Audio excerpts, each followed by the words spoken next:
Meet our hero, a classic run-of-the-mill programmer. He'd been squeezed so hard by his corporate overlords that he was down to his last pair of boxers. Having finally reached his breaking point, Song An decided to give the game he was working on a piece of his mind. This is a steaming pile of garbage. What kind of game is nothing but bugs? Little did he know the system was listening, and it was very offended. So naturally, it dragged the entire game kicking and screaming into the real world. Song An woke up to a skull-splitting headache. He was trying to figure out what that strange voice he just heard was. Welcome to the new world. Wait, why is a voice like that echoing inside my own head? Once the pounding in his head subsided, Song An slowly got up and peeked out the window. And the sight that greeted him was enough to make his jaw hit the floor. Right in the middle of the bustling city, a colossal forest had just sprouted out of nowhere. It had already demolished countless buildings in its path. Song An's eyes went wide as dinner plates, a cold sweat breaking out on his forehead. The entire city has been completely warped. What in the world is going on? Right on cue, a notification window popped into existence. Player Song An, registration successful. Welcome to the new world. Recognizing the all-too-familiar interface, Song An let out a horrified shriek. New world player. Hold on. Isn't this the system interface for New World? Don't tell me I've been isekai'd into a real-life manhwa or something. Song An stared intently at the notification, his mind racing with possibilities. Does New World have some kind of ultra-immersive 3D sensory mode? Why wasn't I told about this? Am I some kind of corporate guinea pig? But still, could a 3D experience really be this realistic? Why does this whole thing still feel so terrifyingly real? Suddenly, the notification changed, randomly selecting identity for the player. Song An frantically lunged forward, trying to stop the system from making a choice for him. But his hand phased right through the interface like a ghost. There was absolutely nothing he could do. The system, completely unbothered, continued its announcement. Congratulations, you have received the Merchant class. Equipped worn stone knife. And just like that, a crude stone knife materialized in Song An's hand. According to the item description, this bad boy added a whole 10 points to his attack stat. Well, it looks like the game has well and truly begun. Song An frantically lunged forward, trying to stop the system from making a choice for him. But his hand just passed right through the interface, achieving absolutely nothing. The system continued its announcement. Congratulations, you have received the Merchant class. Equipped worn stone knife. And as if by magic, a primitive stone knife appeared in Song An's hand. According to the item's stats, this thing added 10 points to his attack power, or so it seemed. This is starter gear. Song An was still reeling, staring at the dagger in his hand and muttering to himself. Okay, deep breaths. I just got railroaded by the random class selection. And now, I'm a merchant.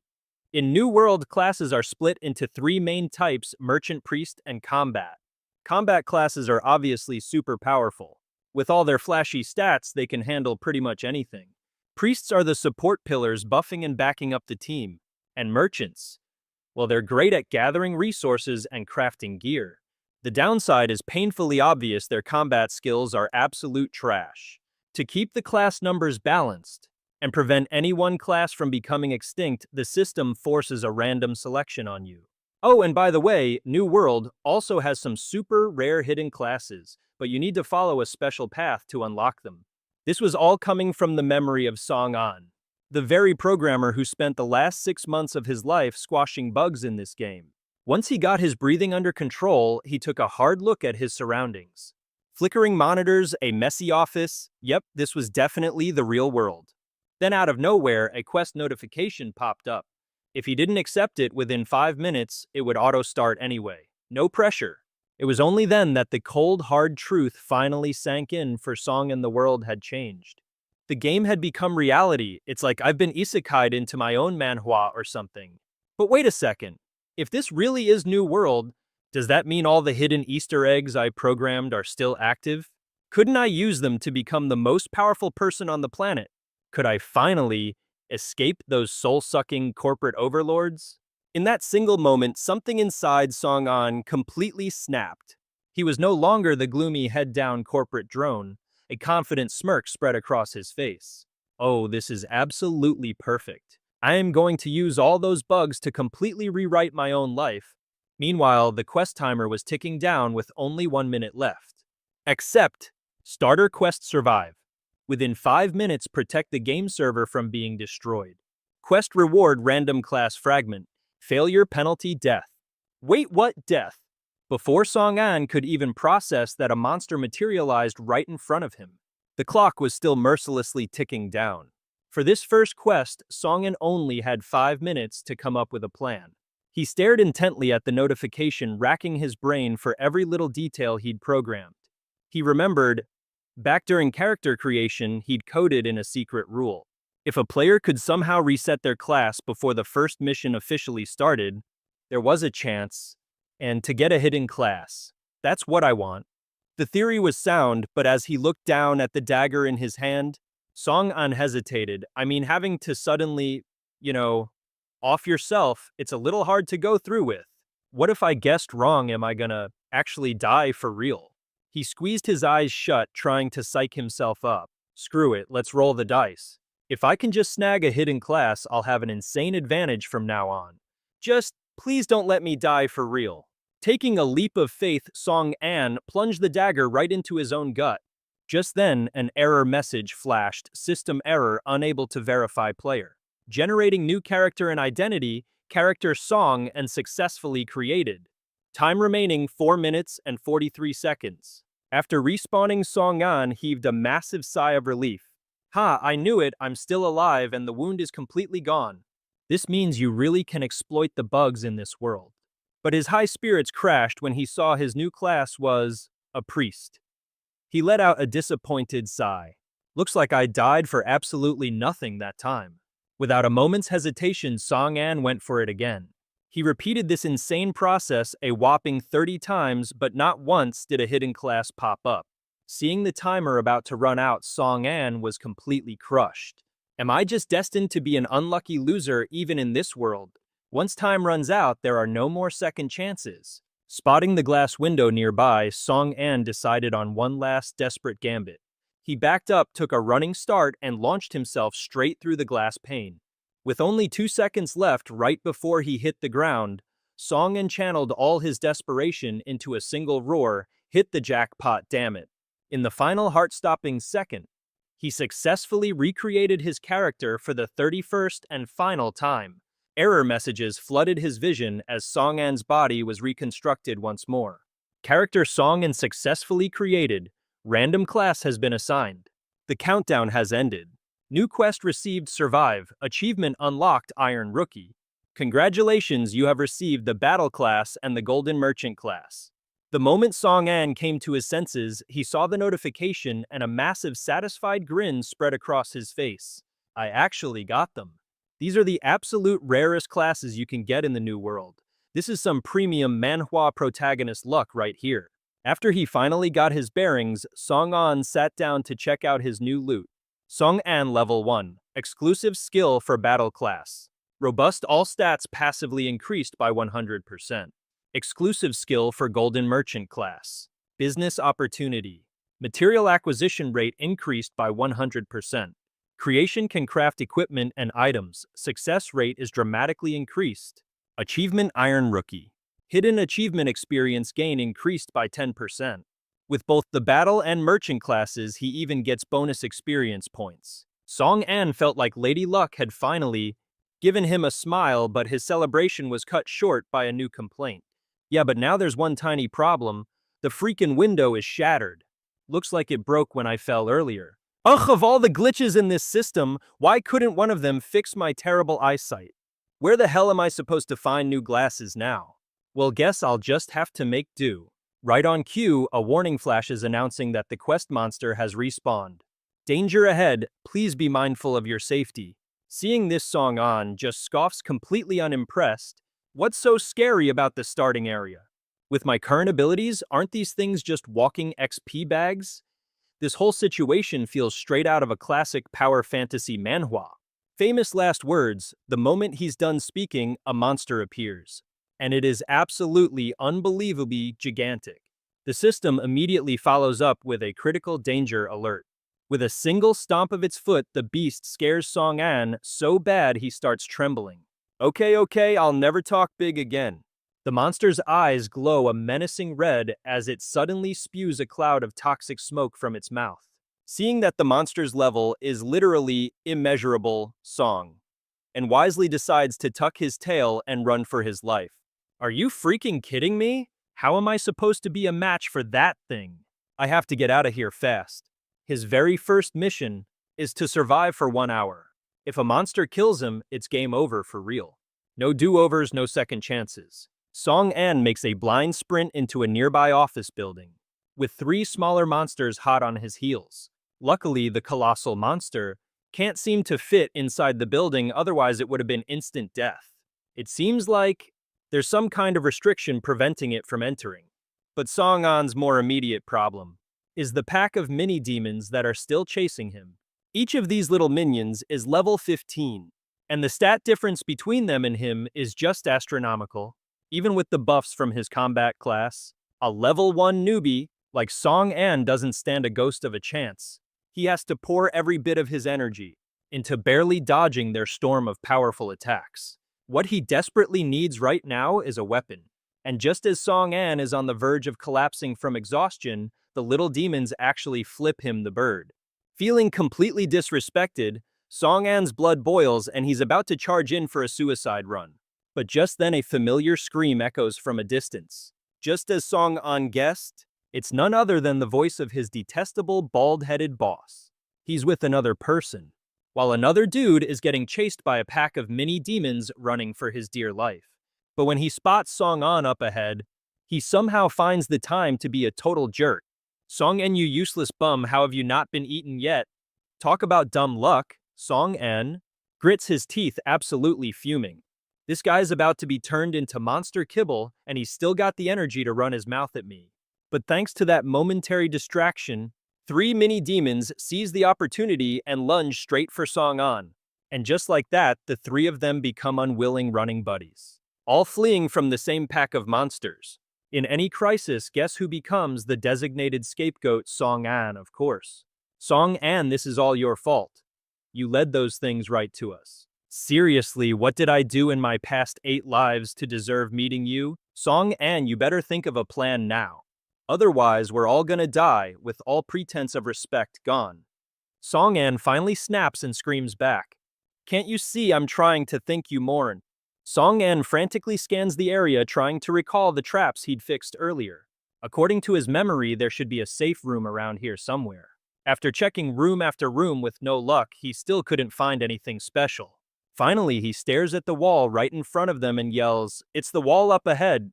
The 2 guys running behind him hear this and absolutely lose it, cursing him out. What are you freaking kidding me? That's a wall. Are you an idiot? Song An doesn't bother explaining, just screams right back in their faces. If you don't want to die, then do as I say. Skeptical as they were, the 2 of them didn't really have another choice. So they just squeezed their eyes shut and charged straight ahead. And what do you know, Song An's hunch was spot on. It was a genuine safe room, and they had successfully escaped the horde of mini-demons. From the outside, the mini-demons just saw their prey vanish into thin air, leaving them to stare at each other in utter confusion. The guy in the red shirt asks, "Wait, it's like they can't see us." Song An explains, "This is a safe room from the game. Monsters can't see us in here and they can't attack us either." Thankfully, Song An had the foresight to create this safe room right at the starting point.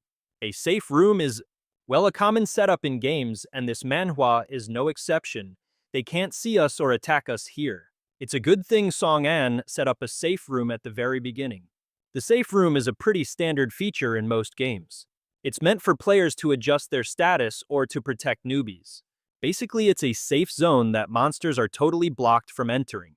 As he was observing the monsters outside, Song An suddenly heard someone call his name from behind. The moment he turned around, a girl threw her arms around him in a tight hug. "Song An, it's really you. Oh, I was so worried about you. There are so many monsters out there." This lovely lady is Zai Hui, and she's super tight with our boy Song An. The moment he spots her, Song An's face lights up, asking how in the world she managed to find this place. Of course, their cozy little reunion was enough to make Mr. Red Shirt over there see, well, red. He was practically burning holes in them with his eyes wishing he could just body swap with Song An. But Zhe Hui, oh, she couldn't care less about the peanut gallery. She was too busy explaining to Song An exactly how she showed up.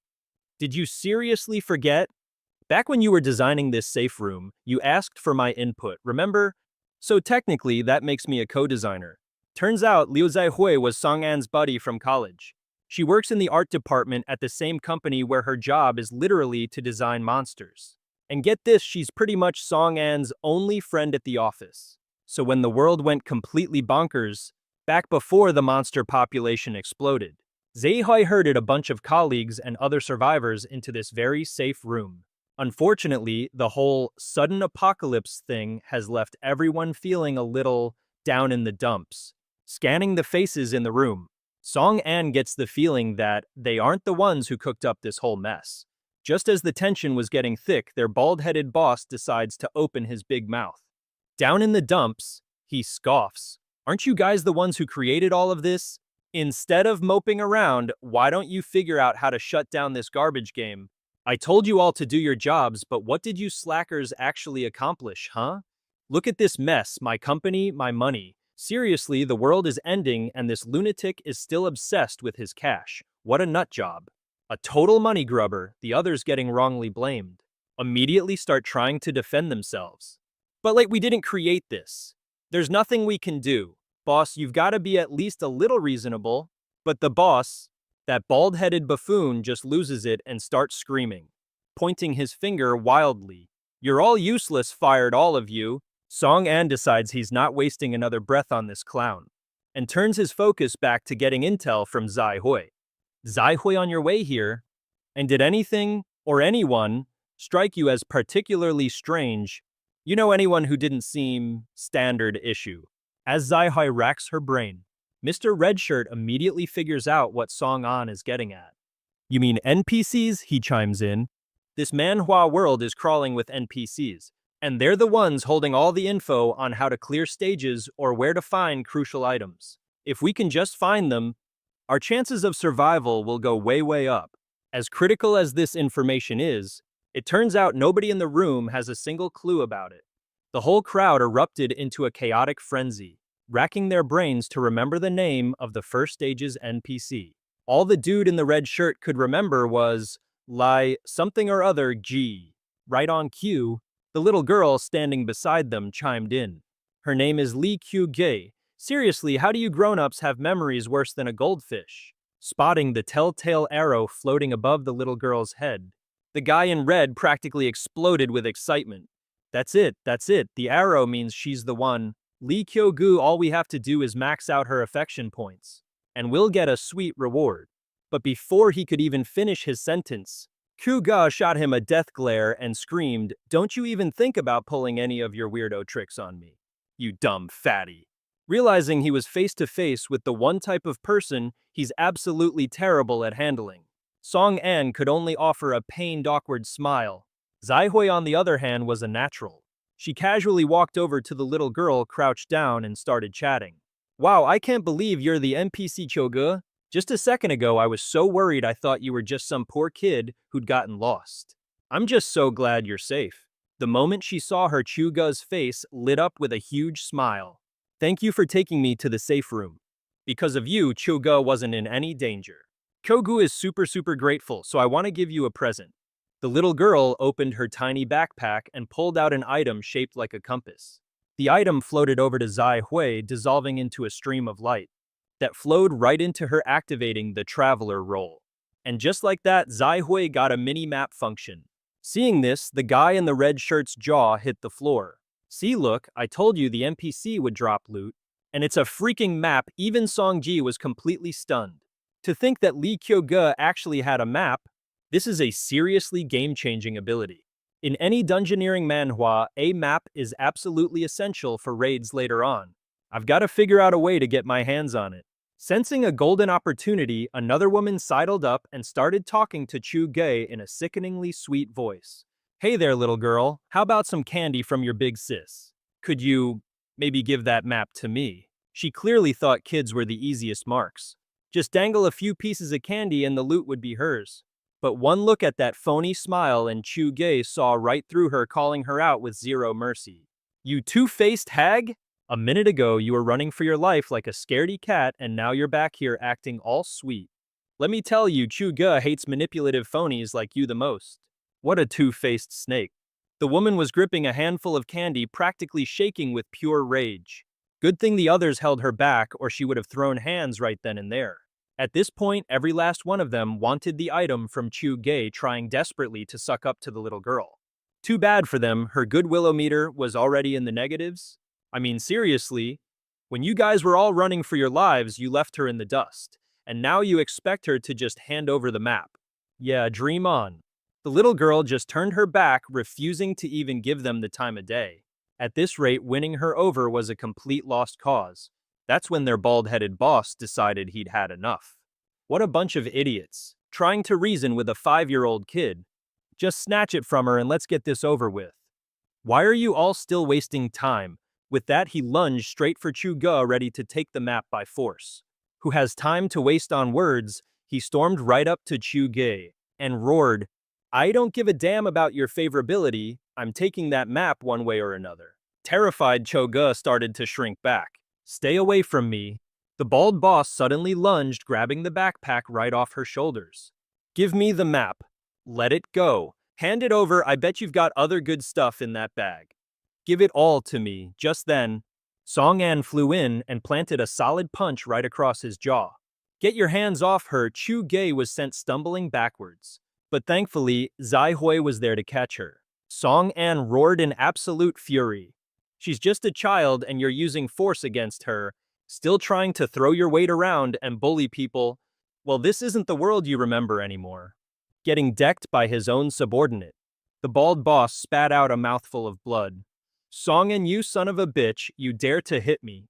Stay out of my business. She's just a fictional character in this manhwa world, a literal NPC who cares how she feels.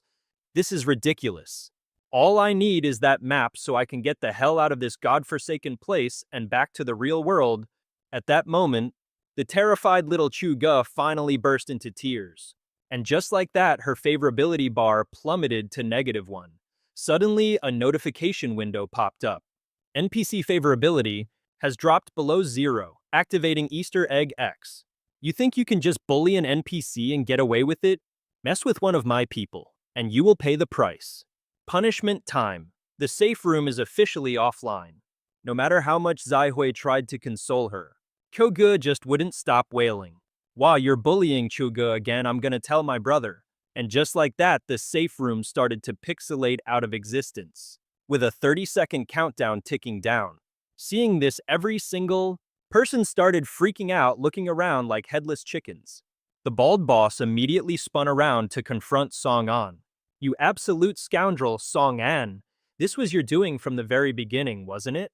Song An looked up at the pack of snarling monsters, sweating absolute bullets. Song An, you magnificent idiot, why in the world did you create such a person-wrecking Easter egg? See, according to Song An's original game design, whenever an NPC's affection rating dropped into the negatives, every player in the vicinity would get hit with a punishment. This time, the safe room would vanish in another 27 seconds. But the survival mission timer for Song An still had a whopping 42 minutes and 14 seconds left. The clock kept ticking, and everyone watched in sheer terror as the monsters prepared to waltz right in. Song An gritted his teeth, absolutely refusing to accept this outcome. He had worked his butt off, died countless times just to get this perfect of a start like a true manhwa protagonist. It couldn't just end like this. The safe room's about to disappear. If this keeps up, every single person in here is going to become Monster Chow. Should I lure these monsters away? If I can just get outside, I can finally operate solo. There's something in this building that I need. Once I get my hands on it, dealing with these demons will be a piece of cake. But the biggest problem right now is that I have to get past these 5 demons first. Can I even pull that off? And right at that very moment, the bald boss suddenly shoved him out of the safe room. Song An, you get out there and buy us some time. You caused this entire mess so you can go out there and solve it. Before Song An could even process what was happening, he was sent flying. Instantly, the horde of demons charged, ready to tear him limb from limb. Back in the rapidly disappearing safe room, Zaihai shouted in protest, "Why did you push him out? You just sent him to his death." But the bald boss, acting as if he did nothing wrong, frantically tried to justify himself. "If he doesn't die out there, then we're the ones who are gonna die in here model? While he's got the monsters distracted, let's go. If you want to die with him so bad, then go ahead and get yourself killed." Unable to take it anymore, Zaihai exploded, screaming, "You're basically murdering him, you monster." Just then, Song-an's voice called out from outside. "Zaihai, I'm okay. The safe room is about to vanish. When it does, don't worry about me, just run with the others." Thanks to the wick from his combat class, Song-an was able to hold on for a little longer despite being covered head to toe in wounds. The second the countdown hit 0, he immediately yelled out, signaling for everyone to get the hell out of there. "This is it. Go now and make sure you take Lee Kyo-go with you. She's crucial to our survival. I'll buy as much time as I can." Completely surrounded by 5 demons, Song-an expertly weaved between them, luring them away from the group. Zaikai made a move to go help him, but the others held her back. "Zaihui, forget about Song-an. We're out of time, we have to run." Seizing the opportunity Song-an had created, every single one of them immediately took off in the opposite direction. They were all focused only on saving their own skin, not sparing a single thought for Song-an, who was risking his life for them. In that moment, only Lee Kyu-go was still watching his retreating figure. "Thank you, big brother. I hope my little gift can help you." Meanwhile, on Song-an's end, a surprise notification popped up. Favorability with Lee Kyu-go has increased to 60. You have received a map from Lee Kyu-go. Despite the life or death situation, Song-an actually broke into a huge grin. "You've got to be kidding me. I actually got the feature I was after." Compared to some of the people in the real world, the loyalty of an NPC is so much more reliable. Maybe the world ending up like this isn't such a bad thing after all. Not wanting to waste a single precious second, Song-an immediately opened the map, desperately searching this Manhwa world for the location of the Easter egg he needed. According to the intel he had, the spot he was looking for should be right up ahead and super obvious. But in reality, Song-an looked left, right, and center and still couldn't see a thing. And just like that, he'd already sprinted right past the marker on the map. The only thing to do was turn back. But the moment he let his guard down, Song-an immediately ate a knuckle sandwich from the demon getting sent flying straight into a wall. Meanwhile, elsewhere, the survivors who had just escaped the safe room were being hunted down by another demon. Faced with this monster, they were completely powerless to fight back. And just like that, the body count started to rise.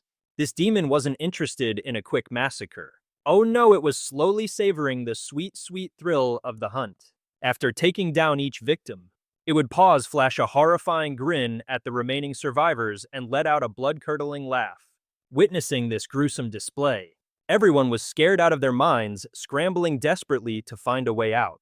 Thanks to her map function, Daihai spotted a still-functioning elevator up ahead, quickly signaling for everyone to make a break for the hallway. In a desperate bid for survival, they all followed her instructions without a single shred of doubt. But even in a situation this dire, Daihai couldn't stop, worrying about Song-an, silently praying he was safe.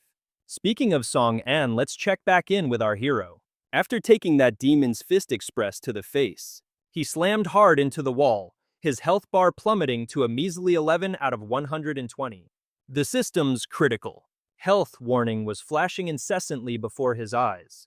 To make matters worse, he was fresh out of revives. Song-an had to pull a miracle out of his hat and fast. He slowly got to his feet, wiping a trickle of blood from his lips. Man, that last hit was no joke, he thought. One more love tap like that, and I'll be shaking hands with the Reaper. But hey, thanks for the assist, you ugly mugs. I almost overlooked this place. What a classic manhwa protagonist move. I finally remembered. The entrance is hidden right inside the wall. Just then, the wall behind Song-an began to crack and crumble, and a system notification popped up with it. Hidden Easter egg secret office activated. Song-an reached his arm into the opening and slowly stepped through, his eyes locked on the demons. "I'll be seeing you guys later," he smirked. "And trust me, I hold a grudge." Once he was through the portal, a chaotic swirling void materialized before his eyes. In the middle of all this chaos was a single patch of white, and inside it, a lone figure was sitting at a desk just working. This being his first time traveling through a spatial rift song. En felt a bit dizzy and needed a moment to get his bearings. The moment he realized what was happening, a skeleton was already there in front of him, furiously clacking away at a keyboard. Its mouth kept repeating a single word, deadline. According to the system info, this was a tireless, sleepless programmer NPC, Akun. Seeing the Easter egg he personally created with his own two eyes, Song An felt a special kind of pride. He slowly approached and offered a greeting. Hello? Only then did Ah Kun realize someone was near and he jumped a little. Oh hey buddy, didn't see you there. You here to grind out the deadline with me? It's been a while since I've seen anyone else around here. Pity I've still got work to finish so I can't chat for long. Song An knew exactly what he had to do. He walked right up to the desk and placed a hand on Ah Kun's shoulder. Ah Kun, don't worry, you can rest now. With that, he asked to borrow a pen from the desk. Hearing this, Ah Kun's expression turned gloomy. It's useless. The boss said I can only clock out at 12, but I can never seem to make it to 12 o'clock. I went from a handsome 18-year-old to a pile of dry bones. It's only now that I understand. Overtime is the only place I belong. Overtime gives my existence meaning. This is the true dignity of a worker. Don't try to reason with me, I can't clock out. While Ah Kun was lost in his tragic monologue, Song An quietly took the clock off the wall and started drawing on it with the pen. Not necessarily, take a look at this first. It's already past 12 o'clock, you can clock out. The second he finished speaking, the clock in Song An's hands gradually faded away. At first, Ah Kun's jaw dropped in shock, but then he was so moved he started to cry. It's really 12 o'clock, I can clock out. I can really truly clock out. Finally, free all the pent-up frustration inside, Ah Kun exploded. He furiously flipped the very work desk he'd been chained to for so long, screaming, to heck with this job and to heck with overtime. What kind of dog chained me to this place? If I could actually clock out, who in their right mind would enjoy working like this? Witnessing this scene, which felt like something straight out of a manhwa song, Anne felt a pang of guilt. Wasn't he the one who trapped the guy here in the first place? Good thing he has no idea it was me, he thought. Just then a notification popped up. Quest complete, Ah Kun wants overtime. Along with the notification, a glowing circle appeared at Ah Kun's feet. It slowly began to make him disappear. Before he was fully gone, Ah Kun flashed a brilliant, liberated smile. He spoke his final words. So it turns out, once I don't have to work overtime anymore, my mission is over. As thanks, I'm leaving my spot and all my stuff to you. I hope it can be of some help. Farewell. Song An seemed to see a reflection of his past self in that programmer, and he smiled with satisfaction. Goodbye, I promise, I'll put this to good use. If you get a next life, try to find a better boss. A moment later, the quest rewards finally dropped. It was an ultra-durable programmer's skeleton and a pair of invisibility shades. After grinding for so long, Song An had finally gotten his hands on what he came for. He equipped the invisibility shades. Instantly, he gained 100% resistance to blinding effects. His vision was now even sharper than before. What's more, the item was completely invisible when equipped. Peak aesthetics, absolutely flawless. And now for the main event, the ultra-durable programmer's skeleton. This was a B-rank material. Forged through decades of sitting glued to a chair, it had developed into one tough set of bones. Its hardness was far beyond that of a normal person. With this ingredient and his trusty starter knife, Song An could finally use the skill of his golden merchant class. It was time to craft the bone blade. The success rate was a staggering 99.9%. After a flurry of super professional-looking crafting animations, a rare piece of equipment was born. A B-rank bone blade with attack plus 75. Special effect piercing strike. Attacks now ignore 30% of the target's defense. But then two demon hunters got a little too close, or rather the weapon gained a new property. The B-rank bone blade with its attack plus 75, and its special piercing strike that ignores 30% defense, had a little bonus from those nearby demon hunters. It now deals 10 times the damage to demons. Staring at the item's insane stats, Song An was beyond satisfied. 10 times the damage against demons. This is the kind of ridiculously OP weapon you only see in a manhwa. If he didn't have the Golden Merchant class, there's no way a craft this perfect would have been possible.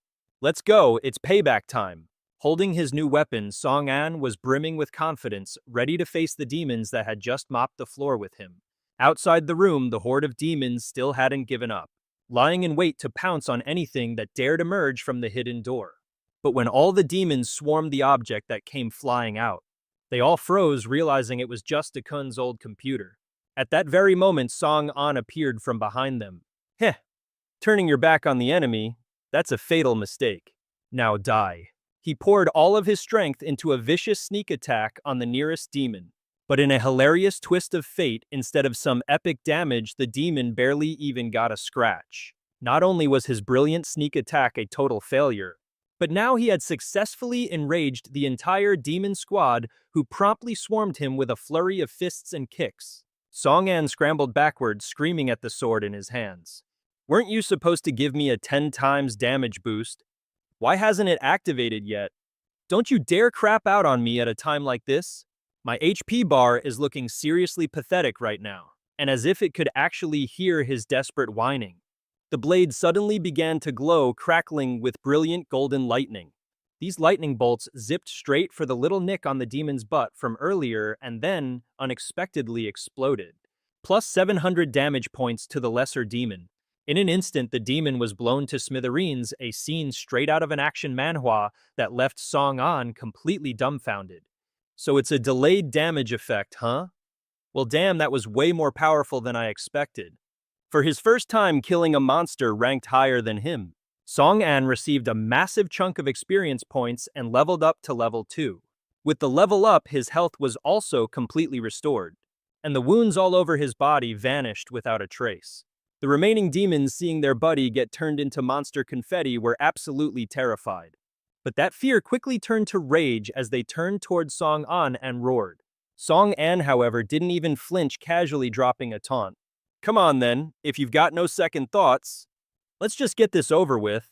After all, these demons were just low-intelligence monsters. All they knew was how to charge forward like brainless brutes. But our boy Song An was no fool.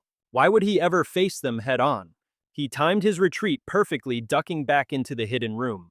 And just like that, he successfully nullified the demon's attack. Same as before, the demons were absolutely furious.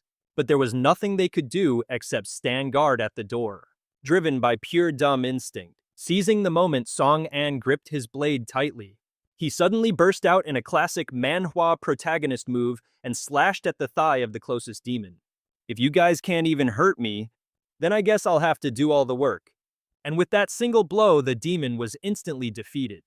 But unfortunately for Song An, he only managed to hit the one. Playing it safe, he decided to duck back into the room first and wait for another opportunity. But just as he turned around, another demon pounced on him with its massive claws, pinning him to the ground. In this critical moment, Song An used his blade to block, struggling with all his might to keep from being crushed. So, I guess you're not gonna let me go back inside, huh? You might be tough, but you're injured now. You're not going to last much longer. Just then, the other demon lunged at him from behind. In this state, Song An was totally screwed. If he wanted to live, he had no choice but to face it head-on.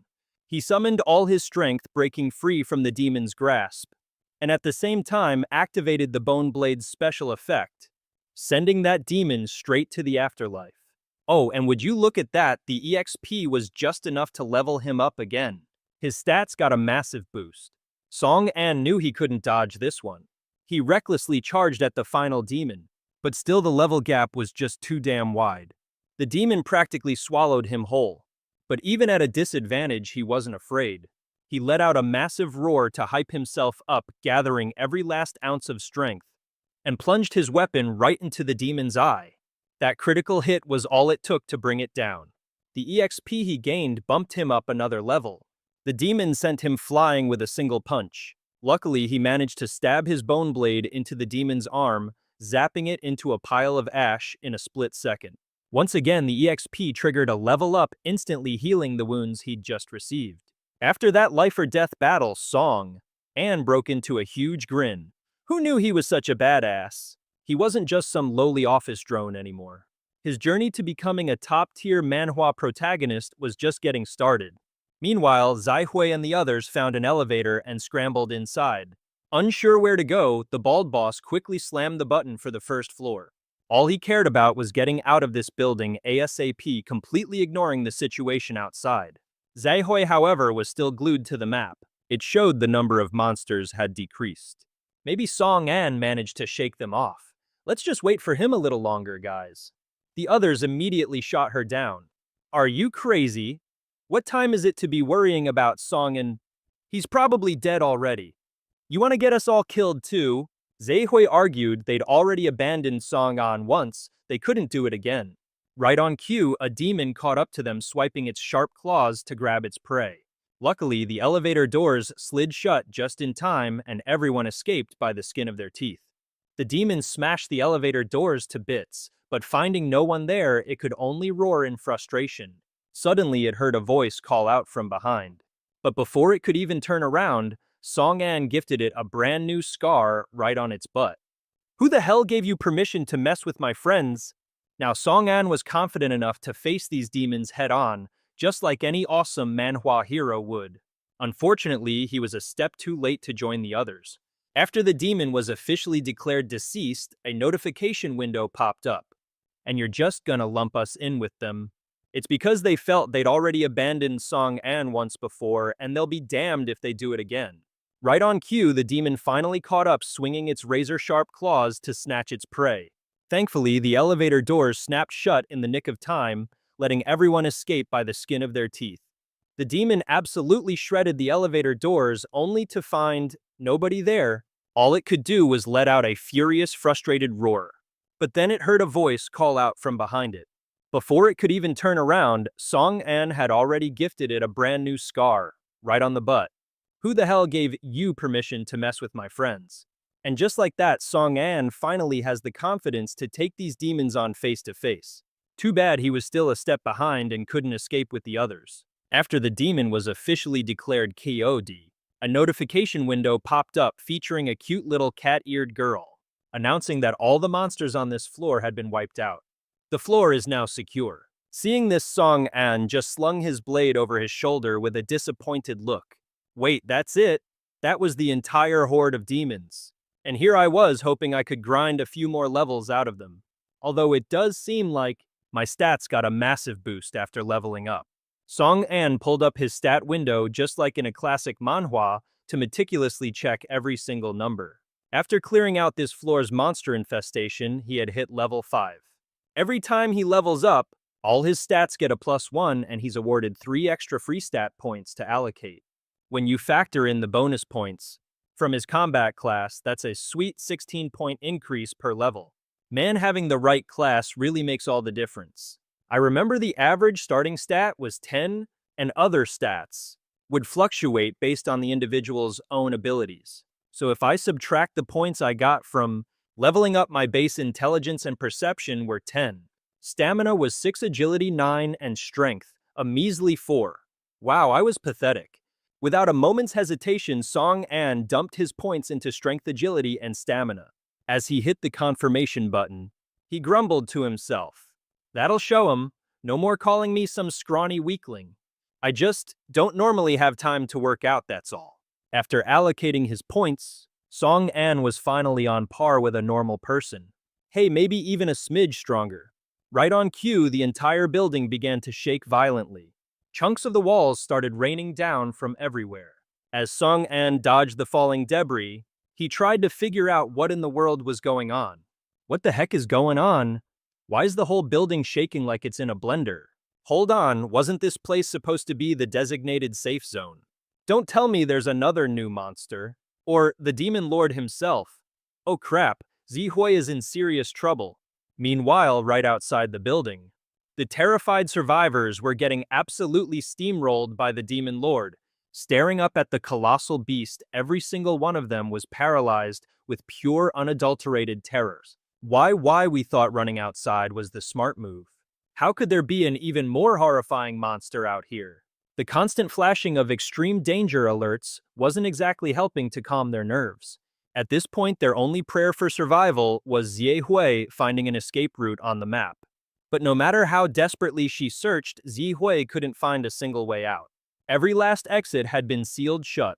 Her bald-headed boss saw this, completely lost his nerve, and decided to make a cowardly run for it by himself. I'm not dying here, I'm not dying here, I refuse to die here. He only made it a few pathetic steps before a blast of demonic flame turned him into a pile of ash. Witnessing that little barbecue, everyone else fell into total despair, scattering in every direction while screaming their heads off. They split into smaller groups, just trying to get as far away from the carnage as possible. And just their luck, the Demon Lord decided to take a special interest in Xie Hui's group. In the frantic escape, Xie Hui tripped and went down hard. Knowing she couldn't run any further, she pleaded with the guy she was with. I think I sprained my ankle, I can't run. Please, can you get Chuge to safety? I think she passed out. The young man in red hesitated, clearly wondering if he should be a hero. And then he saw the Demon Lord winding up for an attack right behind them. Yeah, that made the decision for him. He turned tail and booked it without a second thought. Sorry, Xie Hui. Unable to move, Xie Hui could only shield Chuge with her own body, praying for a miracle. Please, somebody save us. Just then, in a scene straight out of a heroic manhwa, a familiar back suddenly appeared, standing firm in front of the fireball. That person was none other than our boy Song An. Thanks to the demon hunter effect of his bone blade, the damage from the fireball was completely nullified. Seeing that Song An was somehow still alive, Xie Hui's eyes filled with tears. Thank God. You're really okay. Song An turned to face the Demon Lord. Please, someone, anyone, save us. And right on cue, that familiar figure appeared once more, defiantly blocking the massive fireball. It was, of course, our main character, Song An, making his grand entrance. With the awesome demon hunter effect of his bone blade flaring to life, the attack's power was completely snuffed out before it could hit them. Shihai couldn't believe her eyes. Song An was alive, and tears of pure relief streamed down her face. Thank goodness, you're really all right.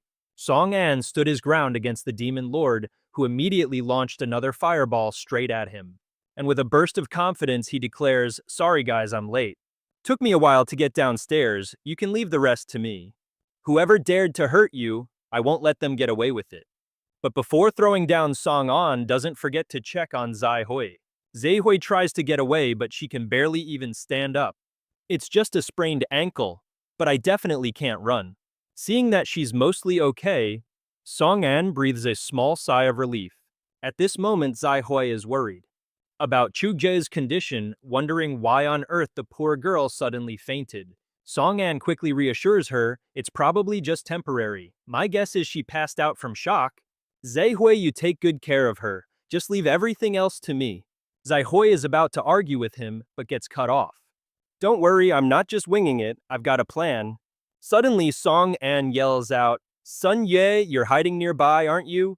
Even if you're hiding in a tree, you're not gonna escape one of that monster's fireballs. I've got a secret trick straight out of a survival manhwa that can help us survive. Hey, but I'm gonna need your help. Right on cue, the monster hurls a gigantic fireball straight at Song An.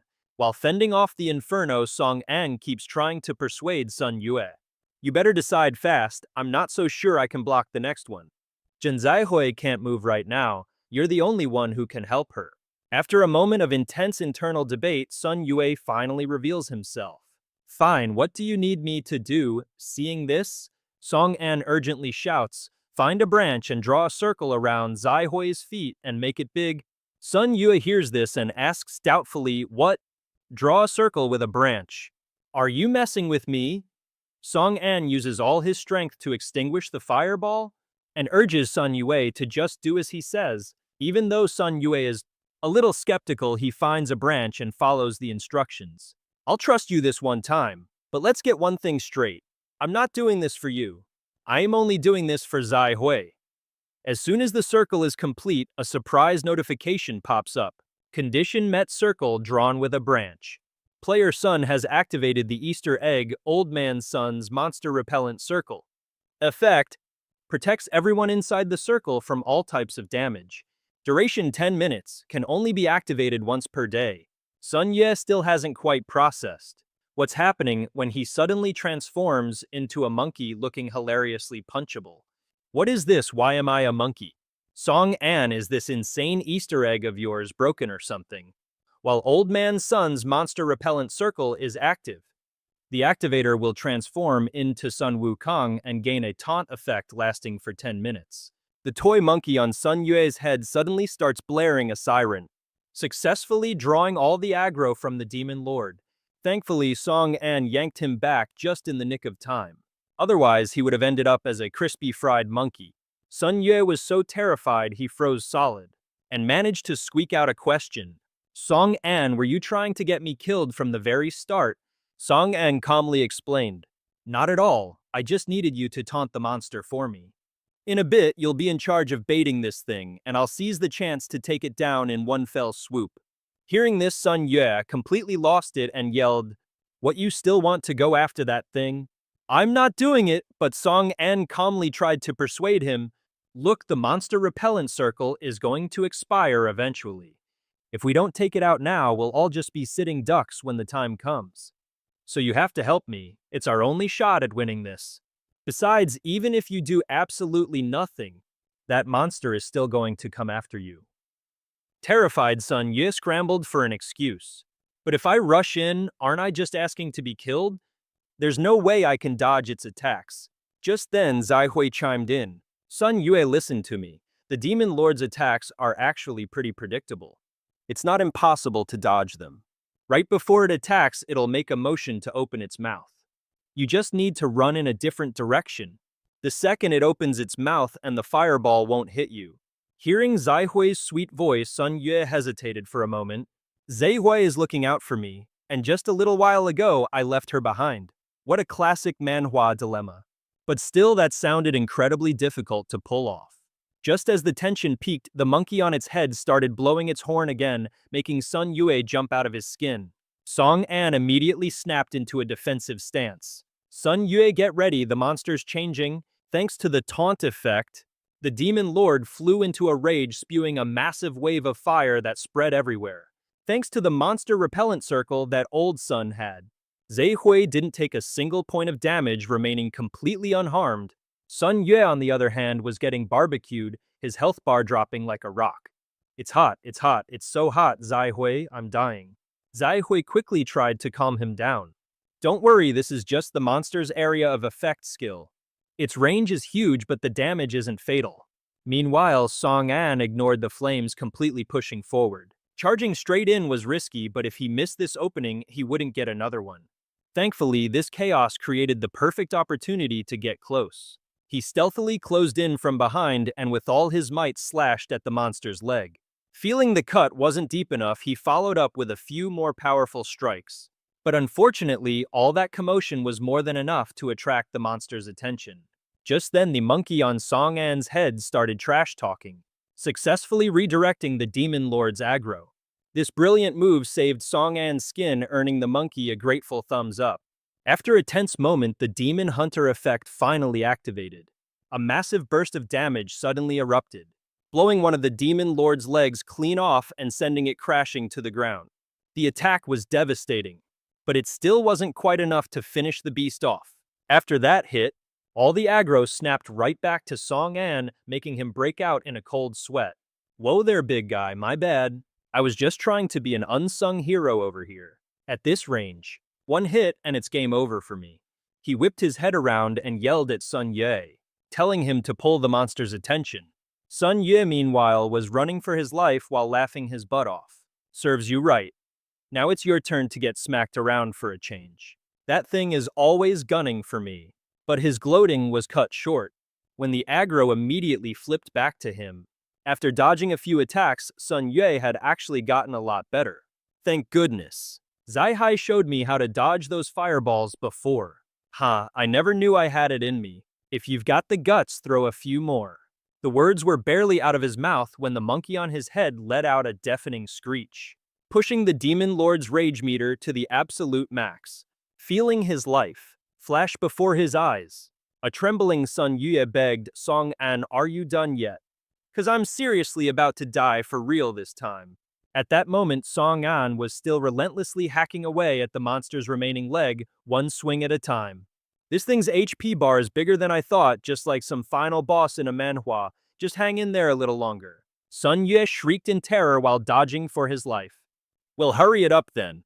There are more and more fireballs over here, I can't hold on much longer. Seeing the situation was getting critical, Song An unleashed the latent power of his forever single right arm, swinging his blade down in a frenzy.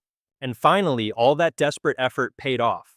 The monster, completely distracted by the aggro pulling, didn't even notice its own health bar draining to zero and promptly dropped dead on the spot. Seeing as this was a full-blown boss monster, the EXP payout was absolutely massive. Song An and Sun Yue shot up several levels just like that, and all that exhaustion poof gone in a flash. Right on cue, the Easter eggs effect finally wore off. Sun Yue morphed back into his regular old self. Yeah, he was so not keen on experiencing that freaky transformation ever again. Meanwhile, Song An stood off to the side, chin in hand, deep in thought. Okay, so the monster's toast and the Easter egg has been triggered. That probably means Hui and her group are safe now. But why did it feel like something was missing? I mean, going through all that trouble just for some measly EXP, talk about an anticlimax. The demon commander was a boss for crying out loud, and every manhwa bosses drop loot. And as if on cue, a brilliant orange glow suddenly erupted from the monster's corpse. Oh yeah, you just know that color means top-tier stuff. Right after the mission completion window popped up. Survival mission completed, a whopping 6 minutes and 31 seconds ahead of schedule, no less. And with that, the sealed-off area was finally unlocked. The creepy barrier looming over the city skyline began to dissipate.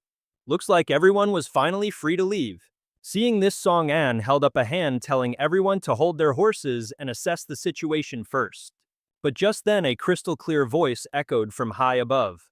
Oh my gosh, I can't believe the demon commander was actually defeated. That thing was a level 40 boss, you know. How in the world did you guys pull that off? Meow, hello everyone.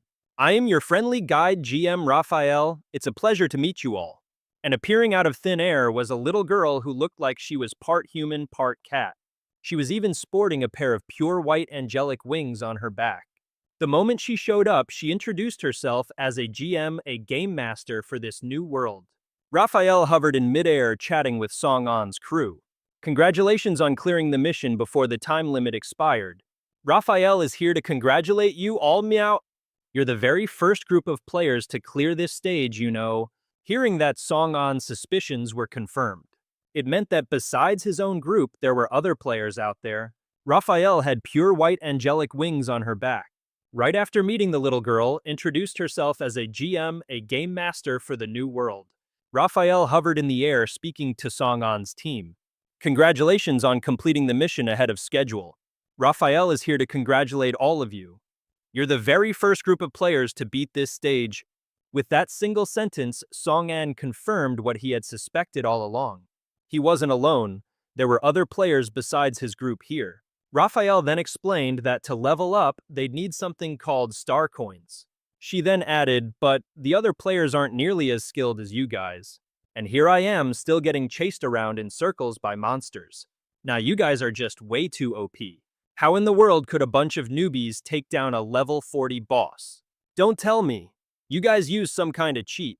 To avoid getting hit with the banhammer song, Anne quickly pointed to his bone saber and started explaining. Not at all, we just got lucky and found some sweet gear. Raphael looked a little skeptical. Getting right in his face to ask if that was really true. Song An stammered nervously, insisting that was the whole story, but Raphael wasn't buying it. I've read enough manhwa to know it's never that simple. Even though Song An stuck to his story from beginning to end, insisting it was just a simple case of good luck. Deep down, he was panicking that his secret Easter egg would be exposed. Just then, the voices of the players who'd bailed earlier echoed from a distance. We can finally get out. We're out. Finally, we can see the sun again. Seeing them, Sun Yue hurriedly asked Xiao Mei, where on earth did you guys run off to? Xiao Mei crossed her arms, looking seriously ticked off. Ugh, don't even ask. We were lost in that forest for ages. We hadn't even been in the forest for long when we realized there was some kind of Invisible barrier around us. We were totally trapped. A moment ago, a notification popped up saying it was safe over here, so we came to check it out. Honestly, didn't expect you guys to still be alive. After saying her piece, she pointed up at the sky and asked what on earth that was. After a quick intro, Raphael flashed a brilliant smile. Now that everyone's here, it's time to hand out the rewards. A system window instantly popped up and everyone received 1,000 star coins. Holding the pouch of coins, Song-an wondered, is this the currency of the new world?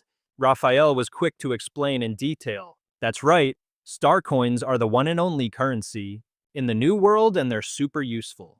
Whether you're trading or trying to get stronger, you need star coins. So the more you have, the better. Even merchants, who don't have much combat power, can become incredibly strong. And it's all thanks to star coins, meow.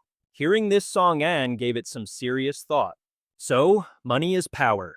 Now that I have the golden merchant status, well then I'd better make the most of it. After hearing that explanation, the others were buzzing with questions. Raphael, so what's the game plan now? Yeah, where do we even go from here? Raphael told everyone to just chill out and wait a bit longer.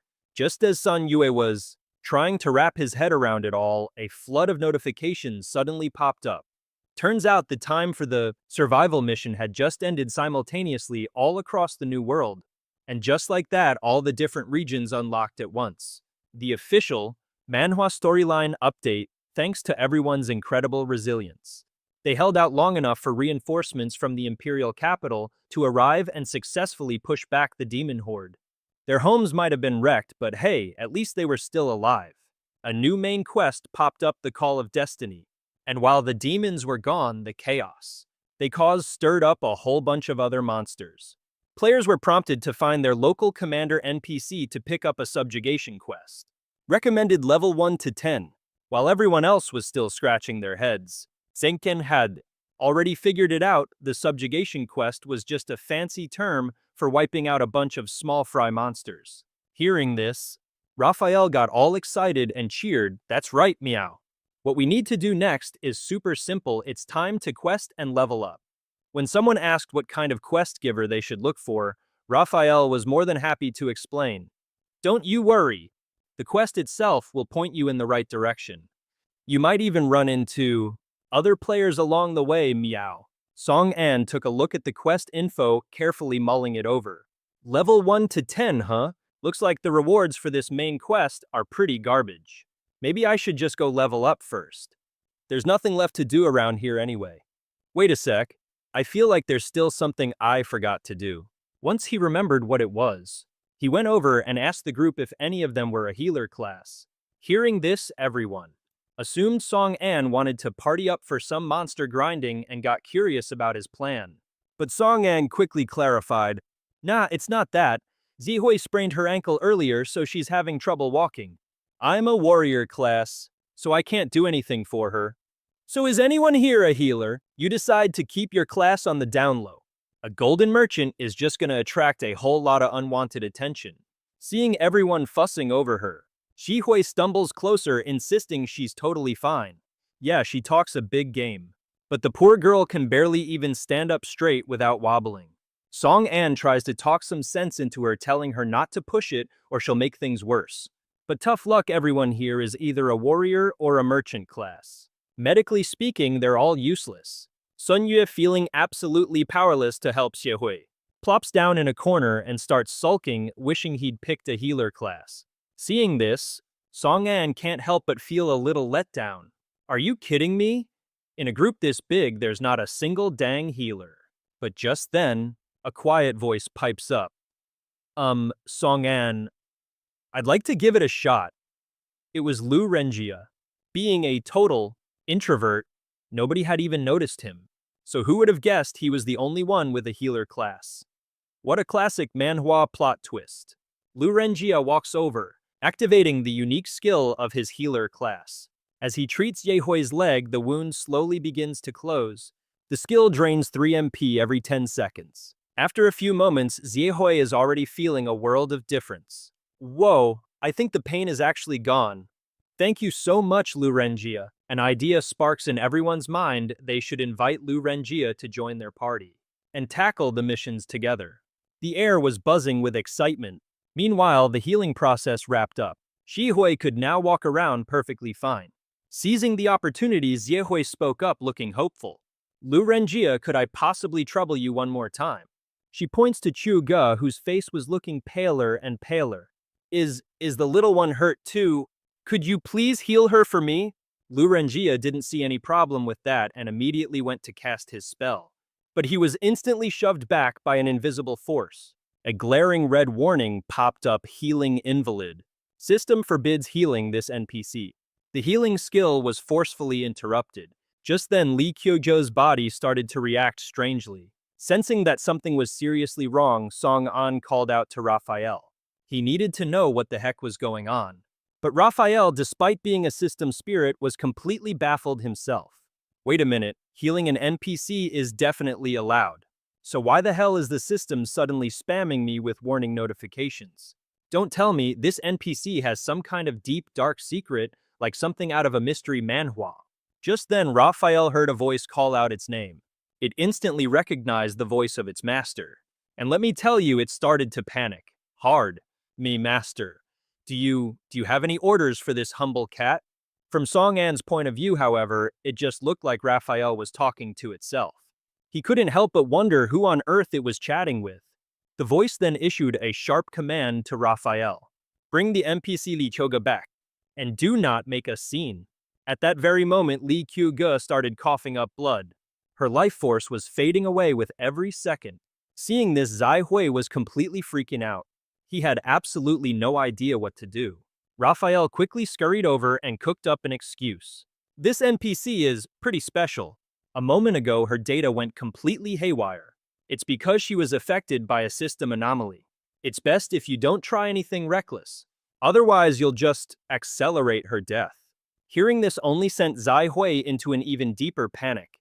He desperately scrambled to find some way to help her. Seeing his frantic state, Raphael shouted out, I have a solution. That declaration, of course, only made Zai Hui more worried. He frantically looked for anything he could do to help. Seeing this, Raphael yelled, I need to take her away. We have a way to cure her? This can't wait. I'm taking her with me right now. Raphael stretched out its paw, casting a teleport command that wrapped Li Kyuge in a bubble and whisked her away. Well, then I'll be taking my leave, meow. If in the future you run into any trouble, feel free to look me up anytime. Just find me in your friends list. But just as it was about to leave, Song An spoke up. Wait, Raphael, I still have a question. You know who did this to her, don't you? Just how much do you really know about this system, Raphael? Raphael replied curtly. I'm sorry, but that question is outside the scope of my service, meow. You can only ask questions related to the game's content. You guys better get stronger and fast if you don't want to end up 6 feet under. So, good luck with all that. And with that cheery message, Meow and Raphael pieced out through a portal that just appeared out of thin air. Song An watched them go, a sour look on his face. Damn it. I bet that thing knows more than it's letting on. Meanwhile, Sun Ye was busy pouting about his complete lack of shiny new monster-slaying gear. The rest of the group decided to stick to the main quest, try not to die in this freaky new world. Shihui walked over to him and asked, Song An, what's your game plan from here? You, want to party up for quests? Song An didn't answer right away, taking a moment to think it over. The places I need to go, they're way too dangerous. I can't guarantee anyone else's safety. It's better if I just fly solo. The EXP from these main quests is garbage, and the rewards are a total joke. I've got to check out the high-risk, high-reward zones. He told Jie Hui he wouldn't be joining the questing party, explaining he had some other important business to take care of. Just as Zi Hui was about to argue, he cut her off. But hey, don't worry, I've got something for you. This should be enough to keep you safe. It'll protect you when things get hairy. As he spoke, he opened his inventory and pulled out an item. When a brilliant orange glow erupted from it, Zi Hui's jaw just about hit the floor. Orange. Don't tell me, is that an A-rank item? The Eye of the Demon.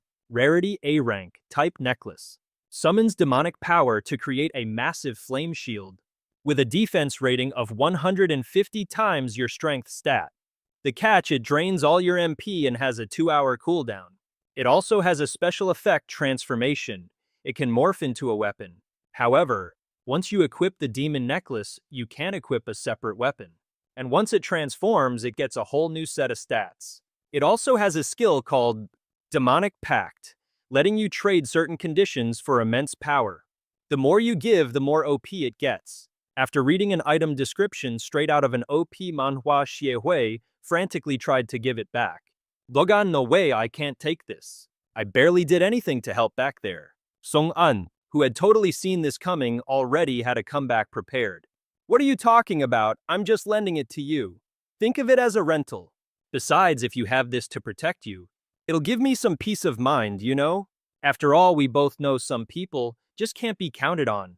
Here, take it. Sun Yue, feeling personally attacked, stomped over in a rage. Hey, what was that all about? I was helping you out too. Blushing, Dai Hui shyly accepted the equipment. After this little incident, she finally understood Song-an's true feelings for her. Afterwards, Song-an tossed his pouch of essence coins to Sun Yue. Sun Yue, the item's gone now. This is for you, take all the money from the quest. Seeing the cash, Sun Yue's anger instantly vanished. Well, I guess you're not a complete scumbag. It's not like I was going to fight you for the gear you gave Dai Hui anyway. But before he could finish his sentence, Song-an cut him off. One more thing. I hope you'll stop bothering Dai Hui from now on. Sun Yue was absolutely fuming. But since he knew he couldn't win in a fight, he didn't dare do a thing. With everything settled, Song-an turned and walked away. Dai Hui, I'm heading out now. Next time we meet, you owe me a meal. Dai Hui just stood there watching Song-an's back as he departed. She knew he had his own path to follow, and it was better not to get in his way. After walking for a while, Song-an got a notification that he had left Zone F. He stood on the street, carefully observing his surroundings. The roads were littered with people who had been slaughtered by monsters. I originally thought the world in this game was beautiful, but I never expected that seeing these bodies would feel so utterly brutal. How on earth did this world turn into this? If I didn't mishear earlier, Raphael must have a master pulling the strings, but I have no idea who it could be. Could they be the one controlling this entire world? So where was our original world sent? Right now I have absolutely zero clues. Lost in thought, Song-an finally arrived at his intended destination. Oh, I'm already here. Alright, no more overthinking. The only way to find answers is to get stronger. Underground City, here I come. The monsters in the New World game are divided into two types. One type is the wild monster that roams around outside. Wild monsters are weak, low level, and killing them is basically a required quest for new players to level up, just like in any classic manhwa. Also, after a set amount of time, these wild monsters will respawn. Then there's the other kind, the monsters and bosses found inside the underground cities. These underground cities are scattered across the corners of different zones. The monsters inside the underground cities drop much better and rarer rewards. On top of that, these underground cities also churn out all sorts of minerals and resources for crafting equipment. But as they say, with great risk comes great reward. The stronger the area, the more concentrated the goodies, and the higher the difficulty spikes. Now, that is the true signature of an underground city. If you're not careful, you could bite the dust at any moment. The wild monsters will respawn. Plus, there's a whole other breed of monsters and bosses lurking within the underground city. These underground cities are scattered across various corners of the world. The monsters inside drop way better and rarer loot, and of course, these underground cities are also prime locations for mining minerals and resources to craft sweet gear. But remember, the danger is just as high as the potential payoff. The stronger you are, the more you'll attract, cranking the difficulty up to 11. That's the real challenge of these underground cities. One wrong move and you could be completely wiped out. Well, whatever. He had to go in and check it out anyway. Song-an took a deep breath and stepped inside. City. One slip up and your life is forfeit. At that moment, Song-an was rummaging through a clothing store in a shopping mall. At first, he thought the new clothes were just meh. But after glancing at the price tags suddenly, they looked pretty darn good. It's amazing how material wealth can totally shape your perception. After getting himself decked out, he scanned his surroundings. Looks like a pretty brutal battle went down here. When the apocalypse hit, money became worthless. But hey, that just makes things easier for me, doesn't it? Song-an took a little stroll. collecting every resource he could find, including gold, silver, and precious gems. Even though he didn't have a single crystal coin to his name, this haul would be more than enough to get by. With his preparations complete, Song An gazed at the gate before him. Yen Ting Cave Difficulty D recommended level 12, the start of a classic manhwa adventure. Recommended party size 5 to 10 people. Now going in solo would obviously jack up the danger level. But Song An, brimming with confidence, smashed that confirm button. The second he stepped into the underground city, Song An was blown away by the spectacular view. The entire place was covered in shimmering minerals, which brought a massive smile to his face. My future equipment depends on you, little beauties. Just then, a mysterious shadow emerged from a dark corner. Thanks to a sudden noise and some lightning-fast reflexes, Song An barely dodged the attack. His assailant was none other than a level 11 Yanjing rat. Well, this was unexpected. Song An cautiously sized up the creature before him. If he wanted to get his hands on that ore, he'd have to get through this guy first. Good thing for him, he came prepared for just this kind of manhwa scenario. Song An reached into his inventory and pulled out a shiny gold bracelet. "Hey there, little Yan Jing," he cooed. "What do you think of this little trinket? Like what you see?" Immediately, the Yanjing rat's eyes lit up, completely fixated on the bracelet. You see, this particular species of monster treats money like its life. They have absolutely zero resistance to anything that glitters. Having successfully captured its attention, Song An tossed the bracelet high into the air. "Since you like it so much, it's all yours." The creature, completely mesmerized by the bracelet, scrambled madly after it. And with the monster totally distracted, Song An launched a sneak attack from behind, finishing the job with ease. But since the only reward was a few experience points, Song An figured it wasn't worth the hassle of provoking a whole swarm of them if he runs into them again. He can just use gold to distract them, provided there aren't too many, of course.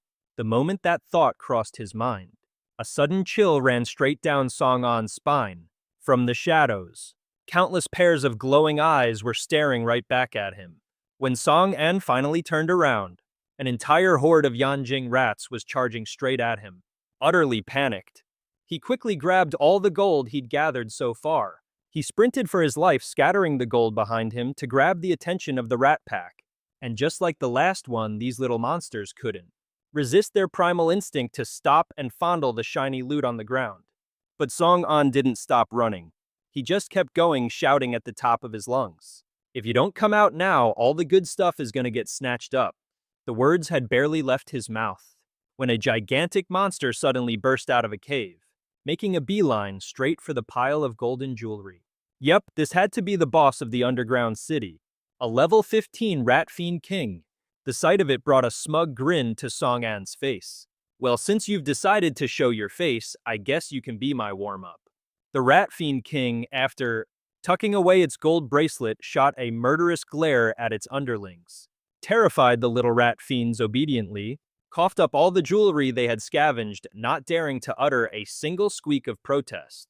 After collecting all the gold, the rat fiend king basked in its glory, completely ignoring Song An, who was standing nearby. That's when Song An pulled out a bag overflowing with gold. "You're satisfied with just that little pile? I've got way more right here. Don't you want it?" Instantly, every single pair of beady eyes locked onto him. Without a second thought, Song An yeeted the bag of gold high into the air, grabbing the monster's undivided attention. Seizing the opportunity, he equipped his bone blade and confidently charged toward the boss. "I took down a level 40 demon commander. A rat king like this in a manhwa should be a piece of cake." But the pathetic amount of damage he dealt only managed to royally piss off the boss. It wasn't until he was sent flying that Song An finally realized there was a problem. "Okay, maybe I got a little carried away. Why did I think taking this guy down would be so easy? This isn't a demon, it's a beast, man. My bone blade can't even scratch it. Defeating it is going to be way harder than that demon commander." And it wasn't just the boss. The smaller monsters had already regrouped and completely surrounded Song An. Well, so much for a tactical retreat. There was no way out now. Song An had no choice but to face the horde head-on, taking them down one by one. "Crap, if I burn all my energy on these small fry, I'll have nothing left for the big cheese himself. Damn it, why do they keep staring at me like that?" After a frantic skirmish, Song An could feel his stamina getting chipped away bit by bit. At this rate, he was going to die from sheer exhaustion. As he was desperately looking for an escape, he suddenly spotted a glimmer of hope up above. I have to get up there first. I'll just jam my bone blade into the wall and climb up, that should be enough. That was the plan anyway, but with a single leap he landed right on the ledge. Whoa, holy crap, how can I jump that high? Having reached a safe spot, Song An finally had a moment to think. Could this be the effect of my agility stat? I had no idea a stat could have such a huge impact on my body. This is a total game changer. This stat is seriously incredible. I never imagined such a massive change was even possible. It seems my initial build choice was absolutely correct. The monsters below couldn't climb up to reach him. Song An was safe for now. I'll geek out about the stats later. Right now, I've still got a problem to solve. There's no way I can face this many rats all by myself. I have to go after the Rat King. I just need to figure out a way to attack it. Otherwise, this whole plan is going to go down the drain. So what's the play here? Besides all this gold, is there anything else I can actually use? Song An quickly scrolled through his inventory and bingo found the perfect item. Good thing he went on a little shopping spree earlier for these exact supplies. Just then the Rat King let out a horrifying screech and leaped right in front of Song An. But with a plan already clicking into place, Song An faced the monster with a newfound confidence. Hey, the boss coming right to him was just saving him a ton of time. Talk about express delivery. But seeing Song An, the boss didn't attack. Instead, it just started pointing a claw at him. Song An immediately got the message and pulled out a shiny gold bar holding it up. Oh, so it's my gold you want, is it? Well, if that's what you're after, this just got a whole lot easier. How about we make a little wager? Gold, gold, all the shiny stuff you could ever want. It's all right here.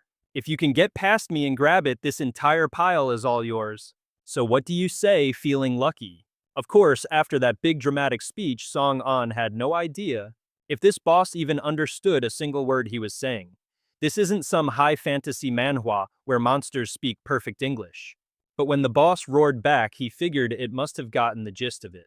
In reality, though, it didn't understand a single sentence. Its tiny rat brain had only one thought, GOLD.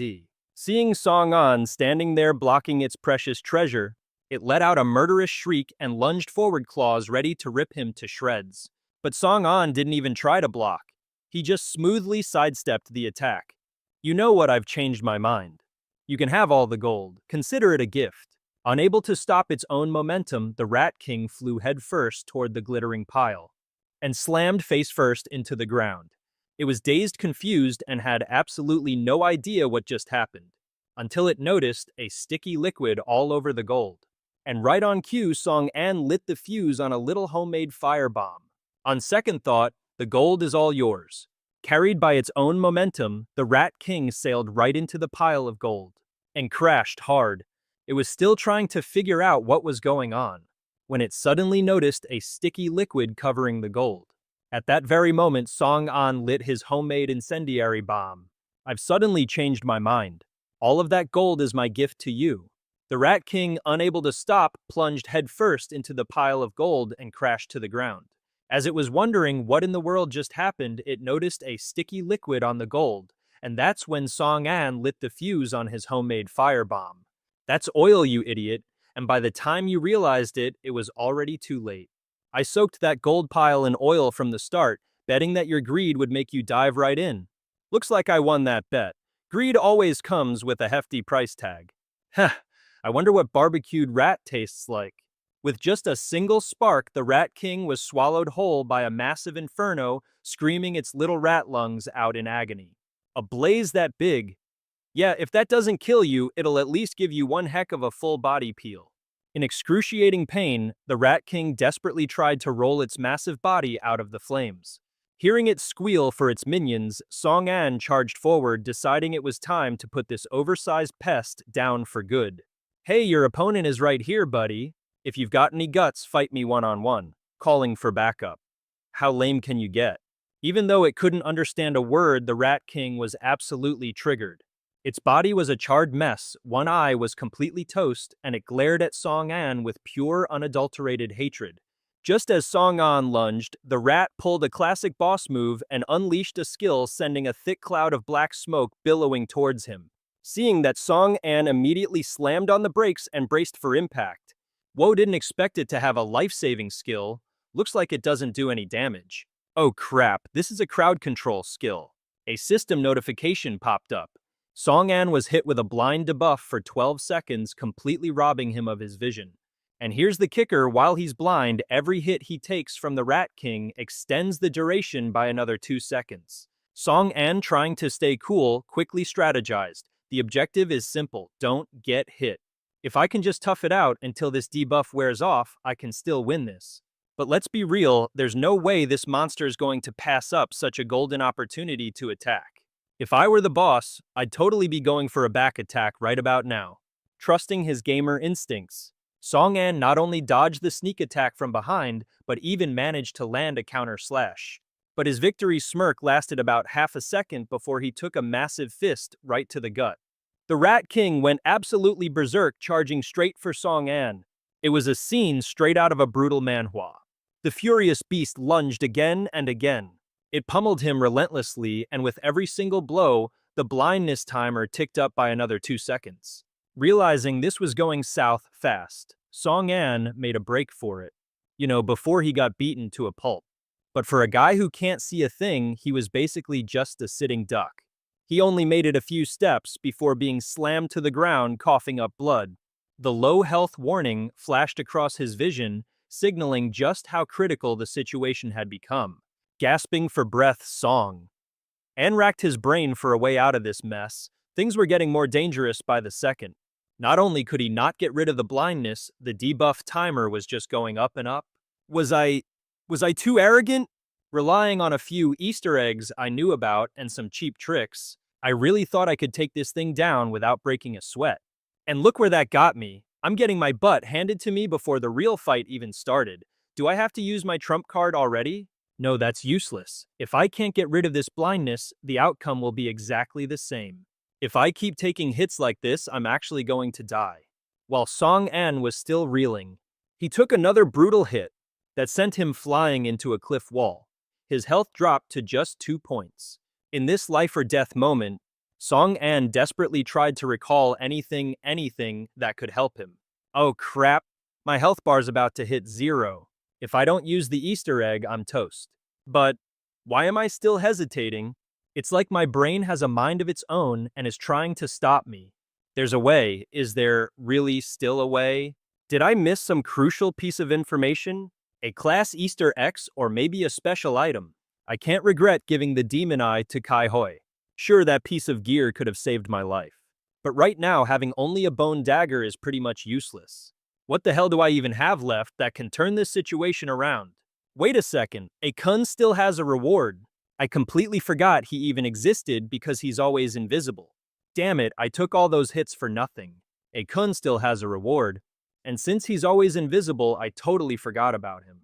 Damn it, I took so many hits for no reason at all. I've got to use it. So many hits. And just as the Rat King launched its finishing blow, Song An activated, the invisible black-rimmed glasses successfully curing his blindness. If he'd been just a moment later, even a single second, he would have been flattened into a meat pancake. It was all thanks to A Kun's gift that Song An managed to keep his head on his shoulders. The Rat King was totally stunned to see its opponent could see again. Never before had any of its prey managed to escape its clutches. At that moment, Song An used his own dagger to slash his arm, dropping his health by 1 point.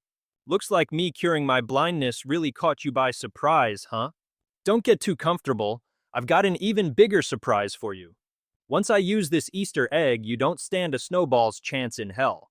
The second his health hit 1, a notification window popped up.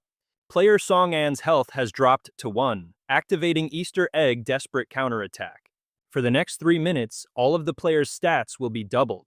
However, for 1 hour after the effect ends, all stats will be reduced to half of their original value. Warning: healing is disabled while this effect is active.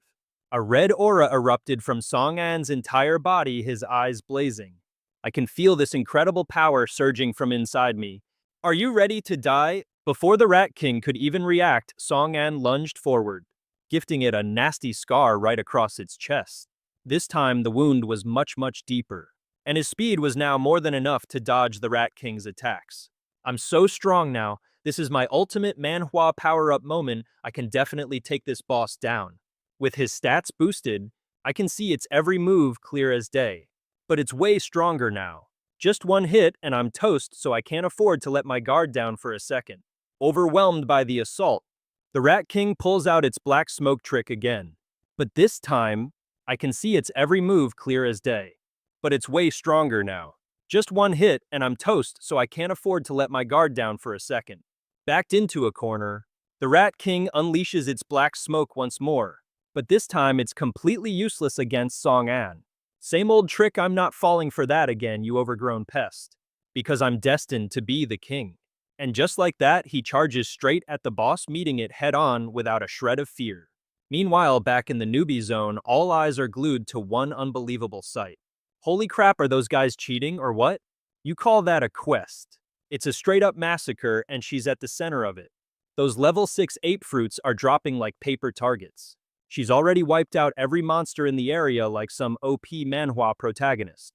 Seriously, what are we even here for? The one-woman army they're all gawking at is none other than Ziehoi, scythe in hand looking like a total boss. Getting his first taste of being hard-carried Sun Yue's jaw is practically on the floor. We don't even have to lift a finger.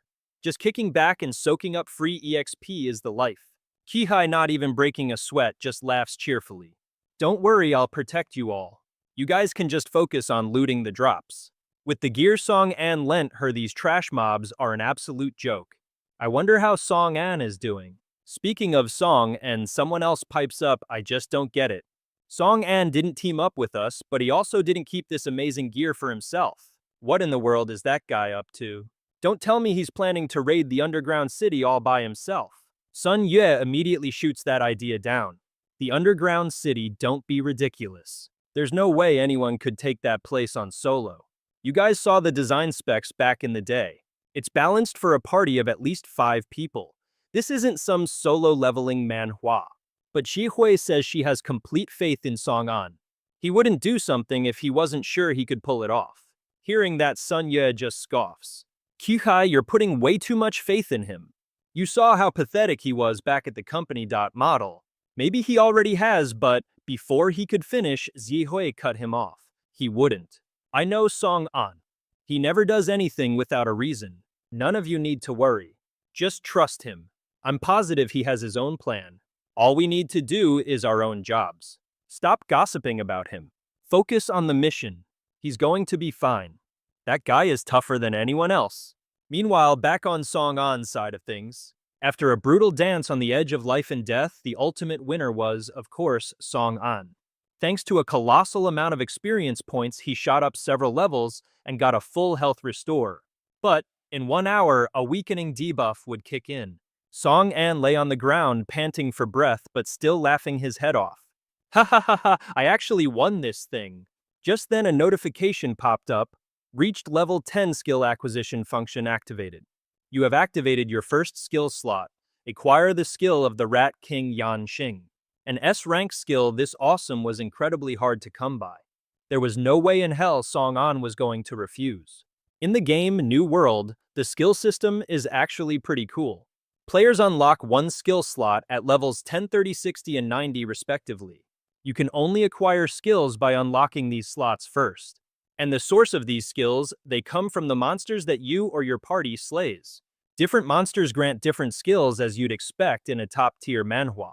Players can choose which one they want, but once you've acquired a skill, it's permanent. Or at least that's usually how it works.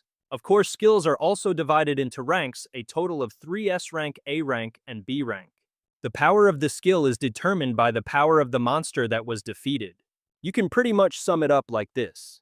Underground city bosses or other incredibly powerful monsters. The ones described as rulers will drop S-rank skills, elite monsters or rare ones. Those with elite in their description will drop A-rank skills, and any monster without a fancy description drops a plain old B-rank skill. When a skill drops, its rank is always at level 1. To level it up, you need to use star coins. With each level up, the skill's effectiveness is enhanced to a whole new level. But when Song An saw the upgrade info for his newly acquired skill, he practically screamed. 1 million. With each level up, the skill's effectiveness is enhanced to a whole new level. Looking at the upgrade info for his brand new skill, Song An let out an astonished yell. 1 million. He almost wished he could use a cheat command to get rid of that price tag. Sure, upgrading an S-rank skill would be insanely beneficial, but 1 million is just daylight robbery. The next level will probably cost 5 million, so that's why Raphael said soul coins were so darn important. Just one measly skill costs a fortune. I bet the other stuff costs an arm and a leg too. But hey, no problem. My main goal here was to get rich off these coins anyway. After checking his loot, Song An decided it was time to kick off the main event. By now, the horde of crystal rats had him completely surrounded, ready to pounce at a moment's notice. But instead of attacking, Song An just casually started a conversation with them. What's the rush, fellas? Getting a little impatient, are we? You guys zipped up here in the blink of an eye. How in the world did you manage that? As the rats slowly crept closer, Song An remained as cool as a cucumber. Hey, no need to be so hostile. Your big boss is... well, he's permanently retired. No need to put up a fight against me. From now on, let's all just live together happily, shall we?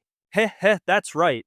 As of this moment, all of you work for me now. Song An held up the special crystal rat stone, successfully enslaving all 198 crystal rats in the area. With a workforce this massive, he'd never have to worry about being short-staffed again. Alright, listen up. From now on, you're rat number 1 and you're rat number 2. You two take 40 of your brothers and start mining the crystal in the eastern sector. Rat 3 and Rat 4, you handle the west. Rat 5 and Rat 6, you've got the south, and Rat 7 and Rat 8 get the north. There we go. The Song An Mining Corporation is officially in business. Alright, my brothers, your big boss's get-rich-quick scheme depends entirely on you. You confident you can handle the job? The newly brainwashed rats roared with applause, celebrating their new life of capitalist exploitation. On his command, they all scurried off to work without a single squeak of protest. Seeing his master plan come together so perfectly, Song An was incredibly satisfied. It felt like a scene straight out of a business tycoon manhwa. Suddenly, he heard a tiny squeak from down by his feet. What's this? Looking down, Song An saw the cutest, most adorable little rat and was instantly charmed. Whoa, there's still a baby crystal rat this small. Haha, you're way too little, you can't really help with anything. Besides, I've got more than enough workers now. You can go wherever you want, do whatever you want. No work for you, little guy. Hearing this, the baby rat's eyes immediately welled up with tears. But I want to be useful too. Seeing the little fella was about to burst into tears, Song An quickly thought up a plan. Okay, how about this? You can be my official supervisor. Help me keep an eye on these guys, see who's working hard and who's slacking off. For every rat you see working hard, you reward them with 1 gold coin. But no playing favorites, and you better not be pocketing those coins for yourself, got it? If work efficiency goes up, I'll even give you a super special reward. From now on, I'm gonna call you Little Mouse. And I'll be your big boss. As if it understood every word, Little Mouse put its tiny paws together in a salute and immediately scampered off to begin its supervisory duties. With the sweet incentive of gold coins, the crystal rat's morale shot through the roof. And just like that, the mining speed shot way up. With some time to kill, Song An decided to use the mountain of yin crystals he had to craft some new equipment. You see, yin crystals are a type of magic ore that spawns in the underground city. They're considered a low-tier magic stone, mainly used for crafting beginner-level gear. It takes 20 yin crystals to forge one random piece of equipment. This gear is perfect for players hovering between level 10 and level 20. But let's be real, you're almost always going to end up with D-rank trash. The odds of pulling a C-rank item are a measly 0.5%. Of course, different types of magic stones have different drop rates for high-end gear. To put it simply, the higher the tier of magic stone from the underground city, the better your chances are of crafting some seriously epic loot. After 2 attempts, Song An was the proud owner of 2 D-rank items with stats that were frankly laughable. Now in this world, equipment is divided into 6 ranks.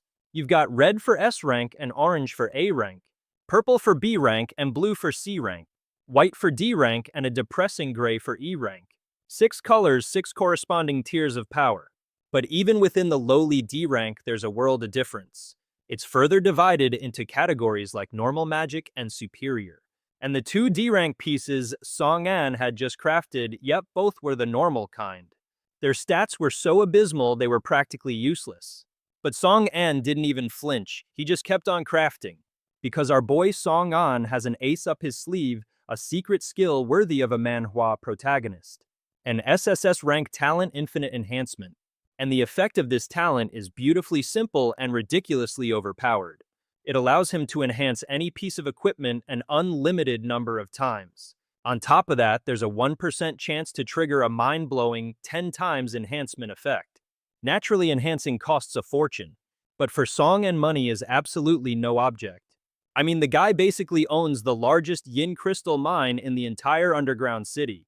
You've got your B rank purples, C rank blues, D rank greens, and E rank whites. The stat difference between tiers is massive, but even items within the same rank can vary wildly.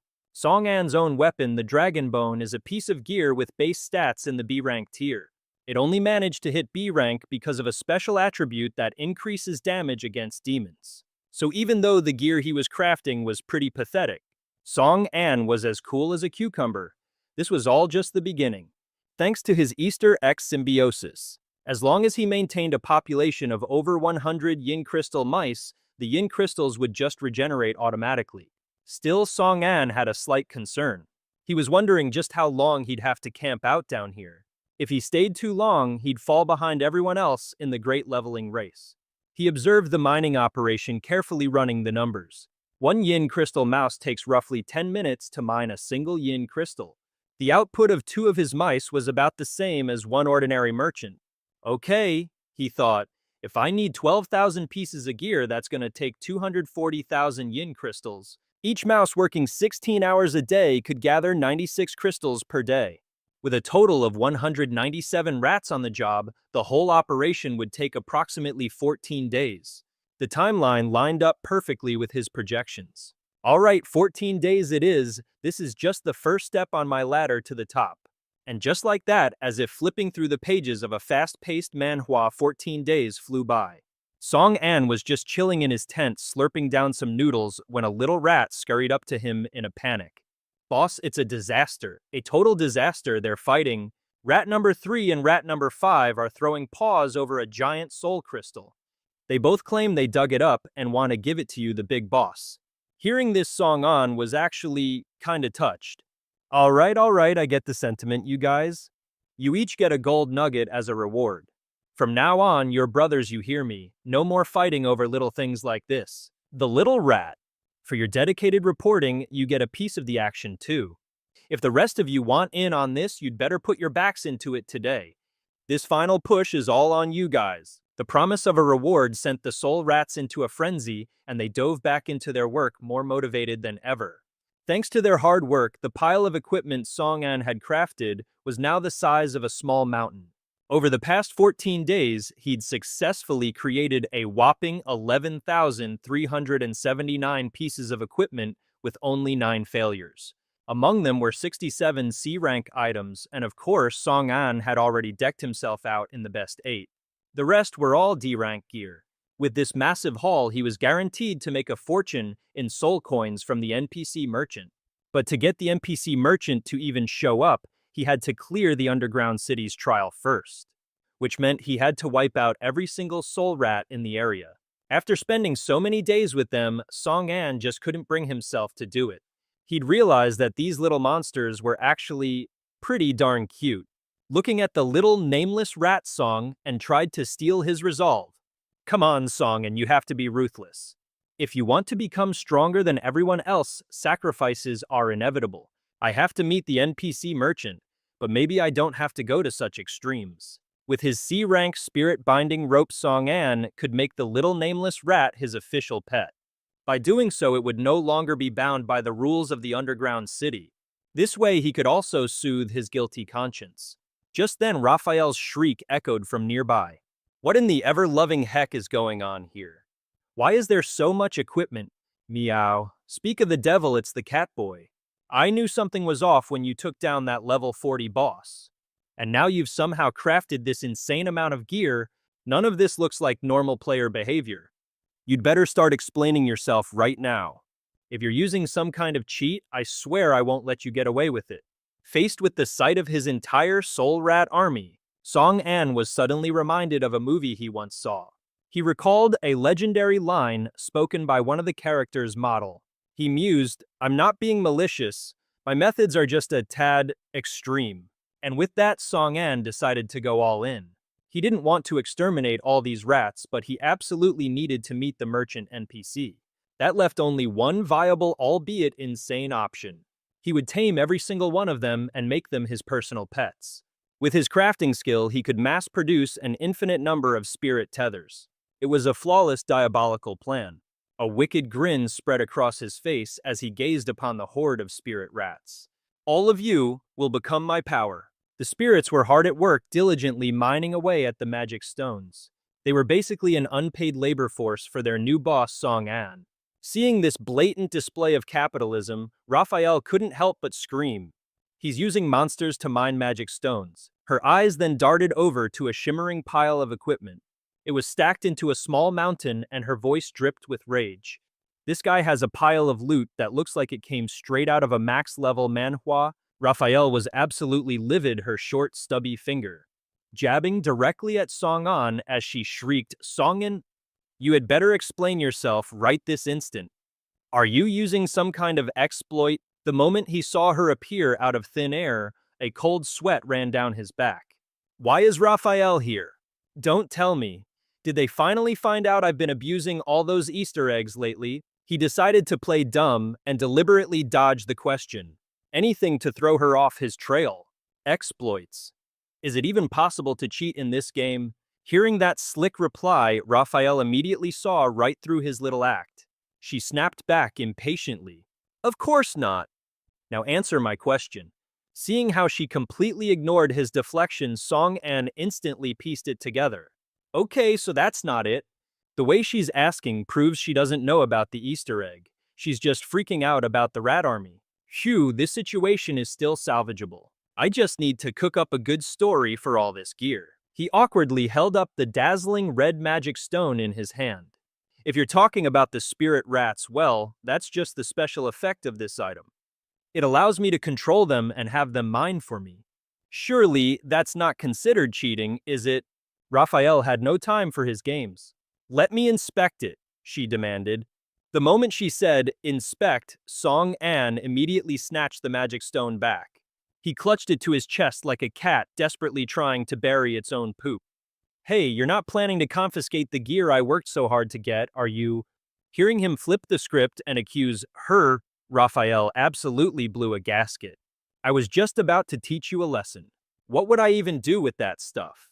Hand it over for inspection, now." After receiving the mana stone from Song An, Raphael got right to work on his inspection. He was right. After getting the mana stone from Song An's hand, Raphael began his little inspection, and what do you know, he was right. It was a system item. Finally, he'd figured out the cause of this whole mess. So this thing really does explain why there's a freaking army of mole rats running around. He reached out and tossed the mana stone back to him. "There's nothing wrong with this piece of gear. Here, take it back." "Meow," Song An gently caught it. His voice was practically dripping with relief. "Oh, thank goodness. It took me forever to get my hands on this item. Just because the inspection is over doesn't mean this is over." Raphael planted his hands on his hips, his voice sharp as a tack. "Then what's the deal with this mountain of equipment, huh?" Song An tried to play it cool, but the second he heard that question, he knew he couldn't weasel his way out of this one. Yep, his brilliant plan to change the subject was a spectacular failure. Raphael's face turned dead serious as he grilled him. "Normally, the resources in a dungeon are extremely limited. So how in the world did you manage to mine so many yen crystals? Every time the underground city produces mana stones, it's only enough to craft 10 pieces of gear at most. And that's not even counting the usual crafting failure rate for merchants. So care to explain this little miracle?" Song An looked down at the floor, and even the little yen crystal mouse on his shoulder seemed to be staring at him intently. Then he answered, "Oh, that. I thought you were going to ask something difficult." And to everyone's surprise, he just scratched the back of his head with a goofy grin. The truth is, I have no idea. Raphael looked like his brain just short-circuited. What? He shrieked. Song An started waving his arms around dramatically to explain. At first, I just wanted to mine a few yen crystals to craft some gear. But I just kept digging, and the crystals never ran out, so I figured why not set up shop here and craft for a while. Raphael narrowed his eyes. And you're telling me there wasn't a single error notification? His reply was two firm words, nope. Despite the intense manhwa-style interrogation, Song An kept his cool. If a notification window had popped up, trust me, I would have noticed. That's what he said, but on the inside, he was cackling with glee. As long as this little guy has no proof, he can't do a thing to me. Song An smirked to himself. Man having some acting chops is a real-life cheat code. Seeing his honest reply, Raphael was stumped and couldn't press the issue any further. He sighed, honestly, this whole thing is just way too bizarre. It's almost like the system's completely rigged in your favor. Songin, how annoying, he grumbled under his breath. What's he gonna do to me, huh? Songin thought with a smirk, watching Raphael, utterly bewildered, walk straight into his trap. So how exactly did this happen, kitty cat? Raphael asked, a hint of suspicion in his voice. Is there anyone else around here? Seeing that he'd taken the bait, Song An was practically ecstatic. Why yes, of course, my loyal subordinates are right here. They can all bear witness. The rock spirit rats chanted in unison. We bear witness to your words. We wholeheartedly agree with the boss's viewpoint. Raphael was half convinced, half skeptical. These rats were clearly under Song An's thumb. Besides, I hate rats, meow. He furrowed his brow, launching into a dramatic lament. Before, players were complaining to me that they couldn't enter this underground city. So naturally, I came here to check it out. Who would have thought such a massive problem would pop up now? It wasn't until Raphael said that Song An finally realized. Oh, so he'd been chilling here for ages, messing with other players' ability to enter this Manhwa map. Raphael pressed him, Song An, are you really clueless about this? You better not be pulling my leg. Song An immediately waved his hands, trying to shake off the suspicion. Me never, how could I dare, he thumped his chest for emphasis, to prove his utterly questionable integrity. For this I can stake my entire honor. Suddenly a system notification popped up right between Song An and Raphael, startling them both senseless. Symbiotic Easter egg effect activated. Rock spirit stones have been refreshed. That notification, however, contained information that completely blew Song An's cover. Rock spirit symbiosis. Rock spirits and rock spirit rats have a symbiotic relationship. As long as the number of rock spirit rats is maintained at more than 100, rock spirit stones will automatically regenerate. Sustainable harvesting is the best harvesting. A golden rule even for a manhwa. After reading the notification, Song An instantly broke out in a cold sweat. His mouth clamped shut, not daring to utter a single peep. Meanwhile, Raphael was utterly dumbfounded, then muttered, isn't that a system notification? Song An, quick as a flash, started scrambling for an excuse to bolt. Oh, suddenly, I just remembered I had a thing to do. Gotta go by, realizing Song An's intentions. Raphael absolutely saw red and roared his name, Song An. Raphael lunged forward, his face contorted with ultimate fury. You lying scammer! Song An, being the quick-witted and quick-footed rascal, he was immediately concocted another excuse to make a run for it. Oops, suddenly remembered, I have very important business elsewhere. I'll just head out now. But as soon as he heard that Raphael saw red and bellowed Song An's name, Song An, Raphael shot towards him, his face a mask of pure, unadulterated rage. You damn swindler! You're obviously exploiting Bei, and you have the absolute audacity to play dumb with me. Song An hastily tried to talk him down. Whoa, calm down, I can explain everything. Right now, his brain was a tangled mess of pure panic. He couldn't think of a single strategy, only one thought was screaming in his mind. Oh, I'm so screwed. Of all the times to manifest a new Easter X, it had to be now. Raphael immediately cast a spell, issuing a correction command. As he cast it, he snarled, I absolutely refuse to let an exploit like you exist. Song An yelled, wait, Raphael. Internally, he was freaking out big time. Aw crap, there goes my Easter X. It was fun while it lasted. But it was too late. Raphael's spell formed a sphere completely engulfing Easter X. A system window popped up, correction in progress. And then, absolutely nothing happened. The two phantoms stared blankly at Easter X. Correction failed. System has determined this phenomenon is consistent with natural law. No correction is required. This completely unexpected turn of events left Raphael absolutely gobsmacked. What the? Even Song An had the exact same jaw-on-the-floor reaction, but he quickly snapped out of it, his mind racing to analyze the bizarre situation. The system wasn't just ignoring Easter X. It was actively approving it as a legitimate feature. Well, he thought, this was definitely not part of the plan. No matter how many times Raphael spammed the correction command, the system just kept flashing the no correction required notification. He couldn't believe his eyes. He tried again and again and again dozens of times. Why isn't it working? The equipment is useless. While Raphael descended into a frantic spiral of button mashing, Song An just stood back and enjoyed the show.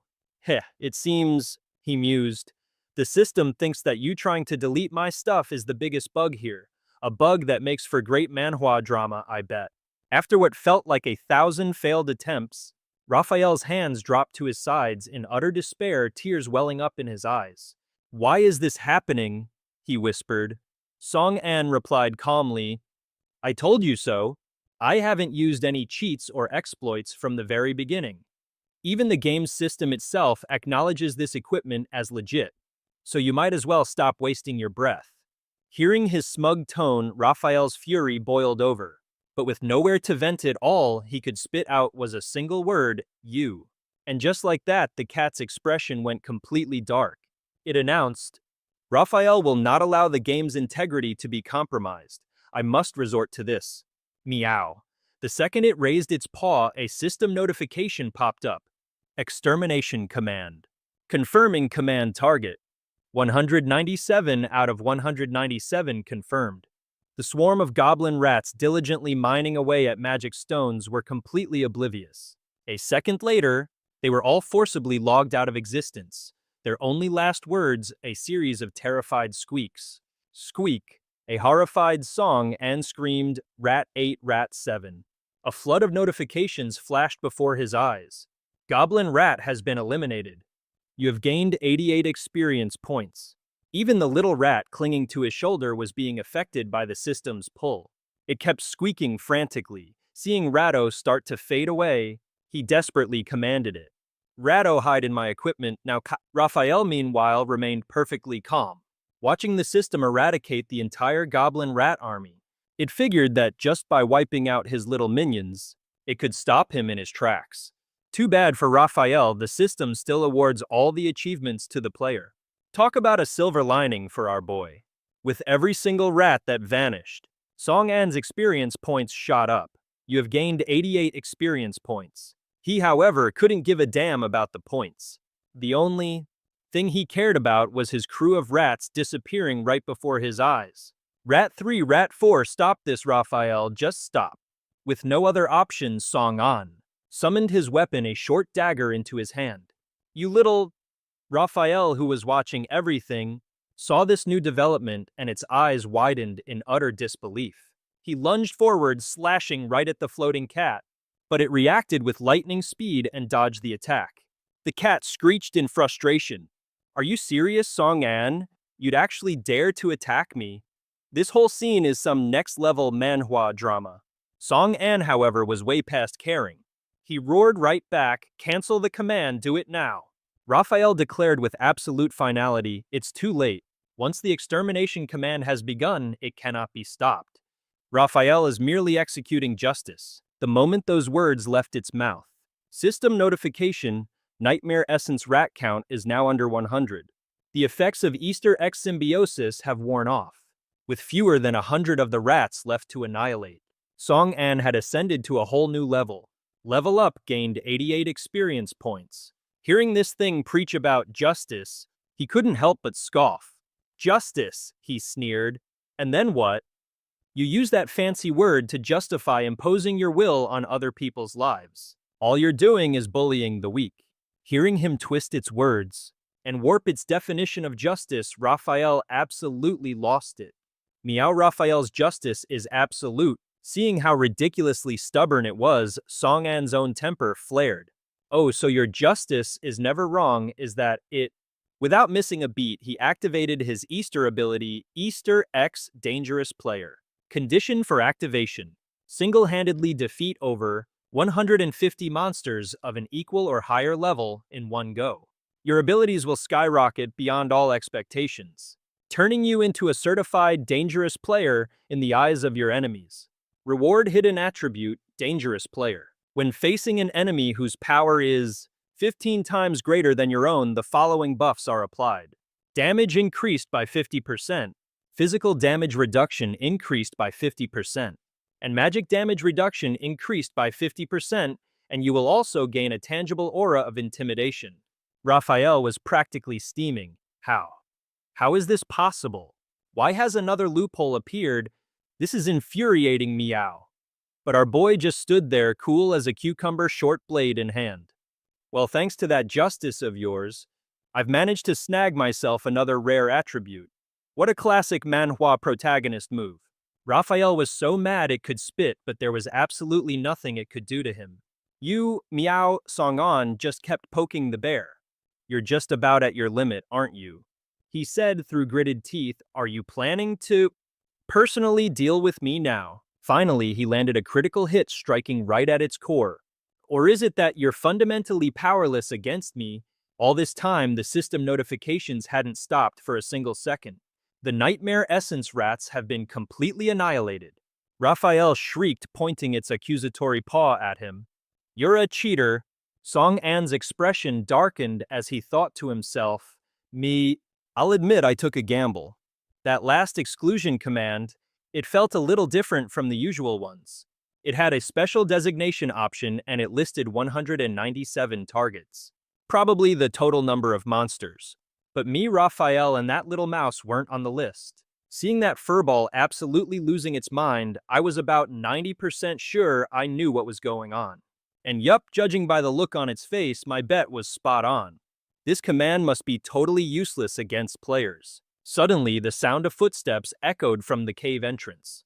The noise was enough to startle them both out of their little shouting match. Raphael snapped, Who's there? The wandering merchant. A dong scratched his head and offered an awkward smile. He shuffled in cautiously. Did I come at a bad time? The wandering merchant, A dong, is the guy who shows up after you finish clearing a dungeon. His main gig is buying and selling equipment. Occasionally, he'll even have some premium items for sale. He cleverly suggested, I could just find another spot, maybe. Seems like it's not a good idea to interrupt, whatever this is. Song An immediately raised his voice, stopping the merchant in his tracks. Don't you dare leave, you're right on time. I've been waiting for you. He casually tossed Raphael to the side. It's fine, don't worry about that thing. It can't do anything to me anyway. Let's you and I get down to business. A dong chuckled nervously. Are you sure about that? Feeling the utter disrespect, Raphael shrieked. Song An, you have gone too far. It decided to enact divine punishment on behalf of the system. It then stomped towards them. If you two insist on being so stubborn, then let me give you a warning. I won't be giving you back that money from earlier. He glanced down at the gaudy-looking pass in his hand. A wave of pure annoyance washed over him. Seriously, which developer at the company thought this item was a good idea? It's completely useless for a solo player like me in this kind of manhwa. Override command. A second later, a system notification popped up. Command override ineffective against players. The creature spammed the command over and over, and the system just kept repeating the same ineffective notification. Meow meow meow meow. Song An, completely ignoring the meltdown, turned back to A Dong. You know how cats are, always so competitive. Just ignore it. Hearing this, the merchant just gave a non-committal reply. Oh yes, it barked its orders at him. Song An, you get back here this instant. Seeing that the two of them couldn't care less and were just focused on calculating the pile of gear, it was about to explode from pure rage. I'm gonna lose it, I'm seriously gonna lose it. Why can't I do a single thing to that guy? Why does a broken, bugged-out player like him even exist? This is infuriating. Suddenly, the cat-like creature got a notification. An urgent distress call from another player was sent to Raphael. Other players are in trouble too. And by the looks of it, it's super urgent. If that's the case, I guess I have no choice but to put this on hold. Ugh, stupid cat. It yelled loudly to get their attention. Song An, I'll let you off the hook for now. It had already opened a teleportation gate, but it didn't forget to leave a parting threat. Even though I can't do anything to you right now, I swear the day will come when I figure out how to punish you. It let out a huff and leaped into the portal, vanishing. Seeing that little pest was finally gone, Song An let out a sigh of relief. Finally, it's gone. Even though it helped me get an incredibly rare achievement, I just can't bring myself to be happy about it. He thought back to his old companions, the star weasels, and his heart ached with guilt. It's probably because I feel like I let them down. After all, they were just humble little workers. Suddenly, a Dong's voice broke through his thoughts. Boss Song, hey boss Song. Song An snapped back to reality. Ah, boss sounds a bit weird. Just call me Song An, so what's the price? A Dong replied, I'll buy them for 6,000 per piece. What do you think? What the moment he heard the price, his face soured. He put a hand on his hip and retorted, 6,000. That's way too low. Are you guys trying to scam me? Factoring in time, materials, and the success rate, the cost price is already 5,000. His mouth went into overdrive, all to haggle for a better price. Right now, the average player out there is only around level 10. The demand for D-rank gear in this manhwa is absolutely insane. You could easily flip these for 20,000 apiece and nobody would bat an eye. Besides, I have over 10,000 pieces right here. And you think offering 6,000 apiece is a fair deal? Get real? A Dong quickly tried to smooth things over. All right, what price do you think is fair? You name it. Song An greedily held up both hands, one showing the number, one the other showing a 2. I want 12,000 per piece. A Dong was floored. You just doubled the price. You call this a deal? That's highway robbery. 7,000. Unfazed, he shot back a higher price, 11,000. Ah Dong wasn't having it. 8,000, I'm already about to take a loss on this. Song An held firm, sticking to the 5-figure range. 10,000? If you won't take it, there's nothing I can do. Backed into a corner, Ah Dong held up 9 fingers. 9,000, any higher and I'm walking. I literally can't afford it. Song An grabbed his hand, shaking on it to seal the deal. A deeply satisfied grin spread across his face. 9,000 it is then. Ah Dong opened his backpack and started stuffing all the weapons inside, muttering as he worked, why do I have this sinking feeling I just got scammed? Watching the massive pile of weapons vanish into the surprisingly normal-sized bag, Song An remarked, seriously, how can that backpack hold that much equipment? Ah Dong started whining. He was worried about his future inventory getting stale. Once players start leveling up, all this gear's going to be worthless. I'll go bankrupt at this rate. Song An gave him a thumbs up, trying to cheer him up. You don't need to worry about that. I've already thought of a solution for you. I'll even throw in 50 more pieces of equipment for you to craft with. After all, this is our first time doing business. Consider it a little welcome gift. Ah Dong couldn't believe his ears and had to ask again. One of these items can go for 200,000 N. Are you serious? You're just giving them to me. Song An calmly laid out his brilliant idea, one based on the classic prize draw gacha mechanic. Later, you can let players do a prize draw. When they win a D-rank item, there will be a small chance they get a C-rank item as a bonus. Right now, there are probably barely any C-rank items on the market. Tell me, how could they possibly resist a deal like that? She even worked out the odds for you. A drop rate of 0.5%. It's just enough to make sure your D-rank equipment doesn't sit on the shelf gathering dust. Ah Dong grabbed Song An's hand like he was clutching onto a savior who'd just stopped the apocalypse. Boss Song, you're an absolute business genius. How on earth did you come up with such an amazing plan? Ah Dong, I absolutely have to add you as a friend. He declared, his face beaming with pure, unadulterated joy. A system notification popped up. Ah Dong's affinity for you has increased. Song An stood behind him, watching him celebrate, and thought with his hands on his hips. For this you can thank the first poor soul who spent his life savings trying to pull an SSR card in some gacha manhwa. I'm just copying his homework. Dong was still grinning from ear to ear. As he started packing up the gear, he said, "Hang on a sec, I'll get those star coins over to you right now." But then it hit Song An. "Oh right, I almost forgot about this." He activated the Crown of Greed. A system notification popped up, activating the effect of the Crown of Greed. On average, each piece of equipment can now be sold for a price of 9,900. Total sale price 111,888,800 star coins. Dong hoisted a massive backpack, but even that wasn't nearly big enough for the haul. Most of the weapons were crammed into a giant sack he was also holding. He handed a VIP card to Song An. "Here's 11,888,800 in liquid cash. The other 100 million is loaded onto this VIP card. This card certifies you as a VIP of the New World Merchant Guild. From now on, when you do business with the guild in Area A, you'll get special discounts and premium treatment." "Oh, fantastic," Song An said, reaching out to take the card.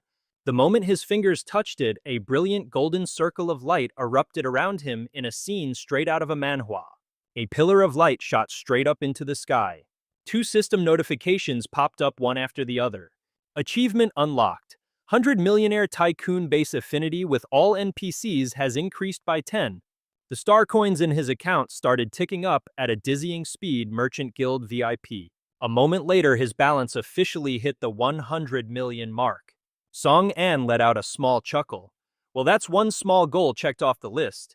He casually slung an arm around Dong's shoulder like they were old war buddies. Dong, let's definitely keep in touch. I'll have even more high-quality goods for you down the line." Hearing this, Dong's face lit up as he replied, of course, Boss Song, you're my golden goose." Dong then pulled out another small pouch. It was impossible to tell what was inside, but he said, "Since you're being so generous, Boss Song, it'd be rude of me not to offer a little something in return." Right then, another system message updated him on the merchant's status. Dong's affinity has reached 100. This was an unexpected case of killing 2 birds with 1 stone. Song An was absolutely ecstatic. Talk about one surprise after another, you even get a bonus for maxing out affinity. Dong took out 3 small vials filled with a clear liquid and set them down in front of him. The item was none other than fairy water. It could be used at any moment to instantly purge all negative status effects while also fully restoring his HP and MP. A huge grin spread across Song An's face, his voice brimming with unconcealed delight. "This is some good stuff." Dong replied, "Of course, this stuff is incredibly rare. I've only got 3 bottles. If it weren't for my fated connection with you, Boss Song, I wouldn't have even considered bringing it out." He held a bottle of the divine water, thinking to himself, "With this in my hands, I can afford to take some much bigger risks." Dong hoisted his backpack up, ready to say his goodbyes. "Boss Song, if our business is done, I'll be on my way. Can't wait around, gotta go make a killing." But suddenly Song An called him back. "Hang on, Dong." The man stopped and turned, asking, "Is there something else?" A rather sleazy look appeared on Song An's face. He rubbed his thumb and index finger together in that universal sign for money. "There's something else I'd like to buy from you.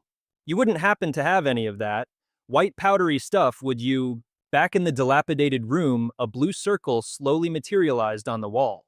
The circle coalesced into a spatial gate, as the system simultaneously announced the clearing of the Goblin Cave.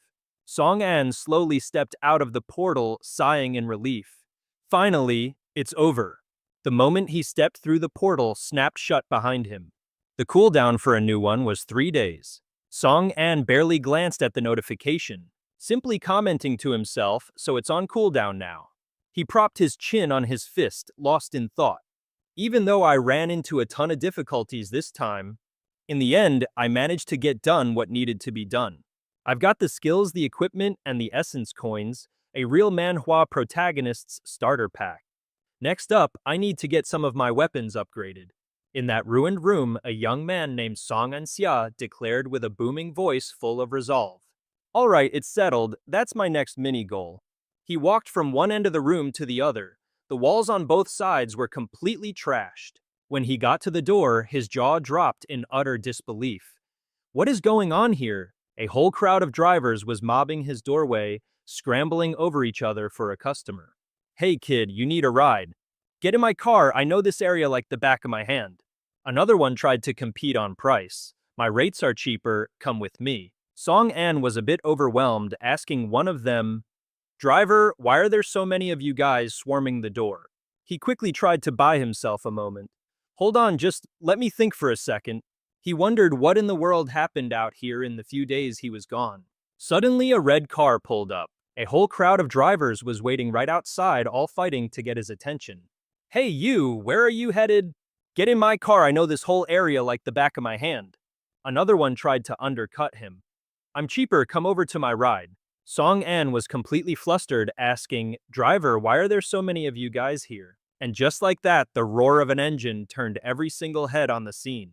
A badass red car pulled a slick semicircle drift, stopping perfectly beside Song An. With one hand coolly on the steering wheel, Lin Nan leaned over and asked, Hey kid, need a lift? Fastest and safest ride you'll find. He added with a smirk, and I throw in top-tier intel for free. Song An's brain was just a mess of question marks. What in the world was going on? Not another one. One of the other drivers yelled, pointing an accusatory finger at him. See ya, Lin Nan. It's you again, always trying to poach our customers. We're not letting you have this one. I saw him first, and that's when it started to click for Song An. Hey, so they're all fighting over a fare. The blonde-haired driver immediately swiveled around to make his sales pitch. Hey buddy, ride with me. I'll even give you a 20% discount. That other guy seems way more reliable. Yeah, I'm going with him. Besides, I could really use some solid intel right now. Sorry, pal. And with that, he dashed off, leaving the other drivers completely stunned. He hopped into the backseat of Lin Nan's car and gave him the signal. All right, man, take me to Mutian Mountain Sector G. The driver gave a one-word reply of agreement and immediately hit the gas. Keeping his eyes on the road, he said, You made the right choice, kid. Better buckle up.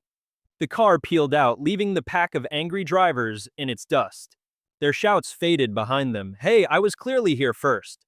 As the car cruised steadily down the main road, Song An broke the silence. So Lin Nan, who were all those guys back there? And why are they all camped out in front of the underground city gate? Lin Nan answered without taking his eyes off the road. They're all just hustlers trying to make a buck or a star coin in this case. Just like me, they make a living by ferrying players between the different zones to scrape by in this tough manhwa world. And they wait at the gate because that's the best spot to find new customers. You seem puzzled by the choices those guys are making, huh? They're all just people struggling to earn some star coins, that's all. They're also in the business of taking players between zones. Just trying to earn enough to get by like me. And waiting at the gate is simply because it's the easiest place to snag a fare. Are you having second thoughts about your own choice just now? Or are you wondering about the choices those other guys made? Are you curious about why they'd choose a life like that? I mean, you can't make much money just being a taxi service for players, can you? Why not just go hunt monsters or complete quests? That seems like a much faster way to earn star coins, doesn't it? He glanced at Song An in the rearview mirror, then asked something completely out of left field. So your little brother's got some serious gaming skills, right? Hearing this, Song An furrowed his brow and shot back. What's that supposed to mean? Lin Nan explained, Hey, being a good gamer is a huge plus these days. Not everyone can just adapt now that the world's gone full-on RPG mode. Even with that massive hint, Song An was still completely lost. He pulled out a pack of smokes and offered one to the kid. Care for a puff? The kid politely declined, no thanks. Seeing that he didn't smoke, Lin Nan just shrugged it off. He simply pulled one out for himself, stuck it between his lips, and lit up. The world just turned into this overnight. It's a miracle guys like us have even survived this long. Forget about trying to keep up with all the new rules and changes. He answered slowly, a thoughtful, distant look in his eyes. See those drivers hanging around the gate? They're all the ones who can't kill monsters. So they're stuck doing their old jobs just trying to scrape together a few star coins. Song An retorted, It can't be that hard to kill monsters, can it? I mean, they respawn on a regular basis. And there are tons of them, right? At least the wild ones. Lin Nan just chuckled at the kid's complete naivety. He sighed, Sure there are plenty of wild monsters, but you gotta be able to get to them first. The major guilds have all the good farming spots on lockdown. Low-level players like us, we don't stand a snowball's chance in hell of getting near them. Hearing this, Song An's expression turned serious. Brother Nan, I've been cooped up in the underground city for a long time, so I'm totally out of the loop when it comes to guilds. Could you fill me in on which guilds are out there? Now, this was a topic Lin Nan knew inside and out, and his confidence surged. He jabbed a thumb at his chest and declared, "Kid, you came to the right guy. I'm basically the walking talking news agency around here." Seeing how pumped he was, Song An leaned in ready to listen. Brother Nan, I wanted to ask something. I was in the underground city for a long time, so I'm pretty clueless about how the guilds work. Can you tell me which ones are the major players? This was right up his alley, and Lin Nan was practically beaming with confidence. He pointed to his chest again. Well then, little bro, you've definitely asked the right person. I'm the #1 source of info in this whole joint. With that kind of confidence radiating off him, Song An was all ears. So can you tell me about them? Glad you asked, that's perfect. And with that, he began to break down the whole guild situation in this new manhwa world. Right now, there are 3 major guilds at the top. You've got the strategy group, the Starcoin Alliance, and another one called the Dongshan Guild. Each one has its own vibe, but the strongest of the bunch by far is the strategy group. Word on the street is their guild leader Li Tiarui is about to hit level 20. And as he spoke, the system conveniently brought up an info panel to get Song An up to speed. The strategy group led by Guildmaster Li Tiarui. This is where over 80% of the high-level players hang out, all with the single goal of becoming the top dogs of this world. The Starcoin Alliance. Guildmaster Tu Fei. To join these guys, you need a net worth of at least a few 100,000. They've got the most important resources in the game on lockdown. The Dongshan Guild, led by a fella named Gi Long. They shot up the ranks by monopolizing all the low-level dungeons. Their specialty, robbing other players blind.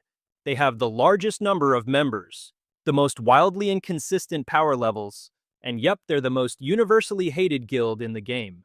What a classic manhwa villain setup. Hearing the name of the strategy group's leader, Song An, suddenly froze. Li Tiarui, that name is way too familiar. Where have I heard it before? But when the Dongshan Guild was mentioned, Lin Nan's brows knitted together, making his disgust for the group perfectly clear. But out of all of them, it's the Dongshan Guild you gotta watch out for. The members of that crew are a bunch of absolute scumbags. They specialize in jacking items and resources from other players, and they're always out there trying to recruit more lowlifes. The car cruised smoothly down the road, the scenery outside blurring past.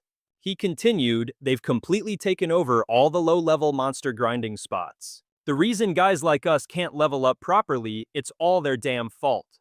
So if you run into them later, little bro, you stay far, far away, you hear me. Song An paused for a second, mulling over his words. Stealing resources, hogging monster spawns. Why does this sound exactly like a toxic online game? Then again, it seems this world isn't all that different. Suddenly, the driver turned back to look at him. So kid, you interested in joining one of the big guilds, I mean? Hard to believe so much has happened. Out here in just a few short days. And in that moment, his resolve hardened. Looks like my peaceful days are officially over. I'm going to have to get a whole lot stronger. A short while later, the car arrived at its destination. Blue skies, white clouds, towering mountains, and lush greenery everywhere. Muchen Mountain Zone G, we're here, kid, Lin Nan announced. Song An stood by the car ready to pay the man. Here's the fare, 3,500 star coins. The driver asked him curiously, hey kid, you really planning to hunt monsters all by yourself? The wild monsters around here are all level 10 and up. It's going to be a tough fight for one person. Song An gave a polite, reassuring answer. It's fine, I'm used to going it alone. But in his head, he scoffed, wild monsters, please, my real target is the underground city. Sure, they were technically just a client and his guide. But after the journey they'd had, you could say they'd formed a real bond. Lin Nan, full of concern, couldn't help but give him a warning. Hey little bro, don't get mad at me for being a nag, alright? If you run into trouble, don't try to be a hero. Staying alive is the most important thing. He said, half joking but dead serious. If you can't win, just run for it. There's no shame in wanting to live. Song An was touched. I know, thanks Nan. Seeing that his advice wasn't changing the kid's mind, he just had to let it go.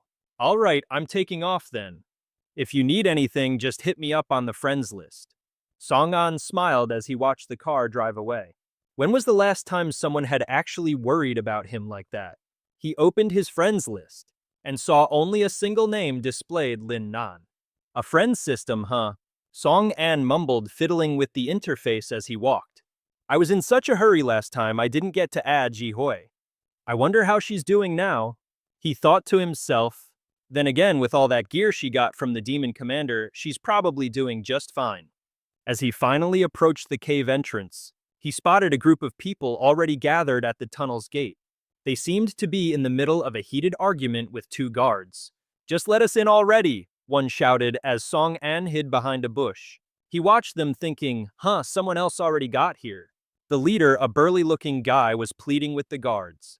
There are so many of us, we can definitely clear this thing. On what grounds are you keeping us out? The only girl in the group backed him up. That's right. The guard looked thoroughly unimpressed and pointed his spear at the stubborn group. I already told you lot you're not level 20. The man's face was grim, showing no sign of budging. You are not qualified to enter this underground city. These were the NPCs of the Guard Corps system, a classic manhwa feature. A squad of soldiers with an average level over 30, tasked with protecting certain dangerous underground cities. Their job was to prevent players from getting themselves killed too early. But being that dedicated meant they could be real pains in the neck. A massive gate materialized, crackling with bright electrical sparks. Desolate Swamp difficulty C rank. Minimum level 20, recommended party size 6 to 10 people. The gatekeepers quickly moved to block the group, preventing them from taking another step. Don't even think about it. Until you hit level 20, you are not allowed to enter. Just then, Chi Huli raised his hand, his voice oozing with a smug, casual arrogance. You probably don't have a clue who you're dealing with. I'm Hu Li, the vice captain of the Strategy Guild. He narrowed his eyes, oozing an air of absolute confidence as he continued. I've already cleared 5 dungeons to date. Right now, I'm the second in command of the strongest guild there is. Is there any place in here I'm not allowed to go? But the guards stood their ground, absolutely resolute. If you're underleveled, you can't enter. Those are the rules. A faint smirk played on his lips. Rules. Well, then I'll just have to break them. The teammate beside him started to grin menacingly. Looks like we'll have to do this the hard way. The guards immediately leveled their spears, pointing them directly at the group. If you all insist on being stubborn, the tag says solo only, and try to barge in, we won't show any mercy. Just then, Song-an's voice cut through the tense atmosphere. I'd advise you not to pick a fight with these guards. Inwardly, he couldn't help but celebrate. He never expected to run into guild members so soon, let alone the vice captain. Huli snapped his head around and barked, "Who's there?"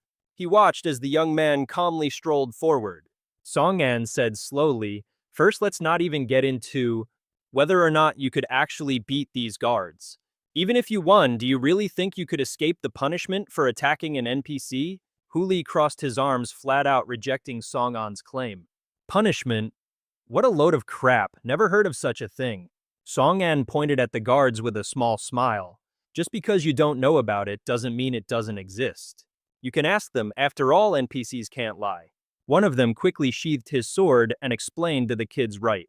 If you guys had actually tried to force your way in, you would have been immediately banned from all dungeons in the Hadim Kingdom. For 15 whole days, you wouldn't be allowed to enter a single one. Huli's teammates immediately flew into a panic. 15 days. We'd fall completely behind all the other players. Good thing we didn't make a move. He thought seriously, his sharp gaze assessing Song-an. So it's true. Who the hell is this brat anyway? How could he possibly know so much? Could he be one of the game developers like Lee Jirui? Reading this is like I'm in a manhwa about a guy with all the answers. This is seriously getting on my nerves. He glanced back slightly, giving an order in a low voice. Mata, investigate his class and level. Mata, who was wearing a red cloak, smiled and replied right away, God, this is so infuriating. He shot a look over his shoulder, hissing the order under his breath. Martha, do your thing. I need a full scan of that guy's class and level. The red-cloaked Martha flashed a grin and replied, You got it, boss. In a flash, a small reticle appeared in her eyes as she initiated the analysis. Scout's cloak with a scouting skill that can pull info on a player's class and level. Suddenly, the guy spoke up, his face a perfect picture of innocence. He held out his hand with a breezy, open gesture. Hey there, Mr. Guard. To be honest, I'm here for this dungeon too. Think you could bend the rules just a teensy bit for me? The guard arched an eyebrow, completely baffled, but answered cautiously. You're not even level 20, are you? If that's the case, there's nothing more to discuss. The kid glanced over, his casual tone never wavering. To his left, an item window materialized out of thin air. Whoa, now don't be so quick to say no. Item tab. Just as he spoke, a bright green object popped into existence. It's a little crowded out here. I think we should discuss this somewhere more private. The guard's jaw dropped, his eyes nearly popping out of his head. What in the world? A guy with glasses on the Tiger Force team couldn't help but gasp in shock. What's going on now? Even their leader was scratching his head, staring at the tent that had just been pitched right in front of them. A tent. What kind of ridiculous stunt is this guy pulling? The guard's subordinate cried out in a panic. Chief? But the chief guard calmly waved him off. I've got this, the rest of you back to your posts. Meanwhile, the members of the strategy team couldn't resist gossiping amongst themselves. You don't think he's trying to bore the guard to death in there, do you? Cut the chatter. Martha, ignoring them completely, continued her report in a hushed voice. Captain, his name is Song An, level 14. He's a warrior class not affiliated with any guild. Aside from looking like a complete and utter doofus, there's nothing special about him. This made Chi-Hu Lee raise an eyebrow and let out a chuckle. Pathetically weak, and yet he's got the nerve to show his face here. With a hand on her hip, she quickly asked again, So what's our move? He simply raised a hand, signaling for the entire team to wait. We'll wait here. Let's see what he does when he finally comes out. Deep down, he had to admit he was getting a little curious. It felt like a plot twist straight out of a manhwa. With a hand on her hip, she quickly asked again, So what's our move? He simply raised a hand, signaling his team to hold their horses. Let's wait here for that kid to come out before we make a move. Deep down, a sliver of curiosity had already begun to sprout in his heart. A massive question mark was now hanging over his head. A moment ago, that guy said his target was also Rongzhan. Hu Li's brows furrowed, and he practically spat out the words through gritted teeth. I want to see just what kind of pathetic tricks he thinks he can pull off. Inside the tent, a guard with slightly flushed cheeks spoke up, his voice laced with suspicion. What do you think you're doing? Song An put on his most charming wide-eyed smile and began to speak. Just a little something to show my sincerity. I'd love to make friends with the head guard. Without another word, he tossed a hefty bag of cash toward the fella. A little something for you and the boys to grab a drink. Glimmering inside the cloth pouch were several gold coins worth a cool 50,000 star coins. The guard's voice trembled slightly. It was clear this dazzling temptation was shaking him to his very core. Hey, what kind of upstanding, law-abiding citizen do you take me for? How could I possibly be bought so easily? But on the inside, Song An was just cackling silently. Try taking your eyes off the money before you say that, pal. He put on a serious face and waved his hand once more. My mistake. It seems my sincerity wasn't quite enough. In a flash, a blinding pile of gold appeared, another 200,000 on top. The guard clenched his jaw, fighting a desperate battle to stay rational against the allure. Why is this guy doing this? I don't think I can hold out much longer. But it wasn't long before the man broke into a wide grin and casually stuffed the pile of gold into his pocket. From this moment on, we are the best of friends. The guard tried to justify it to himself. I'm not normally this kind of person. But damn, he just offered way too much. Song An just smiled, feeling how simple everything was. Having money really does make life easy. This right here was Song An's special ability, a classic overpowered manhwa skill, bribery. It allows him to gain favorability points by gifting star coins to NPCs. The amount of star coins required changes depending on the NPC's status. Why bother racking your brain to please people when you can just throw money at the problem? Pocket. From this moment on, you and I are friends. The guard was still trying to tell himself. I'm not really this kind of person, but man, he just gave me so much. He let out a small smile, feeling like everything was easy to solve. Having lots of money sure makes things convenient. This is Song An's skill. The bribery skill can win favorability by gifting star coins to NPCs. The amount of star coins needed changes according to the different statuses of NPCs instead of racking your brain to please others. Why not just solve this problem with cold hard cash? Wasting no time, our boy got straight to the point. Guard captain, so what's the deal with getting into Danyan? The guard hesitated for just a moment. Friendship is one thing, but when it came to getting into Dion, a sly smirk crept across his face. With another wave of his hand, I'm afraid I'll have to trouble you to figure something out for me. And bam, 5 massive bags of gold materialized out of thin air, plus a cool 200,000 N on top. Instantly, a system notification chimed. Favorability with NPC guard captain has reached 100. The fella pulled out a blue card, grinning like an idiot as he explained. I just so happen to have a special access pass right here. Take it, it's all yours. Song An beamed. That's exactly what I was waiting to hear. Meanwhile, Chi Hu Li's crew, who were waiting outside, were starting to get real antsy. What the hell is taking that little punk so long? You don't think he's doing something shameful in there, do you? Suddenly, their leader's sharp voice cut in. He's coming out. The guard strolled out looking absolutely thrilled and even launched into a whole backstory for the card. This access pass, I got it for risking my life and limb fighting the enemy back in the day. It was a personal reward from the king himself. It's a symbol of my honor, you see. Honestly, if we weren't such good buddies, I would never have even shown this to you. It might have one teeny little flaw, but don't worry, it doesn't affect its use at all. Song An's face drained of all color. He buried his face in his hands with a groan. But that flaw just so happens to be my absolute biggest weakness. Hearing this, the guard's eyes immediately narrowed. Now hold on, let's get one thing straight, there are absolutely no refunds. He glared down at the ridiculously colorful access card and started to feel his soul pack its bags and leave his body. What kind of sadist at the game company designed this item for this Manhwa? It's completely useless for a solo player like me. The card was covered in a bunch of important-looking text. Name the anti-solo play access pass. Effect allows the user to bypass NPC restrictions when entering dungeons. But then came the fine print, the gut punch, the soul-crushing condition that made this whole endeavor a complete joke. A condition that was the stuff of nightmares for our hero. A true tragedy in this action-packed manhwa. A single heartbreaking requirement. On the card it read, condition must be in a party of 2 or more. The anti-solo player pass. It lets you waltz right past those pesky NPCs who try to gatekeep high-risk dungeons. But there's a tiny catch. You actually need to have a teammate first. And hey, if you bring a friend along, they'll probably think you're the best thing since sliced bread. Across from him, Chi Hu Li finally couldn't hold his tongue any longer.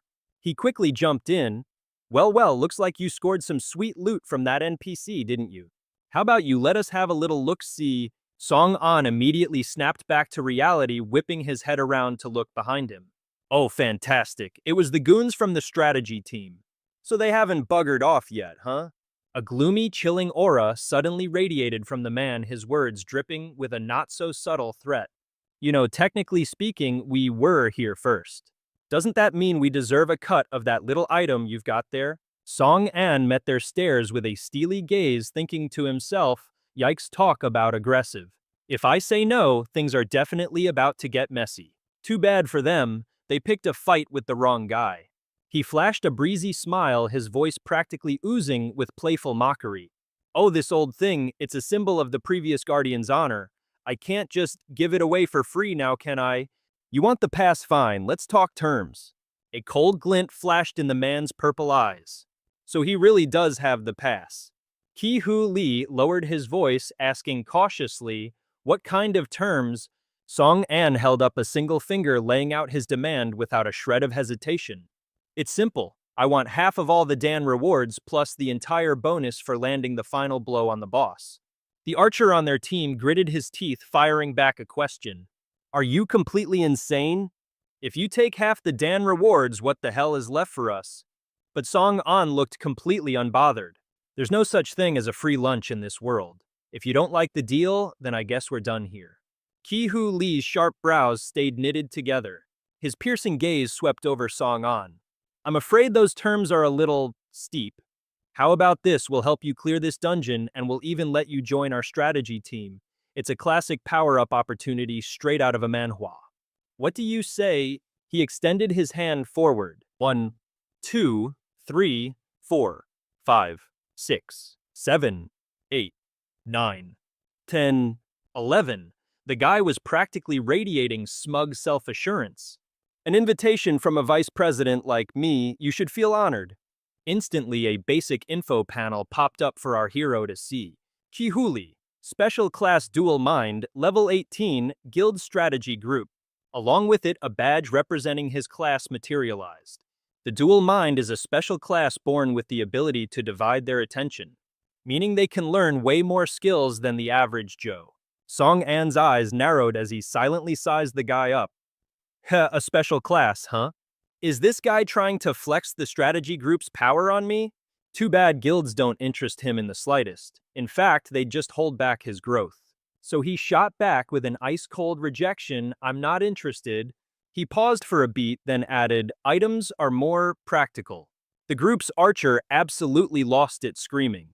Hey, do you have any idea how many people are dying to join our guild and can't get in? Don't push your luck. But surprisingly, Chihuli spoke up, his voice dangerously calm. If that's what you want, fine.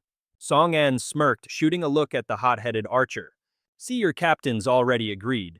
The archer was completely baffled by this, But Chihuli simply clenched his fists, a glint in his eyes. But that depends on whether you have the skill to take them. Song An immediately sensed the impending danger. Killing intent. A powerful shockwave blasted towards him, kicking up a storm of debris and dust. The ground cracked and splintered under the force, the sound echoing through the air. The archer couldn't help but grin with malicious glee. That's our Captain Huli for you. If talking fails, he lets his skills do the talking. Good thing I jumped back in time. But that punk, he's totally done for. Just then, guards rushed to the scene shouting, fighting is forbidden in this area. Who dares to start a fight here? Stop. Stop what you're doing right now. The sound of their frantic footsteps drew closer. As the guards yelled about the no-fighting rule, Chihuli gritted his teeth, a strange feeling washing over him. Wait, this feeling? My attack was blocked. As the dust settled, Song An stood there completely unscathed, a faint smirk playing on his lips. He said, if you're not happy with the terms I proposed, just say so.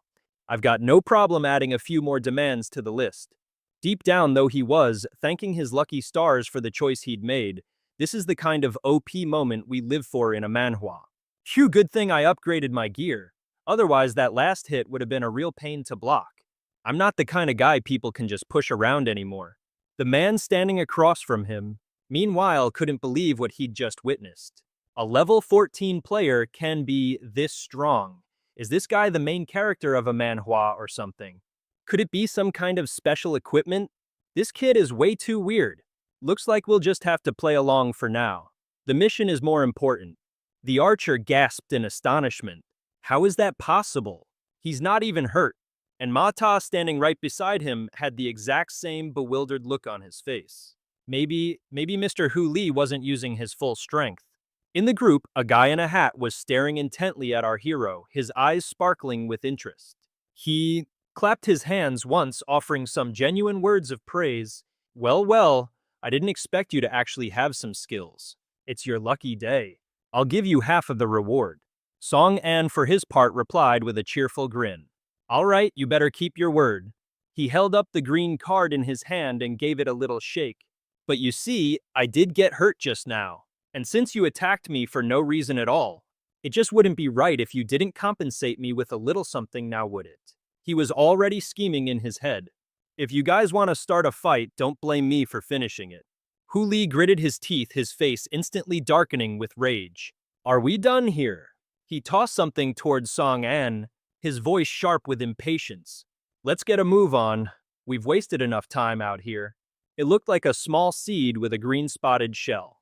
A C-rank demon flower seed. Once planted, it sprouts a patch of demon flowers that automatically attack monsters. Song An glanced down at it, sizing it up. Well, at least it's useful for something. Seems like they don't have anything better to offer anyway.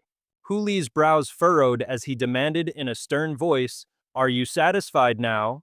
Just wait till we get inside, Dion," he thought. "I'll make you pay."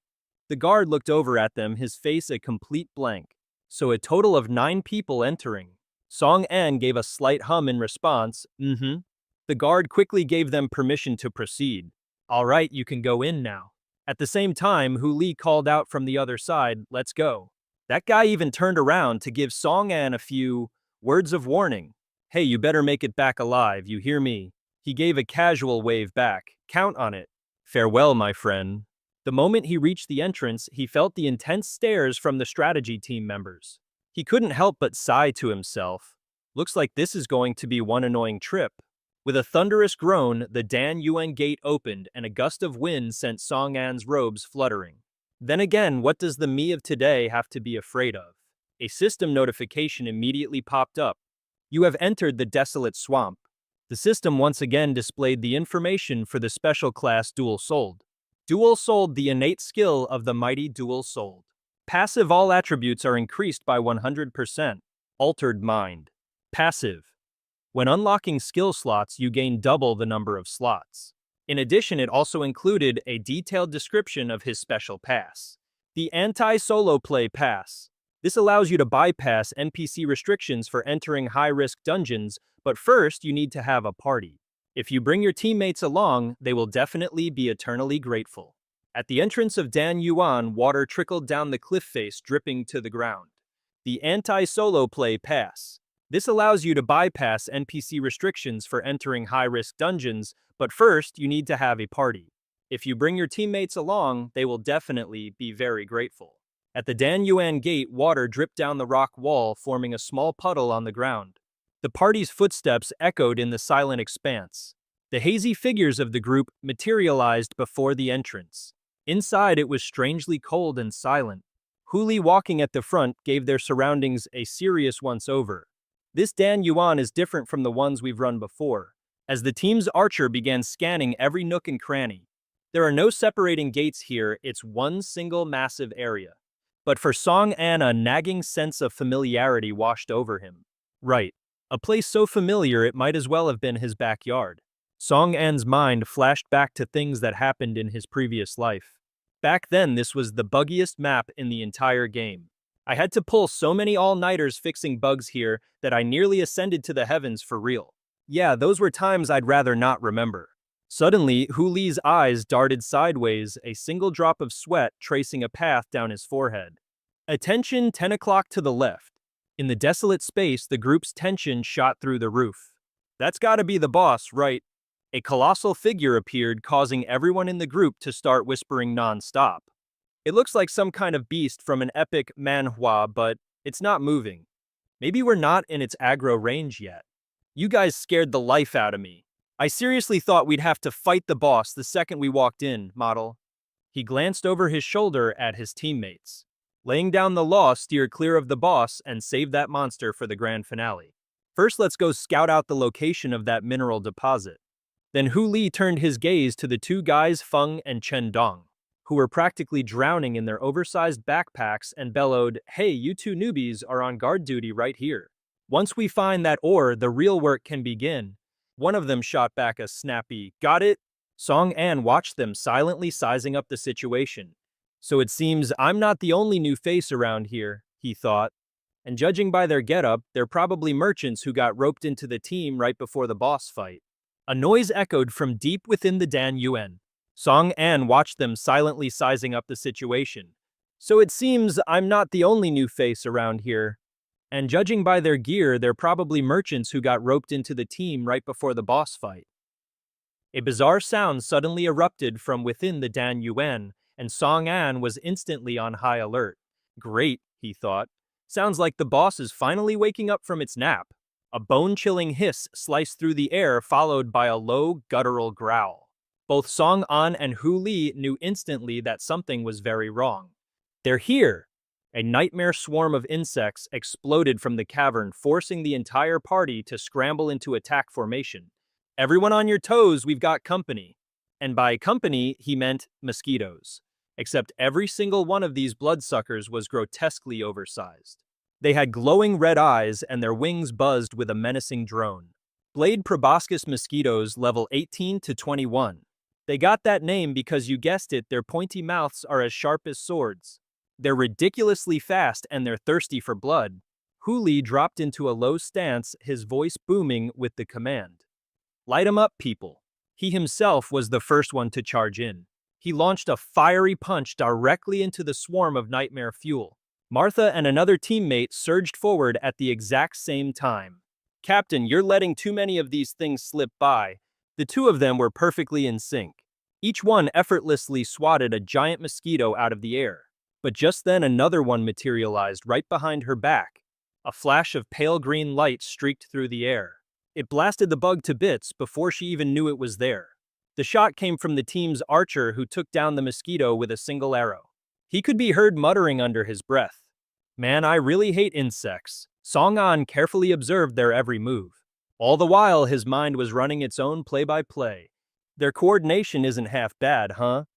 To be this in sync after just a dozen days, now that's some impressive manhwa-level teamwork, model. Man, the people from the strategy team are seriously talented. He was even scoping out the folks in the logistics department.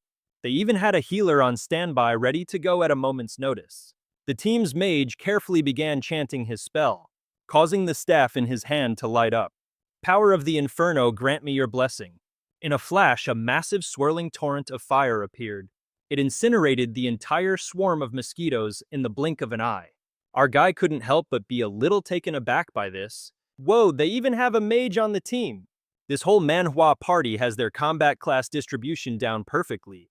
With teamwork this smooth, how are they just a bunch of mercenaries? Kihavli Roard, defensive formation, prepared to engage the enemy. The two shield bearers moved to the front. Captain, they're mutated lizards. Watch out for their venom. And our guy knew just how critically important this stuff was. See, setting up combat classes is all about tweaking your build based on personal preference and understanding. You've got your ranged attackers, your close quarters brawlers, and your magic users. For example, you equip magic gear pump points into magic skills and boost your magic attributes. That's how you really unleash a mage's full potential. The same goes for every other class too. Song-an's gaze darkened as a thought flashed through his mind. Suddenly, he was getting very interested in this so-called strategy group. Their teamwork made them way stronger than any single person. Just then, a terrified scream echoed through the area. Feng was panicking at the sudden appearance of a giant mosquito trying to bat it away with his knife.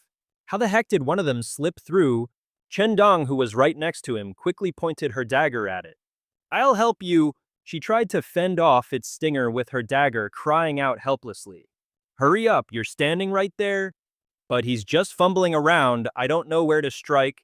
Seeing the razor-sharp stinger just inches from her face, she squeezed her eyes shut and screamed. And just in the nick of time, a flash of light streaked past, slicing the mosquito in two. Song-an stood there, sword in hand, cool as a cucumber, and asked, "You okay?" Still in shock, she stammered out a reply. Yeah, I'm fine." He looked Feng dead in the eye and gave him a quick rundown on how to attack. These mosquitoes might have a strong attack, but they don't have a lot of health. Just aim for the abdomen and you can take it down. Meanwhile, a little thought popped into his head. As expected, the combat ability of these merchants is a massive problem. She was refreshingly honest about her own shortcomings. That's great and all, but we're not actually combat classes to begin with. Besides, these monsters are on a whole other level compared to us. Right on cue, Chen Dong stepped up to introduce himself. Name's Chen Dong, and this is Feng. We're the support crew brought in to handle the equipment. But she hadn't taken her eyes off Song-an for a second. Her voice was practically dripping with admiration. But wow, boss, you're seriously incredible, aren't you? I mean, you handled that monster like it was nothing. And just a minute ago, you were going toe-to-toe with the vice captain. So what brings a big shot like you to a place like this? He dodged her intense stare, trying his best to hide his true intentions. I've got my own agenda. But inside his head, only one thought was buzzing around. I wonder if this overgrown mosquito dropped any loot. A faint glint of light flashed, instantly catching Song-an's eye. That was it. Found it. He bent down to grab it, but another hand. darted out first. Feng and Song An both looked up at the same time, their eyes wide with surprise. Oh, realizing she'd overstepped, she quickly held the item out to him. My bad, I saw an item drop and, well, my manhwa reader instincts just took over. This belongs to you anyway. You're the one who saved me after all. Resting in Feng's palm was a single scrawny mosquito leg. Item mosquito leg, type junk. Description: a leg from an iron proboscis mosquito can be sold to merchants for a small number of crystals. He gave her a friendly smile and reached out to take it. Well then, don't mind if I do. Inside, he was already calculating its worth. A mosquito leg might be small, but hey, loot is loot. At the very least, I can sell it for a few crystals. Waste not, want not. But in stark contrast to Song An's cool and collected vibe, a thrilled, almost giddy smile spread across Feng's face. She carefully tucked her hand behind her back, where a faint light began to glow. Touching his hand just now was the perfect opportunity. My theft skill allows me to swipe an item at any time from another player's inventory as long as I make direct physical contact. Her eyes practically sparkled with a cunning light, hinting at a dangerous and scheming nature. Even if you don't say a word, I can tell you're loaded with good stuff. After all, how could some average Joe go blow for blow with the vice captain of the strategy team? If I could just get my hands on a piece of C-rank gear, I'd be absolutely rolling in it. Over on the other side, Chi-Hu Lee crushed a mosquito in his fist, letting out a sigh. Finally, that whole ordeal was over. The archer suddenly glanced somewhere else and yelled, "Hu Lee, get a load of this!" Thud. His powerful voice echoed through the cave. Hey, you guys, get over here, we found the ore deposit. This development immediately caught Song An's group's attention. It seems the mine on this map doesn't spawn any monsters. Chen Dong turned to look at her, whispering a quick reminder. Feng, we should hurry over there too. Snapping out of her daze, she immediately replied, right. Feng's eyes flicked down to a bead of sweat rolling down her forehead, then to the glass vial of white powder in her hand. Her curiosity piqued. Strange white powder, what is this for? Footsteps echoed in the desolate cave, which was absolutely packed with ore. One of the guys glanced around at the scenery and couldn't help but comment, I can't believe how smoothly this is going for once. Seriously, in most manhwa, you'd have to take down a boss before you could even think about mining magic stones. And this time, the mine is located in the safest area possible. And with that, Chi-Hu Lee barked an order at Chen Dong and Feng. You two can start mining now. If you manage to craft any C-rank equipment, we'll buy each piece from you for 200,000 star coins. Hearing that, the guy practically lit up, replying cheerfully, 200,000. You better believe I'm about to give it my all. Meanwhile, Feng was secretly keeping a close eye on Song An's every move. However, his mind was currently occupied with a few other things. The entrance, the ore deposit, the swamp. We must be right about here. Luring out the boss is going to take some real effort. Looks like it's finally time to use that powder I bought from a dong. Just then a voice called out to him. Song An. He whipped his head around, a look of annoyance flashing across his face. Song An was completely baffled. How in the world do these people know my name? With one hand on his hip, Chi-Hu Lee pointed a dramatic finger right at him, making a bold accusation. You know, there's something I've always been curious about. You managed to block my landslide technique, which means your strength and agility stats have to be on par with mine. A murderous aura exploded from his body as the light in his eyes turned ice cold. So your gear must be absolutely top tier, which really makes me want to take it from you.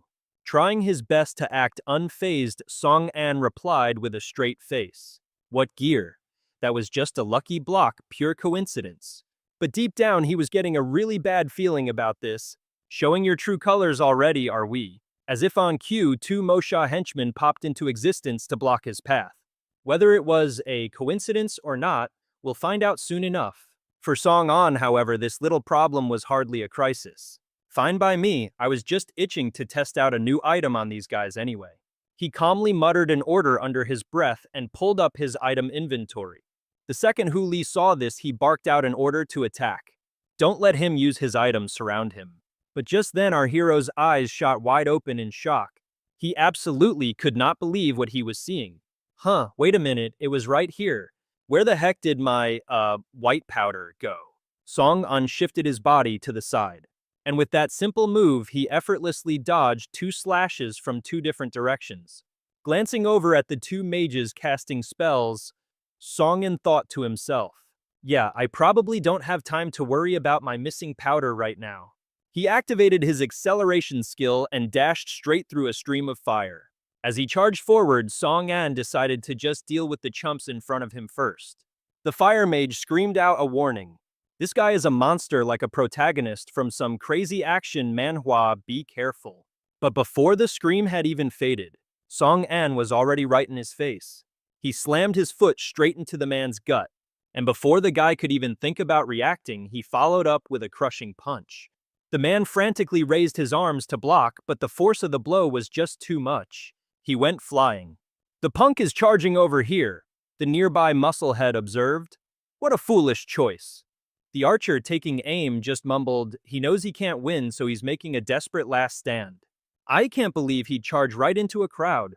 Watch me put an arrow straight through that thick skull of his. But our boy just smirked because he knew they were all exactly where he wanted them within his attack range. Then Song An held out his hand and unleashed the black smoke. The moment Ki Hu Li saw it, his gut screamed that this was bad and he yelled, everyone fall back. But Song An was here to inform them that it was far, far too late for that. The black smoke billowed forward, hitting the archer with a blind status effect, which made him scream his head off. As the attack flew towards Song An, a notification popped up, attack failed. Seeing this, he had a smug little thought to himself. Man, the difference between a level 1 and a level 3 black smoke is like night and day. Every single star coin I spent was totally worth it.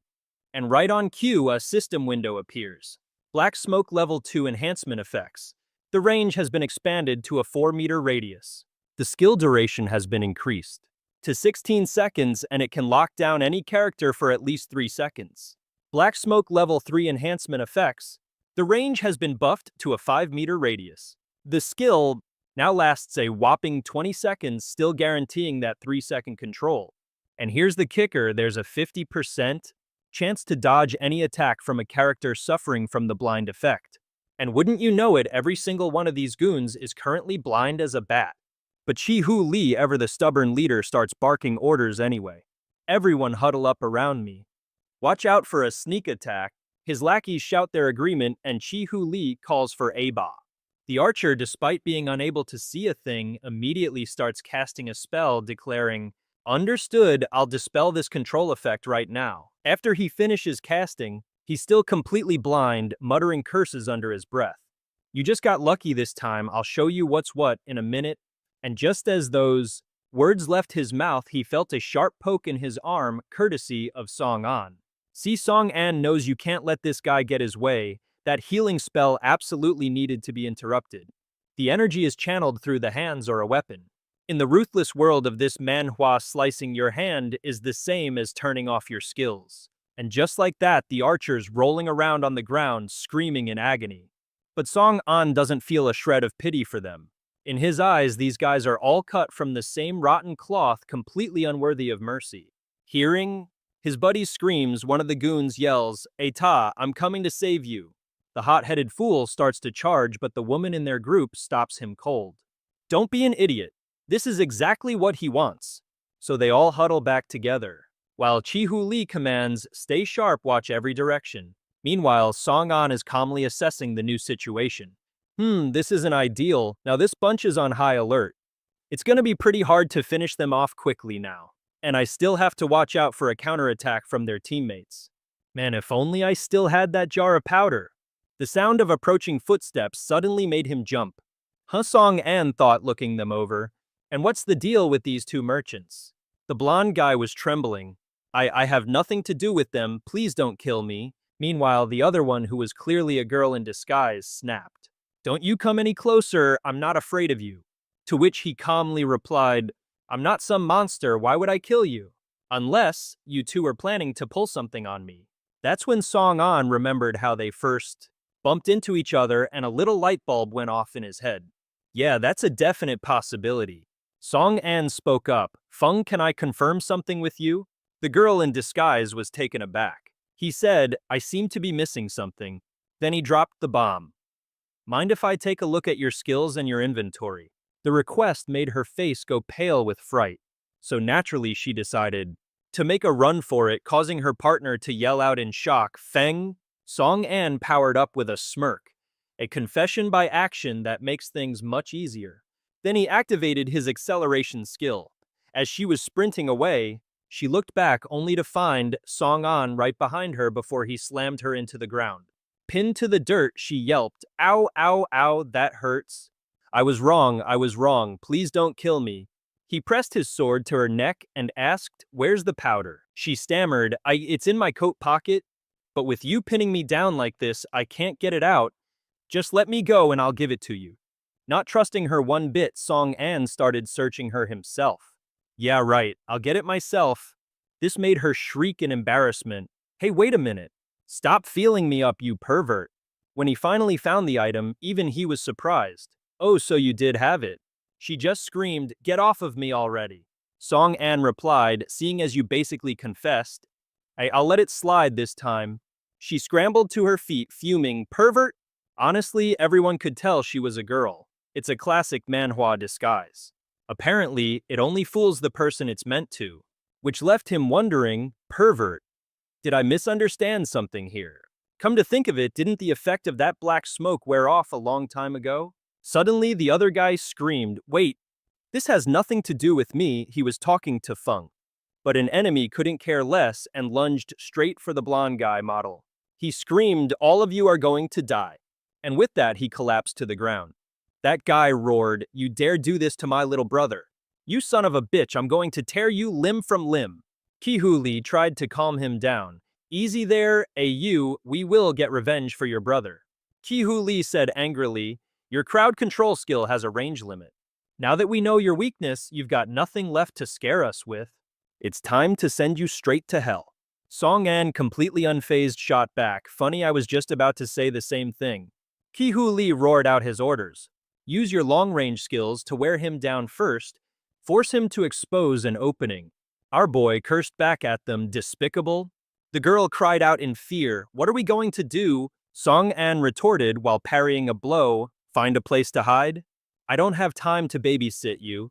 Funny, I was just about to say the same thing. Ki-Hu Lee roared out his orders. Use your long-range skills to wear him down first. Force him to expose an opening. Our boy cursed back at them, Despicable. The girl cried out in fear, What are we going to do? Song An retorted while parrying a blow. Find a place to hide. I don't have time to worry about you. Ki-Hu Lee commanded, Don't give him a second to breathe, continuous assault. He immediately uncorked the vial he'd just acquired, and thought to himself, You really think this is enough to beat me? With that, Song An chucked it right into the bonfire they had made. Boom! He stood off to the side, smirking and thinking, and now the real show begins. The musclehead was completely bewildered. What the hell? What is this now? Seriously, how many tricks does this guy have up his sleeve? The fire user was pinching his nose. This stuff reeks. The guy who wanted revenge was absolutely livid. It smells like death. How dare you humiliate me like this? I'll make you pay with your life. Suddenly, one of them shouted, This is bad, everybody look up. Giant mosquitoes appeared swarming them. You just know in a manhwa that this can't be good. They started screaming, All the monsters are gathering here. Ki-Hu Lee yelled, Damn it, it's a monster lure, prepare for battle. The mosquitoes dove straight for the revenge-seeking brother. He cursed as he swung his weapon around, trying to bat them away. Why are these monsters going completely berserk? That cowardly son of a bitch. All of a sudden, something wrapped around him, and as he was dragged away, he screamed, Help me. His teammates yelled his name in a panic, AU? The culprit was a giant frog that had just snatched him up. Meet the boss, a level 24 poison bone toad tyrant. And that other poor sap just got absolutely demolished by the frog. The moment the toad appeared, a massive danger warning flashed. The whole crew screamed in unison, Holy crap, the boss is already here, just like in a dungeon manhwa. How in the world are we supposed to fight this thing? Ki-Hu Lee raged. Where's that bastard Song An? Why the hell can't I see him anymore? The toad immediately locked its gaze onto them, and the fire user was the next unlucky soul to get yoinked by its tongue. At the same time, right as they were getting swamped by monsters, a notification popped up. The Rift Easter egg has been triggered, creating a hidden pocket dimension. This dimension is completely undetectable from the outside world. A classic Easter egg requiring just a little tweak to slip right inside. Song An smirked devilishly. The stage was set. He was watching the whole fiasco unfold from a completely different location. Chi Hu Li and his two cronies were in some serious world-ending trouble. The boss was roaring, and the poor fire slinger had already been swallowed whole. Chi Hu Li was freaking out. Fall back, we gotta retreat now. Song An turned to the girl beside him. Why did you follow me in here? Get out, now. She pleaded, but it's safer with you. It's a complete death trap out there, please just let me stay here. Having been robbed by her before he had zero trust left and replied, I can't trust you. I promise I won't pull any funny business, she swore. Look, my hands are behind my back, is that good enough for you? Song An warned her, you'd better keep your word, otherwise, you already know what happens next. Seeing him get so close, she blushed and stammered, I know.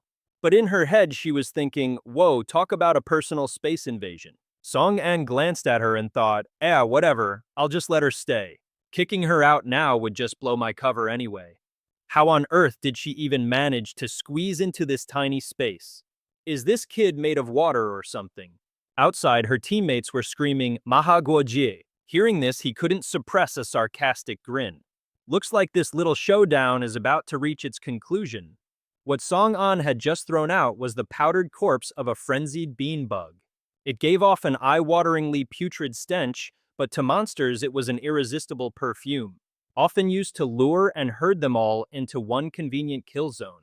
Its effects are amplified by fire, and it's only sold to clients with very specific needs. One guy got sucked dry into a withered husk, while another girl was turned into a pile of disgusting goo by the toad, making her teammates scream in agony, Maha! How could this happen? Chi Hu Li thought to himself as he fought off a swarm of giant mosquitoes. How did our perfectly coordinated team get wiped out in the blink of an eye? What a classic manhwa plot twist. It's all because of that little punk. He seethed, God damn it. Then he bellowed, Song An, get your sorry ass out here. Yeah, right. As if Song An was born yesterday and would just pop his head out to get pummeled. The giant frog immediately swiveled its head to face him. Unafraid, Chi Hu Li screamed, don't you for a second think I'm scared of you. He thought furiously, damn it all, and then roared, Song An, get your butt out here right now. Like he was some newbie who'd just stick his neck out to be used as a punching bag. The frog instantly turned to glare at him. Chi Hu Li, completely fearless, screamed, don't you even think that I'm just going to admit defeat? He then flexed so hard his sleeves ripped clean off. With that, he conjured a barrier to protect himself from the frog's tongue and declared, it's way too early for you to win. Roaring Hu Li pushed it back. The girl, watching from behind, witnessed everything in terror, thinking, he looks absolutely terrifying like that. Meanwhile, Song An was calmly observing and thinking to himself.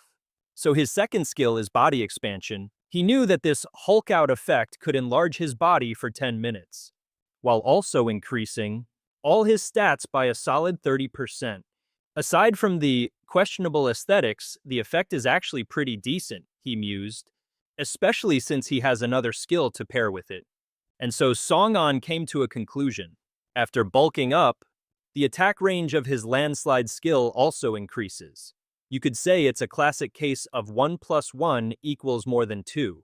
The muscle head charged forward, landing a solid punch on the giant frog. The moment he connected, system notifications started popping up one after another.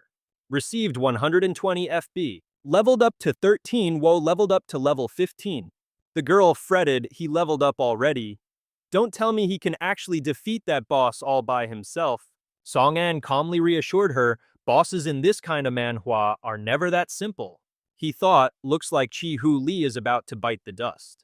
If I don't help him right now, won't all the damage we've dealt so far go completely to waste? So Song An turned to the girl. You be a good girl and stay right here, and don't you dare get in my way. This made her shriek in fear. You're planning to go out there. The frog stared down the muscle-bound fool and prepared to strike with its tongue once again. But the guy actually managed to block it with his bare hands. He sneered at the frog. Is that all you've got? Was that supposed to be your full power? Suddenly, a new notification popped up. You have been poisoned. HP will continuously decrease. Movement speed reduced by 20%. He started coughing up blood. He knew instantly he'd been poisoned. Looking at his hands, Hu Li saw the poison slowly spreading from every point the tongue had made contact. The frog, meanwhile, hopped closer, eyeing him with a triumphant, smug look on its face. You're not getting away, kiddo. Then its tongue shot out, aiming right for him. Its tongue stretched out, slamming into the man and sending him flying. So far, in fact, that he was plastered against the cave wall. With the nuisance handled, it reeled its tongue back in. Just then, Song An stepped out and called to it, Hey, you stupid frog! He whipped out his sword, making it crystal clear this Manhwa fight was far from over. Don't you dare give me that smug, relaxed look. Song An declared, I came all this way, especially for the reward you're gonna drop. So you'd better not disappoint me. The creature immediately lashed out at him with its tongue. But Song An dodged it with ease and taunted the beast. Come on, stupid frog, hurry up and chase me. The girl with him piped up, Hey, not this way. There's a whole swarm of mosquitoes over here. And right on cue, the mosquitoes beelined straight for Song An. He quickly dashed right through the swarm. Song An just grinned. This was all part of the plan. Notifications began to pop up. Number of enemies exceeds 15. High-risk player status activated. Attack power plus 50%. Physical resistance plus 50%. Magic resistance plus 50%. Under attack by giant sharp-nosed mosquitoes. Blessing effect triggered. Immunity to any damage below 2% of maximum health. He finally skidded to a halt and said, All right, my little mosquito minions, I'm counting on all of you in a bit. The swarm descended upon Song An. But thanks to his damage, immunity buff, their attacks were useless. When he saw the frog starting to snatch the mosquitoes out of the air, Song An knew it was showtime. It snagged one mosquito and gobbled it down with absolute delight. The moment it did, a new notification was triggered. Easter egg snack time. When a large swarm of mosquitoes gathers to attack a target, the poison-bone frog will be compelled to attack the prey. No matter what else it's busy with, it's a simple case of grab a snack, now worry later. Seeing his chance, Song An immediately charged forward. He grinned, thinking to himself, with these guys running interference, it's going to be damn hard for that poison-bone frog to even touch me. The frog let out a thunderous croak, and it lashed out again with its tongue. He laughed, thinking, with these guys providing cover, but Song An, smooth as silk, dodged it effortlessly. But its tongue zapped another poor mosquito, giving our guy the perfect opening to use a speed boost and lunge in. Song An carved a beautiful line right across the frog's body with his sword, making it shriek in agony. He declared, Oh, we're just getting started. Right on cue, Song An unleashed a cloud of black smoke at the giant frog. The system window popped up. The bone-poisoned frog has been blinded. But wait, the frog's resistance was so high that the blind duration got slashed down to just 10 seconds. And his attack boost was nerfed to a measly 1 second. Swinging his sword, he just smirked. Half of that is more than enough. And then the system notification started spamming the screen. Blind duration extended by 1 second plus another second and another and another. The girl just stood there, jaw on the floor, thinking, holy cow, he's so OP. The boss is getting absolutely steamrolled. But then a confusing thought popped into her head. With skills like his, he could easily solo this entire dungeon by himself and keep all the loot. Wouldn't that mean I get absolutely nothing? A light bulb went off. Oh, no, you don't. Where are the bodies of that last party that got wiped out? I should at least go loot some of their gear, right? She muttered to herself, I think they're over that way. Meanwhile, that musclehead from before wasn't actually dead, just knocked out. And now, he was starting to stir. Back to the action song. Anne was dicing the frog into 1,000,000 pieces each slash, making it howl in agony. By the time he was done, the thing was covered in more cuts than a block of sashimi. He analyzed the situation. Looks like its health is critically low. It's going into a frenzy, huh? Yeah, it's down to its last 25% HP. The frog started spewing poison everywhere, completely coating its massive tongue in a disgusting toxin. But Song An wasn't scared. Why? Because the area was still buzzing with his mosquito minions. The monster started, flailing its tongue around like a madman, a move that actually caught our hero off guard. As he dodged, Song An thought, so it's resorting to just randomly flailing now, how desperate. But when the poison splattered on the ground, it was no longer that dark murky green. It turned into a light green which completely threw Song An for a loop. It changed color. This poison might actually be able to affect me. And even the environment. He desperately tried to dodge the tongue, thinking, well, that crazy attack scared off all my mosquitoes. And then it happened. A drop of poison splattered right onto Song An's hand. This is a classic manhwa moment. Frustrated, he muttered, "Oh, this is not good." And right on cue, the system message popped up, "You have been poisoned." In this critical moment, the words of Hue Hui echoed in Song An's mind. Nature's selection is a two-way street. Wherever an extremely toxic creature thrives, correspondingly, that same place will also produce its antidote. If we added a feature like that to the game, wouldn't it make everything so much more logical and fun? Right on cue, a system notification pops up, "You've been poisoned." You will lose 5% of your maximum health every 5 seconds. And your movement speed is being debuffed by a whopping 20% per second. Song An grits his teeth, his mind racing.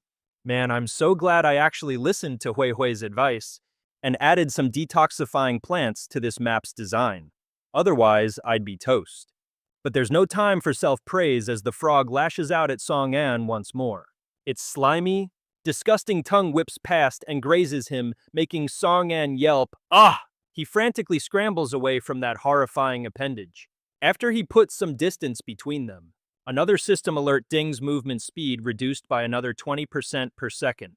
The poison is stacking, panting Song and thinks to himself, "That thing barely touched me, but my speed is dropping like a rock." Suddenly, his foot bumps into something on the ground. Song An lets out a surprised, "Huh?" He looks down, and the system instantly brings up an item description. It's a cattail plant, a species that commonly grows near ponds and lakes. Its effects are to clear heat and detoxify, improve circulation, reduce inflammation, and it can be synthesized into an antidote by a merchant. A wide grin spreads across Song An's face. "Isn't this literally the cure I needed?" He triumphantly plucks the plant and declares, "This is it. The moment the merchant class finally gets to shine, I can use raw materials anytime, anywhere." He then bellows at the top of his lungs, "Craft." A system window pops up, announcing crafting complete. Obtained small antidote. Blindness effect has been nullified. As for the frog, its vision suddenly returns and it lets out a confused croak. It then spots Song An on the other side, still fiddling with his crafting menu. The frog lets out an enraged ribbit and launches its massive body right at him. Standing under the frog's enormous descending shadow, Song An screams. Whoa, hold on. The creature slams into the ground with a massive thud, shaking the entire cave. But Song An managed to teleport to the side in the absolute nick of time. His heart pounding, he thinks, "That was way too close, I was almost turned into a pancake." Having failed to flatten our hero, the frog is absolutely livid. It suddenly lets out a deafening roar. Air croak. Instantly, thousands of shimmering lights burst forth around it, forming a bizarre circle. The beast begins to thrash about wildly as if trying to break free from the ring. Watching from a safe distance, a bewildered Song An can only wonder what in this manhwa is going on now. The system chimed in again. Invalid, movement in this area is prohibited." And that's when it finally clicked for him. He thought to himself, looks like they never quite got around to patching all the bugs. This dumb frog, its big leap didn't even scratch me, and instead, it got itself completely stuck. I remember spending ages beta testing this thing, and to think they still haven't fixed all the glitches. But hey, it's working out perfectly for me now. Mulling this over, Song An casually chugged the antidote he'd just whipped up. A system notification popped up, "Poison effect has been neutralized." After downing the potion, he thought, well, a golden opportunity. While you're in a pinch, I'll be taking your life. Song An tossed the empty vial aside and immediately lunged towards the frog. A flash of light pierced right through its body and a splash of red liquid splattered everywhere. He muttered under his breath, "Stupid frog." Then thousands more beams of light shredded through the frog's body. It let out a pained croak. Ribbit. After the frog finally croaked, pun intended, a series of notifications flooded the screen. Venombone Frog has been defeated. Standing just outside the zone, a confused Song-an wondered, what in the world is going on? The system just kept repeating itself, invalid, invalid. Movement in this area is prohibited. And that's when it all started to make sense. He mused, I guess they really never patched that bug. This moronic frog, its big jump did absolutely nothing to me, and now it's trapped itself because of it. I spent ages bug testing this area and they still never fixed it. But hey, today, that glitch is my best friend. As he thought this Song-an downed the antidote he'd just crafted. A system message flashed: poison effect has been removed. With the potion drunk, he thought, this is a rare chance. While you're stuck, I'm ending you. Song-an chucked the empty bottle and charged straight at the frog. A single ray of light shot through it and crimson liquid burst out in all directions. He cursed under his breath, idiotic frog. Then came a barrage of countless light beams tearing the frog to shreds. Level up, status fully restored. Song-an let out a sigh of relief. He thought to himself, wow, that was way easier than before. I've definitely gotten stronger. Song-an strolled over to the frog's corpse, grinning. And now for the best part, the loot drop. Oh, Skullsy, where are you? This boss's skill is actually pretty sweet. It can slow you down and deal damage over time. The only problem is my level is still too low, so I've only unlocked one skill slot. Such a shame. Then the system presented him with a question. The first skill slot of the Golden Merchant class is empty. Acquire the skill Ephemeral Poison, the kind of choice you'd see in an awesome manhwa. Song-an's eyes instantly sharpened as he blurted out, wait a minute, don't I already have the Black Smoke skill? Another skill slot just popped up. Does this mean every class gets a grand total of 4 skill slots? A million calculations instantly raced through his mind. A moment ago, because he used crafting, he was classified as a merchant class. Back when he designed the game, he only threw in Easter eggs. He never specified the exact number of skills. Who knew the system would default every class to have 4 skills? This is some classic manhwa logic right here. Looks like this is another bug that popped up. And just like that, he got 4 extra skills out of nowhere. He was so happy he could barely contain himself. Just then, Feng was being dragged over by a thug. She struggled helplessly, but it was no use. Let me go, it was an accident, I swear, let me go. Chi-Hu-Li grabbed Feng, looked over at Song-an and sneered. Well, I can't believe a shrimp like you actually managed to kill the boss. But I should thank you for helping me level up and get back to my original state. Song-an shot him a razor-sharp glare, thinking to himself, this guy wasn't part of my plan at all. I can't believe Chi-Hu-Li is still alive.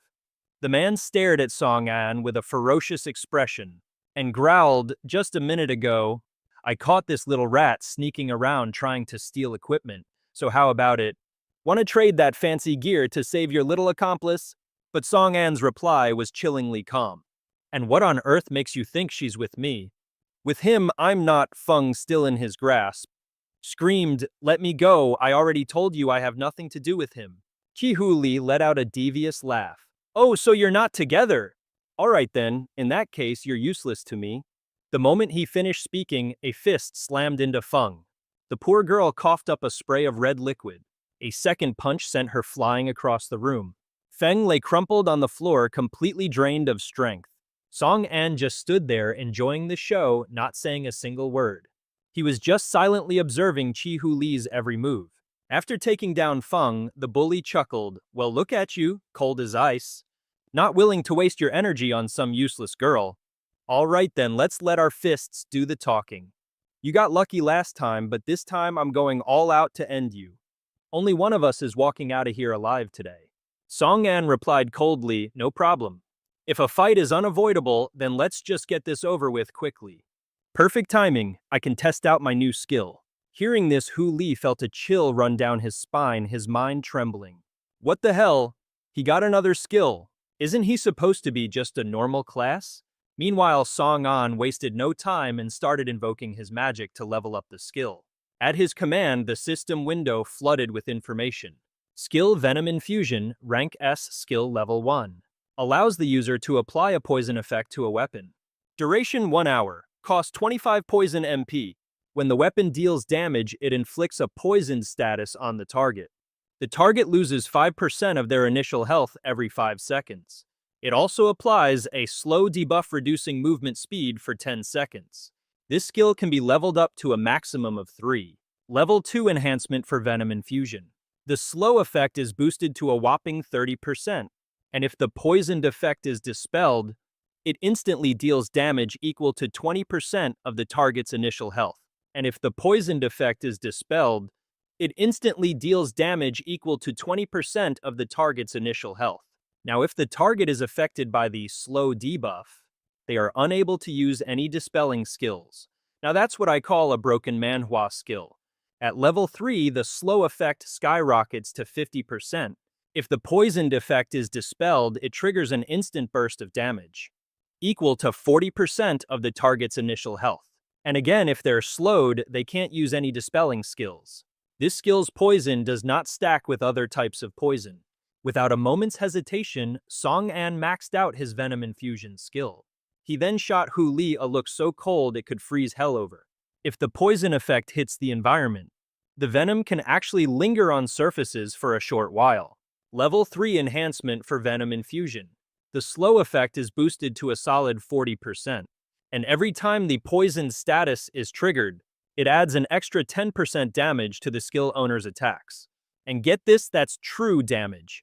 When Hu Li saw Song-an activating the skill, his jaw dropped to the floor. His mind raced, calculating in a state of pure panic. He maxed out an S-rank skill in a blink of an eye. Doesn't that cost like millions of star coins? Dangerous. This guy is way too dangerous. I can't give him an opening. With that, he immediately roared an order for his skill to expand. But Song-an's poison-laced dagger was already closing in, accompanied by his soft-spoken words. Too slow. And just like that, the blade sliced through him, sending a spray of red into the air. Hu Li's system panel lit up with a barrage of notifications. Critical hit received, skill interrupted, poisoned effect activated, slow effect activated. Song-an stood off to the side, coldly remarking, "So this is the best the vice captain of the strategy team can do. How pathetic." Song-an zipped past him, and in an instant, several new cuts appeared all over Chi-Hu Li's body. The guy trembled and collapsed to the ground, his face a perfect mask of utter disbelief. He started laughing like a complete psycho, muttering, "So, I really lost." Hearing that unhinged laughter, Song, and a little confused, turned back and asked, "What in the world are you laughing at?" But the only reply he got was more of Chi-Hu Li's uncontrollable cackling. Despite his serious injuries, he pushed through the pain, gritting his teeth to spit out an accusation. "I finally get it. You and that Li Jae-rui, you're two sides of the same damn coin." He pressed on, "You're both designers of this game, aren't you?" Song-an just stood there completely unfazed and replied calmly, "It's true that I participated in the game's design, but I'm still confused." He shot back, "And what exactly is your point?" Hearing that Chi-Hu Li turned his head, he glared at our MC with pure hatred. "I thought I was strong. I had a special class. I even deluded myself into thinking I was some kind of tactical genius. I scraped and clawed for every piece of gear I could craft. And in the end, I'm not even in the same league as you bastards." His hand clutched the wound on his stomach, tightening with every word. But it was useless. Blood just kept pouring out from between his fingers. Still, Chi-Hu Li forced himself to speak. "Now I see everything clearly. You guys created this game just to show off your own overpowered creations, treating everyone else like your personal lab rats." Watching this dude kneel in a pool of his own blood, our boy remained as cold as ice. The classic cold-hearted manhwa protagonist. He replied without a shred of sympathy, "I have absolutely no idea what you're talking about." The guy glared at Song-an, his eyes burning with fury. But since there wasn't a single thing he could do, all he could manage was a frustrated sigh. Chi-Hu Li's face was twisted in a grimace of pure rage and agony, but he still managed to summon the strength to flip him the bird, and spit out one final curse, "Go to hell." A system warning promptly flashed into view. Poison effect activated, adding 21 points of final blow damage. And just like that, the defiant look on his face completely vanished. Instead, fresh blood gushed from his mouth and he keeled over dead on the spot. Another system notification popped up. Player Chi-Hu Lee has died. Song-an watched the whole dramatic scene unfold with a disturbingly calm expression. A faint cold smile played on his lips. He thought to himself, could someone really have brought this game into reality? But then, as if remembering something crucial, his expression immediately turned serious. He reasoned internally, wait a minute, I think I remember who Lee Jae-rui is. He was an old colleague from the company. The golden boy in the eyes of our coworkers, the resident genius of the office. A fragment of a memory surfaced as he sifted through his thoughts. It was a young man with blonde hair completely surrounded by his adoring fans. That guy over there is showing something off to the crowd. You remember him, his name is Lee Jae-rui. The word on the street is that he's a genius who can solve literally any problem. And of course, everyone absolutely adores Lee Jae-rui. You and him, you're from completely different worlds. Meanwhile, Song-an is stuck off in a corner, totally isolated.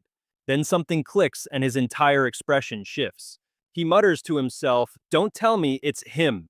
He remembers Chi-Hu Lee mentioning someone who could make this game a reality. If that's the case, then that person has to be him, Lee Jae-rui. Familiar images flash through his mind. Seeing the crowd fawning over the guy, he thinks a little confused. But I've basically never even talked to the dude. He then recalls what that blonde guy said once. The game doesn't clash with reality, in fact, they can even complement each other. He'd said it with this mysterious, totally self-assured smirk. If I were designing it, New World would definitely be more than just a game. The suspicion gnaws at him. My only real impression of him is that one thing he said. Song-an's face gets dead serious. He starts putting the pieces together, especially with Chi-Hu Lee's description. And the odds of that guy being connected to this world are ridiculously high. He's probably rocking some OP class and abilities like the main character of a crazy manhwa. Suddenly, a pink-haired person lying on the ground nearby begins to stir, catching his attention. He thinks to himself, as he watches the person struggle to their feet, looks like they've still got a sliver of health left. Ugh! With a groan, the person reaches up and pulls off their helmet. The moment he sees their face, Song-an is completely floored. He thinks, wait a second, that's Feng. She's clearly in immense pain, her breathing heavy and ragged. Please, she gasps desperately, help me. I think my insides are completely wrecked. Mortified Song-an turns beet red, remembering how he was holding him just moments ago. His mind is blown. He's a girl. Well, I guess what you don't know can't hurt you, right? Feng props herself up on the ground, her entire body trembling without stop. Her words come out in short bursts between labored breaths. Do you have any small recovery potions? I've already used all of mine. I'm willing to pay a high price for them. But he just gives her a cold stare and replies slowly. Potions only restore HP and fix external wounds. They're useless for internal injuries. Song-an sizes her up and down, then says with a touch of impatience, I have a way. I have a way. I have a way. A different way to heal you completely, but it all depends on what you're willing to give up. I haven't forgotten that you stole from me, you know. Hearing this, Feng gritted her teeth, wincing from the pain and feeling a sharp pang of guilt. Her brow furrowed deeply. She thought with bitter resentment, do I really have to hand over everything I've worked so hard to save up to him? It took me forever to earn this much. But again, if I die, who's going to take care of Xiao Yu? Her entire body was still shaking, and her voice came out heavy as she began to bargain. I can give you the star coins in my bag. It's about 600,000 N. That's all I have. Song-an just stared at her, thinking to himself. He had to admit, for a normal person, 600,000 N was an absolute fortune. Feng saw that Song-an wasn't answering, but she used all her remaining strength to shout, her tone ringing with desperation. Please, I'm begging you. I have to get back alive. There's someone waiting for me. Seeing her like this, Song-an's heart softened just a little. Well, this was certainly different from the impression he had of her. I really just thought she was some common thief. But you can't fake the look in someone's eyes. All around the two of them, massive mosquitoes like something out of a horror manhwa were smelling the blood and gathering in ever-increasing numbers. He glanced around, assessing the grim situation. Still, using my divine elixir on her would be a bit of a waste. Besides, there are still plenty of these pests to exterminate. Aha, there's a way to kill two birds with one stone. Song-an finally decided to speak, his voice carrying a sharp warning. You'd better not go back on your word later. I don't enjoy being double-crossed. The pink-haired girl could hardly believe he'd actually agreed, and she asked again, her voice trembling with excitement. You'll really do it? He didn't answer. He simply turned his back on her and started walking away, though he did offer an explanation. Fair warning, this method is going to take some time. Figure out a way to hang in there for a bit. She asked, completely baffled, wait, you're not just going to use medicine? Song-an shot back instantly, who said anything about medicine? He walked further and further away, his voice echoing back to her. There's a certain plant by the lake. Its powder can stop the bleeding. At the very least, it should lessen the pain. Feng, slumped on the ground in a world of agony, could only prop herself up weakly and shout in confusion, what in the world are you planning to do? Song-an shot back, his patience clearly wearing thin. Why are there so many questions? I just hang tight and wait for the level up, will ya? A few mosquitoes the size of small birds buzzed over to a monster's corpse. In front of Song-an lay the spiky, armored beast he had just finished slaying. The swarm of giant bloodsuckers slowly crept closer. Song-an, however, was too busy admiring his handiwork to notice, muttering to himself with a smirk. I was in such a rush earlier, I totally forgot to claim my rewards. Time to upgrade my gear. You gotta sharpen the axe before you can chop the tree after all. Right on cue, the system interface popped into view. It displayed the info for a long tongue bone. Quality C grade, an enhancement material used for upgrading weapons. It has a chance to raise the item's grade but can only be used on weapons B grade or lower. B grade weapons require additional materials though. The tongue bone of a poisonous bone toad. Wait, since when do tongues have bones?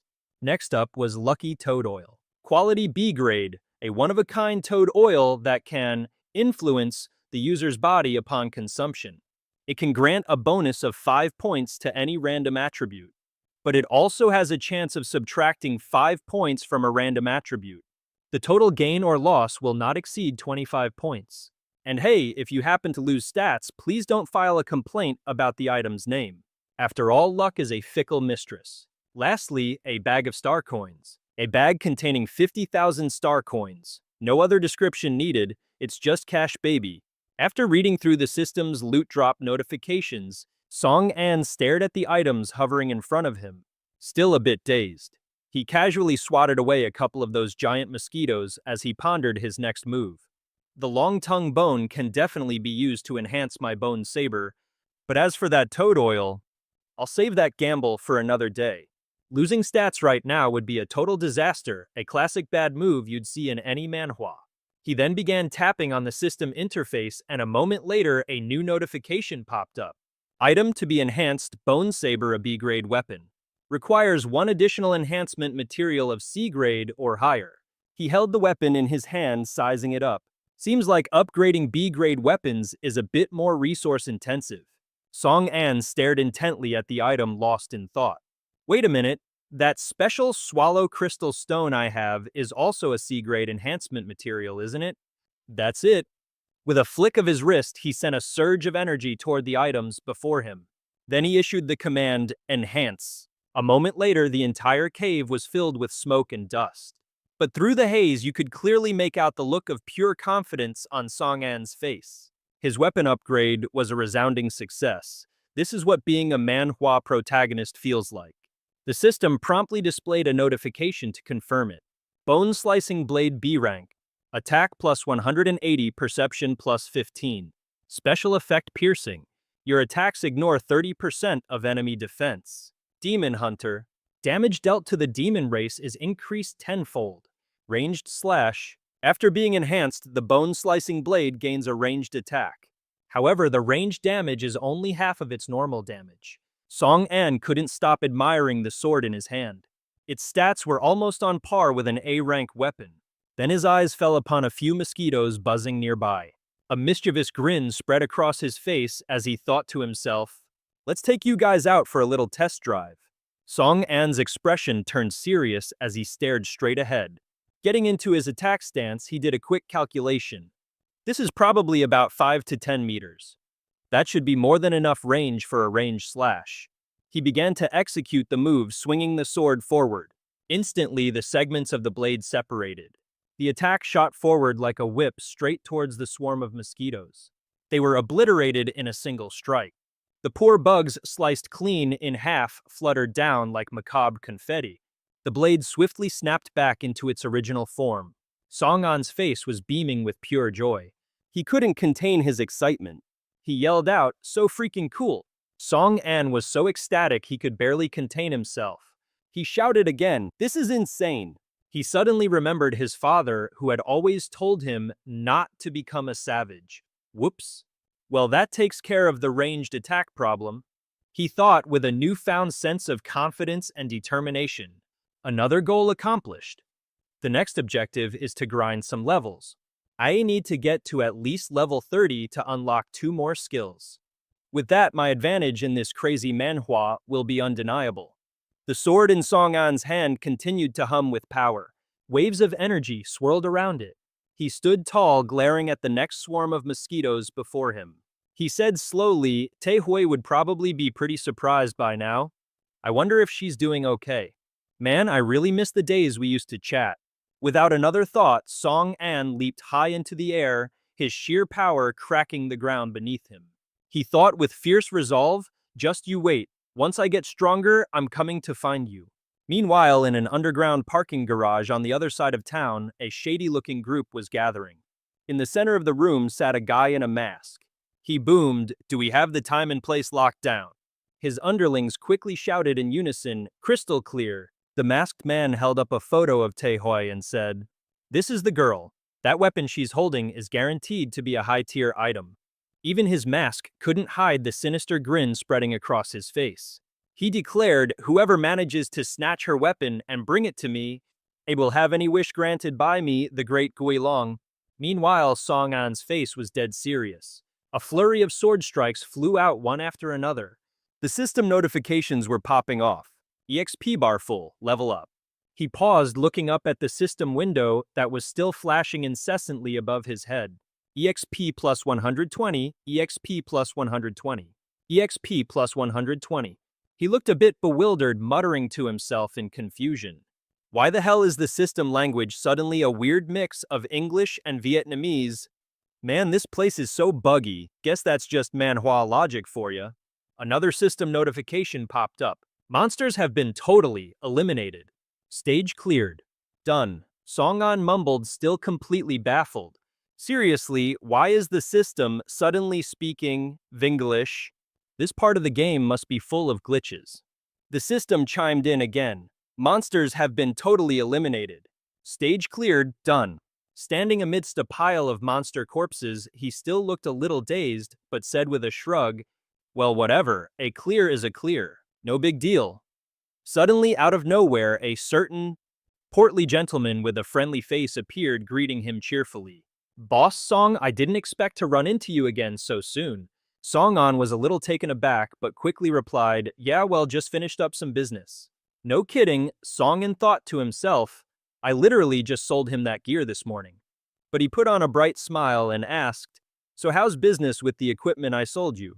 The big guy answered without missing a beat, "Thanks to you, business is booming. It's only been half a day, and I've already sold nearly a third of it." The portly fellow grinned from ear to ear, then held up 3 fingers and said, "The biggest buyers were from the Dongshan Guild. Practically every last one of them bought 2 or 3 pieces. At that point, I jacked the price up by 30,000 a pop." Song An kept his smile on his eyes twinkling with amusement as he laid on the praise. "You've really got a knack for business, knowing how to squeeze every last coin out of them." But inside his thoughts were a little more cynical. The Dongshan Guild, that must be that band of thieves. Serves them right to get fleeced. Model. The compliment just gassed the big guy up even more. He started bragging gleefully. "But get this, out of 1,000 items they sold me, one was a crummy C-grade. Then they had the nerve to accuse me of scamming them and tried to jump me. Talk about blaming the victim for your own crappy luck. Good thing the system smacked down every single one of them for trying." Song An just listened quietly, piecing things together. Seems like it's all because of that Easter egg from before. Then he pointed over his shoulder, a smug grin plastered on his face as he said, "What I'm selling this time isn't as much as before, it's just a few raw materials from some monsters. I trust you're not too disappointed." The big guy didn't hesitate for a second, plopping his enormous backpack on the ground and unzipping it.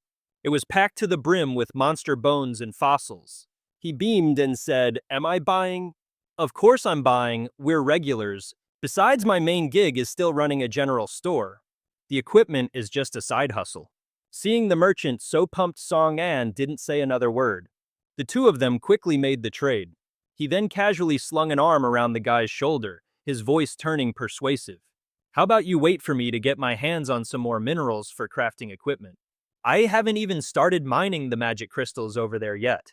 Hearing this, the big guy couldn't have been happier and agreed instantly. "Deal, deal, same prices as usual." Suddenly, a cloth pouch was thrust in front of Song An's face, accompanied by a voice. It was Feng, who had fully recovered after hitting level 15. She held out the money pouch to Song An, though she looked a little salty about it. "Here's the 600,000 won worth of items I promised you before. I'm a woman of my word. Thanks for saving my life." She pushed the pouch into his hand and added, "Now we're even." Song An generously agreed, no problem at all. Opening her item window, she urged him, "So hurry up and take it." Then Feng turned to the big guy and said, "Right now I've got some things to sell." He replied cheerfully, "You bet, as long as it's not illegal, I'll buy anything." Song An heard this and did a double take. This was a classic twist in any good manhwa. And didn't she just say that was everything she had? Wait, did I just get scammed? She walked over to Chi Huli's corpse and lightly touched his arm. She then began casting a spell to loot any items on his body. Seeing this, Song An finally relaxed a bit. Oh, so that's the stuff she was talking about. Feng picked up the newly looted dagger, sizing it up. This thing doesn't look like it's worth much." As if sensing Song An and the big guy's complete and utter shock, the pink-haired girl nonchalantly explained, "My skill is stealing. I can yoink any one item from the inventory of a player I touch. And I just so happened to discover it also works on corpses." She turned to Song An, stating matter-of-factly, "So I can take this stuff, right? It'd be a real shame to just leave it all here to rot." He simply nodded in agreement. After all, Song An wasn't the type to sweat the small stuff. He just replied coolly, "This falls outside the scope of our agreement." But Song An's face suddenly turned thoughtful as a new idea hit him. In a normal game, dead players just respawn. They don't leave behind a body like this. But this is reality, which makes that steal skill pretty darn useful. I'm gonna have to rethink how some of these skills work. The more she rummaged, the more annoyed she got. Ugh, why is it all useless junk? My skill has a use limit on the same target, you know. Just then, something materialized in her hand. A mysterious blue sphere. Everyone leaned in, wondering what this new trinket could be. Song An looked at her and said, "Open it. Let's see what's inside." She asked, confused, "You mean this thing? Is it worth a lot of money or something?" He explained seriously, "Yeah, sometimes what's inside is far more valuable than what's on the surface. That's called a green shadow sphere. It can store specific visual recordings." He must have been carrying it for a damn good reason. But inwardly, Song An was scheming. "I wonder if this will give me more dirt on Li Rui." He instructed, "Press the button on the top. That should open it." The blue sphere hissed, letting out a puff of white smoke before slowly opening. The girl shouted excitedly, "It's opening!" A beam of blue energy shot out, and the image of the guy in the demon mask appeared. "Brother Hu Li," he said, "long time no see. Have you given any more thought to our previous discussion?" Seeing this, Song An felt a pang of disappointment. It's not Li Rui, but the big guy next to him couldn't hide his surprise. "Hey, that's the boss of that crew who bought all our gear this morning." The masked man's voice continued. "A man of your talent serving under that guy. What a waste. If we just coordinate with me on the outside and you on the inside, we can make you the new head of the strategy group. And together we will become the greatest power in this new world, just like in some epic manhwa plot. All the resources will belong to us. All the resources will belong to us. All the resources will belong to us. All the resources will belong to us. To us." Song An asked a little skeptically, are you telling me this guy is the leader of the Dongshan Guild? Well, damn. I never expected Chi Huli to be running in these circles. Meanwhile, the masked dude on screen just kept yapping away. How about this? I'll provide you with information on a top-tier weapon as a sign of my sincerity. After all, we're all on the same side here. Of course, whoever actually gets their hands on it, well, that all comes down to their own skill. The moment he heard that our boy was instantly on high alert. A top-tier weapon?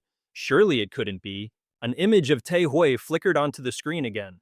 The man said cryptically, the weapon is in this girl's hands. Song An's brow furrowed in absolute fury as he screamed, I'm going to tear you to shreds. At the exact same time, in a ruined city where not a single building was left intact, a spatial gate shimmered into existence. 4 figures stepped through it.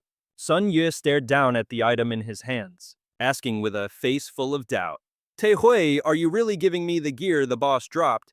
Like something straight out of a manhwa, the system panel had already popped up in front of him. Left leg of the Wolf King. Quality C rank. Agility plus 12, stamina plus 9. Special effect. Swiftness.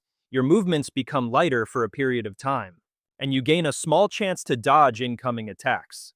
Tokai, her face absolutely beaming, turned to Sun Yue and praised him with infectious excitement. During the boss fight, you did the most work, so this definitely belongs to you. That final hit you landed on the Wolf King, wham, was just so cool. A teammate standing nearby nodded in agreement. Totally. Flustered by the praise, the big guy let out a happy laugh, scratching his head as he said shyly, Ah, you're making me blush, but if you insist, I'll take it. Te Hui quickly moved on. All right, let's split the remaining items evenly. Any objections? Another system notification popped up. Dan Yan has entered its cooldown period. Hearing this, everyone shouted in unison, no problem. But suddenly, Xiaomei's voice cut in, dripping with annoyance. Hey, how come there's so little this time? Are you sure this is an even split? Hearing her complain, a very displeased Sun Yue immediately challenged her. Xiaomei, give it a rest, will you? If you had actually managed to mine a few more magic crystals, I'm sure we wouldn't have only this much. It's always, I won't do this or I don't want to do that. Hearing Sun Yue's griping, Xiaomei wasn't about to take it lying down. Her voice rose in anger, growing even louder. Don't you know those magic crystals are stuck to the leftover corpses the Wolf King chewed on? The whole place reeks of decay.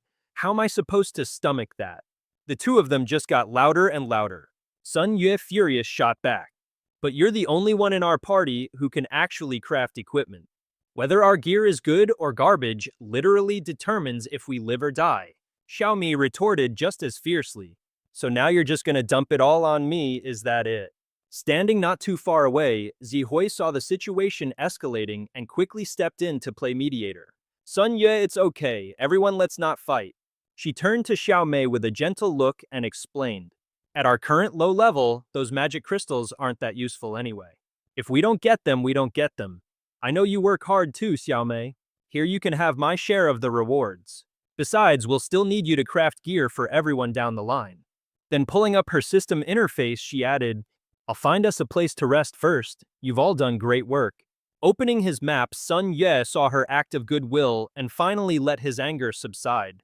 Well, if Zihui isn't going to make a big deal out of it, then I guess we're good. From a distance, Xiaomei stared daggers at Zihui, her face a mask of pure jealousy. She scoffed to herself. What a phony goody two-shoes. We're supposed to be a team, but I'm the only one who ever gets blamed for anything. So what if you have a high-grade weapon? Does that make you so special? Everyone fawning all over her. It's so unbelievably annoying.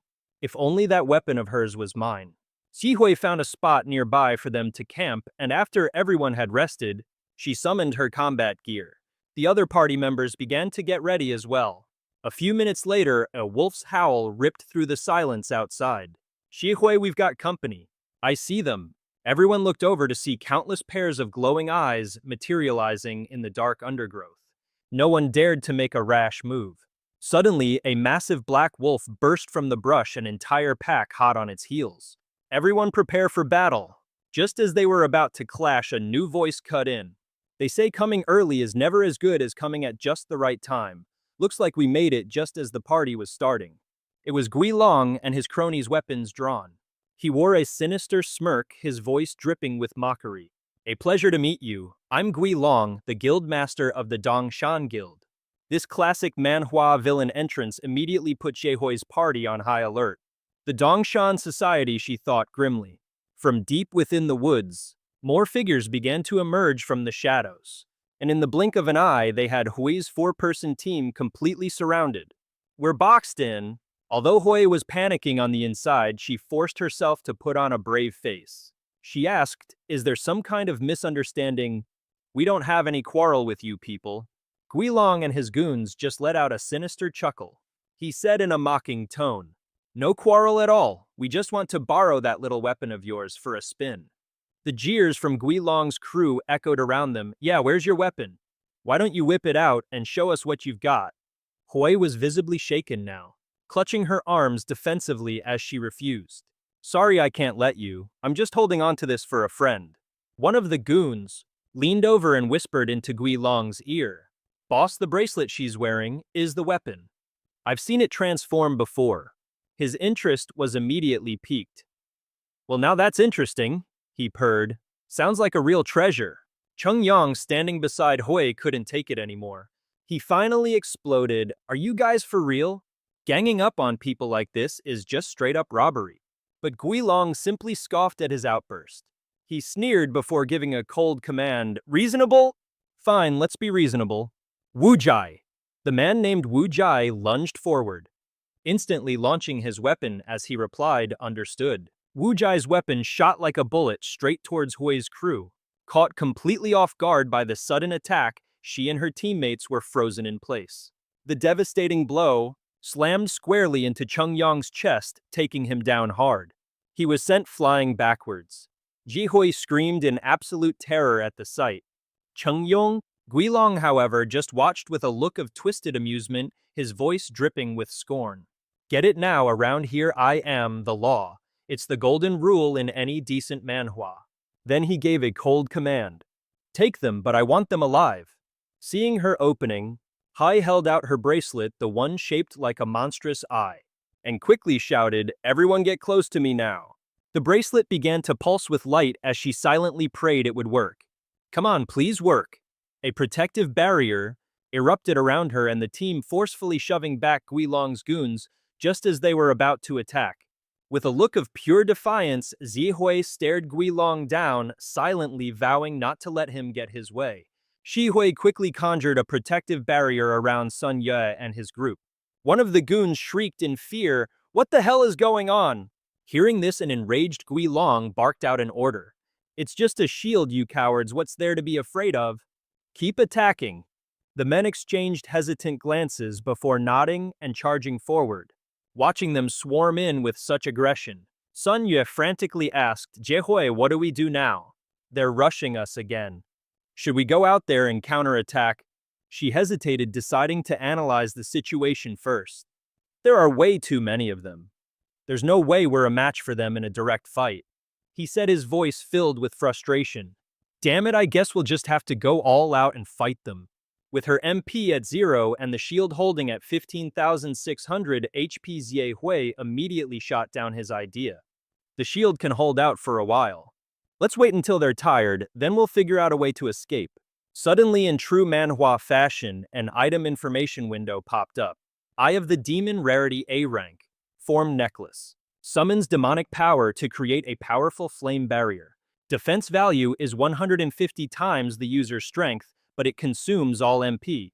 Cooldown 2 hours. Special effect transformation can be converted into a weapon. After equipping the demon necklace, no other weapon can be equipped. After transformation, it will grant a new attribute status, demonic contract trading power for a specific condition. The level of power gained is determined by that condition. Elsewhere, a healer was in a full-blown panic. "Why is my healing causing damage?" He desperately tried to heal his teammates, but thanks to a curse, every spell backfired. Under the mirror's curse, all healing is converted into damage. Wu Jai gloated, "So what do you think? My A-rank skill, Shadow Lance, isn't half bad, is it? It's got a special effect on healers." The situation was quickly spiraling into utter chaos. She exclaimed in shock, how did this happen? Sun Ye frantically scanned the area and finally realized what was wrong. Where's Xiao Mei? Didn't she make it inside the barrier? Just then a lackey scrambled forward to report with glee. Boss, we've captured one of them. A terrified Xiao Mei held up her hands screaming, wait, I have something to tell you. Guilong nodded, thoroughly pleased. Well done, bring her to me, the rest of you keep up the assault. Sun Yue, guessing that Xiao Mei was about to betray them, instantly soured and he roared out a threat. Xiao Mei, what the hell do you think you're doing? Suddenly, a random hammer came flying at him, scaring Sun Yue into shutting his trap. The beefy dude panted heavily, complaining, why is this thing so ridiculously tough? My gear is about to give out. This shield is tankier than a final boss. Watching the grunt slowly run out of steam, his face twisted into a smug, gloating sneer. How could a bunch of pathetic grunts like you ever hope to break through this? This is the power of a top-tier weapon, you idiots. Feeling like his authority was being challenged, a guy named A-Man stepped forward. Let me handle this. I refuse to believe I can't shatter this shield. The guy next to him chimed in, yeah, go get him, a man. Now we're gonna see a real show, Sun Yue casually sneered. Oh, look, another delusional meathead. Let me handle this. I refuse to believe I can't shatter this shield. His buddy chimed in, cheering him on. Now we're gonna see a real show. Sun Yue casually sneered. Another one who wildly overestimates himself. Another delusional fool? Overconfident. A man completely ignored the taunts, let out a mighty roar and launched a devastating punch. His fiery fist slammed into the shield, creating a massive shockwave, a classic Manhwa moment. But against the shield's invincible power, a man could only accept defeat. He recoiled, clutching his hand in pain. Sun Yue, of course, gloated. See, that got what was coming to you, didn't you? I told you pathetic runts you couldn't do a single thing. In sharp contrast, Zaihui warned nervously, Sun Yue, maybe this isn't the best time to be so arrogant. Humiliated by Sun Yue, a man grew even more furious. You just wait. The second you clowns step out of there, you're dead. Meanwhile, things weren't looking any better for Xiao Mei. Guilong aimed his mace at her and growled menacingly, speak. This left Xiao Mei too terrified to even speak. Then he slowly closed in on her, interrogating her in a low voice. How do we break this barrier? Surely you must know, right? But his actions were the complete opposite of his tone, as the mace he was holding seemed to be pressuring Xiao Mei to spill the beans. Sun Yue desperately yelled from inside the shield to stop her. Xiao Mei, if you still think of us as a team, don't you dare say anything. Without a moment's hesitation, Xiao Mei decisively told him everything she knew. The defensive power of this shield is incredibly strong. Unless the wielder themselves allows it, breaking it from the outside is next to impossible. But Guilong, ever the skeptic, wasn't quite buying it. He sneered, oh, really looks like someone needs a little persuasion. Xiao Mei quickly backpedaled, trying to explain. No, what I mean is the more powerful the item, the more glaring its weakness. I saw it happen once in a dungeon. This very shield was shattered. She remembered the scene perfectly. Once it shatters, the shield goes into an insanely long cooldown period. And all the weapon's other abilities get sealed away too. Sensing his chance, a vicious glint flashed in Guilong's eyes. He smirked. Excellent work. Unleash everything you've got. Guilong wasted no time barking orders at his lackeys. But it didn't take long for him to notice something was off. A man, my guy. Don't those people seem a little weird to you? A man shot back with total disdain. Are you an idiot? They're just cowering in there, too scared to show their faces. Once we smash that shield, I'll personally teach them a lesson in manners. Sun Yue's voice ripped through the air, filled with rage and betrayal. Xiao Mei, you damn traitor. But Xiao Mei Shi couldn't have looked less sorry. A smug look crossed her face as she thought to herself, hey, don't blame me. Blame your ridiculously overpowered weapon for attracting all this attention. In a situation like this, surrendering is the smart play. Just hand over the gear and call it a day, right? And just like that, a relentless barrage of attacks rained down a storm of arrows and thunderbolts. They slammed into the shield over and over until finally a tiny crack appeared. Under the relentless assault from the mob outside, those cracks began to spread like a spiderweb, much to the horror of Dai Hui and her crew. Sun Ye's voice was grim. Dai Hui, the shield is starting to crack. She'd already noticed. I know, she replied, her voice tight with panic. It must be reaching its limit.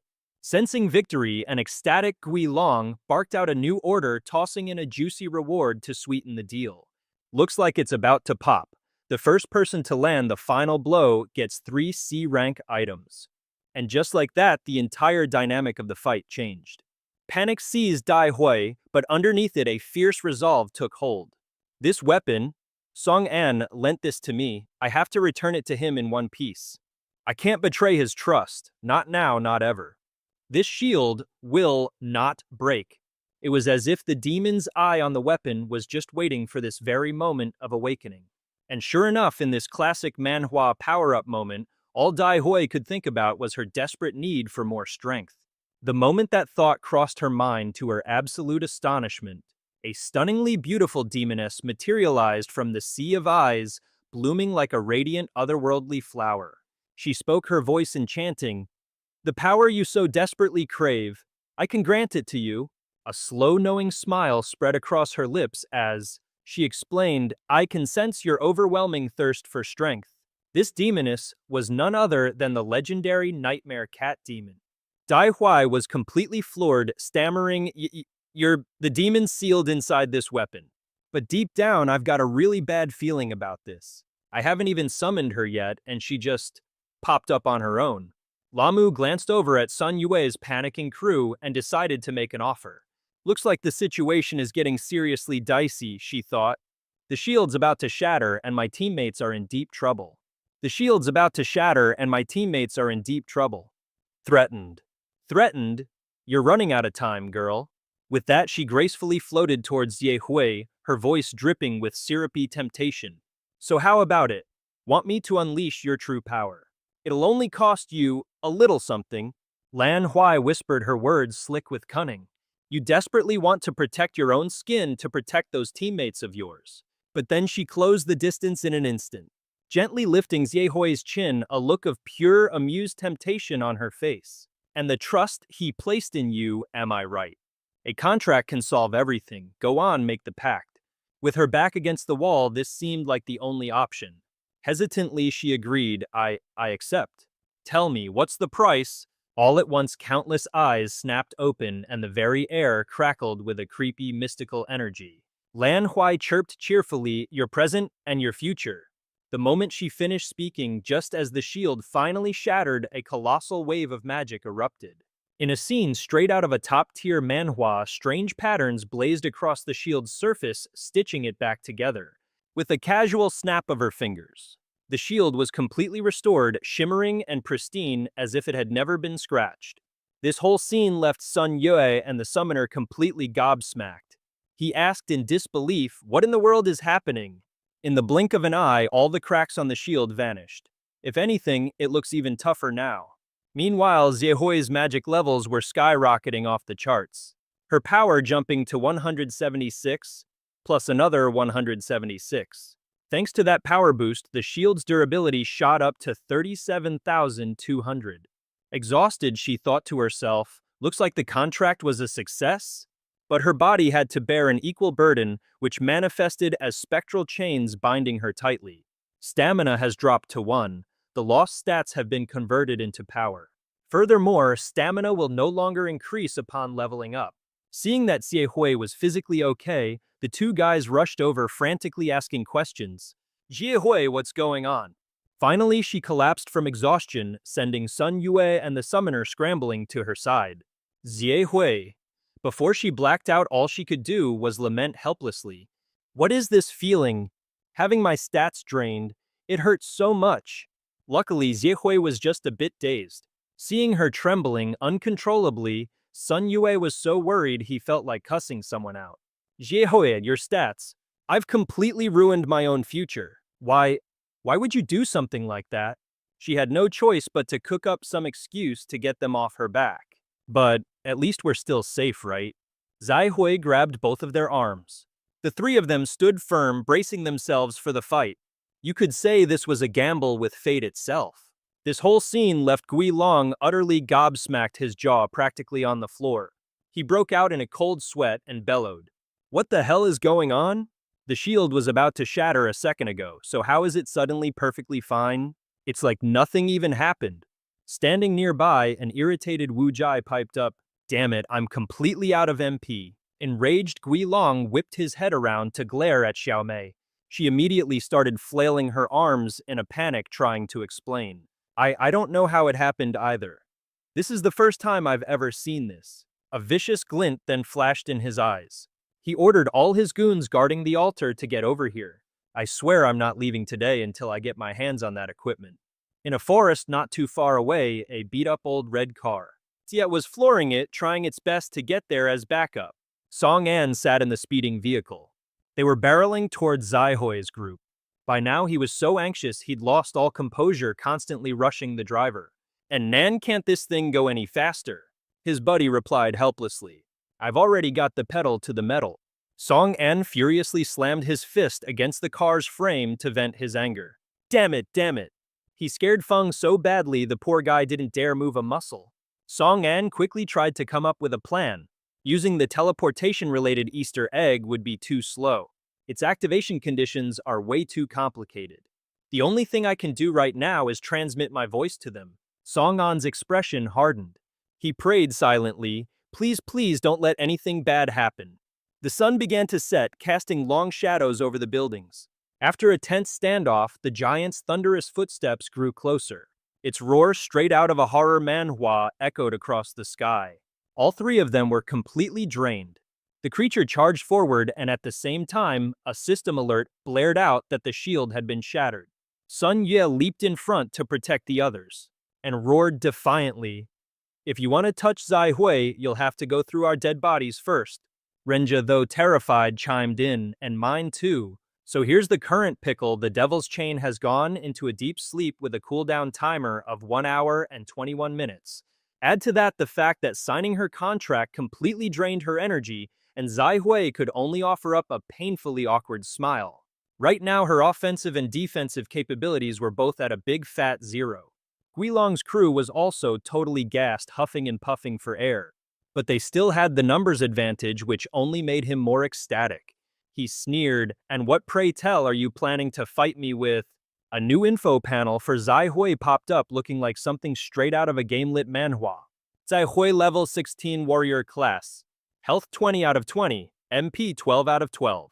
Class skill robust passive. Acquired skill phantom/level 1. Strength 176 plus a bonus of 176, Perception X, Intellect X, Stamina X, Agility X. Stat points remaining 0, Special Effect Devil's Contract. It seems after leveling up, the only thing that got a boost was her strength. Every other stat stayed put. Her team was down to just 3 people, Zai Hui, Sun Yue, and Lu Renjie. The Dongshan Guild had 1 extra person and they gloated, "Looks like you lot have finally hit a dead end." Despite the completely lopsided odds, Sun Yue stood his ground valiantly, not even thinking of running. "Don't you come any closer, we're not afraid of you." Spotting the eyeball-shaped bracelet on Zai Hui's wrist, Gui Long looked like he was about to drool with greed. Now that is one incredible piece of gear. It took so many of our attacks just to break through its defense. From behind his demon mask, his eyes lit up and a truly disgusting grin spread across his face. Just the thought of it becoming mine. Man, it's getting me all excited. Without a shred of hesitation, Gui Long barked an order to his lackeys. A man Wu Jai kill those two getting in the way. His eyes glinted from behind his demon mask, and his smile was just plain vile. Just thinking about that prize becoming mine is making me giddy. Gui Long didn't waste a second ordering his goons behind him. "A man Wu Jai, get rid of those 2 roadblocks for me." The 2 of them were completely baffled by the request. Looking at Gui Long, they asked, "Huh?" A man hesitated, trying to talk some sense into him. "Boss, I don't think that's such a good idea." Wu Jai also spoke up nervously, reminding his boss. "Didn't you say before that we were just gonna rob them, not kill them?" Hearing his 2 underlings whine and complain, Gui Long got seriously ticked off and whipped around to face them.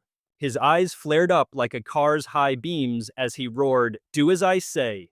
It was like Gui Long had used some kind of skill on them, just another day in this crazy manhwa world. A man and Wu Jai clutched their heads as the world started to spin. They looked completely and utterly brainwashed. Not long after, the two of them tilted their heads to the sky and let out a chilling maniacal laugh. A man's eyes were now glowing a deep blood red. He grinned with a look of pure twisted delight, a smile that promised a whole lot of pain was about to be unleashed. You know, I have no idea why, but I've got a sudden urge to find out what it feels like to kill someone. The ever-observant Lu Renjia noticed the atmosphere had taken a strange and sudden turn. The whole vibe just shifted, he said. It feels like these guys are genuinely trying to kill us now. It was only then that Sun Yue started getting cold feet. Hey, can we maybe negotiate? Witnessing the dire situation, Zai Hui frowned, her mind racing. I can't let Sun Yue and the others risk their lives for me. I'm so sorry, Song An. But for my teammates' sake, I have no other choice. She began to part her lips, ready to surrender. But suddenly a voice echoed out of nowhere. Can you hear me? Zai Hui, can you hear me? And as it turned out, it wasn't just Zai Hui. Sun Yue and Lu Renjia, who heard it, the entire Dongshan Guild did too. Guilong assumed someone was just playing spooky ghost games. He snarled, "Who's there? Get the hell out here." The recording, however, just kept playing. I know you've run into the Dongshan Guild. The situation is critical, but I can't get there right away. Damn it, this recording has a time limit, so I'll make this short and sweet. The three of them froze, listening intently. Sun Ye suddenly realized this was a recorded message containing a request from the sender, a classic move in any action manhwa. Before I arrive, you have to stall for time. Zai Hui's eyes flew open in recognition. It was Song An. He managed to squeeze in a final message, 15 minutes. Just hold on for 15 more minutes. I'm on my way. Lu Renjia stood there dumbfounded as the voice cut out. Sun Yue, however, was already cursing Song An's name. Surviving for 1 minute was a long shot as it is. And he wants 15? Is he out of his mind? Guilong, of course, had heard the entire broadcast. It wasn't hard to figure out what they were planning. He immediately ordered Wu Jie to attack. So you want to stall for time, do you? Let's just see how long you little insects can hold out. At the same time, A Meng charged towards Sun Yue. Parrying the blow, Sun Yue scoffed at Song An's delusional plan. That Song An always running his mouth. Even if he does get here, what's he gonna do? You think he can take on this many people? His opponent replied, it's good that you know your own limits. Even if more of you showed up, it wouldn't be enough to save you. Wu Jie viciously swung his club right at Lu Renjia, causing the poor guy to absolutely shriek. Chen Xiaomei had betrayed them and joined the Dongshan Guild, and now there she was standing right behind Guilong. She opened her mouth to lecture them. Sun Ye, I suggest you take a good look at the situation. If you just handed over your weapons and admitted defeat earlier, you wouldn't have to go through all this. She leaned in close against him, doing her absolute best to suck up. I mean, when it comes to gear, it should always go to whoever's stronger, right? Isn't that right, Boss Guilong? Hearing her words, the man was beyond pleased. Well, you sure know which way the wind blows, don't you? The bar for joining the Dongshan Guild is pretty high, you know. The girl purred back. As long as Boss Guilong protects me from now on, I'll do anything you ask. Sun Yue witnessed this entire pathetic, spineless display. He was filled with utter contempt for her. Chen Xiaomei, just looking at your face right now is making me sick. He was filled with utter contempt for her. Chen Xiaomei, just looking at your face right now is making me sick. He was filled with utter contempt for her. Chen Xiaomei, just looking at your face right now is making me sick. And suddenly threw a punch. A man caught completely off guard took the full force of the blow. He let out a grunt of pain as he stumbled backward. He dug his feet into the ground, stopping himself from getting knocked back any further as he struggled to regain his footing. Sun Ye summoned his own club. He was betting everything on the recording that Song An had sent him. Song An, you'd better come through on your promise. The most I can buy you is 10 minutes. He held the club defensively in front of his chest. You know, for some reason, even though you're a real pain in the ass, but hey, compared to this bunch of clowns, you're still way better. Guilong. Seeing Sun Yue about to fight back, the guy shot him a threat. Look, it doesn't matter what kind of people we are, just because you're about to become a corpse. Xiaomei watching from the sidelines. Why have I never seen him use that club before? Why have I never... Seen him use that club before, this whole scene is like a classic manhwa showdown. Zhehui asked him softly, Sun Yue, you're not actually thinking of.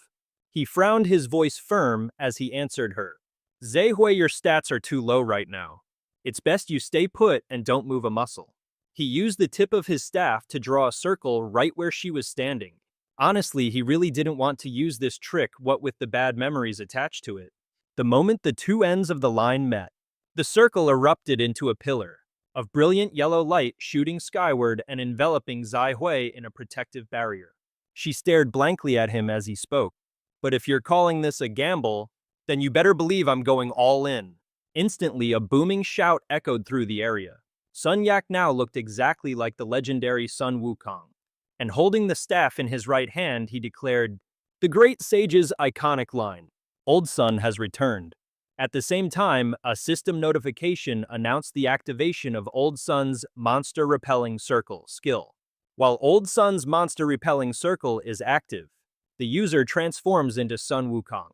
The user's effectiveness will be enhanced, and they will automatically taunt all enemies. This effect lasts for 10 minutes. If you've got the guts, then come and face me, Old Sun. Seeing that he had just turned into a monkey, Gi Long just scoffed at him. All that fumbling around just to pull off a monkey costume change. What are you, a circus monkey they hired for entertainment? This must be some kind of joke manhwa. Sun Yue didn't even bother to grace that idiot with a response. Instead, he gave an order to the tiny monkey on his head. Little guy, show him a real good time. Hearing this, the monkey immediately lifted a horn to its lips. It let out a little toot to test the instrument, and then a melody began to play from that tiny horn that left everyone utterly dumbfounded. We made a vow together under the moonlight. Don't you remember the promise we made to always be together, to never be apart? A love that brings a lifetime of pain as we walk through this cruel, cruel world. Have you forgotten the promise of yesterday? Once we had each other, now all that's left is this burning passion. You left and sorrow fills my life.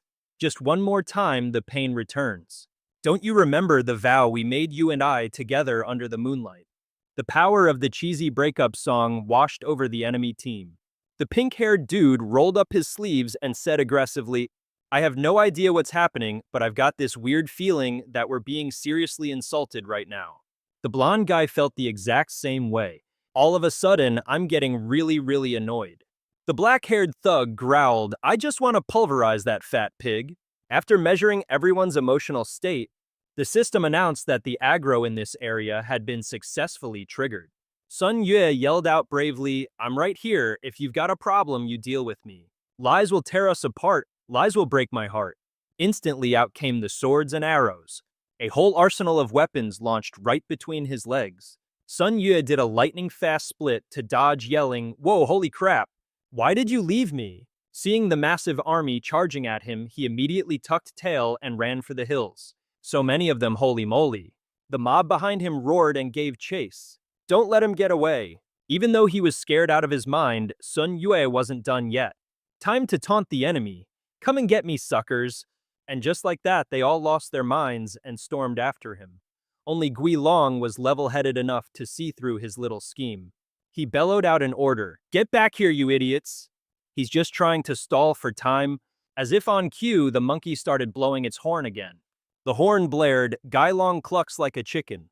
The horn blared again, Gui Long is as dumb as an ox. The system then displayed the opponent's status. Player Gui Long has been successfully taunted. Gui Long's blood was boiling. I'll show you who clucks like a chicken. You're the one who's dumb as an ox. Get him, annihilate that guy. Don't let him leave here alive. A blonde dude shot forward, swinging his blade down. Sun Yue, with his cat-like reflexes, easily dodged to the side. The mob hurled another volley of weapons, and he just somersaulted his way out of it. The attackers were giving it their all, but Sun Yue was dodging like his life depended on it. They were getting seriously ticked off. What the heck is going on? He's dodging every single one of our attacks, and he's supposed to be the chunky one. How can he be so nimble? Seeing them flailing around and missing every shot, he let out a smug grin. That's because I dumped all my attribute points into stamina and agility like any smart manhwa player would. There's no way you're catching me that easily.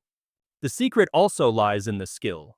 I've applied to my legs, plus the bonus effect from the Wolf King's left leg making me even more of a beast.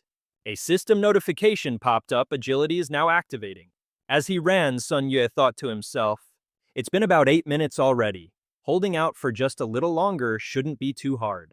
But he was so focused on the mob chasing him that he completely missed a man appearing right in front of him.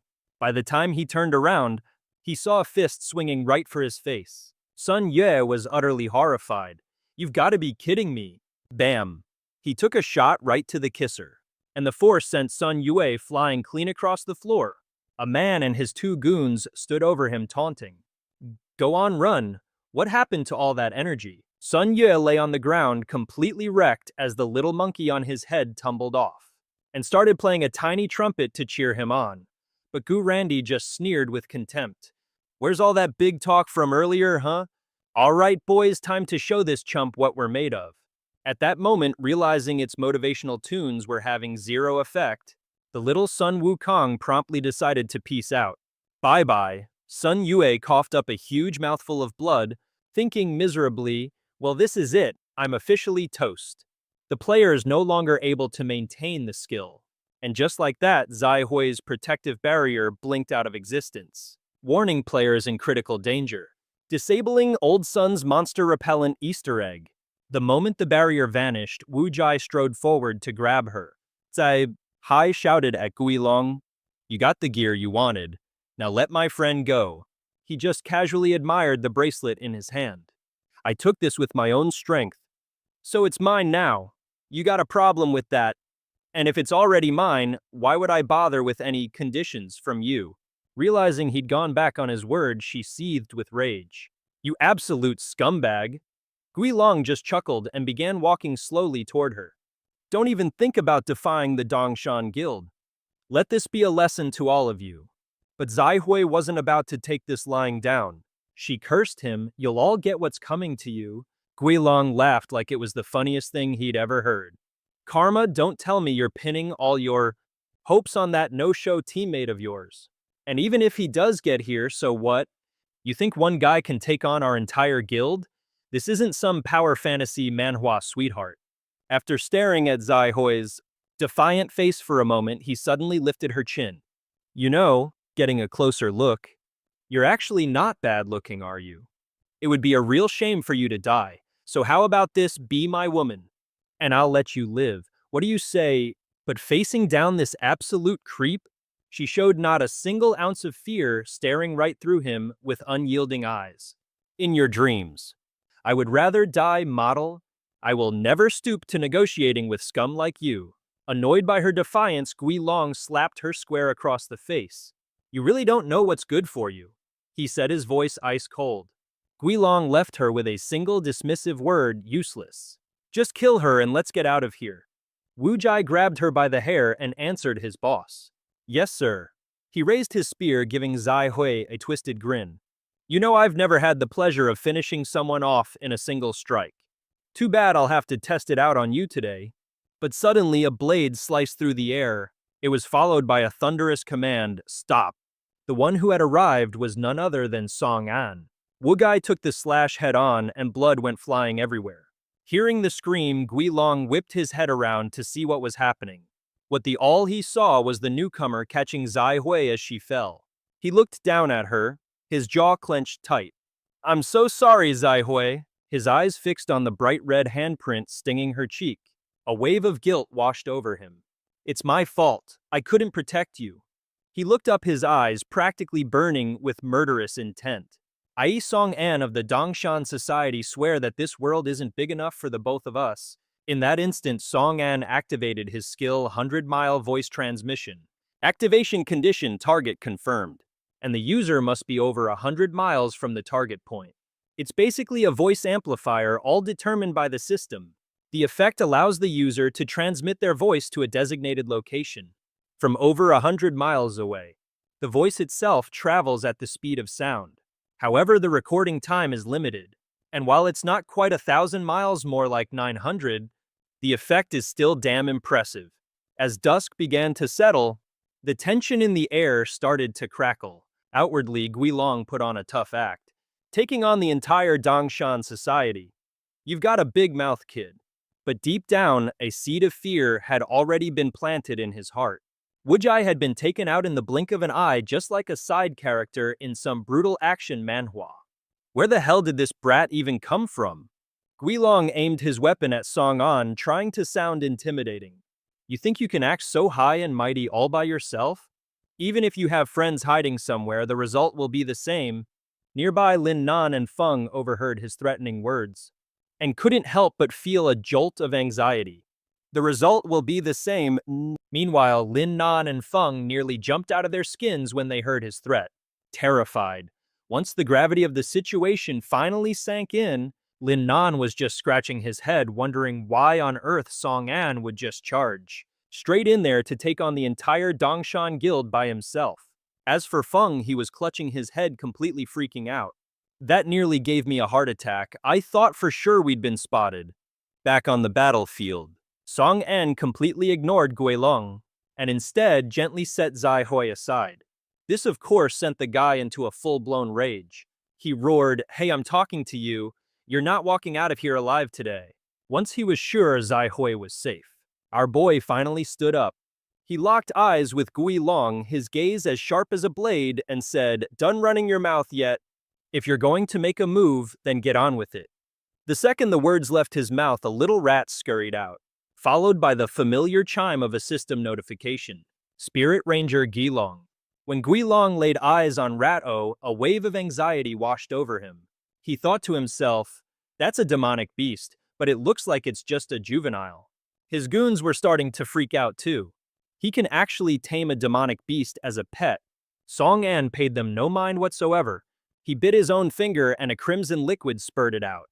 Song An offered his hand to Rat-O and commanded, "Eat." The little guy obediently complied. Squeak, squeak, squeak.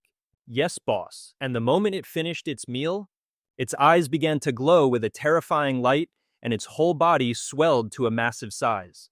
Meanwhile, Song An had already drawn his weapon. He shot them a look and issued a challenge, "You can try me." That was all the invitation they needed. The goons immediately charged at Song An. Standing alone in the middle of them all, he commanded, "Venomous Widow." Song An gathered his momentum, swinging his weapon in a full circle right into Guilong's henchmen, instantly releasing a cloud of toxins all around them. The men screamed in agony, dropping like flies, as the system announced the poison status effect had been successfully activated. Gotta love a classic manhwa system prompt, eh? Watching them cough up crimson liquid, Song An murmured to himself, "Gotta end this quick." Right on cue, the system announced that he had activated acceleration. Seeing Song An sprinting straight for him, a terrified Guilong shrieked, "What are you all doing? Surround him now." "Rah!" A man roared, his eyes turning a blood red. He stepped in front of Guilong, acting as a shield, and declared, "You'll have to get through me first." Song An let out a sigh, effortlessly weaving through the entire mob.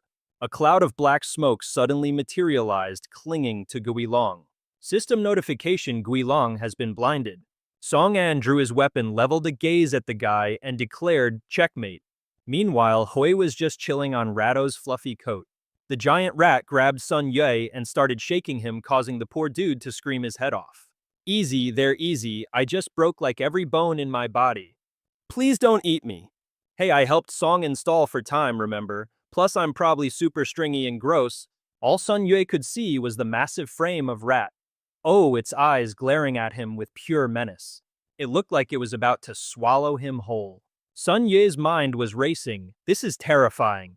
I tried to play dead, but this monster saw right through it in a split second. And now look at me, every bone is busted and I'm completely paralyzed. Just great. Since Rat-O couldn't talk, it just used its claws to uncork some kind of potion. Seeing this, Sun Yue stammered, "What are you gonna force feed me some other freaky concoction now?" This wasn't Song An's idea, was it? Rat-O just squeaked impatiently, "Squeak, squeak, just drink it." And with that, he caved. "Fine, I'll drink it happy now." Sun Yue thought to himself, "Well, I guess it's better than becoming rat food." The moment he downed it, a system notification popped up, health fully restored. Rat-O promptly let go of Sun Yue, who started joyfully walking around. "My body, I can move again." Whoa, a full recovery potion. Stuff like this is ridiculously rare, but somehow Song An got his hands on it. What a manhwa protagonist. Rado then held up a sign and got Sun Yue's attention. Squeak, the master needs your help. Stunned, he pointed to himself and asked, me? Back on the other side of the battlefield, Song An was still wrestling with Gui Long's mind-controlled minions. He bellowed, get out of my way. One of the goons latched onto Song An's leg, forcing him to struggle harder as he yelled, get off me. As Song An fought them off, he thought, I knew he'd have something up his sleeve, since he hadn't made a single move himself, but I never expected this kind of disgusting mind control ability. He's making these people attack me like a pack of rabid animals. They've completely lost their senses. Even my black smoke skill is useless against them. Gui Long screamed his orders, hold him down for me, pin him even if it costs you your lives. System notification sleep debuff has been removed. As his vision cleared, he thought in a panic, that was way too close. If I hadn't activated that skill in time, I'd be dead right now. I can't believe he has a crowd control skill in this manhwa too. This guy's powers are insane. My pawns probably won't be able to hold him for long. Looks like our only option is to run for it. The onlookers started to panic. What the hell? Why did they all turn into mindless puppets?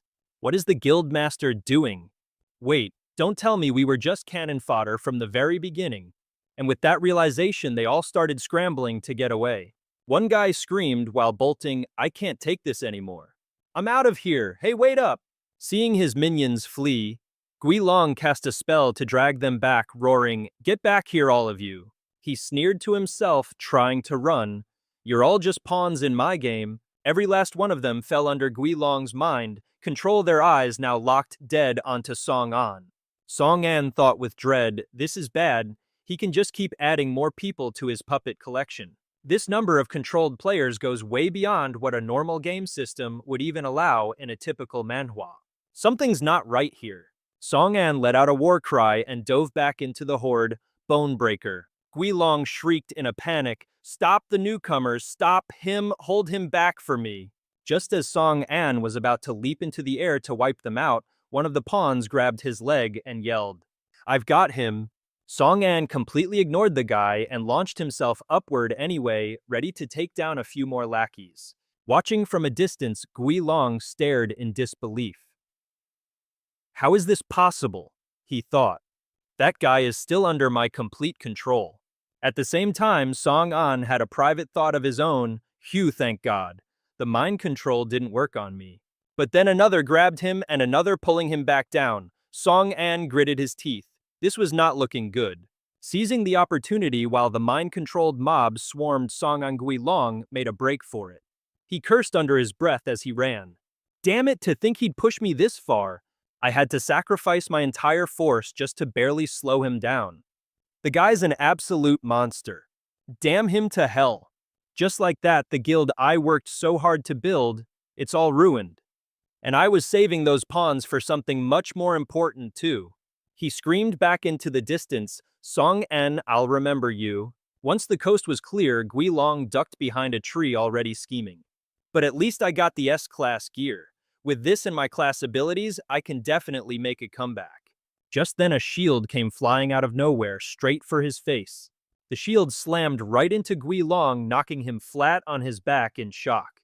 The shield's owner strolled into view and said coolly, you won't be getting that chance. Gui Long sputtered in terror. You butt, you're supposed to be dead. What are you doing here? Sun Yue just shrugged casually. Take a guess. He thought to himself, I can't believe Song An predicted he'd run this way. That guy's on a whole other level. He then turned his attention back to the pathetic Gui Long on the ground. So the guy who acts all high and mighty is just a worthless coward after all. Elsewhere, while this insane manhwa-level battle was unfolding, other parties were keeping a close eye on the Dongshan Guild. On a nearby rooftop, an arm reaches out and cracks open a can of soda. He savored every drop of that drink. A look of pure bliss crossed his face as he let out a satisfied sigh. Ah, that's the stuff. This guy is Bai Mu, a level 19 warrior and shapeshifter. He's a fighter for Team 1's strategy group and also a senior programmer for the game company Original W. Suddenly, a fist came crashing down on his head, followed by a nagging voice, Are you still sitting here slacking off? With a face that could kill, this is Gucci Nana. She's a level 20 Bay Butterfly healer. As Guilong's faction makes its move, several other groups are keeping a very close watch on the Dongshan Guild. Up on a rooftop, someone's hand reaches out and cracks open a can. He takes a long, refreshing gulp. With a look of pure satisfaction, he exclaims, "Ah, delicious. Meet our boy Bai Mu." He's a level 19 warrior/shapeshifter, a key fighter in Team 1's elite strategy group, and get this, a senior programmer for the original W game company. What a backstory for a manhwa protagonist. But his moment of peace is shattered by a punch to the dome, and a complaining voice asks, "Are you seriously still lazing around?" The owner of that furious expression is Gucci Nana, a level 20 Bay Butterfly healer. She's the primary healer for Team 1. She's also on the board of directors for the Original World Game Company's strategy group. "So how is that task Zerui assigned to you coming along?" Bai Mu shouts, rubbing the new bump on his head. "Ow, that actually hurt, you're such a brute." "What's wrong with me taking a little green tea break? I work hard, you know I get stressed out easily." Nana's eyes narrowed dangerously. "What did you just say?" Bai Mu instantly broke out in a cold sweat, forcing a smile. "What, we should get a move on, time is money. I've already recorded all the intel into this recording orb." He starts his analysis. Guilong's class is called the Betrayer. It's a special class just like ours, but its abilities are different. To be honest, they're downright bizarre. The skill panel appears. First up, Betrayal, a non-buff skill. It can only be used on teammates, and it completely ignores resource costs. Conditions and target limits mean nothing to it. The flavor text reads, "Betrayal is a vengeance that lasts forever." Next is a debuff called Feeble, which reduces the user's own combat power to just 80% of their normal stats. Then there's Puppet Mastery, allowing him to temporarily control 1 to 2 players. It's a short duration skill, but the target's health has to be below 50%. The mana cost is 50 MP. Staring at the screen, he says, so he can only use his signature skill, Betrayal, on his own allies. This non-buff skill affects his teammates under literally any condition, but it has absolutely zero effect on enemies. This whole thing completely defies logic. And by the way, his first skill is Corpse Control, an A-rank skill. Nana, this guy's entire build is practically screaming backstabber. Seriously, who in their right mind designed such a twisted class? Bai Mu points a finger. You know, our very own Zerui designed all the classes in this game, right? The girl covers her mouth in shock, waving her hands frantically. "Oh, in that case, I didn't say anything. Never mind," Zerui replies. "It's fine because I actually didn't design this class. And frankly, I'd also love to know where it came from. His whole kit is designed for betrayal. Who on earth would design such a messed up class?" Bai Mu points. "That would be our dear Zerui, who designed every class in this game." She gasps, covering her mouth. "Ahem, I take it all back then." Zerui chimes in. "Don't worry because you're right. I didn't design this one. I'm just as curious about its origins as you are. I really want to know the origin of this class. I'm Lee J. Rui, level 22 Golden Class Guild Master and leader of Squad 1. Strategy team, heir to the Original World Gaming Company and chief advisor, Sayem for the New World game content." He stands there lost in thought and continues. "Compared to the original New World game, this world has changed so much. I want to find out what's behind these changes, and where we're all headed. This is turning into a crazy manhwa plot." A bolt of red lightning tears through the dark, gloomy sky, and all three of them snap their heads towards it. "That's close," Bai Mu says. "That's the direction where the Dongshan Guild is gathered. Looks like something's going down over there. Nana Pao's group won't be here for a while." Seeing things were getting tense, Zerui says, "We'll go on ahead." To himself, he thought, "I have a really bad feeling about this." 5 minutes earlier, Guilong was getting his face introduced to Su Yue's fist. He kicks the guy who yelps. "Arj, oof," Guilong was terrified. Wait, let's talk about this. You don't get anything out of killing me, right? I don't want the equipment anymore, just let me go." "I'm sorry, okay, I'm sorry." Su Ye raises his fist and declares, "If sorry actually fixed anything, what would we need cops for? Did you feel any pity for us when you were pulling your cheap shots?" Su Ye channels all his strength into one punch, making his victim scream pathetically, "Air!" Guilong collapses to the ground, model. Su Ye had a sudden realization. Whoa, I think I got a little carried away. Don't tell me I actually sent him to the great beyond, right? Su Ye scratched his head as it dawned on him. I I just beat the living daylights out of the Dongshan Guild's big boss. I wonder if his underlings are going to hunt me down for revenge now. Someone ran up to him. Don't you worry. The Dongshan Guild is nothing but an empty shell these days. Su Ye turned his head and called out to Song An. Song An said, looks like you've got things handled on your end. I was starting to think something unexpected might happen. Su Ye, holding the item in his hand, replied, Unexpected? What could be unexpected? Guilong has been taken down. The little creature with him piped up, what could possibly be unexpected? Guilong is toast and we got our equipment back. And that 15-minute window we had, that was all me buying time. You're welcome. Su Ye replied, yeah, you did a great job. Song An thought to himself that Guilong was a treacherous snake. To prevent any nasty surprises, I'd better go over and double-check him. Guilong was lying completely flat on the ground. Behind Su Ye, the little creature was still grumbling to himself. A simple pat on the back doesn't make me happy at all. If you hadn't saved me that one time, I wouldn't even bother working for a guy like you. A voice suddenly echoed through the area. Truly a pity. I had assumed you would be far more useful than this. But since you are my apostle, I am willing to grant you one more opportunity. Suddenly, their attention was drawn to a strange phenomenon around Guilong's body. The strange voice was accompanied by a blinding flash of crimson lightning. Show them your true power. The bolt of lightning slammed into Guilong, unleashing an immense surge of energy. With a tense expression, Song An shouted, What in the world is going on? Why did Guilong suddenly get smote by a bolt of lightning? Su Ye, drenched in a nervous sweat, stammered back, I have no idea. Maybe it's just his bad karma finally catching up to him. Feng and Lin Nan, who were watching from the bushes nearby, were also stunned. Lin Nan gasped, The small animal standing near them trembled, letting out a little squeak. At that moment, the pillar of light erupted violently. A figure slowly stepped out of it, and it was Guilong. His entire body was now stained a deep black, and his eyes were glowing a demonic red. He chuckled darkly. Well, I never expected we'd meet again under these circumstances. Su Ye asked, Is that thing really Guilong? He was getting worried. His gut was screaming that this guy was as dangerous as the final boss in some dark fantasy manhwa. Steeling himself, he called out, I can't believe you actually got yourself mixed up with a demon Guilong. The man looked down at his own monstrous hand and replied, Mixed up? This is a gift. This is power bestowed upon me by the true master of this world. Oh, you can bet on it. He added, I'm gonna make you suffer so much you'll be begging for death.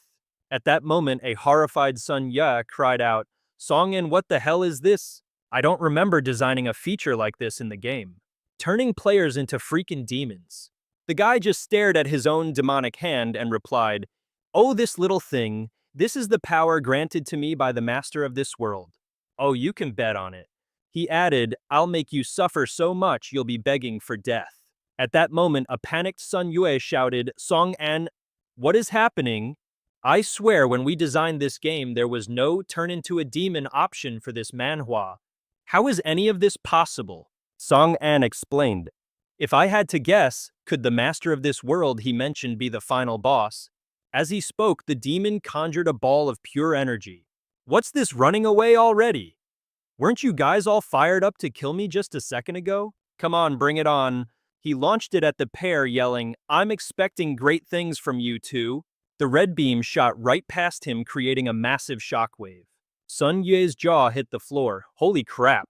Even Song An gasped. That was way too close. The impact left a deep crater in the ground. The demon glanced at his hand and muttered to himself, a little off target. Guess I'm still getting the hang of this. But that's fine. It wouldn't be any fun if you two died that easily, right? Guilong flashed a wicked grin. I still want to torture you guys. A little more, just to get all this pent-up rage out of my system. Song An gritted his teeth listening to the guy's deranged monologue. Now, who was it that killed me earlier? Sun Ye's mind raced. Oh crap, he's coming for me. But then Song An let out a sharp laugh. He drew his weapon and aimed it right at the demon. Sun Ye screamed, Song An. Song An urged him, get out of here. But the demon was unfazed. Too slow, stand back. He prepared to launch another attack. And this time, he purred, I promise I won't miss. Watching his movements, Song An thought to himself, damn it, I can't dodge this in time. And before he could react, the blast tore straight through his left arm. Blood sprayed from his mouth as Gui Long cackled with delight. Let's see that look of despair. Sun Ye screamed in panic, Song An. Immediately after, a huge explosion erupted, and a piece of shrapnel slammed into Sun Yue's shoulder, making him cry out in pain. Song An quickly drew his dragon blade, using it to prop himself up. A mouthful of blood came spurting out at the same time. Seeing this, Gui Long asked with a triumphant smirk, you can't take it already? His face was a mask of pure glee as he taunted him. Where's all that arrogance of yours now? Where's all that confidence? I'm going to grind every last bit of it to dust until your corpse is left with nothing but despair. Sun Ye rushed over his face, etched with worry. Are you all right? Seeing the grim situation, Song An urgently stopped him. Don't come over here, get going now. Then he turned and barked an order. It's not safe here anymore. You need to get Zai Hui and the other survivors out of here. Sun Ye was so startled he became flustered, stammering awkwardly. But before he could even finish his sentence, Song An cut him off with a loud shout. Didn't you say you wanted to live? So what are you hesitating for? At that, Sun Ye scrambled backward, shouting back resentfully, hey, those were your words, not mine. You better take care of yourself. Seeing his prey trying to escape, Gui Long roared in anger, trying to leave. Leave your items and your life behind for me. Seizing the moment while his enemy was distracted, he mentally pulled up his item window and quickly grabbed what he needed. He managed to get a temporary bandage on his shoulder wound. Biting down on one end of the roll, he used his free hand to hastily patch himself up. He thought, right, there's no healer, so I'll just have to use this to stop the bleeding for now.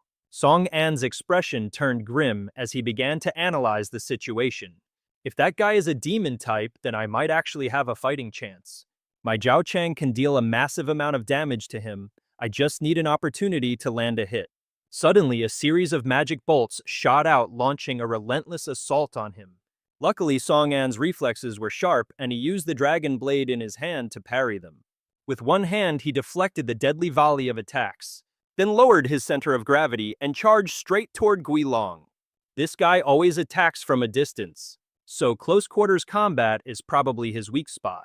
This is my chance to land a critical blow in this epic manhwa battle. With that thought, Song An seized the moment. Accelerate, he yelled, and in a flash he was standing right in the villain's face. Gui Long was completely blindsided by his move, frozen solid as he watched the blade about to run him through. Sparks lit up the entire area as the combo attack set the silent night sky ablaze. By now, Sun Yue had already made it a good distance away. Feeling the massive explosion, he instinctively glanced back in fear, cowardly reassuring himself that no one was on his tail. Looks like Song An is fighting that Gui Long fellow now. Well, I did everything I was supposed to. You could say I gave it my all right. And with that, Sun Ya continued to flee, trying to convince himself. In a fight of that level, it's not like I'd be any help anyway. Seriously, how many people are brave enough to charge into a fight like that? No one's gonna judge me for running for my life. Just then, a figure came sprinting from the opposite direction. He was totally caught off guard, like, what was that blur that just zipped past? Oh, it was Nana? She was riding on Bai Mu's back, yelling at him to hurry up. Bai Mu stepped on it, so Rui is about to disappear completely. In his awesome gray wolf form, he growled back, this is my top speed. You think catching up to a guy like Jay Rui is a walk in the park? That's when the duo finally noticed Sun Yue standing there and started to comment. Whoa, there's another person here. Probably just some guy hiding out. Let's ignore him. And with that, the two of them vanished, leaving our poor guy completely stranded. He was just left there blinking in total confusion and wondering to himself, more people just showed up and, was that a talking wolf? What kind of manhwa is this? Meanwhile, Song An was getting absolutely steamrolled. His weapon had been sent flying and was now chilling in a corner somewhere. His life was hanging by a thread. Guilong had Song An in a death grip right by the throat, making him cry out in pain, completely powerless to fight back. The villain gloated as he hoisted him into the air and started running his mouth. You know, that last hit of yours actually hurt like hell. Good thing I have this new healing factor now, or I'd be pushing up daisies all over again. Ignoring Guilong's monologue, Song An struggled desperately to break free. Half of the villain's face slowly began to regenerate, his expression twisting into a furious scowl. You've been pulling all sorts of weird tricks since the very beginning. Guilong's gaze turned cold as the wound on his face sealed up completely. I really should have ended you sooner. With that, he tightened his grip, and Song An found it harder and harder to breathe. Yeah, he was definitely on death's door. I'll deal with you first. The air was getting thin, and Song An's face turned pale from oxygen deprivation, his vision starting to blur. This is bad, he thought. The wound I worked so hard to inflict just healed in an instant. What kind of power is this I'm about to black out? Why is the gap between us so huge? Seeing the agony on his face, Guilong just smirked, absolutely thrilled by the sight. I could just snap your neck in an instant, but where's the fun in that? How would you feel if every single one of my attacks landed right on your head? But just in the nick of time, a figure suddenly charged in, shouting, "Divine light!" A massive pillar of light then came crashing down, forcing the two of them apart and snatching Song An from the jaws of death. Activation successful. The divine light has blocked this instance of fatal damage. The force sent Song An stumbling backward, completely off balance. Luckily, he managed to react just in time, regaining his senses for a moment as he gasped for air with ragged, desperate breaths. A notification window popped up. Divine light cannot be used on this player for 1 hour. Jiroi rushed over, his voice laced with concern. Are you all right? Song An. Oh, so you're the one who was fighting Guilong just now. Song An eyed him suspiciously, his guard immediately up. Li Jiroi, what are you doing here? A nagging thought popped into his head. Does he recognize me? Meanwhile, Guilong had been sent flying from the previous attack. But contrary to what you'd expect, the sight of the newcomer only made the demon look even more thrilled. Well, excellent. What a lucky day this is. I can't believe the guild master of the world's strongest strategy guild decided to show up. Have you come to witness the glorious birth of my new life? The two of them completely ignored him. Jiroi cut straight to the point. That doesn't matter. Just tell me, what abilities can Guilong use right now? At first, Song An was a little thrown by the question about his abilities, but he quickly caught on. He's got long-range explosive fireballs that are basically bombs. His close-quarters combat's no joke either. And the most important thing to note is his insane regeneration ability. Just as Song An was still processing that the guy had come to challenge Guilong, Nana and Bai Mu popped up from behind them. Shouting happily, "We finally caught up!" After receiving the crucial information, Li Jirui's expression turned grim. He immediately drew his holy sword, preparing for the final battle. Thanks. If this demon is allowed to fully emerge, the world will be plunged into absolute chaos. I have to destroy it while it's still in its infancy. Hearing this, Guilong stretched, letting out a puff of white smoke as he replied with pure contempt. Destroy me, huh? Even if you're the strongest player in this whole game, you don't stand a chance. I now possess the power of this world's true master. You're not even in my league. Completely unfazed, he calmly shot back a challenge. Is that so? Then let's find out. A brilliant burning aura exploded around Li Jirui as he awakened his divine power. A colossal golden-armored war god materialized, complete with a divine sword and shield. Even Guilong was visibly shocked by this overwhelming pressure. He couldn't even move a muscle. Witnessing this epic scene straight out of a manhwa, Nana and Bai Mu couldn't help but scream in admiration. Jiroi is using that move again. He's so awesome, go big brother Jiroi. Only Song An stood there in stunned silence, unable to believe his eyes. A gold class can awaken a second time. Standing before the might of the supreme god Odin was Li Jirui, the godless, now radiating an immense powerful magic, shot her opponent a stone-cold glare. His eyes blazed with fury as he made a firm declaration. I'm going all out to take you down. Guilong just scoffed, practically dripping with contempt. All out, you say? And with that, he straight up began to transform. Thanks. Once that demon appears again, this world is headed straight for the worst-case scenario. We have to nip this thing in the bud. Hearing this, Gui Long leaned forward, exhaled a puff of white smoke, and shot back with pure disdain. You want to destroy me, Eft? Even if you were the strongest player in this entire manhwa, you couldn't pull it off. I now possess the power of this world's master. You are so far beneath me. Our hero, however, wasn't the least bit afraid, coolly firing back a challenge. Then let's put that to the test. A brilliant aura ignited around Jae-rui as he awakened his divine power, shifting into his new form. He said smugly, "Excellent, now you get to witness my final form." Tiny spikes started sprouting all over Guilong's body, and the mark of a lunar eclipse burned itself onto his skin. The evolution was complete. Guilong let out a heaven-shaking roar, unleashing a powerful force field that kicked up a massive cloud of dust, knocking back Song-an's group with its sheer momentum. He threw up an arm to block the blast, gritting his teeth, and wondered in utter disbelief. After awakening, his class guy Long got even stronger. There he stood with a mane of fiery hair, his body now in a complete humanoid form. He tilted his head, sneering at Jae-rui's crew.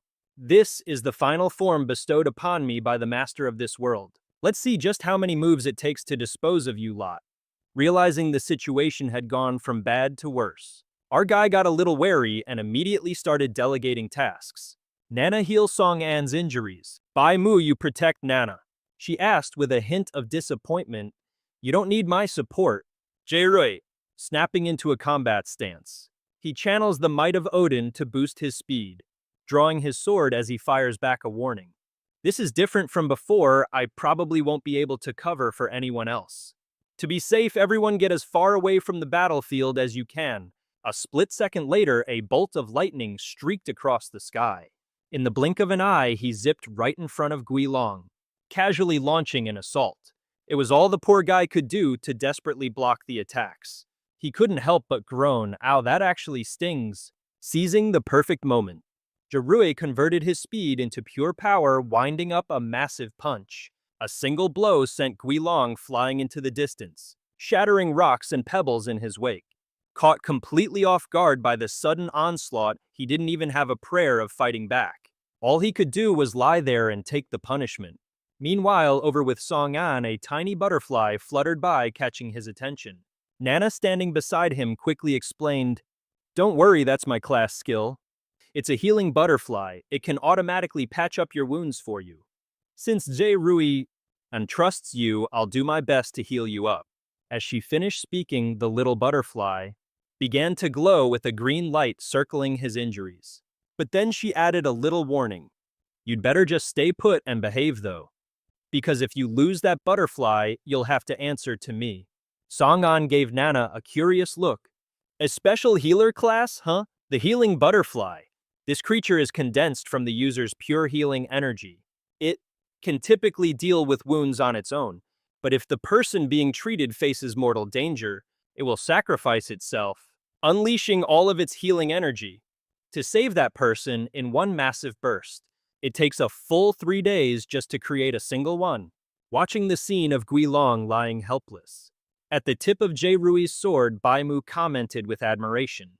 "Looks like things are going pretty smoothly for Jae-rui. They said this would be dangerous, but honestly, he's making it look like a walk in the park." Nana chimed in, agreeing wholeheartedly. "Well, of course, Jae-rui is like the ultimate manhwa protagonist, the most dependable man there is." However, Song-an felt a sinking feeling that something wasn't right, his mind racing. Jae-rui is incredibly strong, sure, but everyone is dropping their guard way too easily. I've fought Guilong before, and he is not this much of a pushover. With that thought, he turned to find his dragon blade, figuring that now, while everyone was distracted by Lee Jae-rui, was the perfect time to make a move. Meanwhile, Jae-rui was busy trying to squeeze some information out of the demon dragon. "Who's the one pulling your strings? Is it the demon king Lucifer or someone else? How much do you know?" The creature gave a sneering laugh in response. "The power of this world's true master is not something mortals like you could ever fathom." As soon as the words left its mouth, the demon dragon whipped its tail around him. "Worry about yourself first." With a look of pure delight, it launched a devastating kick straight ahead. And just like that, it casually punted Zerui into the distance. The damage immediately registered, chipping away at his current HP, causing him to cough up a mouthful of blood in agony. Nana and Bai Mu, absolutely horrified, screamed in unison, Zerui. Zerui calmly stabbed his sword into the ground, using the friction to grind to a halt and finally steady himself. He quickly reassured them, I'm fine. The demon dragon slowly hopped out from a pile of rubble, excitedly summoning spheres of dark energy. Not bad, it declared. In that case, have a taste of my black fire. Then it launched another surprise attack, even offering a benevolent blessing. Under its control, the dark orbs shot towards Jerui's group in a deadly volley. He swiftly deflected one of the blasts, shouting a warning, Protect Nana. On command, Bai Mu spun around and began to transform. After taking just one hit from the demon dragon, he was already using every ounce of his strength just to defend himself. I can't find a single opening to counterattack, he thought helplessly in this classic manhwa power-up scenario. Things weren't looking much better on Nana's side. Luckily, Bai Mu managed to shift into his rhino form just in time, temporarily shielding her, but he took some serious damage in the process. Nana summoned her healing butterflies as she asked anxiously, Hey Zerui, are you still okay? In a matter of seconds, the entire situation had been flipped on its head. The demon dragon struck an arrogant pose, gloating smugly. The moment the master of this world granted me power, I understood. Ap Ma is the true ruler of this world. And now, no one can defeat me. But just then, appearing from God knows where, Song An was right behind him. He decisively plunged his blade straight through Guilong's body before the demon could even react. Seeing his opening, Zerui snapped out of his daze. As the demon coughed up a mouthful of blood in agony, he demanded, How are you here? Song An, showing absolutely no mercy, just kept twisting the knife in the wound. His eyes were dead serious as he replied, To turn you into mincemeat, of course. Thanks to the cloak of invisibility that perfectly hid his movements. Monsters wouldn't prioritize players using this little piece of gear first. With that settled, he immediately activated Demon Hunter, cranking his damage up by 10 times. He proceeded to rain down lightning bolts on Guilong, and soon all that could be heard were his blood-curdling screams. Finally, the skills he unlocked were as follows. Class Golden Warrior has been awakened. Divinity Awakening Odin, class skill robust. Golden Passive, all stats increased by 200%. Golden Class Awakened skill Odin's Divine Power. You gain the strength of Odin and can use Odin's might 20 times. After all charges are used, you enter the slumbering Odin state. For the next 10 minutes, you can't use a single skill. What a classic manhwa debuff. The Epic Sword. Obtained through a one-of-a-kind special event. It levels up alongside the main quest, granting a plus 150 to attack. God's Protection, all basic attributes plus 10. Sacred Might critical hit rate plus 30%. Only the very first person to complete the main quest is worthy of wielding this sword. If not, it will simply find a new owner. Guilong, reeling from Song An's brutal assault, screamed his lungs out. Damn it, ah! A blinding flash of light. Song An, still gripping his daggers, was completely caught off guard. You're kidding me? He's starting to regenerate in the middle of getting attacked. Seeing this, Li Zerui knew this was his golden opportunity. He charged in, joining Song An to lay the smackdown on Guilong. The system flashed a notification, Odin's Might. Odin's Might speed. Strength. Guilong roared in absolute fury. I've had enough of this. He violently shoved both of them away. Get the hell away from me. Li Zerui and Song An were stunned. After all that, he's still not down for the count. A blinding light erupted. Song An, still clutching his daggers, couldn't believe his eyes. Seriously, he's starting to regenerate while I'm still hitting him. Li Zerui saw this as his chance. Aang still able to fight back. Guilong's voice boomed. The gods loathe traitors, so they cursed people like us with immortality. His body began to heal itself. He started to laugh. And, he roared, am the undying demon of betrayal. He conjured a massive fireball. As long as you worms can't kill me. His power was genuinely terrifying. He continued, then you will all die by my hand. Li Zerui and Song An scrambled to dodge his overwhelming power. Meanwhile, a worried Nana rushed to her friend's side. Bai Mu, are you all right? He just coughed. It's not looking good. Nana immediately summoned her powers, casting a rapid healing spell. Guilong leaped into the air, aiming to crash down right on top of Song An. Well, what do you know, he was completely caught by surprise, launching an attack while completely ignoring the massive hole in his chest. Song An flinched as the attack barely missed him, realizing just how close that was. Furious at the miss, Guilong let out a grunt and unleashed a relentless barrage, putting our hero on the defensive. This is bad, that black smoke, and then Guilong landed a solid hit. Song An's face twisted in agony as blood sprayed from the wound. The blow sent him flying and a green protective item on him shattered. Song An collapsed to the ground, one hand desperately clutching his bleeding side. Damn, he gasped. That's the second time I've taken a critical hit. Sweat dripped down Song An's face as his mind raced. Even when I get a lucky shot in, I still end up getting wrecked myself. Does this mean the only way to win in classic manhwa fashion is to completely obliterate him? It's risky as hell, but I have to try. Just then a system window popped up. Guilong has been poisoned. Status effect: blind movement speed decreased. He glanced down at his own severed left arm, sneering, "Oh, this little trick again." His other hand picked up the severed limb, as if mocking the very idea of being poisoned. Guilong smirked, one eye narrowed. I've never been afraid of a little poison. And just like that, another system notification appeared. Poison effect has been nullified. Lee Rui rushed over to Song An's side. Song An, can you still fight? He replied, I'm all right. Lee Rui began to analyze the situation. Guilong's regeneration ability is insane. He seems to have no weaknesses, but even he needs time to heal. If we don't give him a single moment to recover, if we attack relentlessly, we can finish him for good. We can actually win this. Hearing this, Song An chimed in.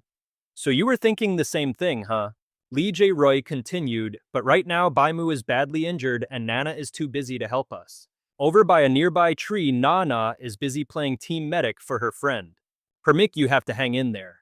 Lee Rui added, for our teammates we have to take this guy down and we have to do it now. He continued, I've still got 7 uses of Odin's might left in me. In a moment, I'll go in first and lock him down. It's going to be extremely dangerous for you, I know, but I'm counting on you to land the finishing blow. It looks like the weapon you created deals some kind of special damage to that thing. Song An holds up his hand and says, yeah, but I'm afraid that little bit of damage isn't going to cut it. I've got a much better idea. He asks with a serious look. You've never used your divine holy light on yourself before, have you? Just then, Guilong conjures another massive ring of fire.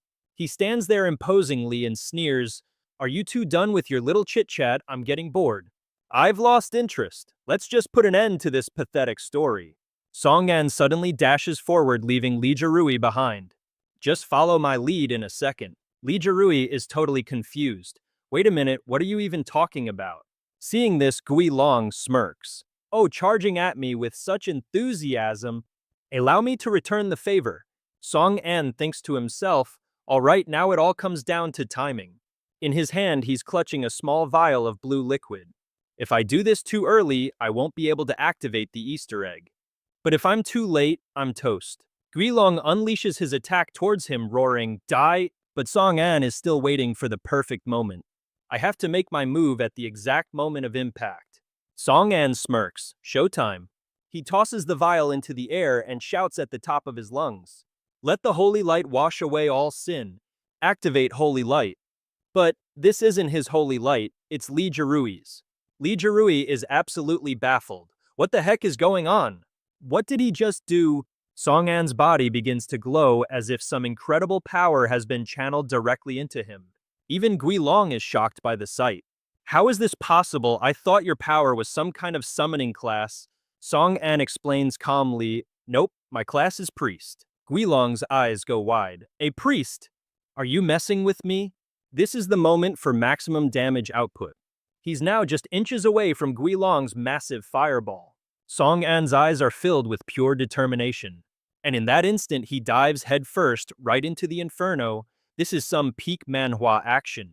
Lee Rui, who's been watching this whole time, finally realizes what's happening. This was Song An's plan all along. My divine holy light. It has no effect on him anymore. Flames explode everywhere. Hiding behind a tree, Sun Yue silently observes the whole scene. Guilong lets out a triumphant laugh. Hehehehehehehehe. I finally killed you, you worthless little bug. Just then Song An makes a super cool entrance emerging from the middle of the flames. He's completely unscathed. Model. What the hell are you smiling at, you idiot? You think an attack on that level could ever take me down? He shot back defiantly. As you can see, I'm perfectly fine. A system notification pops up. Error health points display failed. Error health points display failed, Song An thought to himself. That's the third time I've been at death's door. Guilong's confident smile vanished in a flash of panic. How is this possible? Why are you completely unharmed? My attack clearly landed, I saw it. What are all these notifications about? Song An just chuckled and said, oh, what they are isn't important. From now on, your damage is completely useless against me, a classic plot armor moment in this manhwa. Hearing this, the guy absolutely lost his mind and started screaming. No way, how can such an overpowered invincible ability even exist? He continued to unleash a furious combo on Song An. I don't believe it. You have to be tricking me somehow. I refuse to believe it. Hai, as he stood there taking the hits, the system just kept spamming error messages. The system explained battle grace period. After receiving fatal damage 3 times, a 10-second grace period is granted. During this time, all incoming damage is nullified. But after those 10 seconds, all the accumulated damage will be dealt to the player at once. Song An just parried the blow. All damage is nullified, but after 10 seconds, all of that damage will be returned to the player. As Song An blocked the attacks, he smirked. Of course, an ability like this can't last forever. This is just a temporary damage-delaying effect created by Bei. He thought gleefully that pissing this guy off and making him throw every last ounce of his strength at me, that's the real objective here. Guilong, now completely unhinged, unleashed a terrifyingly powerful attack. This is my most powerful attack. He lunged at Song An, screaming, go and die! The flames were so intense they shattered the very ground. Guilong declared confidently, I refuse to believe you can survive this time. His jaw dropped in utter disbelief. He's still alive. Even Li Jirui was completely stunned. Now, that's what I call a showstopper. Song An said calmly, so are you done with your little temper tantrum? Or how about we let me have a turn now? A system notification popped up. The grace period effect has officially expired. All incoming damage is now being returned to sender. The system chimed in with an explanation. A data disorder after your HP hits 0. Basically, if you return to full health. Within 0.1 seconds, it causes a data anomaly, making it impossible to judge the player's current state. In this glitched state, the player will absorb 1 instance of fatal damage and convert it into their next attack. After it's activated, once the data returns to normal, Song An swung his sword ready to channel all that juicy damage. A light bulb went off in Li Tiarui's head. Oh, he totally got what his buddy was planning. Guilong sensed that immense power and started to freak out. That energy signature was way too familiar. That bastard, he's using my own power against me. Song An raised his sword and smirked. Using it, nah, think of it more like returning to sender. A traitor always gets betrayed by his own reflection in the end. He then warned Guilong in a deceptively calm voice. My blade is, pretty massive. You might want to clench. As Song An focused his energy, he called out to his teammate, Li Tiarui, give me a hand. And just like that, his partner was already rushing over. Guilong took one look at the 2 absolute units in front of him and practically panicked sideways. That last hit was already more than I could handle. Maybe I should just get the hell out of here for now. There'll be other chances to kill these punks. Running away, Li Tiarui appeared just in time to cut him off. Sorry, pal, you're not going anywhere. Song An was honestly impressed by how fast his teammate caught on. Dude, I didn't even have to finish my sentence and he already got it. That's Li Tiarui for you. His ability to read the battlefield is just on another level straight out of a manhwa. Get out of my way, Guilong shrieked. Li Tiarui continued his relentless assault. How about you try and block my sword first, we can talk after. He managed to parry Li Tiarui's blade. and sneered, "Block it. You call that an attack? Is that supposed to be difficult? You're still pathetically weak." But Li Tiarui spotted an opening. Quick as lightning, he grabbed Guilong's arm. Li Tiarui slammed him down, unleashing the formidable might of Odin. Power. Li Tiarui yelled, "Hurry, Song!" And a system notification flashed, one-time death immunity activated. Radiating an insane amount of power, Song An charged forward to end it. With a mighty swing of his sword, he roared, "Time to go to hell?" Guilong started sweating bullets. Wait, this power is insane. The system announced damage amplified by a factor of 10. He let out one final pathetic scream before kicking the bucket. No! As he faded away, Song An called out to his teammate Li Rui, "Where are you? You still in one piece?" He started to worry. "Don't tell me you couldn't take the heat and passed out or something." Song An called his name again, Li Rui. He popped up out of nowhere, replying, "Alive and well over here. That last move of yours had one heck of an area of effect." There was absolutely no time to dodge all the flying debris. A system notification chimed in, "Odin's divine power has been nullified." Song An quickly explained, My bad, I had to make sure it was a one-hit KO, so I might have gone a little overboard." Li Rui said while dusting himself off. "No biggie. That's how we managed to take down that Guilong punk, right? My clothes are filthy," seeing his state. Nana furiously piped up, "Song An, hey, how dare you treat my precious Zerui like that? And you made me lose my butterflies. You're so dead." Completely done with her drama, Song An turned to Zerui. "Li Rui, weren't you the one who helped build the established lore for New World? So in the official story, you created what exactly are demons?" He explained, "Demons are monsters. They're the class with the largest variety and the most power in New World. They're directly tied to the main storyline. The inevitable showdown between humans and demons is supposed to be the main focus of the later game. It all starts with the very first demon invasion. From the moment you log in, it builds to localized demon wars. And eventually, the 8 great demon gods and all that jazz." Li Rui added, "But based on the current situation, it seems the creator of this world isn't on our side at all." Song An asked, "What you mean is?" "There's a chance that person is also a demon, or maybe even the final boss of this whole manhwa." He replied, "Yep, the appearance of Guilong proves it. Everything is happening way ahead of schedule. This stuff was supposed to roll out gradually along with the main plot." Hearing this, Song An spat out, "Damn it. Are they deliberately trying to pit people against each other? That's some straight-up demonic behavior right there. That monster still has one living eye, which means he's still conscious. Thank God I managed to save at least a part of my body when things went south. Oh, without a body, my getaway speed is just pathetic." That damn Song An mused, "You know, now that I think about it, he's dead but nothing happened. Doesn't that seem a little weird to you?" Li Rui nodded in agreement. "Totally. By all rights, we should have gotten a system announcement or something. You don't think it's a bug, do you?" Hearing their conversation, the demon Guilong started to panic. "Oh God, can't a disembodied eyeball catch a break around here?" "I don't remember this bug being in the patch notes," Song An added. The demon's lone eyeball started rolling away desperately, searching for cover. "Gotta get out of here fast.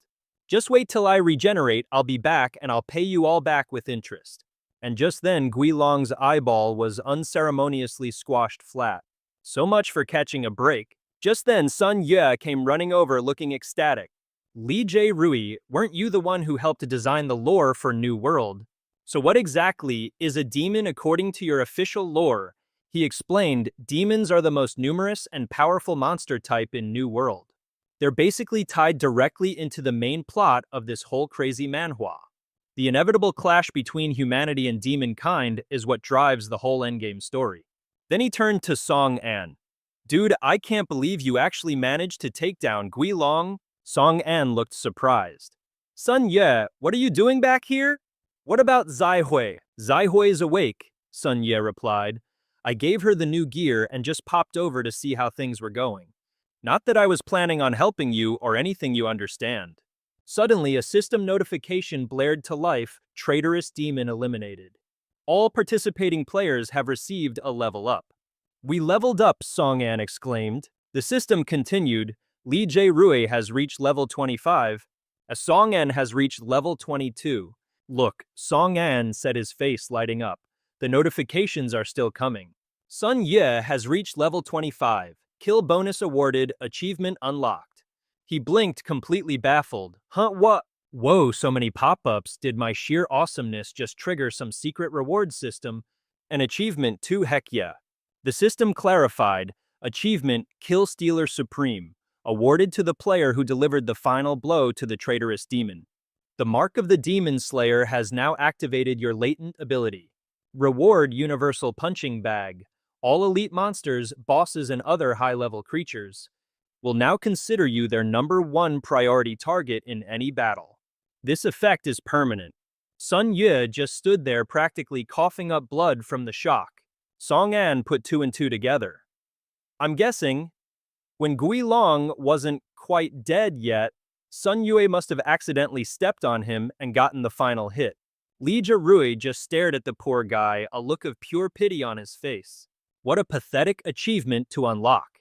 Sun Yue was so shaken he could barely stand, looking like his soul had just vacated the premises. How am I supposed to go on living after this? Why do I always have to be the punching bag?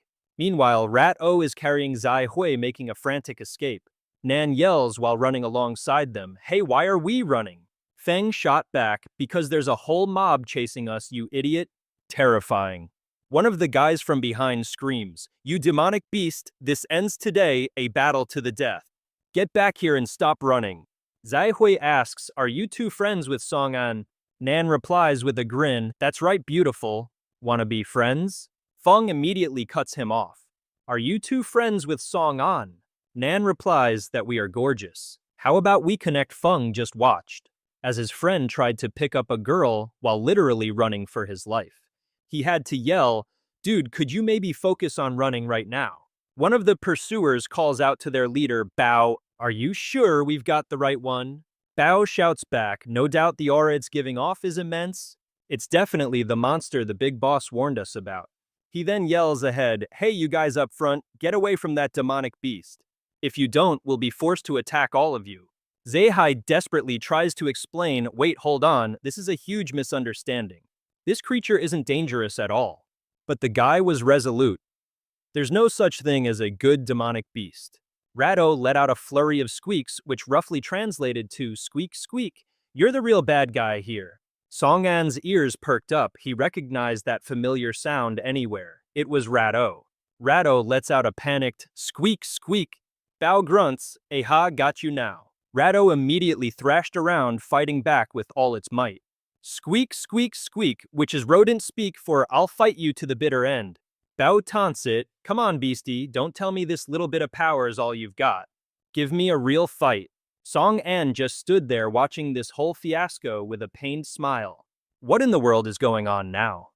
This is like a scene from a comedy manhwa. Just then, Li Jirui's voice cut through the chaos. "Bao, what do you think you're doing? You gonna let go anytime soon?" Bao just scratches his head, laughing awkwardly. "Whoops, ha ha ha, my bad." He stammers out an apology, admitting he had no idea that demonic-looking beast was actually, his pet. I mean, it was radiating so much power, I totally thought it was a final boss or something. Song An just brushes it off, saying, "No big deal, honest mistake.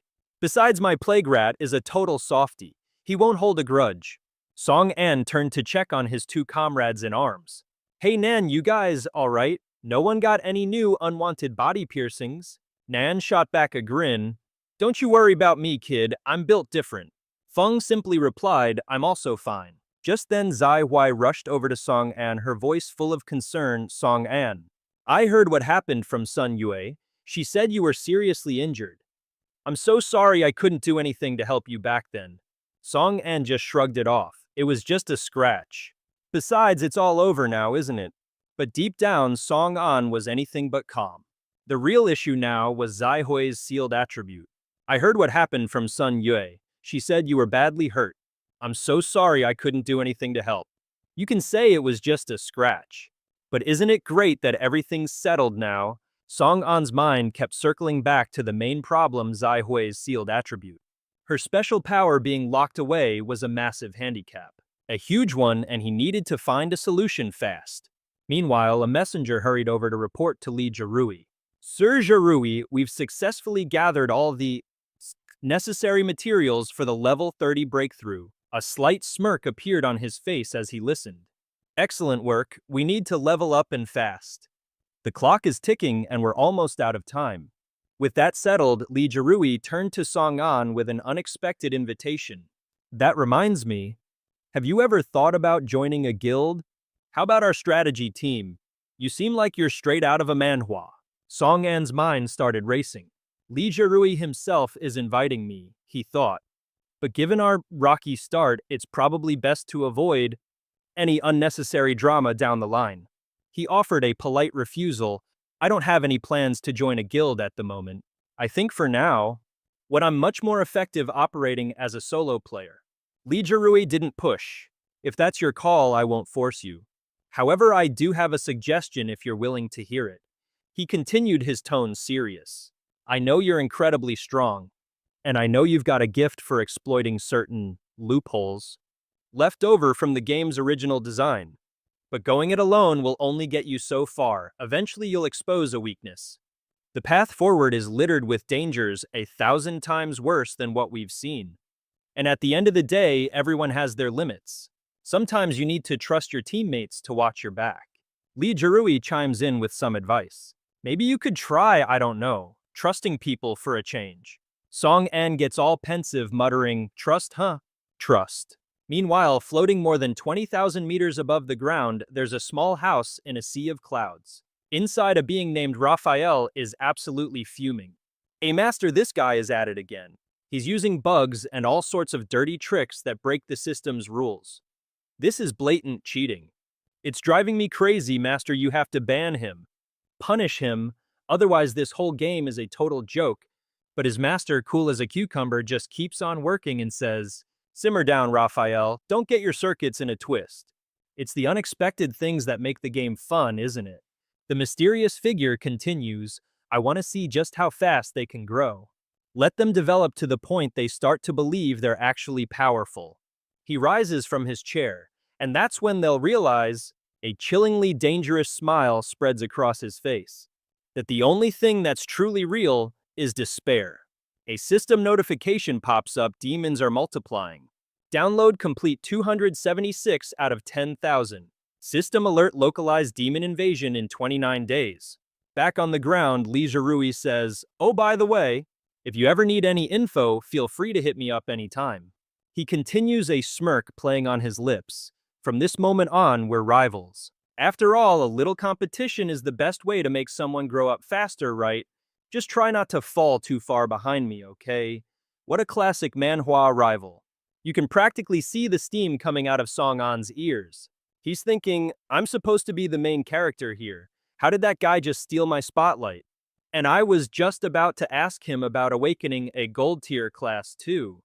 Yeah, forget that. Not asking him anything now. Nan is the first to back out. Yeah, no thanks, little bro, I'm not going. My kid's waiting for me at home. Sun Yue is also shaking his head frantically. Nope, not going, definitely not going. Going in there right now is basically a suicide mission. Song An thinks to himself, great, so none of them are coming. Do I really look that untrustworthy? He turns to Zai Hui beside him and says, Dan might be right up ahead. Zai Hui asks nervously, Song An, you're not seriously thinking of going into the Living Wood Forest, are you? The average monster level there is 28, you say. She continued, we barely scraped by that last disaster. How can we let you just waltz into danger again? Song An calmly explained, this isn't a risk. This is just to help you break your seal. I'm 80% sure this will work. Song An suddenly switched gears, his face turning dead serious. You remember what I told you, right? Dai Hui asked nervously, Song An, are you really going to the wood spirit jungle? Isn't the average monster level there like 28? She added, we barely scraped by that last disaster. There's no way we're letting you risk your neck again. Song An calmly explained. It's not a risk. This is all just to help you break your seal. I'm like 80% sure this will work. Song An's tone then shifted completely. His expression grew solemn. Do you remember? He got serious. Do you? I remember when we first met, he confessed. Back then I thought I was completely lost, that my life had hit its absolute limit.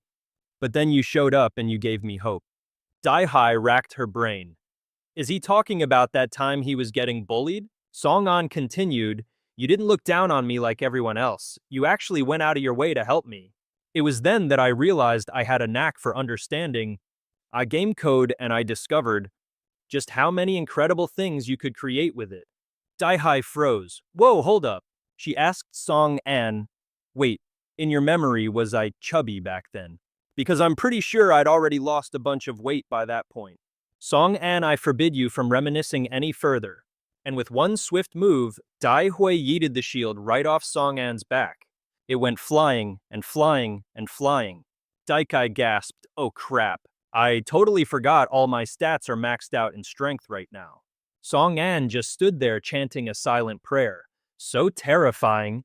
Dai Hui warned him, from now on, no more trips down memory lane. Got it? He stammered in absolute fear, loud and clear, got it. Song-an carved this lesson deep into his soul.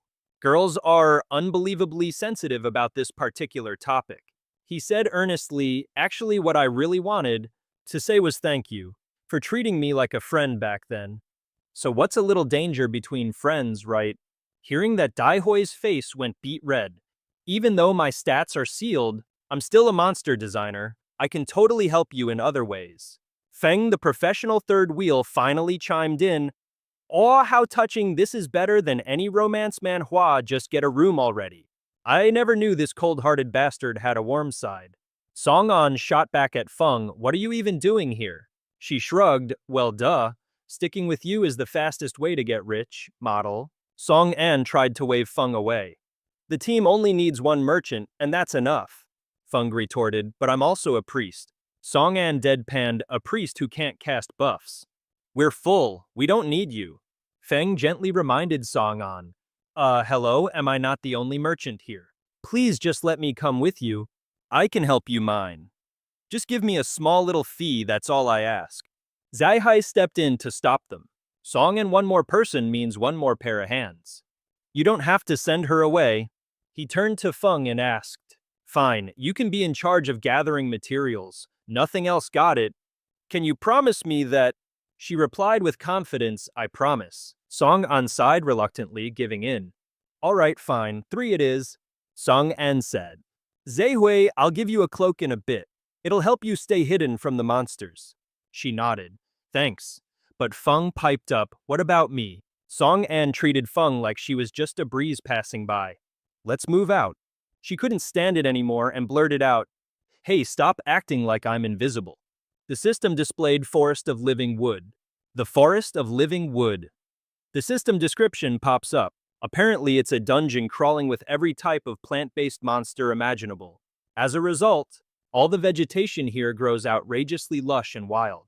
And while there might not be any traditional beasts, that absolutely does not mean the danger factor is any lower. This isn't some slice-of-life manhwa. A system notification appeared, 10 living woods have spawned. The sound of frantic footsteps filled the air. A monster appeared. A level 27 living wood centaur. Roared and Song-an gracefully dodged the centaur's charge. The centaur lunged again, relentless in its attack. This is my chance. Song-an thought as he plunged his sword straight into the centaur's face. System notification, living wood puppet has been destroyed. Ding! A grin spreads across Song-an's face as he realizes the puppet's weak spot is its head. All he has to do is aim for the face to deal some massive damage. Hui shouts in a panic, Song-an be careful. Gui bee birds. A whole flock of them suddenly swoops down on Song-an. Grr, the system displays Huomu. Stubborn beak bird level 25. 28. Grr. Song-an looks up and says, oh great, they can fly. What a headache, and just then something erupts from the ground. Good thing I came prepared for this. The stubborn beak birds let out a series of disgusting squawks. System explanation, C-rank demon flower seed. Once planted, it grows into a demon flower that automatically attacks any nearby monsters. Another system notification chimes in. The forest environment has enhanced the demon flower. The demon flower's attack power has increased. With its attack power boosted, the demon flower has grown massive. Song-an continues to lay into them. The stubborn beak birds shriek once again. Guiral Feng trembles in fear. Those monsters, they've spotted us.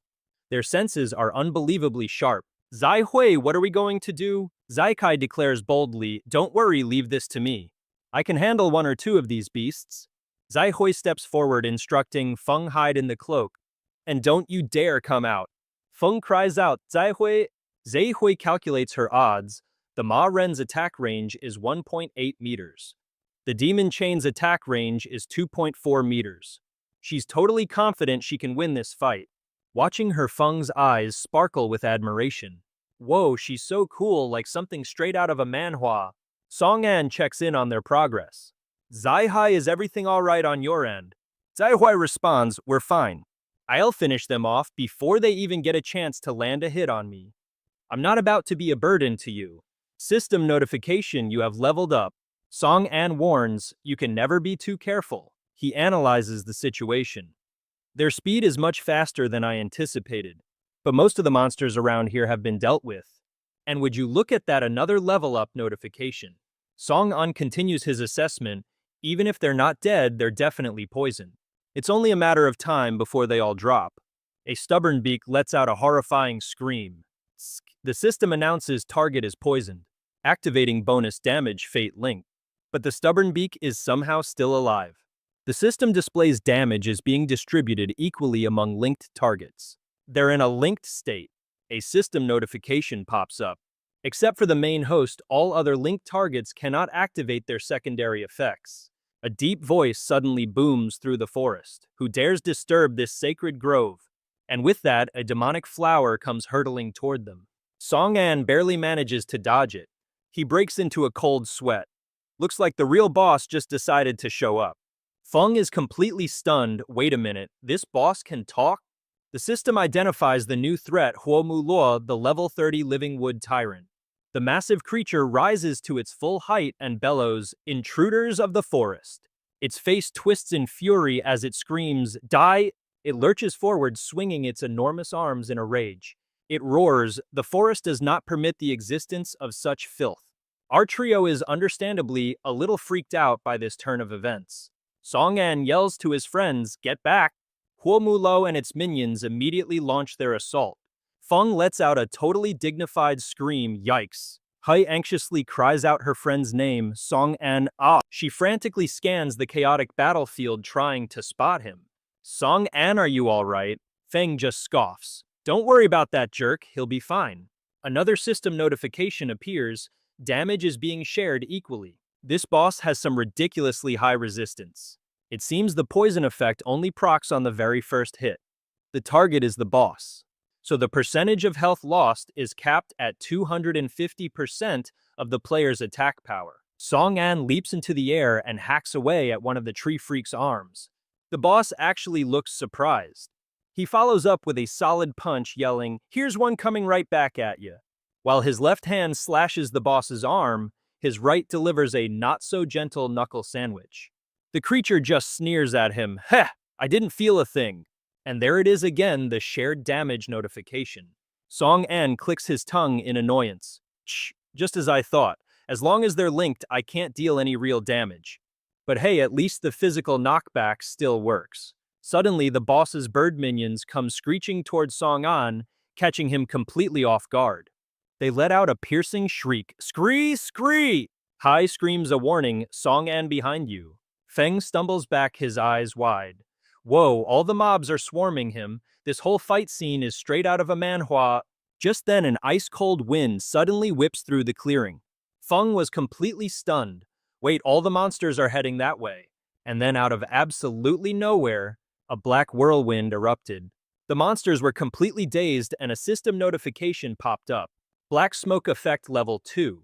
Forces a 3-second blind on monsters, even those with full resistance. Black smoke effect level 3. Increased probability of attacks missing.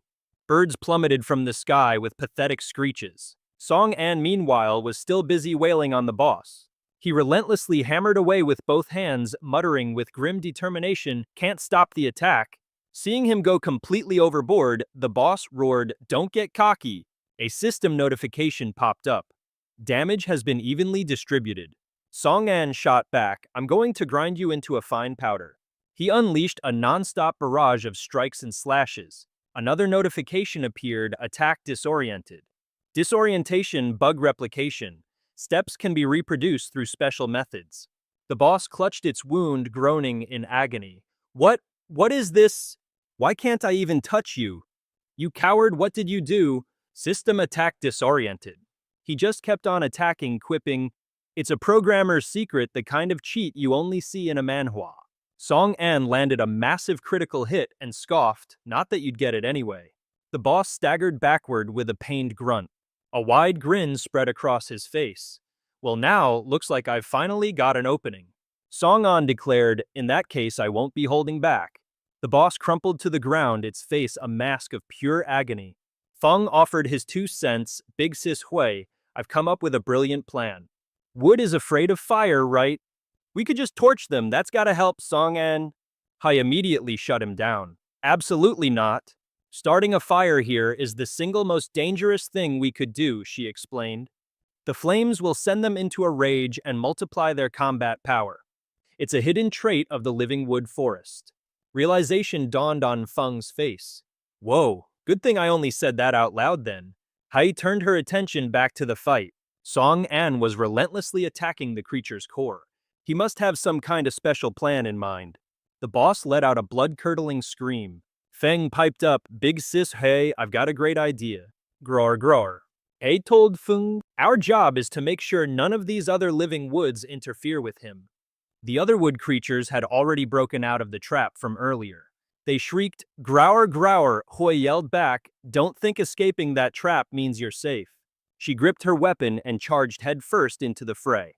"You've still got me to deal with," but the monsters immediately swarmed Feng. "Groar," he yelped, running for his life. "Ah, you guys stay over there." "Wait a minute, that's not right, they're all coming this way." With a steely look of determination, Hui swore to herself, "Song An will give it everything we've got to buy you time. And so you just focus on taking down that boss." Wood-piercing thorn. Song An was fighting like a man possessed. Another system alert flashed, "Attack disoriented." The boss roared in frustration. Damn it all. Why can't a single one of my attacks land on you?" Yet another alert chimed in. Damage shared. Poison effect activated, adding another tick of damage. He let out a ridiculously cool line, like something straight out of a manhwa. "You're so noisy, can't you just be a quiet log for once?" Song An taunted the boss mid-fight. "You're already running on fumes." With that, he plunged his weapon deep into the boss's body. And there, right in front of Song An, was a glowing jade-green orb. The system helpfully explained, "Pure wood crystal, the heart of the living wood. Removing it from the body will inflict absolute critical damage to its host. But besides that, it's rumored to have other special properties." The boss shrieked in terror. "You bastard, what are you planning to do with my heart?" Wood thorn pierce, Song An replied coolly. "To save my friends, I'm taking this heart." He landed the final blow with a simple, "Sorry about this." As the tree boss withered away, it let out a helpless cry, "No!" System alert, living wood defeated. Another system alert, damage has been shared, and just like that, all the boss's minions were wiped out too. Living wood centaur defeated. Living wood hidewing defeated. Gain 270 experience points. System alert, level up. Feng looked around, totally bewildered. "Huh, what just happened?"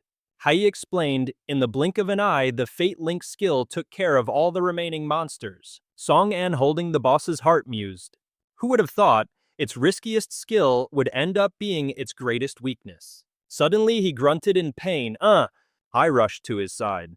Feng, looking at the battlefield, exclaimed, "Whoa, look at all the materials that dropped." Song An looked at his two friends with a smile. "Guys, look, we got the class change item.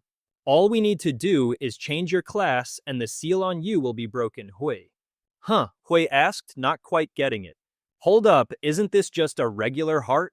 Feng chimed in, "Yup, looks like it. There's no way this thing is a class change item, no matter how hard I squint." But Song An explained with a dead serious face.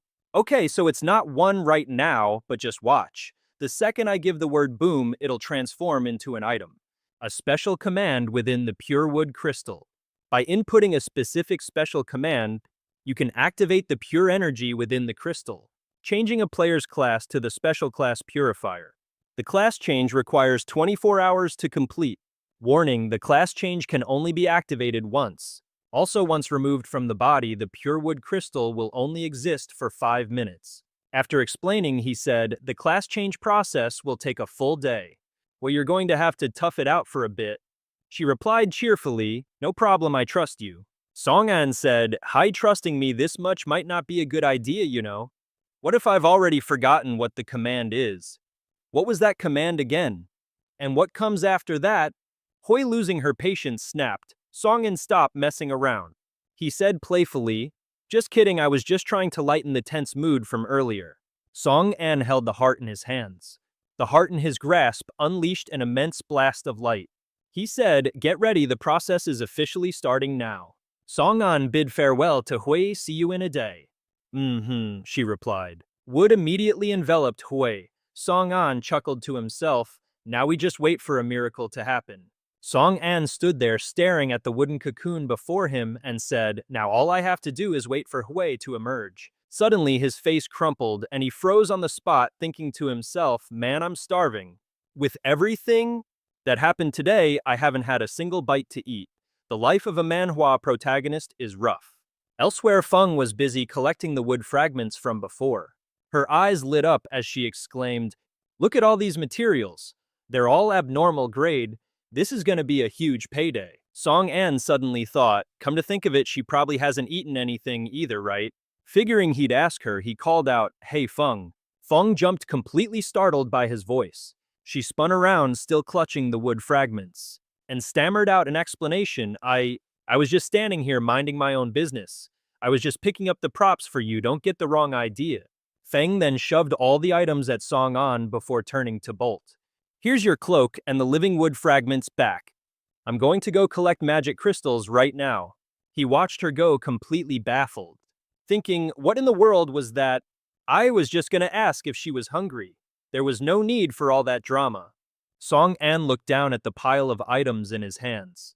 Well, if she's not eating, I'll just eat alone. But first, let's check out this loot. One by one, a list of incredibly useful items appeared before him. Living wood spirit body C rank. Medicinal ingredient, a vibrant piece of living wood, excellent for crafting recovery potions. Its life force is so bonkers strong, you can even merge it with other living beings. Secret treasure of the forest, a B rank item, the parting leaves necklace. Strength plus 18. Stamina plus 18 and a critical hit rate boost of 15%. Special skill Exorcise, which increases the critical hit rate against demon-type enemies by a whopping 50%. Oh, and the flavor text is extra edgy. Demon, the child of the forest, and you will never share the same sky.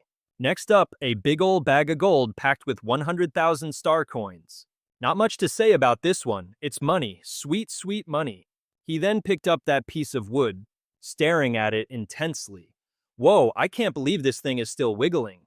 This living wood spirit body is a prime ingredient for crafting some seriously fast recovery potions. I bet this one chunk could make 7 or 8 bottles, but then Song-an had a light bulb moment. Wait a second, this thing has another use. If I ever, misplace an arm or a leg, I can totally use this as a replacement. A classic manhwa trope. Yeah, definitely hanging on to this. Meanwhile, off in the distance, Feng was busy staring intently at some green crystals in front of her. Suddenly, her face went pale as a sheet. She was hit with a terrible sinking premonition. Our boy, however, was too busy admiring the new bling around his neck, feeling pretty proud of himself. But let's be real, this necklace is the main prize. Boss is level 30 and updrop purple grade gear after all. Song-an quickly made the necklace invisible, thinking to himself, if what that Li Tai Rui guy said is true, then this world is about to get smacked with a full-blown demon apocalypse. Which means I should be hoarding any and all items that are super effective against demons. It's just smart business. He thought, the king of demons, isn't that Lucifer? Just you wait, I'm gonna kick your ass. Just the thought of it made his eyes burn with determination. Lucifer, he muttered, what a strangely familiar name. Song An spun around just in time to see that block of wood from earlier crack right open. The wooden chunk was writhing like crazy, but then bam, everything went completely white. He started to panic, completely blinded. What the hell is happening? Song An whipped his head around, stumbling as he yelled, Da Hui Feng, are you two all right? Who in the world is speaking? A mysterious voice echoed out and his eyes shot wide open trying to focus. They're not here. This little place is just a mental world, a private server for you and me. A woman appeared, looking like Mother Nature herself. It was the Earthen Banshee's spirit form, and she said, it's a pleasure to meet you. The hero Song An looked up from below, completely stunned. She explains, I am the guardian spirit, the primordial protector of this very forest. The deep heartfelt call from within you is what awakened me. Please don't be alarmed, I have no ill intentions. He had to admit her whole vibe was completely different than before. But a sliver of doubt remained. He called out, oh yeah, and how do I know you're not just here to get revenge on me? She immediately shot that down. No, this is about our common enemy. She continued, the Demon King once brought countless disasters upon this world. And although he was defeated by the allied human forces, he was never truly gone. Listening from below, Song An could only think, oh great, now we're getting the history lesson intro. As she spoke, her brow furrowed with a hint of sorrow. I can feel it. The demon army is about to rise once more. And this time they are more powerful than ever before. If no one is there to stop him, this world will be annihilated. However, I was imprisoned by that very demon king. I can only exist within this tiny patch of land. She stated honestly, I have been waiting for a true hero to appear. You have already defeated an apostle of the Demon King. And just moments ago, you used your power to demonstrate your incredible skill. Our hero just thought to himself, completely baffled, wait, does she think the system restrictions are some kind of trick by the Demon King? If your goal is to destroy the Demon King, I am willing to lend you a hand, she offered. Song An accepted in a heartbeat. I mean, duh. He was practically squealing with joy on the inside. Who says no to a free power-up? But on the outside, he was all cool and polite. Even if you hadn't asked, I was going to kill that Demon King anyway. But, like you said, getting some help from you would definitely make things a sure bet. The spirit held out her hand. Very well. May all things in this forest grant you their blessing. She spread her arms wide. A column of brilliant green light shot down from the heavens, engulfing Song An completely. The trees began to sway. Flower petals danced upon the wind. The blessing of the forest. A powerful light wrapped itself around him. The trees swayed, petals fell on the wind. It was the ultimate Manhwa power-up scene. And the blessing of the forest enveloped him in its powerful glow. You could almost hear her voice echoing, you defeated an apostle of the Demon King, and just now you used your power to prove your worth. Ahem. Song An looked down at himself and grumbled. So this is the blessing, huh? But besides my body glowing like a disco ball, I don't see what's so different.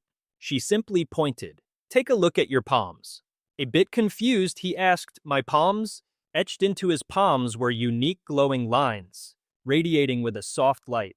Song An realized there were glowing patterns inside both of his hands. This was a classic Manhwa power-up. She continued, go on, try placing your palms on the ground. He knelt, pressing one hand to the earth.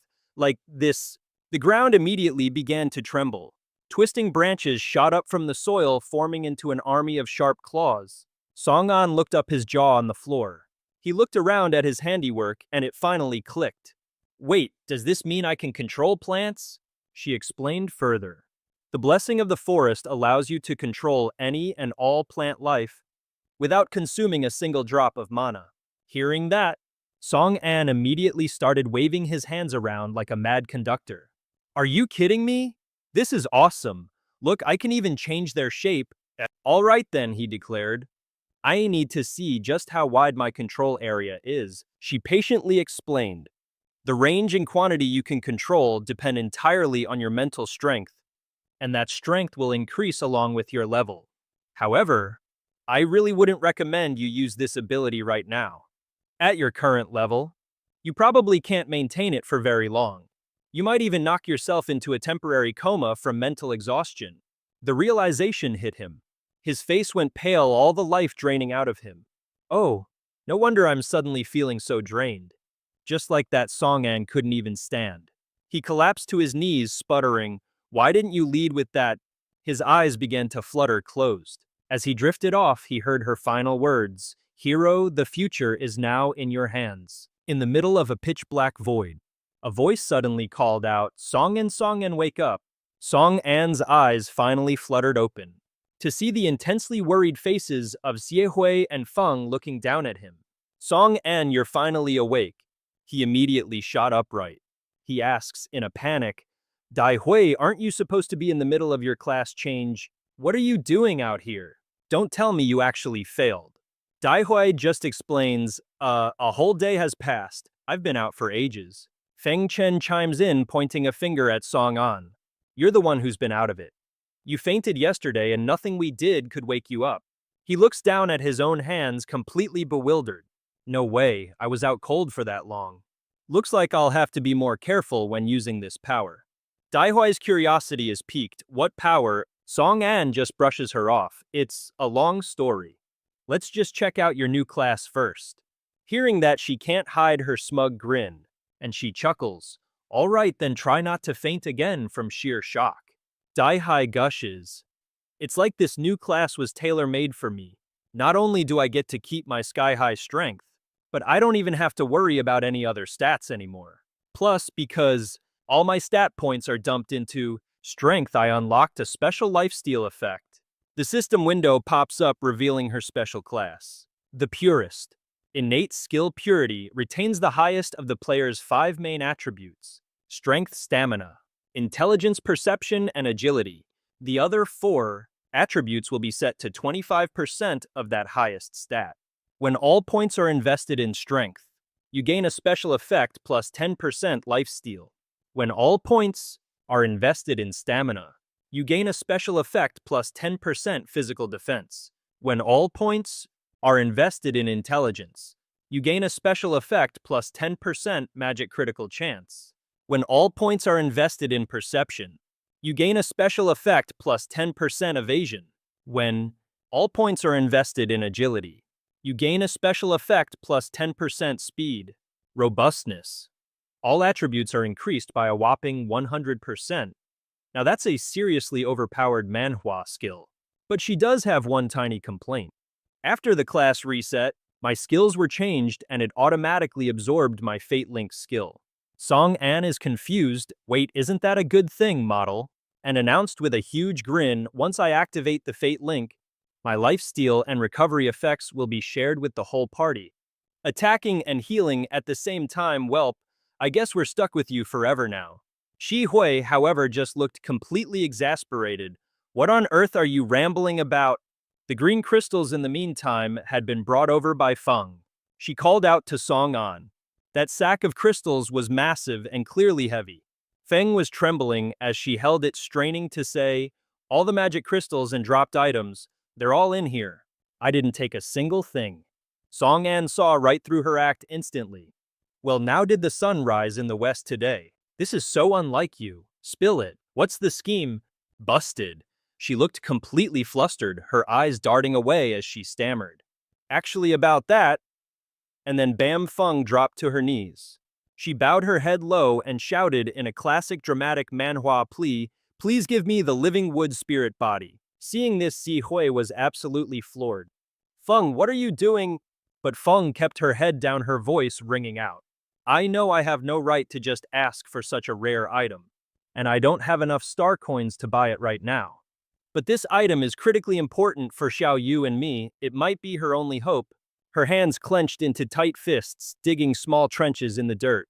She hesitated for a moment before adding, "From now on, whatever you tell me to do, I'll do it. No questions asked."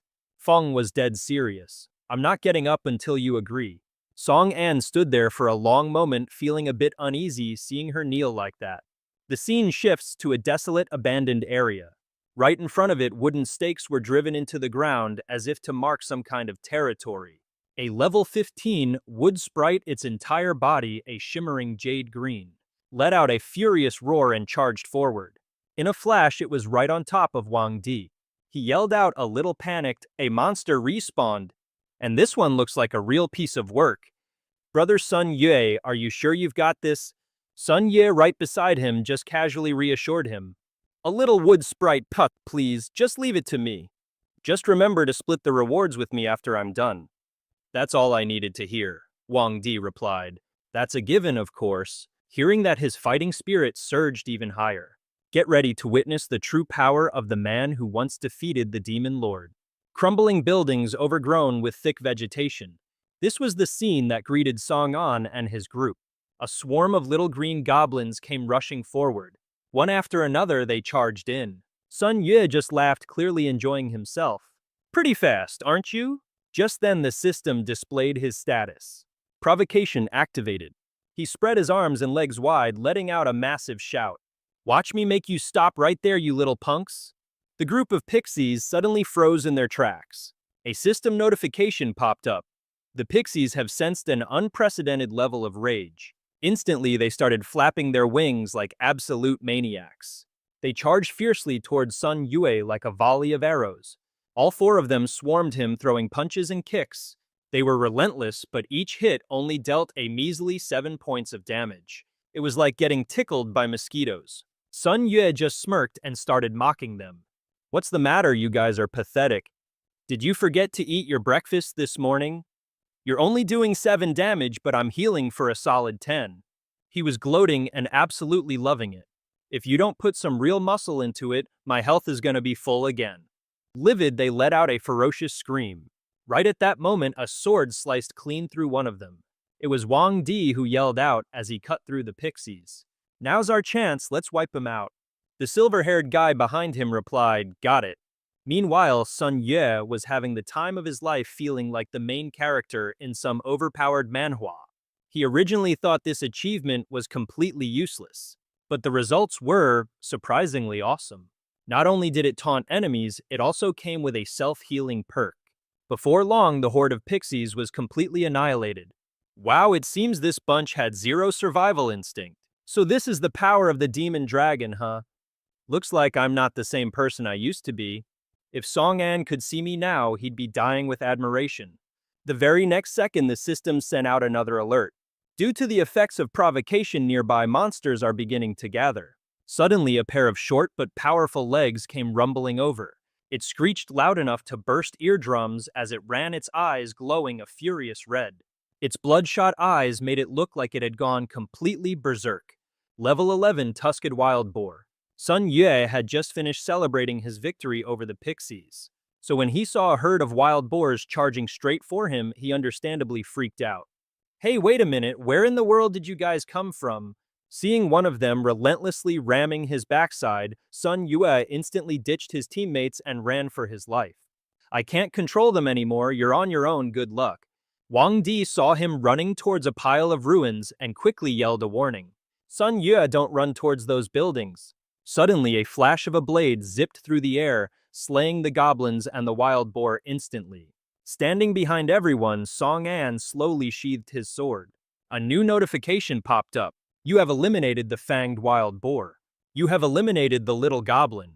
He casually slung his sword over his shoulder, a look of pure innocence on his face. So, what are you guys up to? Sun Yue, don't tell me you were actually having trouble with a few low-level mobs like these. You weren't struggling, were you? Feeling his pride being questioned, Sun Yue hurriedly made an excuse. I just wasn't taking it seriously, that's all. If I had gotten serious, you think they would have survived long enough for you to show up? Just then Wang Di and the white-haired boy asked him. Brother Sun Yue, who is that? 2 other people had arrived with Song An. Feng stepped forward and called out, Wang Di, I'm back. Dai Hai scanned the surroundings and remarked, looks like this place is an abandoned school. When Wang Di saw her, he immediately asked, Brother Sun Yue, who is that? 2 other people had arrived with Song An. Feng stepped forward and called out, Wang Di, I'm back. Dai Hai scanned the surroundings and remarked, looks like this place is an abandoned school. Wang Di's face lit up when he saw her. Feng, you were gone for days. We were worried you might have run into some serious trouble. Feng reassured him, "Relax, I'm too lucky to die easily." He marveled, "That guy who just attacked, is he your new teammate?" "He's crazy strong like a hero straight out of a manhwa." Hearing him praise Song An, she immediately corrected him. "Don't even go there." "Him? Oh, he's just a cunning petty schemer, that's what he is." Song An was standing right there and heard every single word. "I can hear you, you know." He pulled out the Living Wood Spirit card, pretending to brainstorm some evil deeds. "The card is still in my possession after all. If you're going to call me a villain, I suppose I should act the part, shouldn't I? Let's see, how about I force you to be my personal servant for 8 years, 10 years, or how about I just make you scavenge for stuff in the dangerous zones?" Faced with that not-so-subtle threat, the woman caved instantly. "How can you be so unreasonable?" "Fine, I was wrong, all right." He frowned deep in thought. An active wood spirit body. It's not some ultra-rare reharvestable item. It's not that I can't give her a lower price, but I need to see some genuine sincerity from her first. Suddenly, a young boy's voice shattered the air. "Brother Wang Di, I'm here to help." The entire group spun around at the sound of the shout. However, only Wei Feng and Wang Di recognized the newcomer. Pitter-patter, pitter-patter. The kid was stumbling along, lugging a massive sphere of water with both hands. "The monsters! Where are the monsters?" he yelled while running.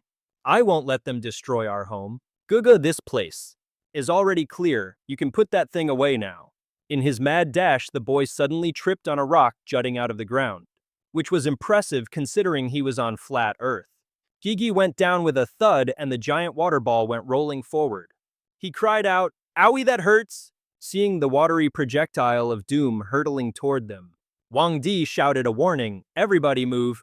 Song An gracefully leaped to the side, musing, a water sphere. Does this kid have a rare magic skill? His entrance is straight out of a manhwa. Chi Hai standing beside him chimed in, "I think Sun Yue just got flattened." True to her word, Sun Yue, who hadn't been paying attention, took the full force of the water ball and was now soaked to the bone. Wang Di asked with concern, "Brother Sun Yue, are you all right?" He spat out a mouthful of water and sputtered, "What just happened?" Fuming, Wang Di marched over and pinched Gege's ear. "Gege, didn't I tell you to wait inside like a good boy? You never listen. You're useless all day long. And now you've gone and gotten someone hurt." The kid was in absolute agony from the ear pulling him, wailing non-stop. "It hurts, it hurts, it hurts." Seeing him get chewed out, the kind-hearted Sun Ye spoke up, "Hey, really, I'm fine." The boy shot back accusingly, "Well, whose fault is it for not taking me to the fight? I'm a man now, I have what it takes to protect this place." Feng stepped forward to stick up for him. "Gege was just trying to help, you know. Wang Di, don't be so hard on him." But Wang Di wasn't hearing it, retorting, "But he's too reckless. By the time you're facing real danger, it's already too late for regrets." The second she spotted her Ghi called out her name. Feng He quickly brought her up to speed on everything. "Where have you been all this time?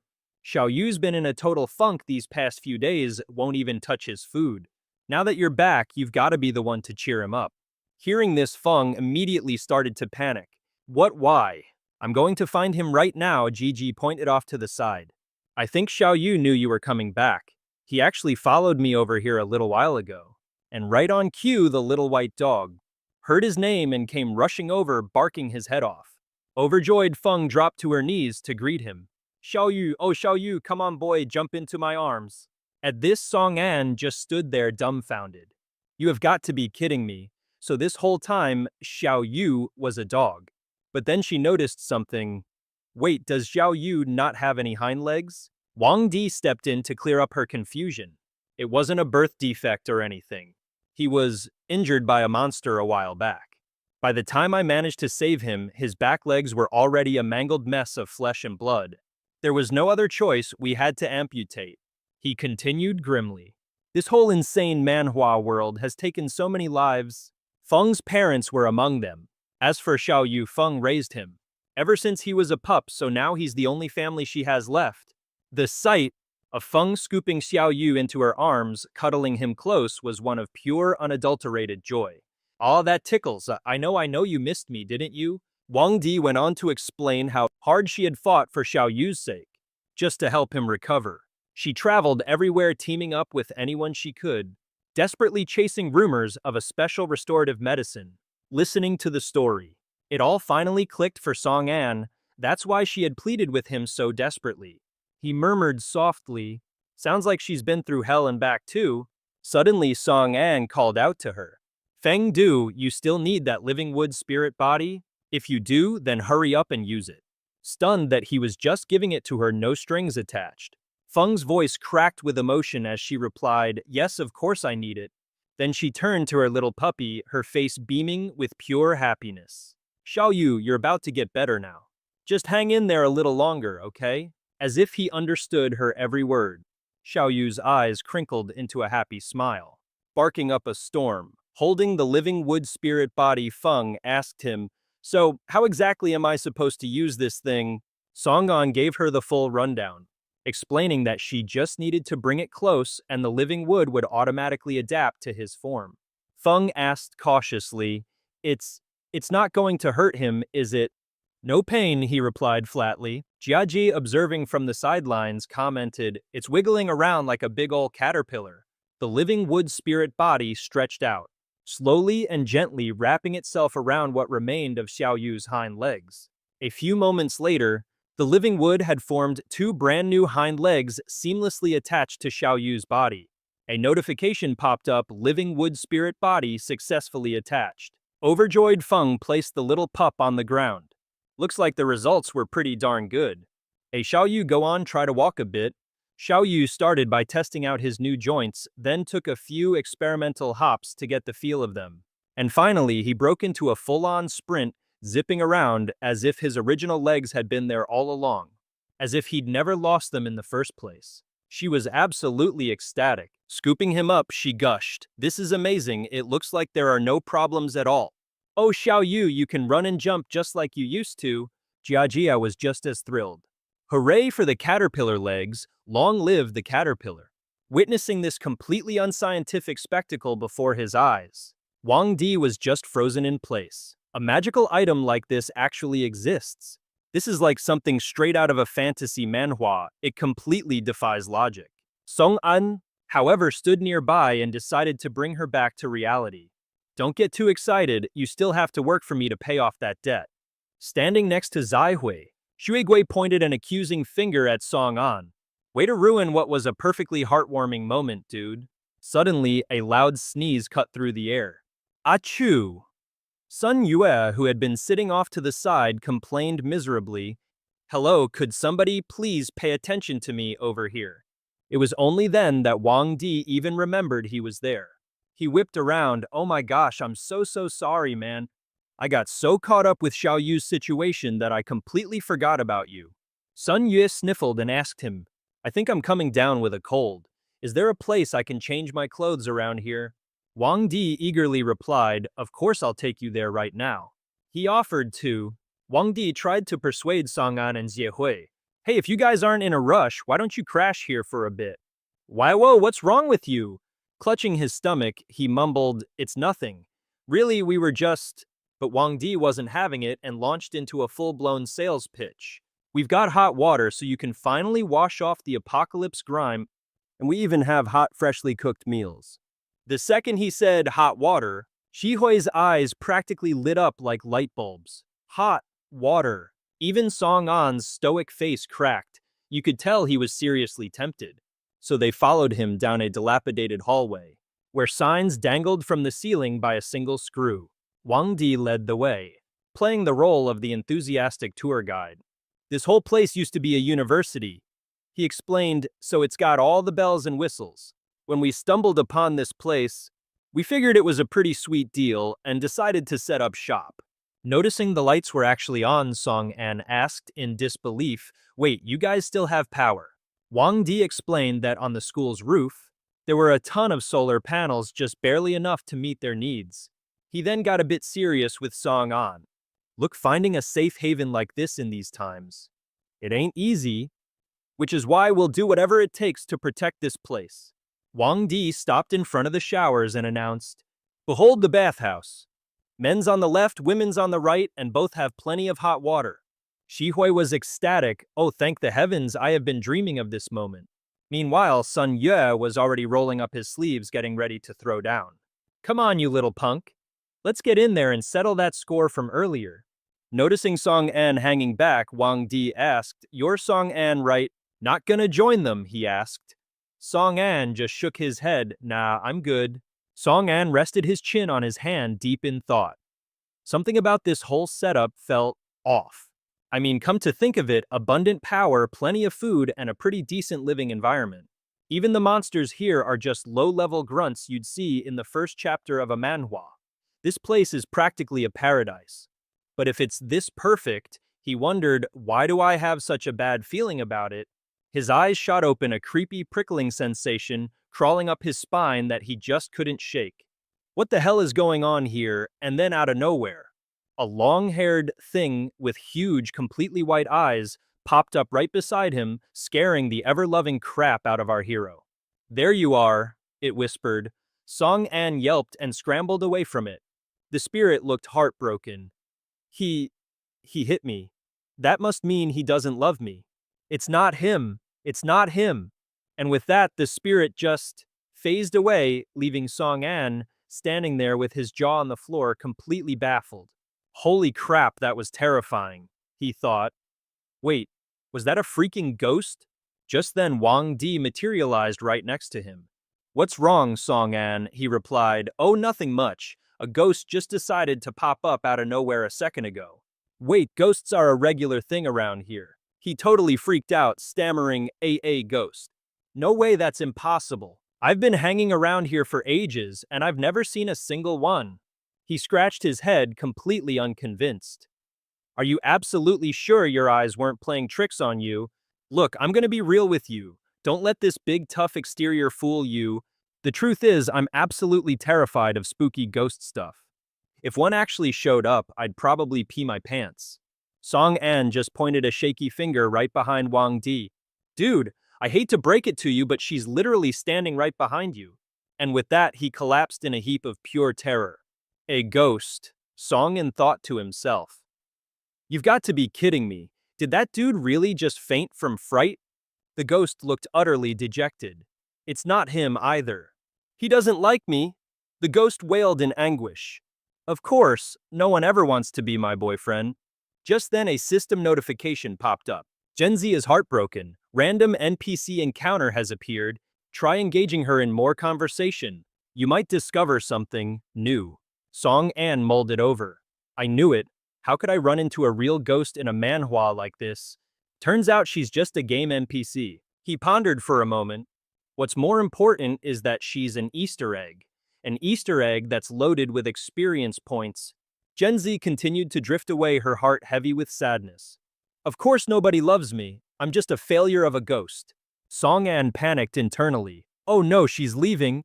If I miss this chance, who knows when I'll see her again. I can't let her get away. He quickly called out, Wait, Gen Z. Gen Z glanced back over her shoulder. Now what? Song An rushed forward, sweeping Gen Z into his arms as his voice suddenly dripped with charm. My dear girl, did you know that your unique aura has successfully captured my full attention? Gen Z blushed, completely flustered. What are you trying to do? Are you planning on hitting me or something? She thought to herself, Whoa, this guy is way too close. Why is my heart beating so fast? Song An whispered gently to Gen Z. What happened earlier, that was just a beautiful misunderstanding. How about we have a proper heart-to-heart now? Gen Z stammered, but, you're not really my type. He just smirked. So what if I'm not your type right now? Song An stared at her with smoldering intensity. I'm willing to change for you until I become exactly the kind of man you like. He thought to himself, what's a little cringy flirting if it means triggering this Easter egg? Genza grabbed his hand, her voice trembling with emotion. Really? You'd actually change for me? I've finally found someone who likes me for me. Song An quickly tried to soothe her. Hey, it's okay, don't cry. He then piped up, so, since I've made my feelings for you clear, does this mean you? Gen Z immediately yanked his hand. Come with me. Song An was completely thrown for a loop. Did I just unlock the secret Easter egg this fast? Alright, I'll go scout ahead first. I'll circle back for everyone else in a bit. The showerhead was still blasting water. Hui mid-shower suddenly felt that something was off. She peeked outside. Did something just happen out there? Meanwhile, Gensi was dragging Song An across the fabric of space-time. They suddenly materialized in a rather desolate-looking place. The two of them landed neatly on the ground. Genzi announced, "We're here." Genzi instructed Song An, "You stay put, don't move a muscle, I'll be right back. And remember, don't touch anything in here." He thought to himself, well, this is not at all what I imagined. Isn't this place called Dan? He glanced around curiously. No matter how he looked at it, the place was just a crummy old warehouse. Song An sighed internally, getting his hopes up for nothing. I really thought I'd maxed out the affection meter that quickly. This whole manhwa is a trip. Suddenly, an object on a shelf caught his attention. He stared at the books, completely baffled. What in the world is this? Gen Z reads this kind of stuff. Song An opened it and began to read The Ghost Girl's Handbook for Love. Rule number 11. Wearing cool-toned clothing will better accentuate a ghost girl's cold, mysterious aura. Rule number 19. On a daily basis, you must make a point to appear suddenly behind your lover. Doing so will bring him many delightful and unexpected surprises. The more he read, the more confused he got. Rule number 37. If you meet a man who is willing to truly change for you, simply cut off his arms and legs. A man who can truly change for you just needs his limbs cut off. That way, he can't leave, and he'll stay with you forever. What is this psycho gibberish? He suddenly froze. Wait a minute. Didn't I just promise her I would change? She wouldn't. Just then Gen Z appeared with a giant pair of scissors, causing him to let out a blood-curdling scream. Song An, what are you doing over there? Song An stammered, whoa, hold on a second. We can talk about this. Let's just put the giant shears down first, okay? Gensi looked at him, her face filled with disappointment. What's wrong? Didn't you just say you were willing to change for me? Aren't you happy I'm giving you a haircut, model? Song An was completely bewildered. Gensi, meanwhile, began to showcase her talents with a pair of scissors. Song An trembled. This is absolutely terrifying. I'm basically a fish on the chopping block right now. I can feel the cold steel of the scissors dancing on my head, but for some reason I'm just not ready to give up on my ex. Gen Z said smugly, and done my love, take a look. Are you satisfied? Looking in the mirror, Song and thought to himself, I should just be grateful I'm still alive at this point. Who in their right mind would expect a decent haircut? But wait a second, he was actually surprised. He touched his head in disbelief. This can't be real, can it? It's actually this good. Gen Z proudly held up a book. That's because I read Tony's Guide to Hairstyling. Song An silently offered a prayer. Tony, whoever you are, thank you for saving my life. Gen Z then held up 2 sets of clothes. And next up, which outfit would you like to choose? I've got them all prepared, he simply replied, the one on the left. Song An gave Gen Z a weary look. So, I have to change right now. She nodded shyly. He retorted, well, can a guy at least get a little privacy? As Song An changed his clothes, he snuck a peek outside the door. Yep, knew it. He tossed his old clothes onto the floor. Glancing at the new outfit, Song An was surprised to find it fit better than he'd expected. Gensi stared at him, blushing. Song An shot her a charming look. So, am I to your liking now?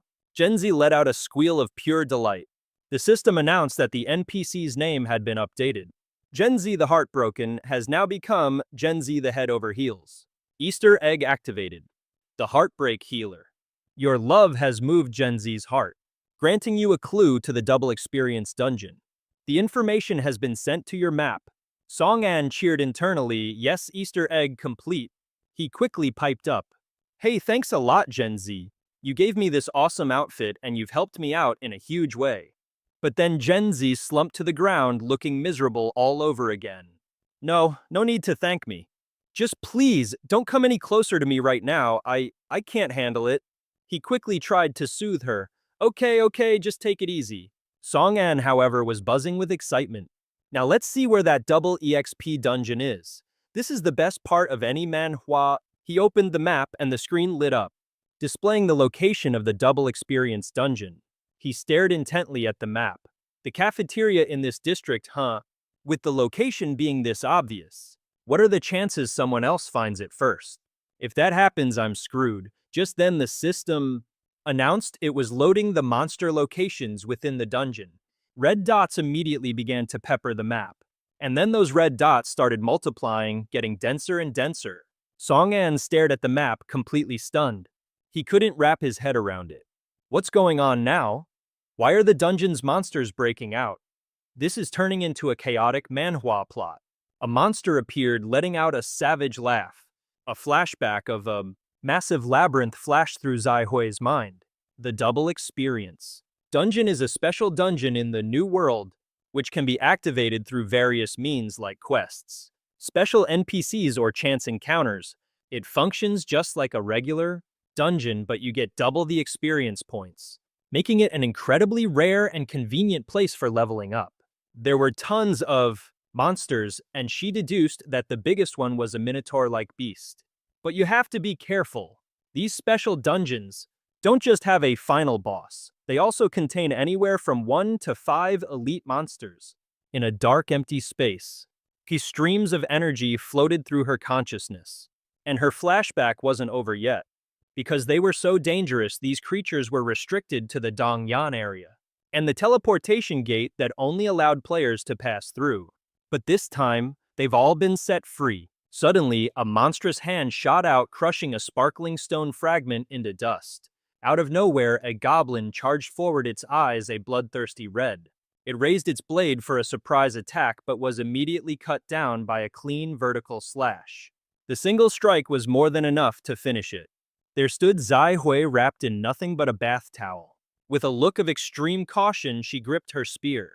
Why would a goblin appear here? Feng, who was right beside her, was equally panicked and quickly spoke up. Agazewe, I'll go find you some clothes. She glanced at the goblin's corpse on the floor, her mind racing. Aren't goblins supposed to be monsters from Dongyan? So why did one show up here, and on top of that, the experience is doubled? Is this a double experience Dongyan event? The system window promptly popped up, confirming the goblin had been eliminated. Gained 37 experience points. Feng grabbed her clothes and quickly handed them over. Saikai, your clothes. But Zaihui was still freaking out, and she urged him to hurry. Feng, we need to get out of here now. Goblins are monsters that travel in hordes. I'm sure it has buddies lurking around here somewhere. Hearing that, Feng started to panic too. Oh, you've got to be kidding me. Suddenly, a terrified scream echoed from outside. It made both Zaihui and Feng jump out of their skin. Hey, what the hell is that thing? She thought, completely bewildered. Outside, a vicious goblin was lunging at Sun Yue. He yelled, "Gege, wake everyone up!" Behind him, Jege was also paralyzed with fear. She violently shook the sleeping Wang Yi. Wang Yi, are you seriously still sleeping at a time like this? There's a monster, get up already. Wang Yi, just waking up groggily, looked around and asked, what's going on? Meanwhile, the goblin was getting even more aggressive. There's a monster here, wake up. Wang Yi was still completely dazed. Looking around, he mumbled, what's all the commotion? The goblin, however, was getting more and more ferocious, roaring non-stop, which only managed to piss Sun Yue off. He roared, "Stop spitting all over the place. Don't you know your breath is absolutely rank?" Then he channeled all his strength into one solid punch, instantly flooring the goblin. "Stay down, you piece of trash." Sun Ye stared at the monster's body on the ground, a worried look on his face. Where did this freakish monster even crawl out from? It's a good thing I came out when I did. Otherwise, you Wang Yi would have been toast. Wang Yi, finally snapping back to reality, chimed in with a loud shout. It's another monster. But then as a thought struck him, he turned and asked Sun Yue, "Now that I think about it, why did you pass out earlier?" Wang Yi's face instantly went pale and his voice trembled. I think I saw a ghost and it scared me so bad I just blacked out. I don't remember anything after that.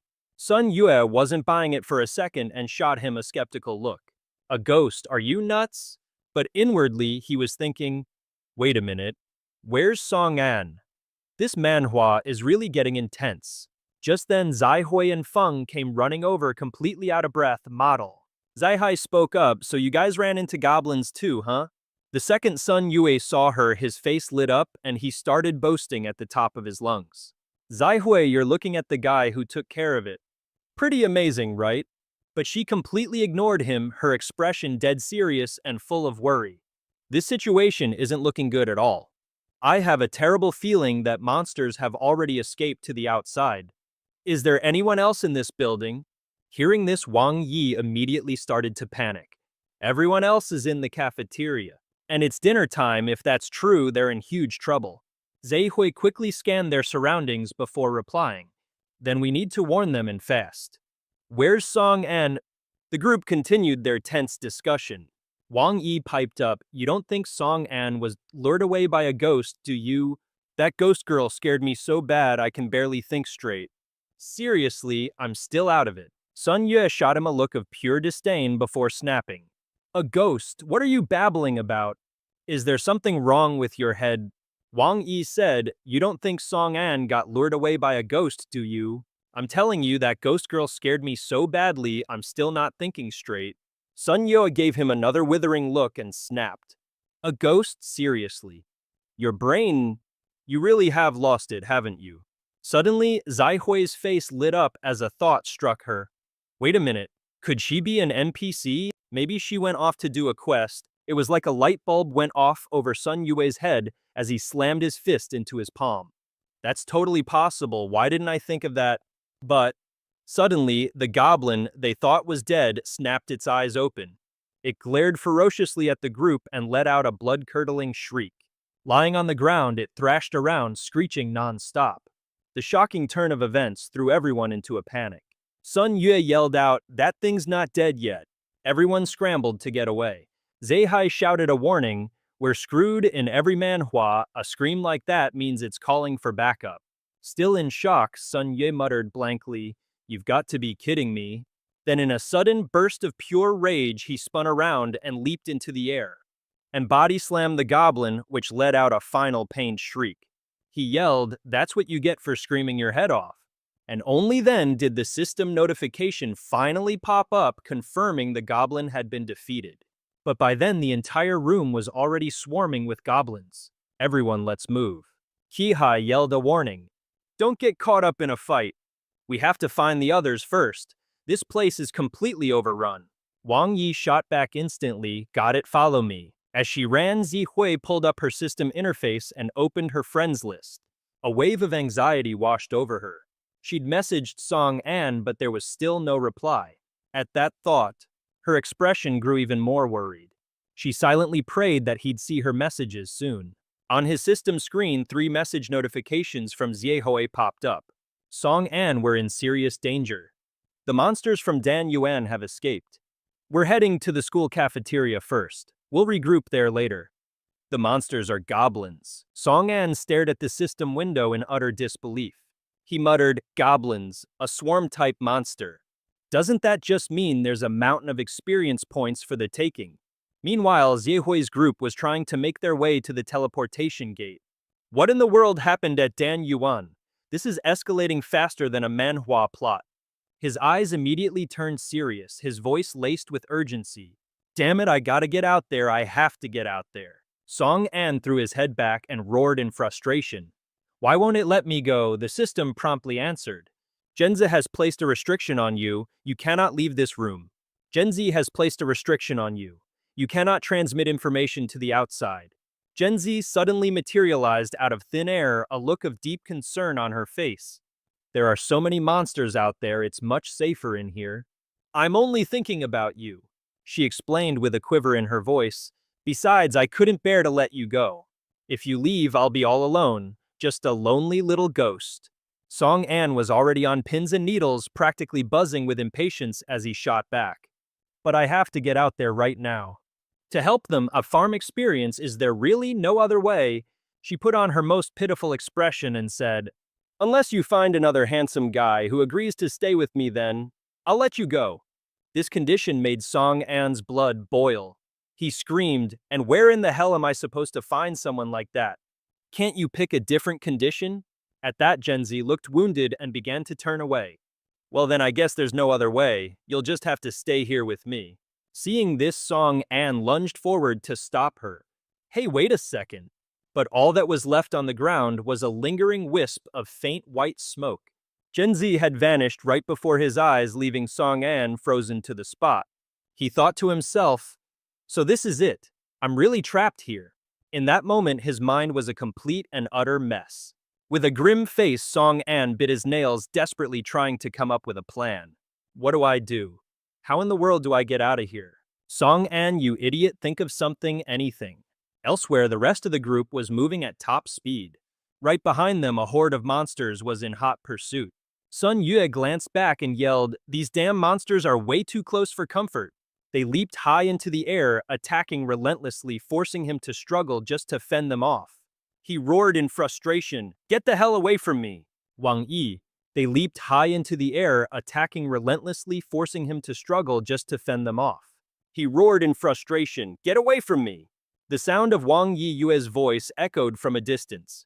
The person in front quickly shouted a warning, "Past this turn is the cafeteria." Feng, holding a terrified Xiao Yu in his arms, pointed ahead and screamed. Guys, look up ahead.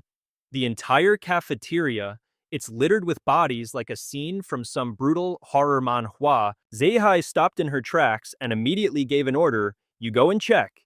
See if there are any survivors. We'll buy you some time out here." Wang Yi also sprinted towards the group, calling out the names of his comrades as he ran. Changzi Lingju. He caught Changzi in his arms, his voice laced with panic. "Changzi, hang in there, man. Just hold on a little longer." But the only response he got was the dying whisper of his teammate. "Monsters, terrifying monsters." His face was slack, the light already fading from his eyes. He mumbled in broken phrases, "Everyone is going to die." With his last ounce of strength, he shoved Wang Yi and gasped, "Run." Seeing his friend fall, Wang Yi screamed in horror, "Chiang Zi!" His expression instantly twisted with anger and disbelief. He asked himself, "No, this can't be happening. This isn't real. How could the monsters do this?" Overwhelmed with emotion, Wang Yi grabbed his sword and charged towards the cafeteria. There has to be someone still alive in there. Seeing this, Feng anxiously tried to stop him. "Wang Yi, wait, don't be reckless." Sun Yue also shouted after him. The monsters surged forward, their attacks becoming even more relentless. While fighting them off, Sun Yue yelled to Zai Hui beside him. "Zai Hui, what do we do now? It looks incredibly dangerous in there. Are we still going in?" She replied without a second's hesitation, "Of course, saving people is more important." Suddenly, a loud crash erupted from within the cafeteria. The sound filled her with a terrible sense of dread. "This is bad, we have to get inside now." The door was kicked open and all three of them charged in. Panic, she screamed, Wang Yi, Wang Yi." There on the ground next to a huge crater was Wang Yi, lying in a pool of his own blood. "He's over there. What in the world just happened in here?" Seeing this, a worried Feng immediately tried to hold him back. "See, Wang Yi, wait, don't do anything rash." Sun Ye shouted after him as well. The monster lunged forward, unleashing a relentless barrage of attacks. While fending it off, Sun Yue yelled to Zai Hui beside him. "Zai Hui, what's the plan? Looks like it's incredibly dangerous in there." As Zai Hai took in the scene, a wave of dread washed over her. "These marks, they look like..." From a distance, a barely conscious Wang Yi managed to gasp out a warning, "Careful!" behind the door. Behind the door was a monstrous giant swinging a massive club right where the three of them stood. Its eyes were blood red with killing intent as it slammed its club down, completely shattering the floor. Dust and rock fragments exploded everywhere. They managed to dodge just in time, but the shockwave still sent them flying. But after its attack, the creature just stood there and scratched its head in confusion. A system window popped up with a notification. Elite Poisonous Giant Orc Level 30. Noticing that Feng and Jieji weren't moving, Zai Hui quickly checked on them and said, "Feng, Jieji, thank goodness they just fainted." Sun Yue grimaced, groaning, "Damn, the force from that shockwave was insane." Seeing the orc still standing there looking dazed, Sun Yue sized it up. "The damage output on this monster is absolutely insane, like something straight out of a brutal manhwa. One clean hit from that thing, and we're toast. You think the two of us can actually handle it?" But then another massive hand burst up through the floor. Right before his eyes, another colossal figure emerged. Sun Ye was utterly floored. "You have got to be kidding me." Another one. 2 giant orcs, and we're all injured. How in the hell are we supposed to fight them? Hearing no response from her, he called out again, Zaihui, Zaihui, are you there? But Zaihui's expression was even more horrified as she answered in a terrified voice. I'm afraid those two monsters aren't our biggest problem. Hearing that, Sun Yue's face went pale as he whipped around. He stammered, this can't be real, can it? It was none other than Cams sitting there and watching the two of them with a look of pure amusement. He chuckled with delight, well, more prey walking right into my trap. It feels so good to finally be out of that cramped little space. A system notification pops up. Cam's the evil demon sorcerer. He's a Dominator class boss level 36, classic stuff you'd see in a dungeon manhwa. The big bad proudly gets to his feet and barks orders at his goblin goons. Charge my minions. But how are the injured supposed to fight? When he gets no reply, he asks again, Zaihui, are you there? But Zaihui's expression turns grim as she answers, terrified, I'm afraid those two monsters aren't even our biggest problem. Hearing that, Sun Yue's face goes white. He whips around and stammers, you've got to be kidding me, right? And who else but Cams sitting there and watching the two of them with a smug look on his face. He gloats, more prey walking right into my trap. It feels so good to be free from that cramped little space. Go nuts with the slaughter. Today we feast on a banquet of blood. An enraged orc lets out a roar and brings its massive club crashing down on Sun Yue, sending him flying. The sheer force of that enormous club nearly crushes Sun Yue. He struggles to ask, Zaihui, are you holding up over there? I'm not sure how much longer I can take this. Meanwhile, Zaihui is a blur of motion swinging her spear. With a single clean strike, she lops off one of the orc's arms. But even that was a struggle. She yells back, I'm doing everything I can to give you some breathing room.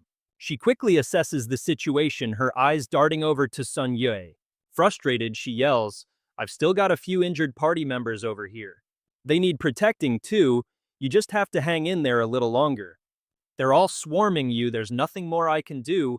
Hearing this, Sun Yue snaps back in frustration. Well, what do you expect? We're still dealing with that damn Gui Long's curse. All the while, Cams is just chilling on his throne, enjoying the show down below like he's the main villain in a manhwa. He even offers some amused commentary. Facing down giant orcs and goblins, and they're still putting up a fight. How amusing. Then with a flick of his wrist, he casually incinerates a nearby corpse. He mutters, not like that last batch of trash. They were wiped out in the blink of an eye. So boring it completely killed my mood. Cam's voice suddenly turns sinister. How about we play a little game? Sun Yue, barely holding off the orc's relentless assault, spits back with contempt. Who the hell wants to play games with a monster like you? At that, Cams leaps from his throne. He channels his power, forming a blazing hot magma orb. He says with a grin, Now don't be so hasty. First take a look at this. And without a moment's hesitation, he unleashes his attack. Not at them, but towards a group of people tied up nearby. A whole crowd of them bound tightly together. Every single one of them is covered in wounds. He boasted, his voice oozing with self-satisfaction. What do you think of this lovely collection of hostages I've gathered?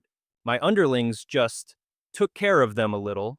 We were gracious enough to leave them barely breathing. Sun Yue whipped his head around, shouting in panic. Annan Wang Yi. How about that, impressed by the number of hostages I've nabbed? My lackeys only gave them a little special attention. We made sure to leave them with just a sliver of life. Sun Yue, filled with dread, turned and called out. And Nan and Wang Yi could only curse, seething with helpless rage. You bastard! Zaihui muttered, glancing over while still in the middle of a fight. She thought to herself, that's the guy who showed up with Song An. He was still holding a ball of lava aimed right at the hostages. He then turned his gaze toward Zaihui's group and nonchalantly laid out his twisted game. The rules are simple. Above each of their heads is a continuously melting ball of fire. Your job is to save them before these little fireballs melt completely. The lava orb glowed a sinister molten red. Camps explained, the melting point of this little orb is a neat 1000 degrees Celsius. As he spoke, he let a small drop of lava fall onto the shoulder of a Nan who was kneeling beside him. His voice was a taunt. Even a tiny drop can be fatal, you know. The grotesque expression on Camps's face twisted with even more sadistic glee. He let out a booming laugh. Listen to that sweet sizzling sound. The clock is ticking, heroes, you don't have much time. The lava instantly seared through, and Nan's shoulder making him scream in agony. Wang Yi, lying on the ground, completely lost his cool. He glared at Camps with pure hatred and roared, "You son of a bitch, I'll haunt you from beyond the grave for this." Zai Huai, meanwhile, had an unreadable expression in her eyes. She calmly reassured him, "Wang Yi, they're not going to die that easily." Then she lifted her chin, her face a mask of pure confidence as she declared, "I'm not about to let this wannabe manhwa villain get his way." Just then the system pinged with a notification. Fate Link S rank, skill level 1. Can link with other players to distribute incoming damage, allowing each linked player to take an amount of damage equal to 100%, divided by the number of linked members with a floor of no more than 20%. While the link is active, all buffs and debuffs applied to one unit. All damage meant for the main target gets shared with the other linked units. It consumes MP, based on the number of links per 5 seconds, and if my MP hits 0, the skill automatically deactivates. Immediately, glowing streams of energy shot out to the other members of the team. Sun Yue felt a surge of power. Suddenly, he was in much better shape. He muttered, "Hold on, isn't Zai Hui's #1 skill Phantom Slash? Since when did she have this in her arsenal?" A system notification popped up. Damage sharing ratio is 20%. Zai Hai stood tall, facing down the enormous rampaging monster without a hint of fear. She whispered, "Monsters like you belong in the 2D world of a manhwa." And just like that, she swung the scythe in her hands, launching her entire body into the air. She yelled, "Showing up in the real world, causing chaos and hurting people." She unleashed a devastatingly sharp attack, dicing the giant orc in front of her into little pieces. "And that's not very likable of you." The system panel lit up with a flood of notifications. Activating Purifier's innate talent skill, Lifesteal effect activated, Fate Link effect initiated.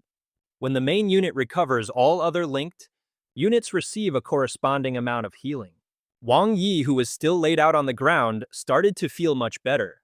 "Hey," he said, "I think my wounds are actually healing." Even the nearby hostages felt some of their strength returning.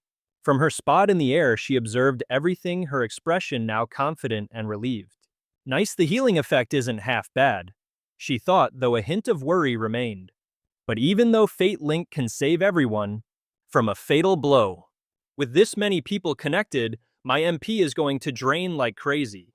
First, I've got to heal everyone's injuries, so they at least have a chance to escape from here. Suddenly, Sun Yue bellowed, "Hey, you pack of freaks! What are you all just standing around for?" He activated his taunt skill and proceeded to trash talk at the top of his lungs. "Why don't you come get a piece of this plump, juicy target right here? What are you all idiots?" Hearing the glorious taunt, the goblins were immediately drawn in. The giant orc, thoroughly provoked, turned its head in Sun Yue's direction. Seizing the opportunity, he yelled to Zai Hui, "Zai Hai, now's your chance, go." She didn't waste a second, springing right into action. "Just leave it to me." The giant fuming snail had been successfully taunted, and bam, at a devastating critical strike landed squarely on the giant snail. The system, as always, was quick to respond. Blood Siphon activated. Lifelink Bond Recovery has been activated. She landed gracefully on the ground. With her razor-sharp scythe in hand, she stood over the body of the defeated giant snail. Giant fuming snail has been eliminated. Experience points gained. 3 levels up, now at level 23. Zai Hui looked proudly over at Sun Yue, giving him a mental pat on the back. Sun Yue's timing was absolutely perfect. He's been my teammate forever, a truly reliable partner. But the sight that actually greeted her was Sun Yue getting chased by a swarm of snails and goblins. The guy was running for his dear life, screaming his head off. "This is bad, this is really bad. I surrender." Seeing this utter disaster, Zai Hui was completely speechless. "I take back everything I just thought." Camps, meanwhile, stood by and watched silently, a plan forming in his mind. The boy is a master at drawing the attention of low IQ creatures. And the girl, not only can she distribute the damage taken, but her own combat prowess is nothing to sneeze at. "But if no one dies," he mused, "then it's no fun anymore." Then an idea struck him. "How about we spice things up a bit," he thought. He began muttering an incantation before shouting out loud, "Come forth, Huhuhota!" In the sky above, a swirling vortex of energy formed a ferocious rhino-like monster. It let out a deafening roar. The system immediately flashed an alert for the massive rhino-headed humanoid beast. Huhuhata camps his elite mount, the demon rhino. Level 44. Seeing his creation, Camps smirked, thoroughly pleased with himself. "Well now," he sneered, "you smell the fresh blood too, don't you?" The monster Huhuhota charged forward without hesitation, at Camps's gleeful command. "Go on, make that scent even stronger. Trample them to dust." It locked its eyes on Zai Hui, who was still engaged in battle up ahead. It charged straight for her.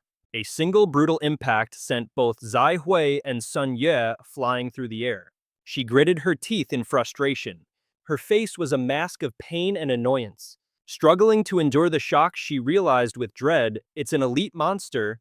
This isn't just your average manhwa chapter anymore. Sun Ye wasn't faring any better. He coughed up a mouthful of blood, cursing under his breath. Holy crap, how are we supposed to fight this? This is some next-level manhwa boss battle. Meanwhile, Camps was already conjuring another fireball, getting ready to launch his next attack. A devastating lightning spell exploded, engulfing the entire room. It was a blazing red inferno. Zai Hui leaned back to dodge it. She grimaced, thinking to herself, "I can't let the damage transfer to the others. I have to break the link first." Suddenly, Sun Yue shouted a panicked warning. "Zai Hui, watch your back." Behind her, a giant ogre was frantically charging towards Zai Hui with its club. It left her no time to react. "I'm done for."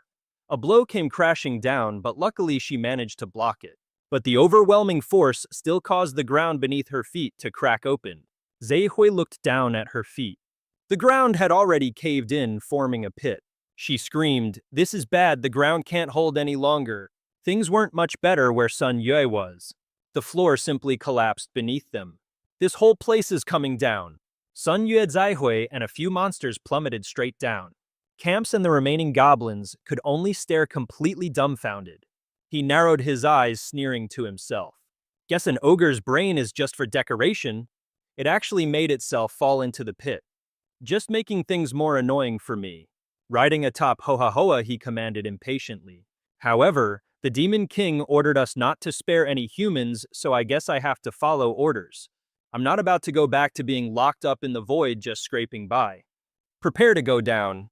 But suddenly, Camps froze, a thought striking him. Wait a minute. He turned his head, a cunning grin spreading across his face as he spoke. There's still one little fish that slipped through the net. A sword was desperately trying to saw through the hostage's ropes. Wang Yi was stealthily cutting the bonds, his heart pounding with urgency. "Damn it, why won't this thing cut?" He looked earnestly at the man before him and explained, "While the monsters are distracted, we have to escape. Now. This is no time to hesitate.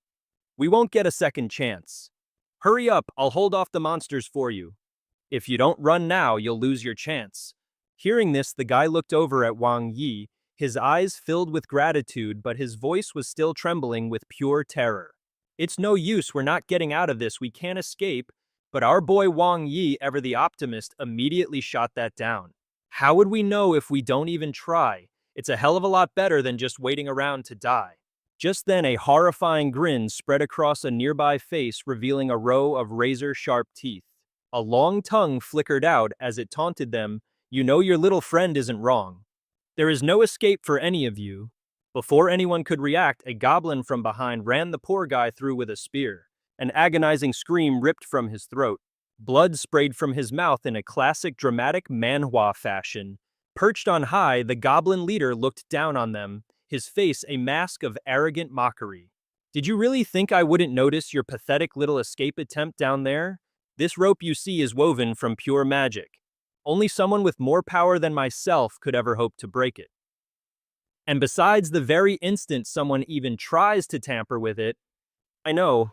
Hearing the big reveal, Wang Yi could only curse his luck internally. Damn it. So it was a trap from the very beginning. The villain, whose name is apparently Camp, let out a chuckle and laid out his conditions. "However, I happen to be in a fantastic mood today, so I might just be willing to spare you." Wang Yi painfully struggled to prop himself up. Hearing the offer, he let out a bitter, humorless laugh. You feeling generous, is that supposed to be a joke? What's the catch?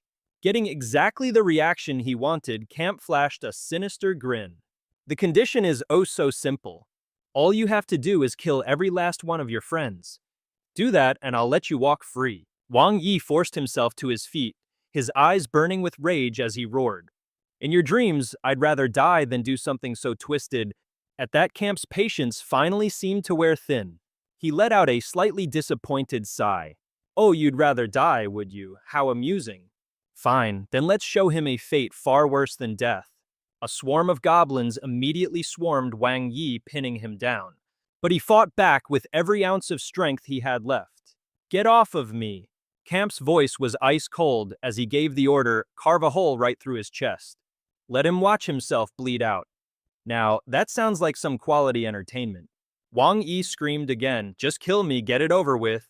But Camp simply let out another nasty mocking laugh. The weak don't get to choose the manner of their death. Now you will suffer, and you will beg. All the better, killing you now will be so much more satisfying. This just made Wang Yi even more furious, and he screamed curses at the man. You demon, I swear God will come down and punish scum like you. The entire space was shrouded in darkness, illuminated only by a shimmering spatial ring high above. Camp just sneered and said, I have no idea if there's a God in this world, but I know for a fact there's a hell, and I'm about to send you there personally. But then the energy ring suddenly shot out, a massive stream of power catching Camp completely off guard. He sputtered in confusion. What the hell is that? The beam slammed into the Hopada, which let out a final shriek before being instantly obliterated. Camp, being far more agile, managed to dodge his entire body suddenly on high alert. He was completely baffled. What just happened? It got one-shotted. Golden lightning arced across the chaotic space, leaving only the sound of system notifications and Camp's voice thick with disbelief. This can't be, this is impossible. Demon Hunter activated, Hopada eliminated, experience gained, level up, X2. A familiar sound chimed in. Yep, that's double experience, all right. Wang Yi, now crying tears of joy, whispered with sparkling eyes, God, you really came. Song An, radiating a ridiculously cool and brilliant aura straight out of a manhwa panel, materialized before Wang Yi's tear-filled gaze. He let out a sigh of relief. Phew, good thing I wasn't too late. Camp, from this moment on, don't even think about running. The system promptly updated with his information. Is Song'an level 29. Class Golden Merchant Warrior. HP 1990 out of 1990. MP 388 out of 388. Class Skills Passive Spear Creation, Passive Fortitude. Acquired Skills Black Smoke level 3 Widow's Poison level 3. Strength 100 plus 157, Perception 39 plus 100. Stamina 38 plus 55, Agility 42 plus 64. Remaining stat 0.6C Special Effects. Physical Damage Resistance plus 8%. Magical Damage Resistance plus 6%. Critical Hit Rate plus 20%. Titles Dangerous Player Blessing of the Ancient Forest. Pet Hamster Spirit. Amidst the chaotic, dust-filled battlefield, Song An stood perfectly still, just watching Camp from across the way. He smirked, his serious expression tinged with a bit of exhaustion as he spoke. You know, I had to burn through a lot of energy just to track you down. I'm just glad someone else didn't get to kill you first. On the outside, Camp responded with pure contempt. You want to kill me? That's some big talk coming from you. Have you forgotten your place? But on the inside, a dreadful feeling began to bubble up.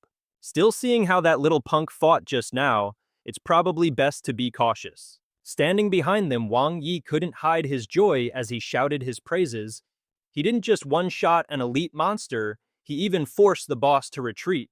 This is like a scene straight out of a manhwa. The heavens have answered our prayers. They've truly sent a messenger to save us. He immediately dropped to his knees, kowtowing repeatedly while shouting, Thank you, O great messenger, we're saved.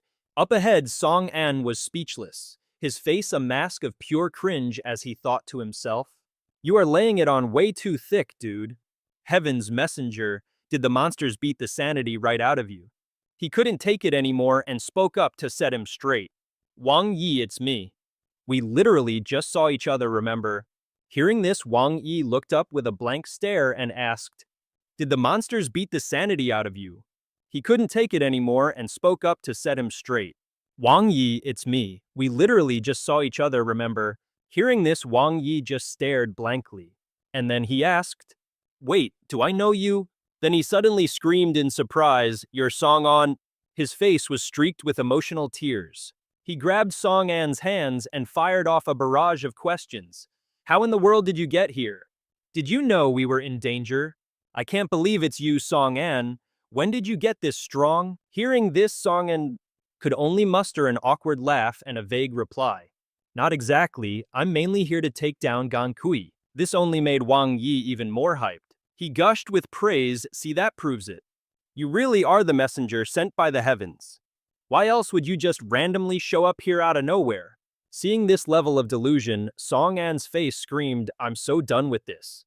He forced a smile and thought, "It's all thanks to Gen Z's ability, really." A picture of a handsome, six-packed man appeared before her eyes, along with a question, "How about this one?"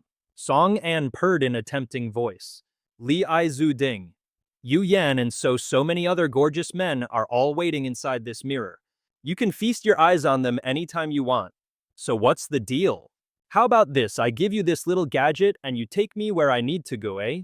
Even though she was totally sold, Gen Z played it cool, putting on a slightly disappointed act.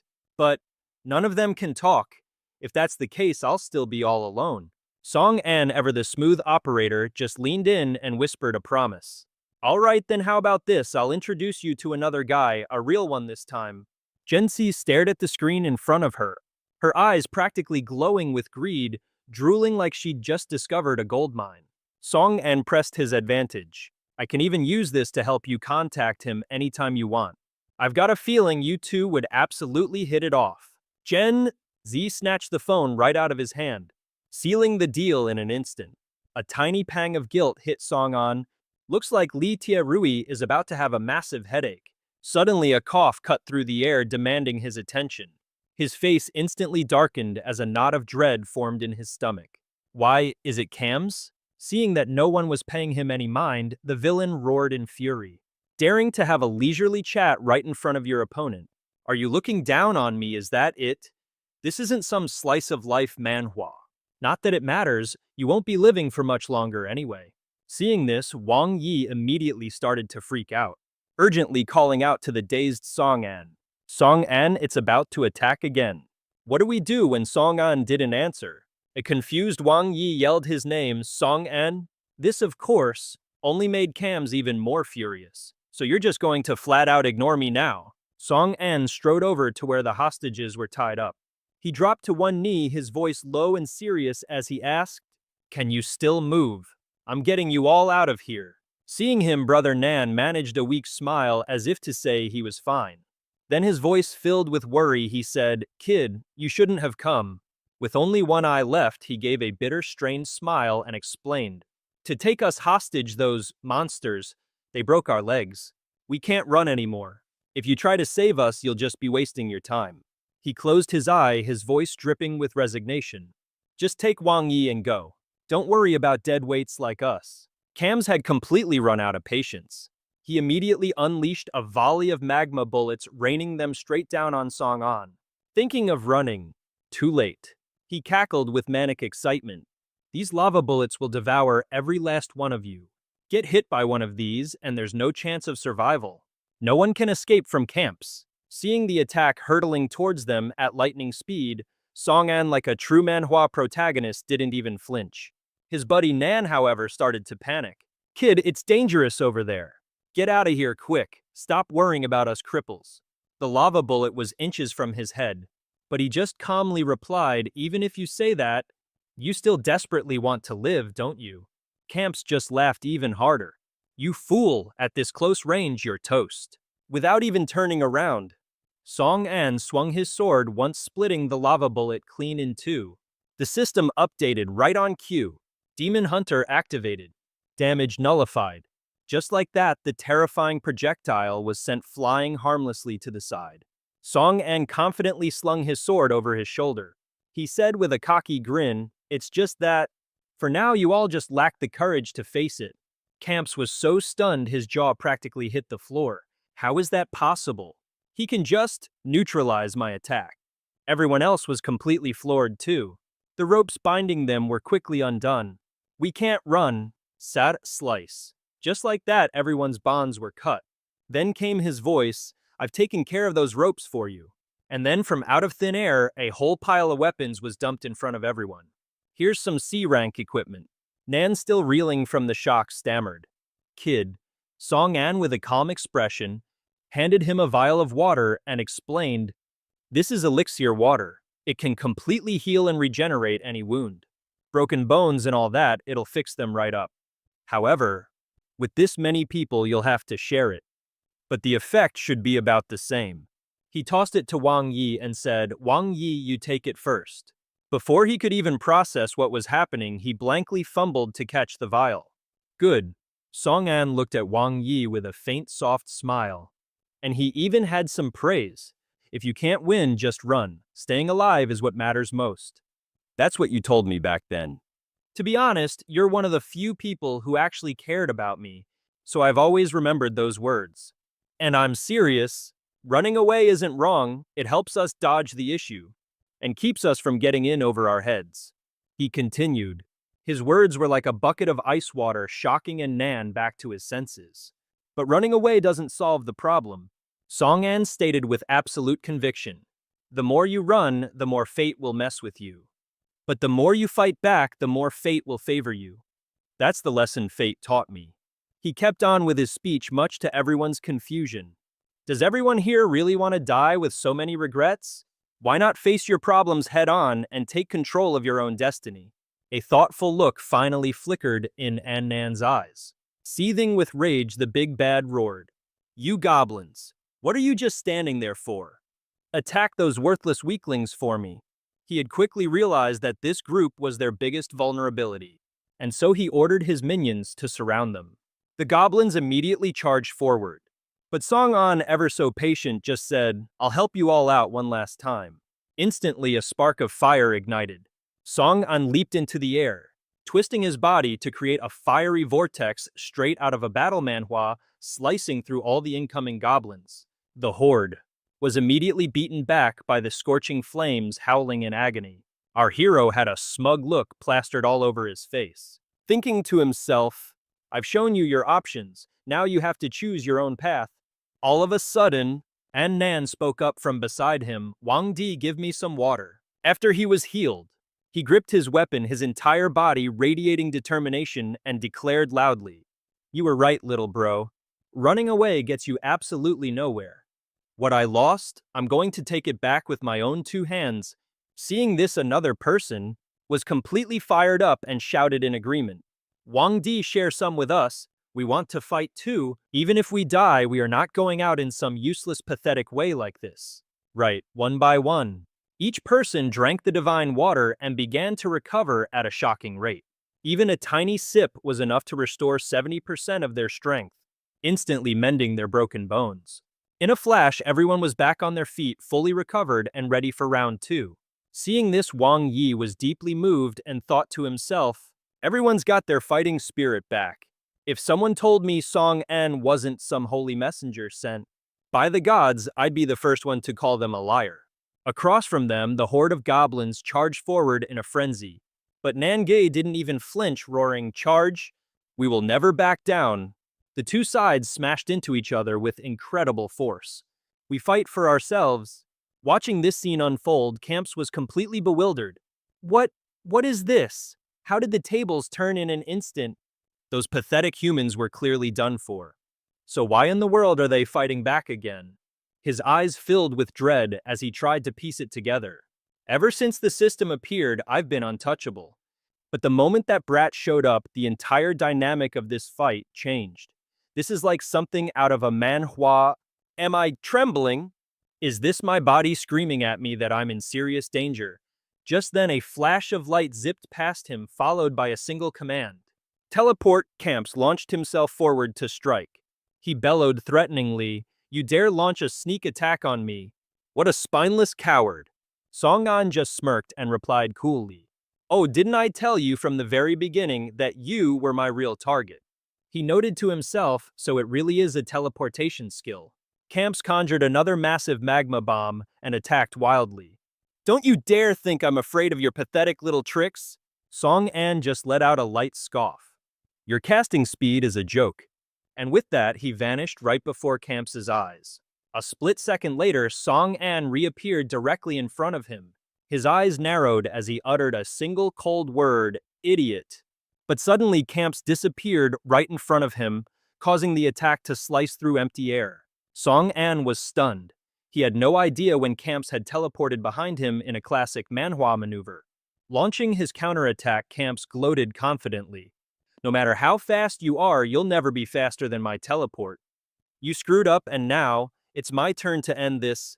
But then a look of pure utter shock washed over his face. He coughed up a mouthful of blood as the staff in his hand dropped to the ground. Song An's sword plunged right through his chest. But how? A confident smirk played on his lips as he explained. All your fancy footwork up, down, left, right to a programmer like me, you look like a side character from a cheap manhwa trying to act tough. The system notifications started blowing up.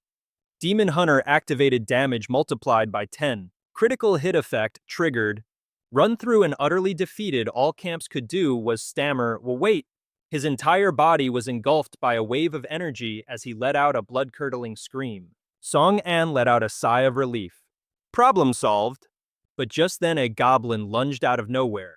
Oh crap. Nan screamed as he was engulfed by a wave of energy. He let out a horrifying shriek. Song An let out another sigh of relief. And that's that. But wouldn't you know it, another goblin jumped him. Not again. Nan yelled out. A goblin launched a surprise attack. This is bad, Nan shouted. A sneak attack, are you freaking kidding me? Seeing him in trouble, one of his teammates yelled out, Nan, you holding up over there? You're a lower level, let me give you a hand. But Nan shot back, don't need it. You think a little scratch like this is gonna take me down. And then he slammed his own forehead into the goblin's roaring, get the hell off me.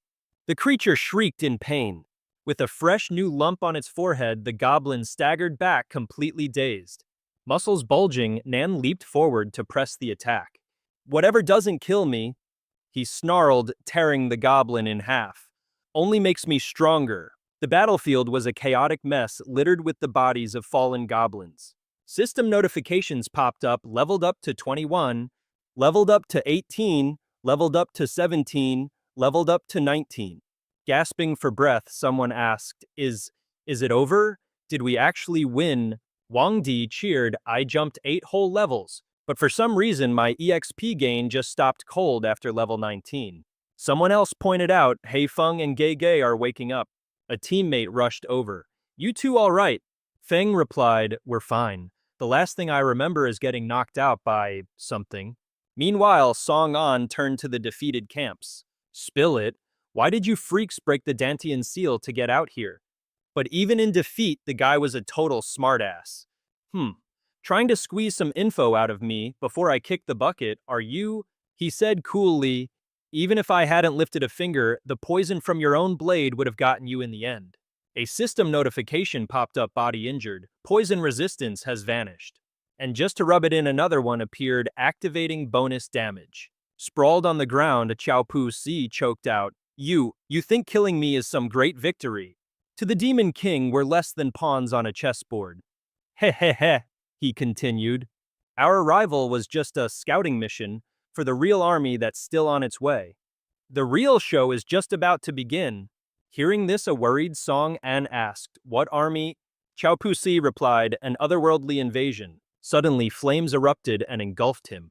One of the team members ran up, Nan Jie, there's a letter from the academy for you. Nangok took it, a letter from home. As he opened it, a voice magically echoed out, Son, it's me. I've got some news for you. You're getting a sister-in-law. At that exact moment, the flames around them roared to life, startling Song An. Wang Di panicked. What in the world is happening? Fire and lava began spewing from all corners of the dungeon. Someone else shouted, Get back! Chao Pu Si's entire body was ablaze as he let out a maniacal laugh. Ka ha ha ha! Why don't you all stay here with me, forever? All hail my king, and may hell follow in his wake. With a final explosive burst of self-immolation, Chao Pusi's body burned away and vanished. Song An wondered, an otherworldly invasion. What does he mean? The system announced Chao Pusi has been eliminated. He realized with a jolt, could it be that the demon invasion war has already begun? You see this kind of plot in every other manhwa. Right now they were completely surrounded by a raging inferno. Song An scrambled for a solution. There was no time to think. The number one priority was getting out of here and fast. He thought, could that method work? System notification level up, level up, level up. Level up, level up, level up, level up. Level up, level up, leveling up to level 36. Someone asked desperately, which way is the exit? Another person started coughing violently. Cough, cough. I don't know, a young guy cried out in panic. Just then a piece of paper materialized out of thin air, a certificate of inferiority. 1 Thieves and their bootlickers are hereby classified as inferior. 2 same as rule 1, but with the number 2. 3 basically the same as rules 1 and 2, but we needed a third bullet point. Meanwhile, everyone was still trapped in the sea of flames. Someone yelled, the whole place has turned into an inferno. I can't see a thing, one of them said with despair. We went through so much to finally beat that monster. What, are we still going to die here anyway? Jia piped up, where's that water bridge we ordered? From behind them came a pointed cough. Ahem ahem. And who should appear but Song An declaring, I have a plan. Wang Di practically squealed with joy, it's Angel Song. Song An with a dead serious face said, okay, this is going to sound completely insane, but I need every single one of you to trust me. All right, people, I need everyone to start stomping on the floor all at the same time. And the faster, the better.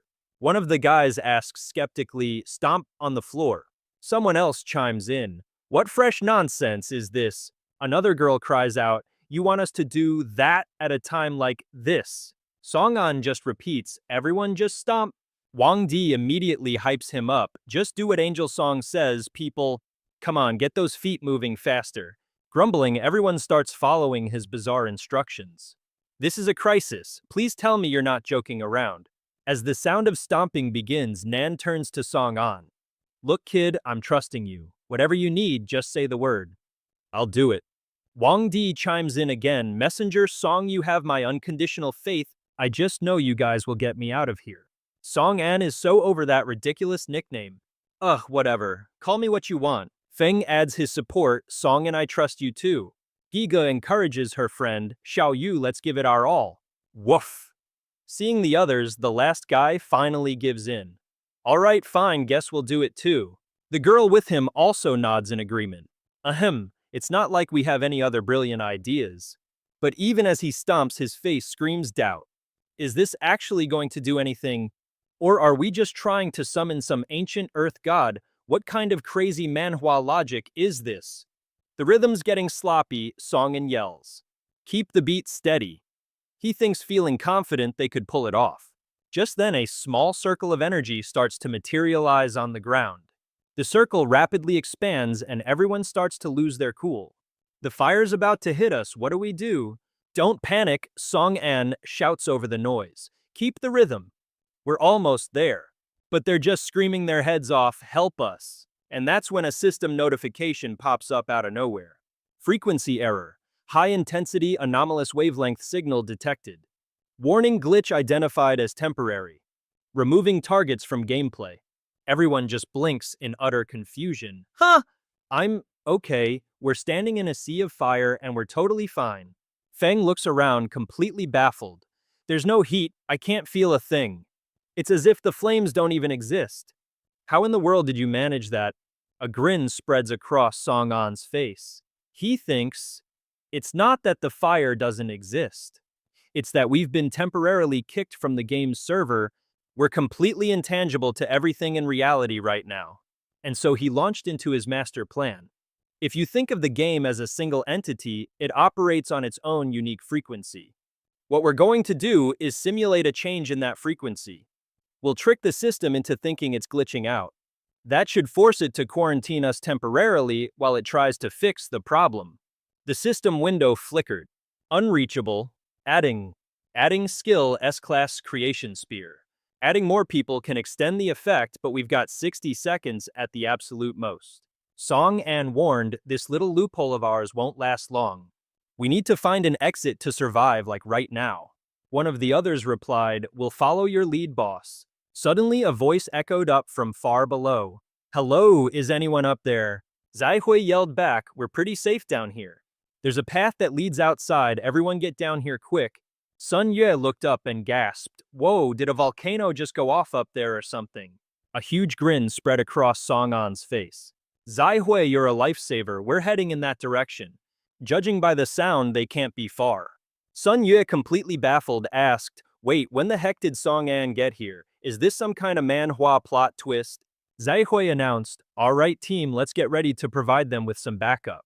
Song An pointed dramatically, I think if we can just get across this sea of flames, we can get down there. Everyone up for that? Another guy roared, let's do it. At this point, what's there left to be afraid of? Sun Yue's voice came through, we're all set up down here for you guys, just jump.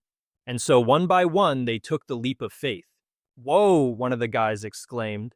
Why are these guys letting the girls jump down first? Sun Yue just shouted, safe landing next. Before taking the plunge, Nangji asked, hey kid, you're not coming with us. Song An clapped him on the shoulder. You all go first, I'll be right behind you. He thought to himself, I still haven't collected my stuff from camps. It'd be a crime to leave all that loot behind. Song An was on edge, time was ticking away. A system notification flashed, returning to the game in 5 seconds. He thought, hope I can still make it. He found a piece of paper, a certificate of inferiority. It read, a certain thief and their pathetic fanbase are nothing but lower-class animals. The second clause was just like the first, but with the number 2 added.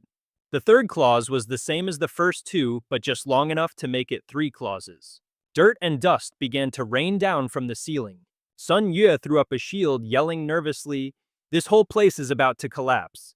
It's collapsing, is everyone down here yet? Shi Hui called out, not Song An, I haven't seen him come down.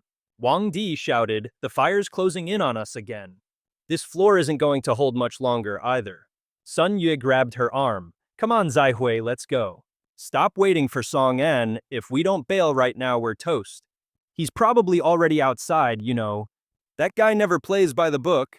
He added, look, if it's Song An, we're talking about you just gotta have faith. Zai Hai relented, all right, let's go. With blood-curdling screams echoing around them, the entire building went up in flames and came crashing down. Wah! Brother Nan whipped his head around, gasping for air. The other guy was panting heavily. Gasp! Wheeze! Gasp! Sun Yue looking relieved as all hell exclaimed, whoa, that was a close one, we nearly bought the farm back there. Good thing we're fast on our feet. The other guy asked, hey, where's Mr. Song? I still needed to thank him on behalf of Dang Huang.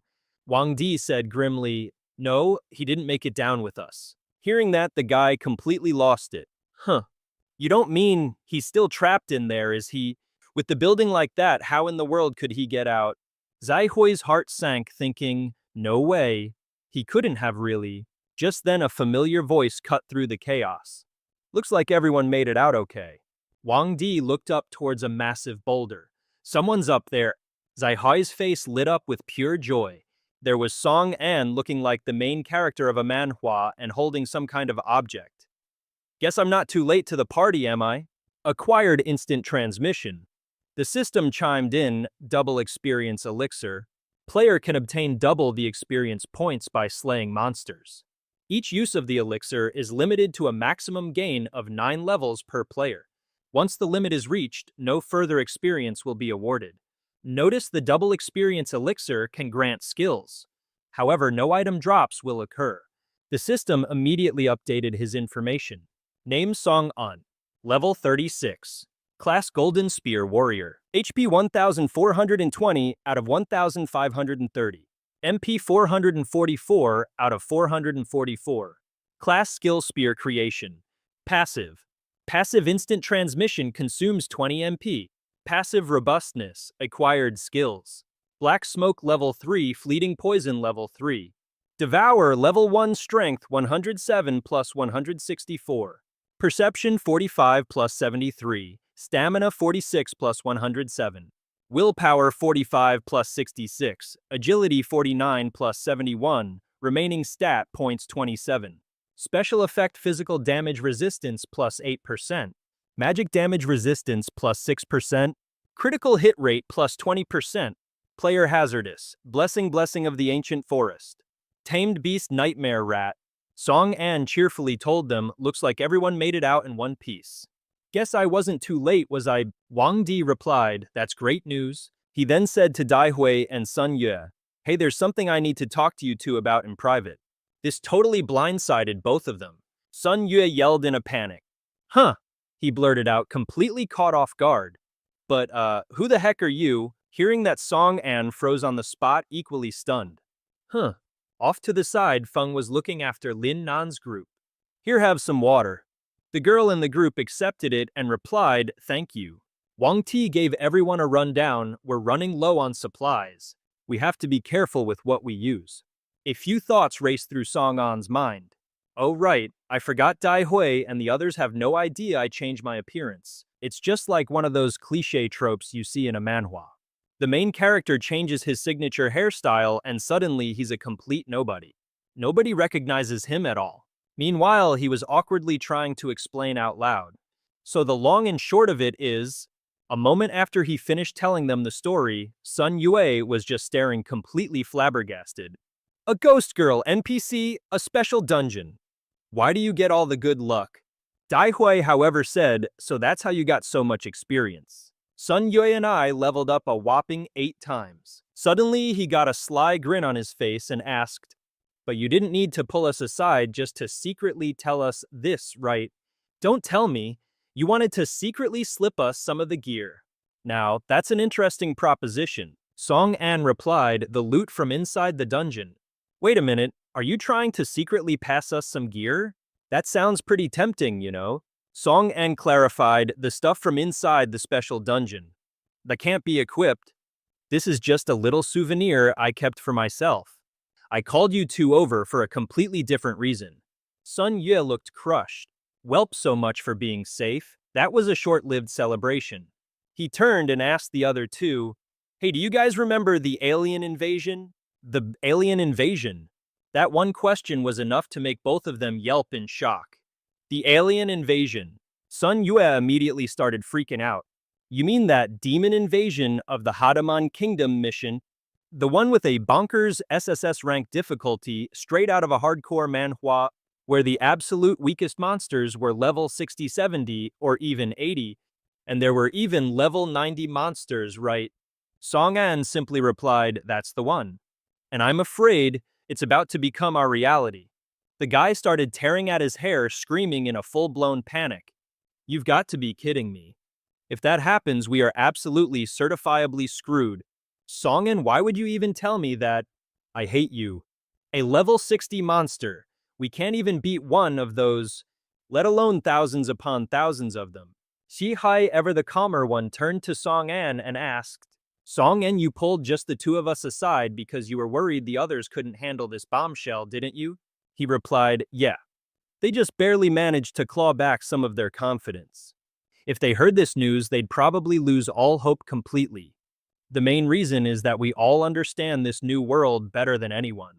I figured you two might have a better plan of action. And with that, the three of them stood there in a heavy, suffocating silence. Meanwhile, Feng and Wang Di were lurking sneakily behind a large boulder. He whispered to her, Feng, get back here now. The divine messenger will be furious if he catches us eavesdropping. But Feng, having heard every word, just stood there, her jaw hanging wide open. I think I just overheard something catastrophic. Sun Yue asked anxiously, so what the heck are we supposed to do? We should just find a place to hide. This is way beyond anything mortals can solve. But Zihui chimed in, I think we need to unite all the strongest people we can find. We have to face this crisis together. Song An let out a long sigh. He replied, I had the same idea. I'm planning to go ask Li Jirui for his thoughts. He whips out a piece of paper and you can just make out the title, Certificate of Being a Low-Class Scrub. Rule number 1, he's a dirty thief and his fans are nothing but a pack of low-life animals. Rule number 2, see rule number 1, but, make it the second one. And rule number 3, same as 1 and 2, but we're adding it just to round things out. Just then a notification pops up, a new message from a friend. Song An grins at the alert and says, "Well, speak of the devil and he shall appear." He taps the notification and the message window opens. It's from Lee Jirui. Song An, keep an eye out for demons. They've been ridiculously active lately. And it feels like they're plotting something big. This has otherworldly invasion written all over it. Song An replies, "What a coincidence, I was just about to bring that up." "What are your coordinates?" Lee Jirui asks back, "Coordinates." Lee Jirui responds, "Pingxi Field Sector B723-355. Our boy opens his map and mutters, "Open map." They're in the Pingxi Fields at 723-355. Staring at the map, Song An murmurs, "Oh, so they're over there." He pings the coordinates on his map. For reference, his own position is 622-289. After a quick look, he turns to his two companions. "All right, let's head over there and meet up with them first." Zai Hui looks completely baffled because the Pingxi Fields are at least a few hundred kilometers away. "And how exactly do you plan on getting there?" Song An just smirks and shows off his new toy. "Wouldn't this be the perfect chance to use my new skill?" He adds, "Except this time we're talking about teleportation. Scratch that a long-distance flash step. After all, I've got a map-wide function, don't I?" The new toy Song An was bragging about is the skill Flash Step. It's an S-rank skill currently at level 1. It allows the user to instantly shift their position in the blink of an eye, enabling movement in 6 directions: forward, backward, left, right, up, and down. The maximum range is 30 meters and it has a 30-second cooldown. Each jump costs 20 MP. This is a classic Manhwa skill if I've ever seen one. It also has unlockable skill tiers. These skill tiers can be upgraded as you go. Unlock level 2 allows for 2 consecutive uses before the cooldown kicks in. Skill unlock at level 3 allows for 3 consecutive uses before cooldown. Furthermore, if the character possesses a map-wide function, a new effect can be obtained. Requirement met: map-wide function acquired. Unlocked long-distance flash step. This allows the user to teleport across vast distances to any marked coordinate on the entire map. The MP cost increases based on the teleportation distance, with a minimum cost of 30 points and a 10-minute cooldown. Song An begins the teleport and gives them one last instruction. "All right, I'm heading out first. I'll leave this place in your hands," he said, leaving the two of them completely baffled. By the time he was gone, they were just frozen in place. The two of them were still sporting utterly clueless expressions. Sun Yue was the first to speak up. "I've always had this weird feeling, like maybe we're not... Is the game creator some kind of industry amateur? How is it that every prop and skill completely transforms the second it falls into his hands?" To which Hui just laughed and replied, "You bet." Meanwhile, Song An was absolutely booking it. Song An zipped over to a gigantic turtle chilling in a field. One of the girls in the group was asking, "Zarue, aren't we at the next spot yet?" That would be Nana grumbling again. "If a war is really coming, we should be getting ready." Jiroi replied, totally unbothered. He said that Song An had also run into some trouble with escaped demons, and that he was heading over right now. Hearing this, she shrieked in frustration, "That Song An guy, again!" She pointed around and said, "But look around, there's not a soul in sight in this whole field. You don't think he's just pulling your leg, do you?" Jirei just sat there looking a bit dazed and replied, "I feel like waiting a little longer won't hurt." And speak of the devil, the moment she finished her trash talk, Song An arrived. A notification popped up: destination reached. He greeted everyone, scaring the absolute daylights out of them. He sent a friendly shout-out. "Strategy team leader, long time no see." Jiroi shot a look at Nana. "See, what did I tell you?" "He's here already?" Jai asked. "How in the world did he show up? Did he just fall out of the sky like some manhwa protagonist?" Nana, meanwhile, was completely and utterly dumbfounded. "Wait a minute, aren't you even a little curious how we were able to recognize him?" Jirei said, "Looks like your power has leveled up quite a bit, huh? You even unlocked the Pure Shift teleportation skill, didn't you?" He thought to himself, "I knew from the start I wasn't wrong about him. This guy is definitely one of a kind." Song An replied, "You're about to hit level 39. You must have had your own share of lucky encounters, right?" But in his own head he was thinking, "Just as I thought, Lee Jae-rui is the perfect rival to keep me sharp." Gigi asked, Why is the team leader exchanging compliments with that guy? Nana scoffed. Jarui is obviously just being polite. There's no way that guy's power is anywhere near Zarui's. Jae said, let's go. No more wasting time. Let's get on and chat. Song An looked at the turtle and thought to himself, so this is the high-tier mount, the green-shelled landwalker. Sweet. And then it suddenly hit him. From that very moment, he started to feel it. That creepy sensation of being watched by a pair of strange eyes. Looking over his shoulder, Zong An spotted some guy with purple hair staring right at him. Is that the guy? The purple-haired dude was giving him a look of pure contempt. That's what Jie was telling Zong An. Zong An, for his part, just mumbled something non-committal, but his mind was racing with questions. Does that guy know me or something? This whole situation feels off. With that, they all headed inside a tent that was bizarrely perched on the back of a giant turtle. Jirei turned to Zong An. Are you absolutely sure the words you heard were otherworldly invasion? Positive, he replied. At the same time, Jie was projecting a screen for everyone to see. Jirei thought for a moment before saying, all I heard from the leader of the Hell Demons was that the demon army wasn't going to give us much time. What you heard just confirms my theory. An otherworldly invasion? Well, this is going to be a massive headache. Zong An asked, so any idea where they're gonna pop out from? Jirui pointed to a map and explained, if they plan on gathering that many demons, there's only one place they could possibly come from. He then glanced down at a piece of paper in his hand which contained some rather unique content. It read, Certificate of Inferiority Clause 1, a certain thieving wench and her pathetic fanbase are designated as Grade 2 inferior creatures. See Clause 1 but with a 2 next to it. 3 C clauses, 1 and 2, but written again just to make it a list of 3. Jirui then pointed out the entrance to Hell. It's on the border of Area A on the far side of this place. It's known as the Demon Assembly Point.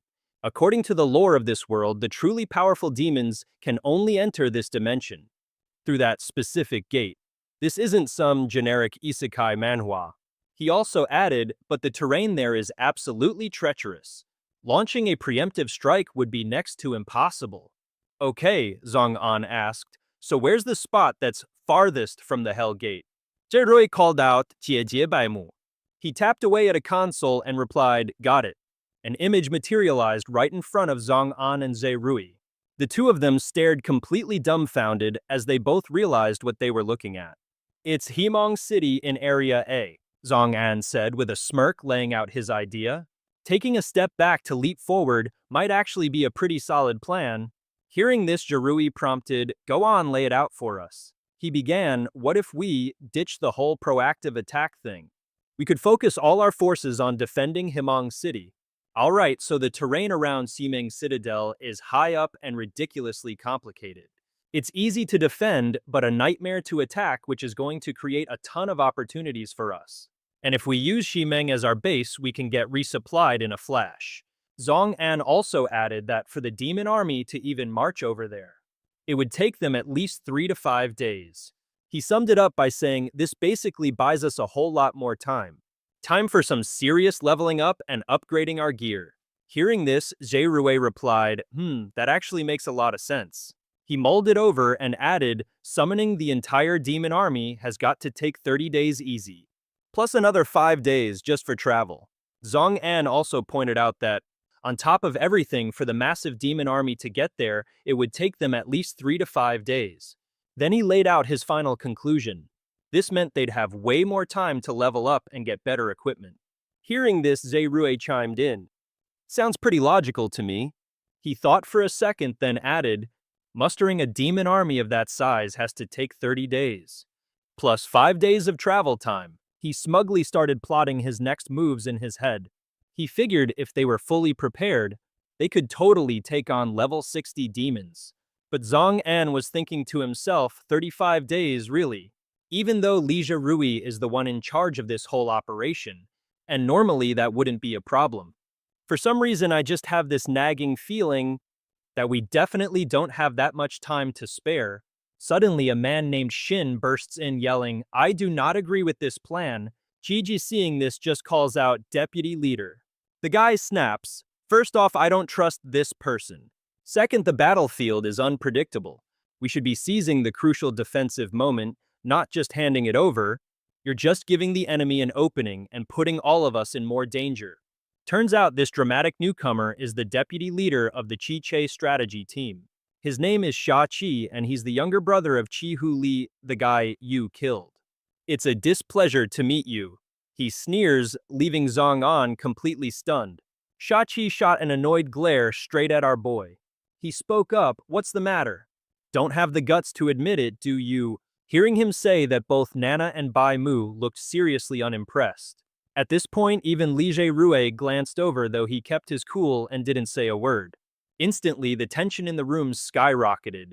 Everyone was lost in their own thoughts, just like a classic dramatic manhwa panel. Hearing that taunt, Zhang An replied, his voice dripping with annoyance. "Oh, is there something I'm supposed to be afraid of admitting?" Then he thought to himself, "Man, what rotten luck." As he said this, a troubled look crossed his face. He quickly added, "I mean, whose fault is it that your brother was willing to kill his own teammates for gear? So what's so wrong with me killing him to save my own neck?" With that said, Zhang An began gathering the energy in his body, preparing to bolt. He thought, of course it had to be at the most crucial moment.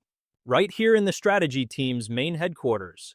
Even though I feel I did nothing wrong, Chi Huli was still the vice captain. What are Li Rui and the others going to do? There's no way they'll just ignore this, right? What a pain in the ass. Should I just teleport out of here first? Just then, to his complete surprise, Li Rui suddenly spoke up. "Sha-Chi, didn't I already tell you we weren't to speak of this matter again?" Then he added sternly, "Chi Huli was the one in the wrong from the start, secretly killing other players for their equipment. That action went directly against the strategy team's founding principles. If anyone's to blame, it's me for my poor judgment in personnel. You can't blame Zhang An for this." Hearing that, Sha-Chi shot back provocatively. "But he was my brother after all. Besides, my enemy is standing right in front of me. Seeking revenge is only natural, isn't it?" After hearing his defiant response, Li Jirui's gaze turned ice cold. He said, "Your relationship with your brother wasn't that great, was it?" To everyone's astonishment and Li Jirui's obvious annoyance, Sha-Chi responded nonchalantly. He shrugged. "You're not wrong. My brother was a real scumbag. He deserved to die." Watching the two of them, Zhang An could only think in utter confusion. What the hell is this drama? This entire plot twist feels like it was ripped straight from a manhwa. They probably knew everything all along. Then Sha-Chi stared into his own palm, his eyes filled with hatred as he continued. He used his natural strength to bully everyone around him, and he was even ruthless to his own little brother. And after he gained his special ability, he became even more brazen. From head to toe, I never had a shred of respect for him. Mostly it was just pain and pure hatred. Then his face suddenly darkened. Sha-Chi went on, "But none of that matters. Revenge is just a convenient, legitimate excuse." Next, he slammed his hand down on the table. He declared, "Team leader, I have one request and I hope you'll grant it. I want to use my status as a member of the strategy team to challenge Zhang An. I want to take his life." Hearing this, Song An and the others were completely stunned. Li Jirui, on the other hand, not even a little bit surprised. Song An's internal monologue was basically, "Has this dude lost his mind?" Agreed. Hearing this, Li Jirui looked at him dead serious and replied, "You first." And just like that, Sha-Chi whipped his blade around and pointed it straight at Song An. Much to our boy's astonishment, he declared with utmost seriousness, "I want to challenge him." The look on Song An's face instantly turned grim, his eyes sharpening as his brain went into overdrive. Meanwhile, Bai Mu, ever the drama lover, chimed in. "Ooh, wow, are we about to get some free entertainment?" The second those words left his mouth, Nana marched right over and bopped Bai Mu on the head. She scolded him sternly. "Are you seriously getting excited over someone else's potential beatdown?" Back to the main event, Sha-Chi still had his blade aimed right at Song An. The two of them were squared up, ready to throw down at a moment's notice. Seeing this, Li Jirui finally had to ask why. "There has to be a reason, doesn't there?" Without breaking his stance, the challenger replied, "Like I said before, I don't trust this guy." Then with a hint of irritation, Sha-Chi continued, "On the battlefield, strength is the only language that matters. And frankly, I don't believe he has any. Does he have some special class or a unique piece of gear like some overpowered manhwa protagonist? I refuse to let our strategy team be dictated by some weakling who just talks a big game.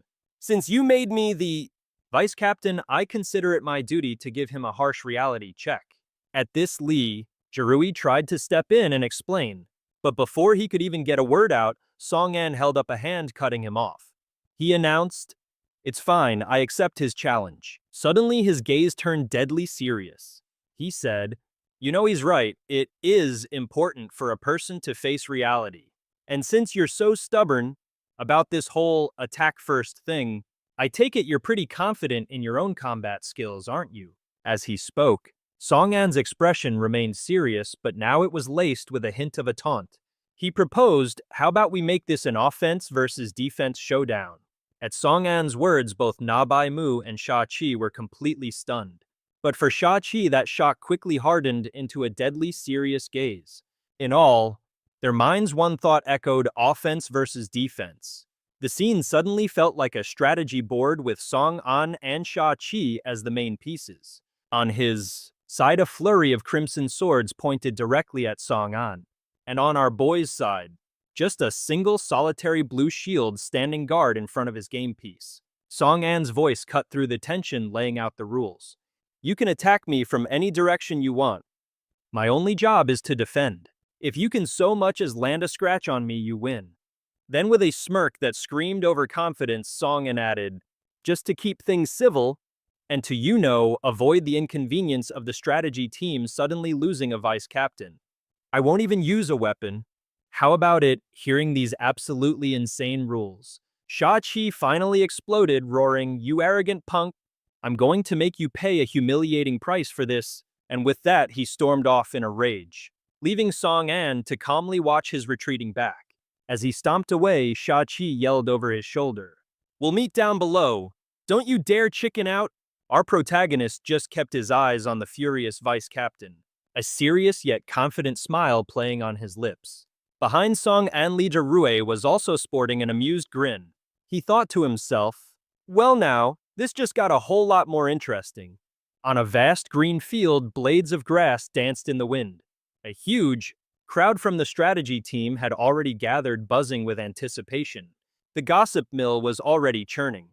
"Did you hear some rookie wants to throw down with the vice captain?" Another one chimed in. "Isn't that kid basically asking for a one-way ticket to the infirmary?" Yet another voice piped up. "Yeah, but he's tight with the captain. They'll probably have to go easy on him, for appearances." Meanwhile, Bai-mu, ever the entrepreneur, was already working the crowd. "Get your sunflower seeds and beer right here, folks." At the same time, Bao, standing behind Lee Jae-rui, nervously asked the captain, Sir, it doesn't look like he's prepared at all. Should I lend him a shield or something?" Hearing this, the captain just chuckled and waved a dismissive hand. "Don't worry. Judging by that look of his, I'd say he's already got this whole manhwa plot figured out."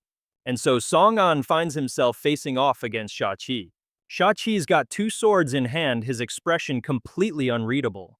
But our boy, he's just standing there staring at the guy without a single prep move. You could cut the tension in the air with a knife. Seeing this, Sha-chi gets ticked off and barks. "You're not even going to bother with defensive gear.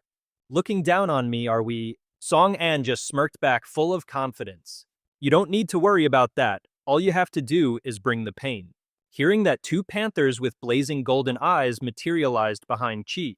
Their fur was literally made of violet flames. He roared in absolute fury, "As if I needed you to tell me that." One of the panthers fixed its huge golden eyes on Song-an, staring him down. The other let out a menacing growl, flexing its power, ready to pounce at a moment's notice. Seeing this unfold, the crowd of onlookers was completely stunned. Just then, Bai-mu yelled out in excitement, "There it is! The Vice Captain's special class skill. He can turn shadows into beast forms. What an insane manhwa skill. They can take any shape in a second. This is gonna be a 3-on-1 beatdown." As for Song-an, he gave the two panthers a serious look and then said coolly, "So these are your phony shadow dancers, bring it on." Enraged, Sha-chi immediately gave the command to his two shadow beasts. Baring their fangs and claws, they lunged straight for Song-an. Shao-Chi ordered, "Teach that little punk a lesson." After sicking his beasts on him, he smugly started planning his next moves. No matter what that kid is planning, once the Shadow Panthers get close enough, I'll use my Shadow Pierce shuttle. I'll teleport in and surround him from all three sides. There'll be absolutely nothing he can do. Meanwhile, Song An was just calmly checking his system panel. He was thinking, better to be frugal with this one. If I waste too much right now, I'm going to be kicking myself later. Then he looked up. No matter what he's scheming, as soon as the Shadow Panthers are in range, I'll use my Shadow Pierce shuttle. I'll jump in and trap him from three sides. At that point, he's completely helpless. At that very moment, Song An was still nonchalantly checking his system panel like a true manhwa lead. And he thought, better to be conservative here. Wasting resources now would be a killer. And with that, he turned his gaze forward. A glimmer of hope shone in his eyes. Remaining calm even as the two panthers closed in, he continued his train of thought. Ah, what the hell? Guess I have to use it after all. Just as the two beasts got within striking distance, he manipulated the ground nearby, causing massive sharp spikes to shoot up right in their path. The system panel lit up with notifications: consumed 20 fragments of living wood puppet. Common wood shortage 20. Directly deducting 20,000 star coins for supplement. Special class perk activated, consuming 50,000 star coins. Successful creation build architecture, giant wooden horse. The two panthers impaled by the spikes immediately began to dissipate.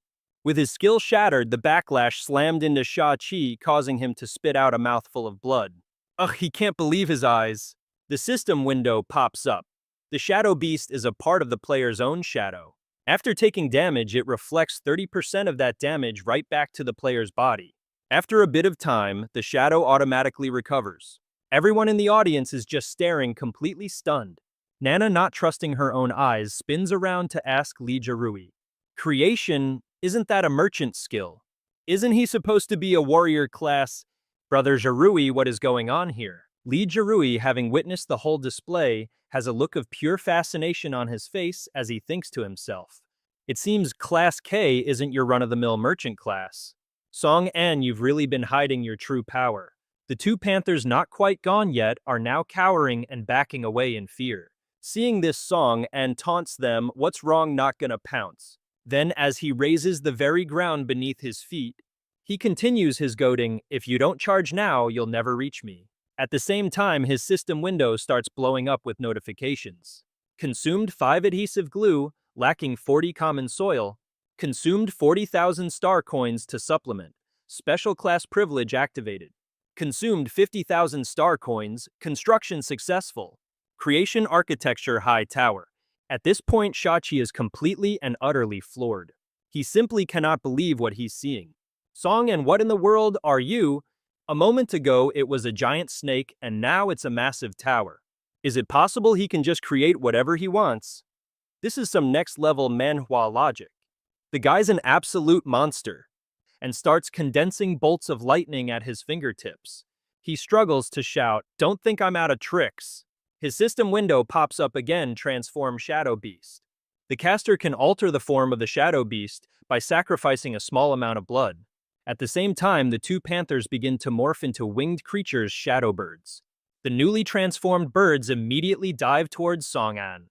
Just then, a scepter with a glowing red crystal materializes in his hand.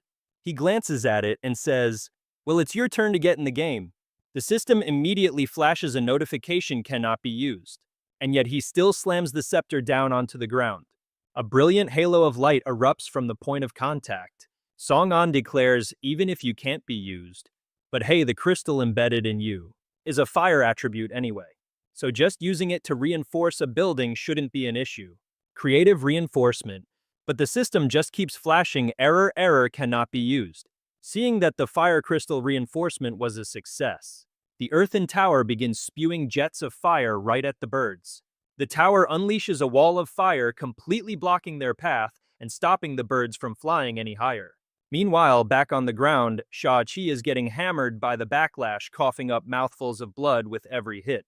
Cough. Then he thinks, wait, there's still one left. A calculating glint appears in his eyes. One of them already got past. At the same time, high up on the tower, Song An has also spotted the little birdie that snuck up behind him. The bird immediately lunges forward to attack. But in that instant, the bird transforms into a portal, linking directly to Shao-Chi on the ground. He immediately unleashes his twin blades, Skirin slashing twice through the air, phantom rend. At the same time, he growls with confidence. It's over, the winner is decided. The phantom slash hurtles straight for Song An. But our boy just calmly replies, yep, it is. And with that, Song An teleports away. Just in time too, as Shao-Chi's attack slices down, obliterating the very tower he was standing on. Shao-Chi is left hovering in midair as a notification pops up, structure recalled.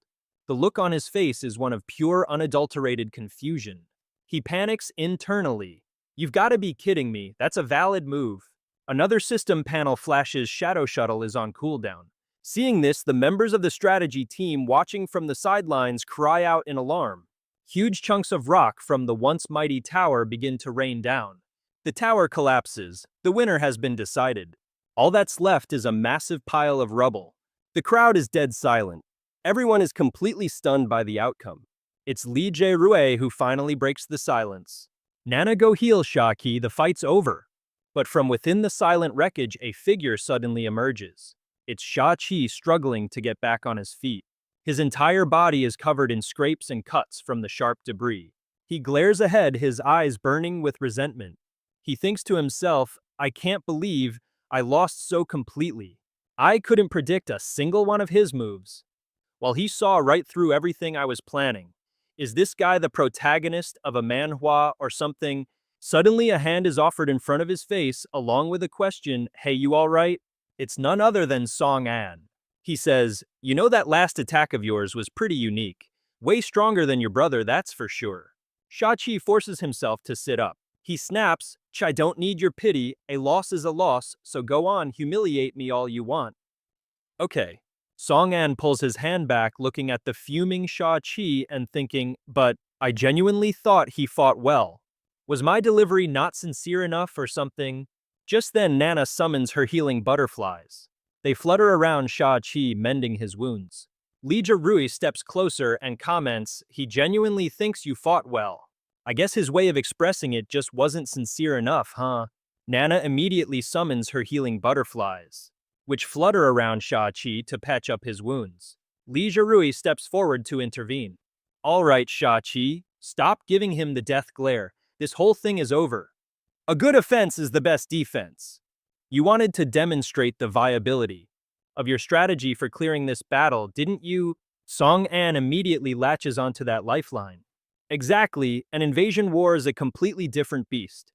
We shouldn't be so hell-bent on fighting all the time. We need to focus more on survival. A merchant can provide more than just equipment. With enough materials, they can also erect defensive structures, which massively increases the safety of everyone on the front lines. This is also the very reason I wanted to hole up inside Hadamang Royal City. Li Jie-Rui flashes a smirk that doesn't quite reach his eyes, his gaze turning razor sharp.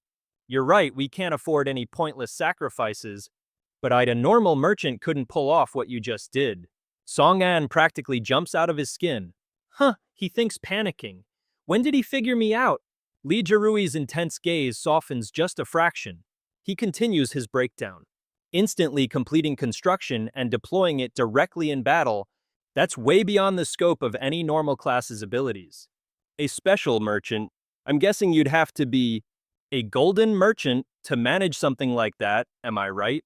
And that's not even mentioning your past as a warrior. You're a class cap user, aren't you? That's some next-level manhwa protagonist stuff. A wave of shocked gasps ripples through the onlookers. A class cap. Shao-Chi says, his voice trembling. A golden class, just like the team leader. Busted.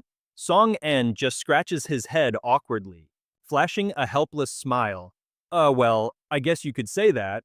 He thinks to himself. Smart people aren't the scary ones. I was just worried that my so-called brilliant partner would, in a moment of genius, spill the beans about my class to literally everyone, and he did. The way everyone's looking at me now is super weird, and it's all Li Jie-Rui's fault. They were all staring at Song An with pure, unadulterated greed. They started making offers, their mouths practically watering. So you interested in joining the strategy team? Song An cursed internally. What in the world is the big rush? And with that, the entire crowd mobbed him, firing off questions one after another. Is he interested? The team leader has got to keep him. He's incredible, totally my type. Song An tried to gently calm everyone down, thinking to himself in utter confusion. Okay, I know the strategy team geeks out over skilled players, but isn't treating me like the main character of a hit manhwa a bit much. They seemed practically delirious with excitement, taking turns shouting at him. Master Song An, please teach me how to use the creation function. I want to learn the commoner's combat skills. Excuse me, but how did you get so many materials? Me too, I want to know how you predicted the vice captain's moves. Lee Jae-rui stood on the sidelines, enjoying the drama and chiming in with a playful jab. Looks like you're fitting in just fine. From now on, let's just consider you a member of the strategy team. He watched as everyone swarmed Song An, chanting his name. Song An, Song An, Song An. Hearing Lee Jae-rui's comment, Song An yelled out in pure exasperation. Hey, don't you dare make decisions for me. Shachi clicked his tongue in annoyance. Shh. Song An was really starting to lose his cool. Why in God's name haven't these people stopped yet? Gotta think of an escape plan. Gotta think of an escape plan. He then tried to placate the crowd. Hold on, everyone, one question at a time. But someone else just shouted again, practically bursting with excitement. A master song, and can I ask just one more question, please? Just one. Suddenly, Lee Jae-rui was hit with a flood of system notifications. New message received. New message received. New message received. New message received. New message received. New message received. New message received. New message received. New message received. New message received. New message received. New message received. New message received. New message received. New message received. New message received. New message received. Then crawling out of the system interface was a ghostly woman. From her deep sunken eyes, a stream of water began to flow. A stream of red liquid. She was sobbing hysterically. Why won't you answer my messages? Why Lee Jae-rui instinctively jumped back, dodging Jenza's embrace. He thought in panic, wait, didn't I block her already? Why is this troublesome NPC showing up again? This is like something out of a weird romance manhwa. Jensi desperately reached for him, screaming in agony. Why are you ignoring me? I've been waiting for you, suffering so much. Look, my heart is literally starting to bleed for you. We can't be separated again. We've never even met before. This isn't right, but I believe in love at first sight. Watching from a distance, Song An wondered to himself. Genji, did she just cross through the internet to get here? Heh heh, isn't this the perfect opportunity to make a break for it? A brilliant plan popped into his head and he yelled out. Hey, wait a minute, it looks like your team leader is in a bit of a pickle. Aren't we gonna go help him? They immediately looked where Song An was pointing. Then they all screamed, Team leader! Seizing the moment, Song An thought, this is it. And then he vanished into the bustling crowd. As he was making his escape, Song An even cheekily left a message for Lee Jae-rui. Let's meet up at Hadidimong. Lee Jae-rui, I wish you happiness. His teammates immediately started chasing after Song An. Someone yelled while running, Hey, where'd Master Song An go? Lee Jae-rui cursed under his breath in frustration. Happiness. What the hell kind of happiness is this? Who on earth pushed this crazy NPC onto me? Genzi struggled to break through the system's interface, reaching out to touch him. The ghost girl shrieked with excitement, my love. Because players couldn't close the system window, Lee Jae-rui could only resist with all his might. Faced with Genzi's absolutely terrifying kiss, Lee Jae-rui screamed his head off, whoa, hold on, wait. Meanwhile, Song An had jumped down into an empty clearing. He let out a sigh of relief, thinking to himself, phew, time for a lonely walk home. Well, looks like Lee Jae-rui owes me a massive favor now. He wouldn't dare ghost me on a debt this big, right? Song An mused, stroking his chin. At that very moment, Lee Jae-rui and Genzi were teleported away by the system. Next time we meet, I'm gonna cash in that favor with interest. Phew, that teleport completely drained my MP. I feel so hollow all of a sudden. But all in all, this trip went pretty smoothly. We've got a solid strategy for dealing with the whole demon invasion now. I even got to see that smug bastard Lee Jae-rui utterly defeated. Heh heh. Thinking about it, he looked around and wondered, wait, where did everybody go? Did I teleport to the wrong place? Song An's eyes landed on a row of tombstones and he blurted out, what in the world are those, huh? As he got closer, he realized the picture on one of the tombstones was Feng's. Song An screamed, Feng's grave. The grave of Lin Nan Wang. Wulishu Gege Ke Ranbing Su Qier. Why are there so many tombstones set up here? He frowned, thinking to himself, don't tell me they were attacked by monsters while I was gone. No, that's impossible. No ordinary monster stands a chance against Zai Hui. Hold on a second. Could it be that among these tombstones there's also... Song An's eyes frantically searched the area, and then he saw a picture of Zai Hui. His eyes slowly started to burn with fury. He roared, who is responsible for this catastrophe? Flames literally began to erupt from Song An's body. He stomped forward, bellowing, I don't care if you're human or monster, get your sorry butt out here right now. Otherwise, don't blame me for what happens next. Suddenly, Zai Hui popped out from behind a large rock. She said cheerfully, oh hey, Song An's back. Zai Hui turned to the others and said, see everyone? I told you I heard his voice. Song An, who was mid-rage, just froze on the spot. He thought dumbfounded, Zai Hui. Zai Hui continued happily, perfect timing, we just finished cooking. You're the only one we were waiting for. Sun Yue, holding a cup, grumbled with a pout. Well, you took forever to show up, so I already started eating. Song An was completely and utterly baffled. Wait, aren't you all perfectly fine? What is this, some kind of weird gag, Manhwa? What is going on? A pot of soup interrupted his train of thought. It was bubbling merrily over a campfire. Song An accepted a bowl of soup and asked, so does this mean you all know about the Otherworld's invasion, I mean? So while I was setting up graves for our friends, I just went ahead and prepared one for myself. Feng, who was holding Xiao Yu, confessed his part. Yeah, I kinda accidentally overheard it. If you're gonna blame someone, blame me. Song An just waved it off. Ah, whatever. It was only a matter of time before everyone found out anyway. He turned to Xie Hui and grumbled, but why in the world did you set up a grave for yourself too? That is so not like you. Xie Hui put on his most innocent face, suddenly finding the wall intensely interesting. Avoiding Song An's gaze, he mumbled, oh, why don't you hear them out first? Everyone glanced at each other, then spoke as one. We were hoping you'd let us keep these weapons. Song An sighed internally. Is that what this is all about? I'm not that petty, you know. With that thought, he said, I already gave them to you all. So just keep them and put them to good use. Lin Nan gripped his axe, speaking for the whole group. Honestly, we all should have been slaughtered by those monsters. If you hadn't shown up, we would have just been tragic side characters in some depressing manhwa dying in despair. What you gave us wasn't just a bunch of weapons. It was courage and hope. In fact, there was another reason for building our own graves. It was to say goodbye to our old selves, the cowards who only knew how to run away. Hiding doesn't solve a single thing, and it sure as hell doesn't save anyone. We've already lost too much. We've got nothing left to be afraid of losing.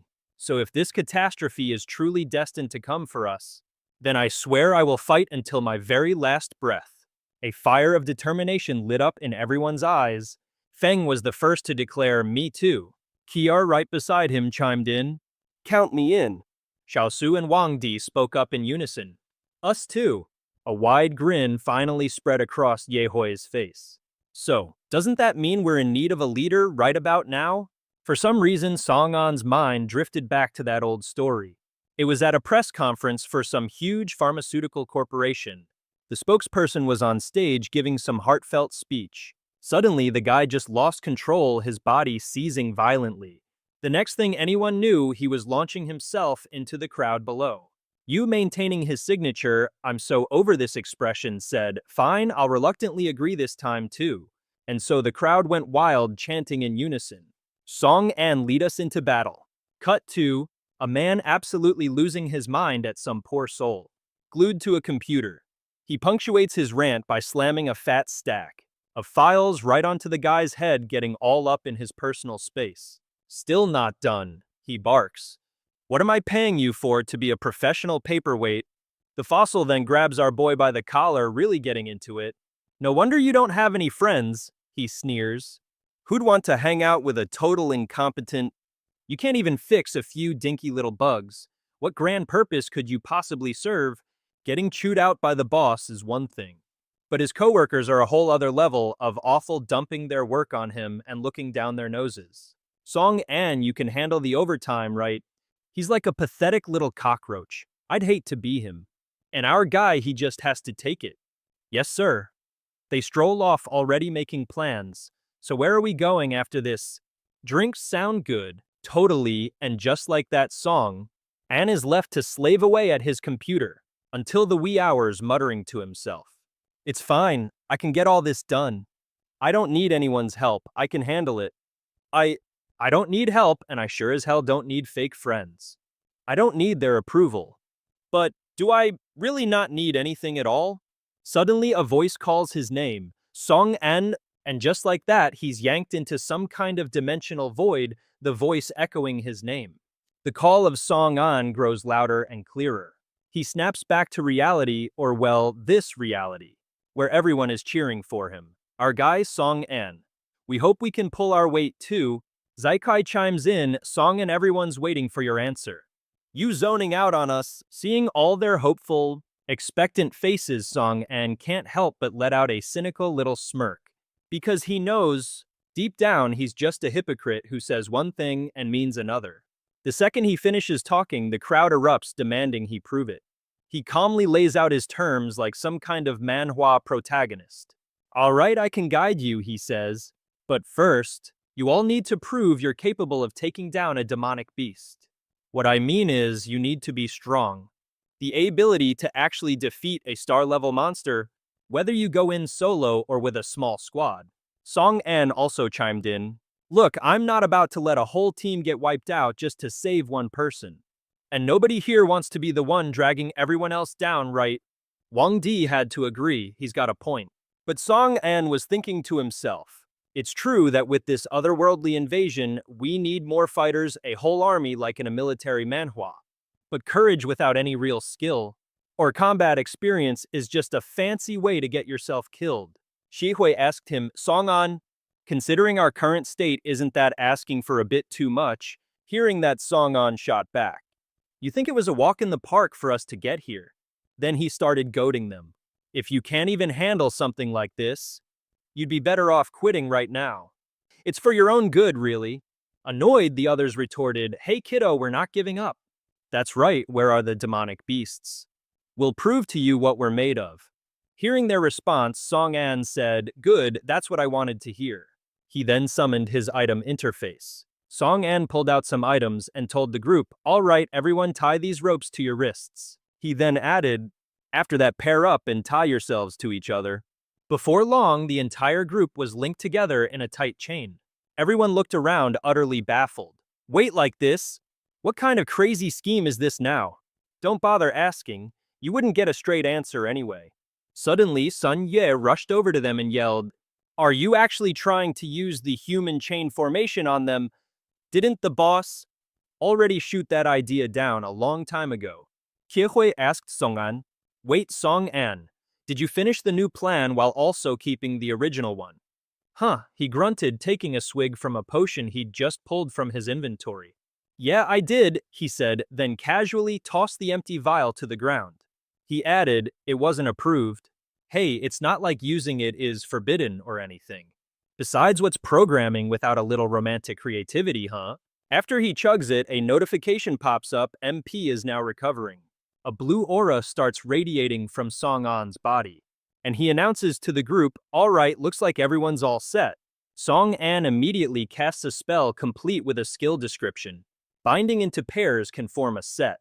A series of units can be linked through the same type of physical connection. The team's units are being recalculated from scratch. The pairing and binding is complete. Everyone was suddenly whisked away to some unknown dimension.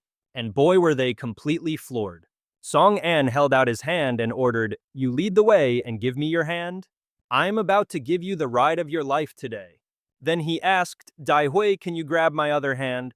Hearing this, she reluctantly agreed. She mumbled a yes, but her face was beet red. Just then, Sun Yue sprinted over shouting, wait a minute. I'm not on yet. Someone else yelled out, There are no more hands, and we're all out of scarves too. Furious, he ran up and screamed, "How could you do this? Aren't we all supposed to be teammates now? Are you seriously trying to force me to bust out my ultimate move?" Sun Ye then slid dramatically towards the group holding hands. Song An was utterly speechless. "What in the world are you doing?" He yelled back, "What does it look like I'm hugging your leg? You'd better figure out a way to take me with you." Song An just looked down at Sun Ye and replied, "I never said I wasn't taking you. But hey, if you like that position, you'd better hold on tight." And with that, a notification popped up as they began to teleport. Long-range instantaneous movement initiated. The caster can bring along any units with which they have full physical contact. They will be transported together. The maximum number of additional units is 3. Warning: carrying more than one additional unit will result in significantly higher MP consumption. As soon as Song An finished the spell, the whole crew arrived at their destination. They landed in an all-white space, dominated by a ridiculously enormous tree where 2 figures were already waiting. The moment they arrived, Song An had to ask, "Where are we?" As they were teleporting, everyone started screaming their lungs out. They were moving at the speed of light, a blur effect straight out of an action manhwa, so of course they were screaming. It turns out that aside from the main unit who is protected from risk, the other units are exposed to immense danger during this high-speed teleportation. Naturally, this is a pretty big drawback. With a massive thud, they all crashed to the ground, every single one of them completely dazed. The only person still standing normally was, you guessed it, Song An. He calmly announced to the dizzy heap of people, "We're here." Sun Yue, still seeing stars, reminded him, "Song An, you didn't fix the wind dampeners, did you? That's why this happened." Song An explained, "Ah, my bad, I was just swamped with stuff, you know. It's only natural I'd forget to fix a few things here and there." Lin Nan stared at the massive tree in front of them and asked.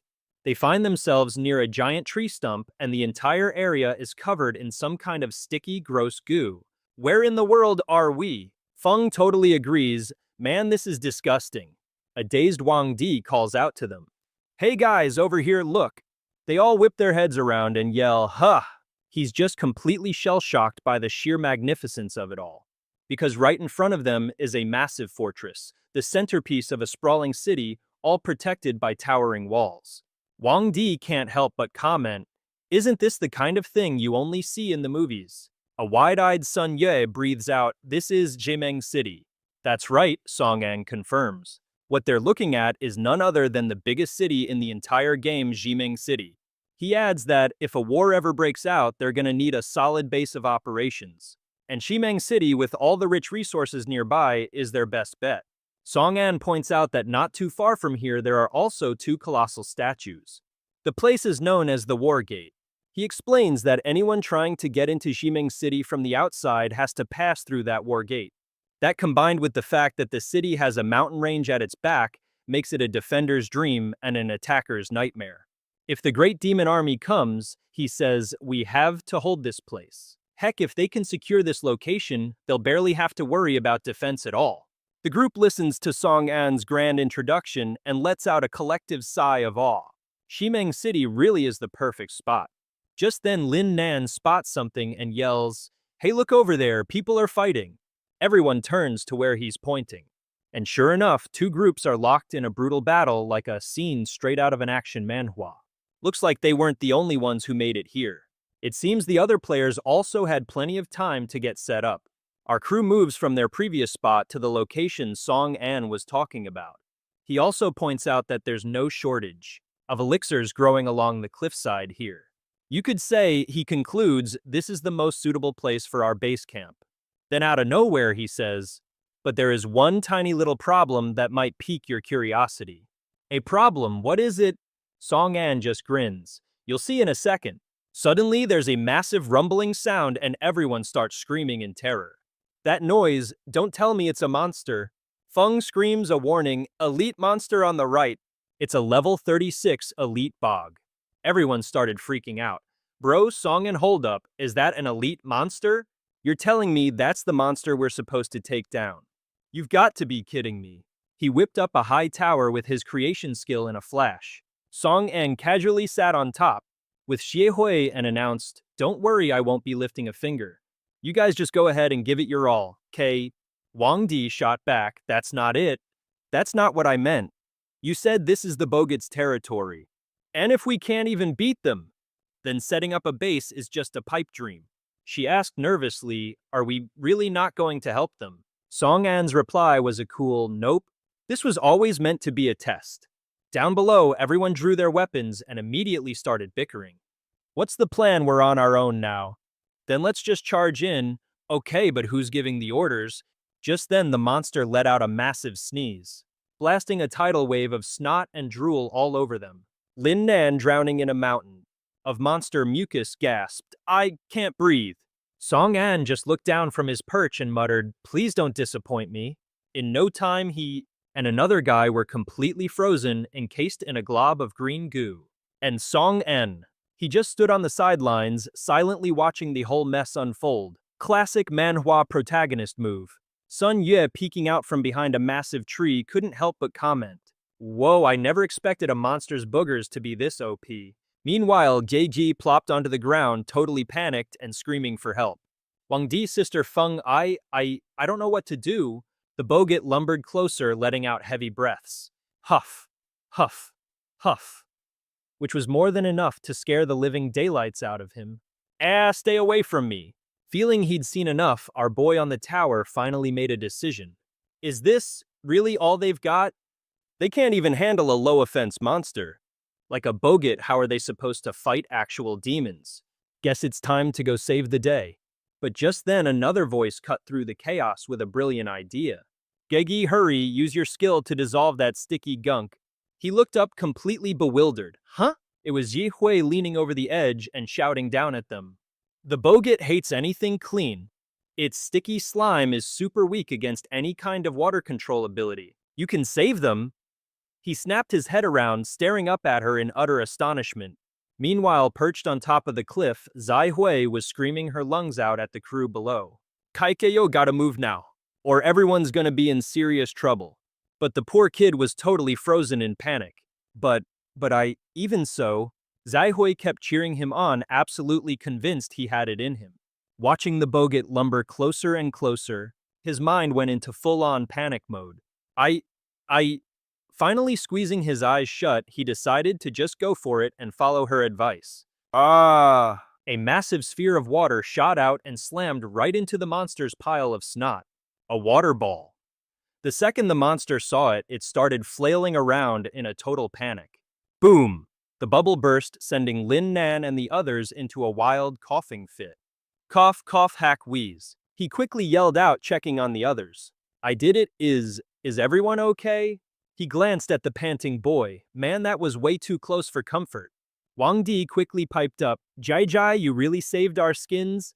Back on the cliff, however, Zai Hui shyly glanced over at Song An, who was standing right next to her. Hey, sorry about that, Song An. The situation was pretty desperate, so I might have gotten a little carried away. But instead of a scolding, he just gave her a small smile. Don't even worry about it. Besides, isn't this a pretty good outcome? It would be a shame for it to end any other way. He then turned his gaze back to the sandy battlefield below, assessing them with a low voice.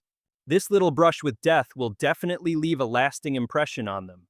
Sharpening their sense of danger is a good thing. His warmth had always been a source of comfort for so many, but hearing him say that just made her cheeks flush an even deeper shade of red. Why are you bringing that up all of a sudden? Abruptly, his calm, collected demeanor returned, and he raised his voice to call out, listen up, everyone. Song An's firm, clear voice immediately captured everyone's attention. I'm sure you've all realized the problem with how you were just fighting. Charging in blindly just makes you an easy target for a concentrated assault. He continued to critique their flawed manhwa battle tactics as the team below squared off against the Boget once more. All of you need to think carefully about your own strengths. Then you need to use those individual strengths to fight as a team. That's the only way for the weak to defeat the strong. Chier and Lin Nan exchanged a look, finally nodding in silent agreement. From his perch on the cliff, he calmly delivered a few final instructions. Now we won't be giving you any more instructions or direct help. But you can make use of every single resource you have at your disposal in this fight. Sun Yue, who had been hiding this whole time, just about jumped out of his skin when his name was suddenly called out. For instance, the guy currently cowering behind that rock over there, his teammates instantly knew who he was talking about.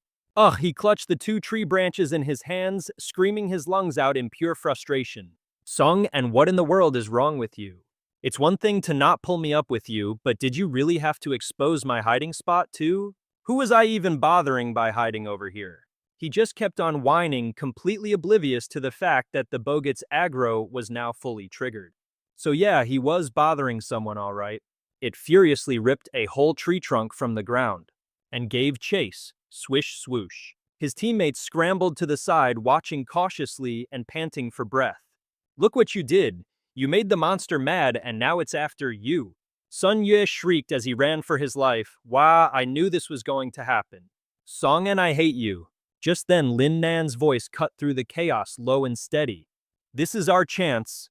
With a stern, focused expression, he carefully issued his orders. Xiao Di Qier, you two are the fastest. Your job is to harass the monster. Got it, they replied in perfect sync.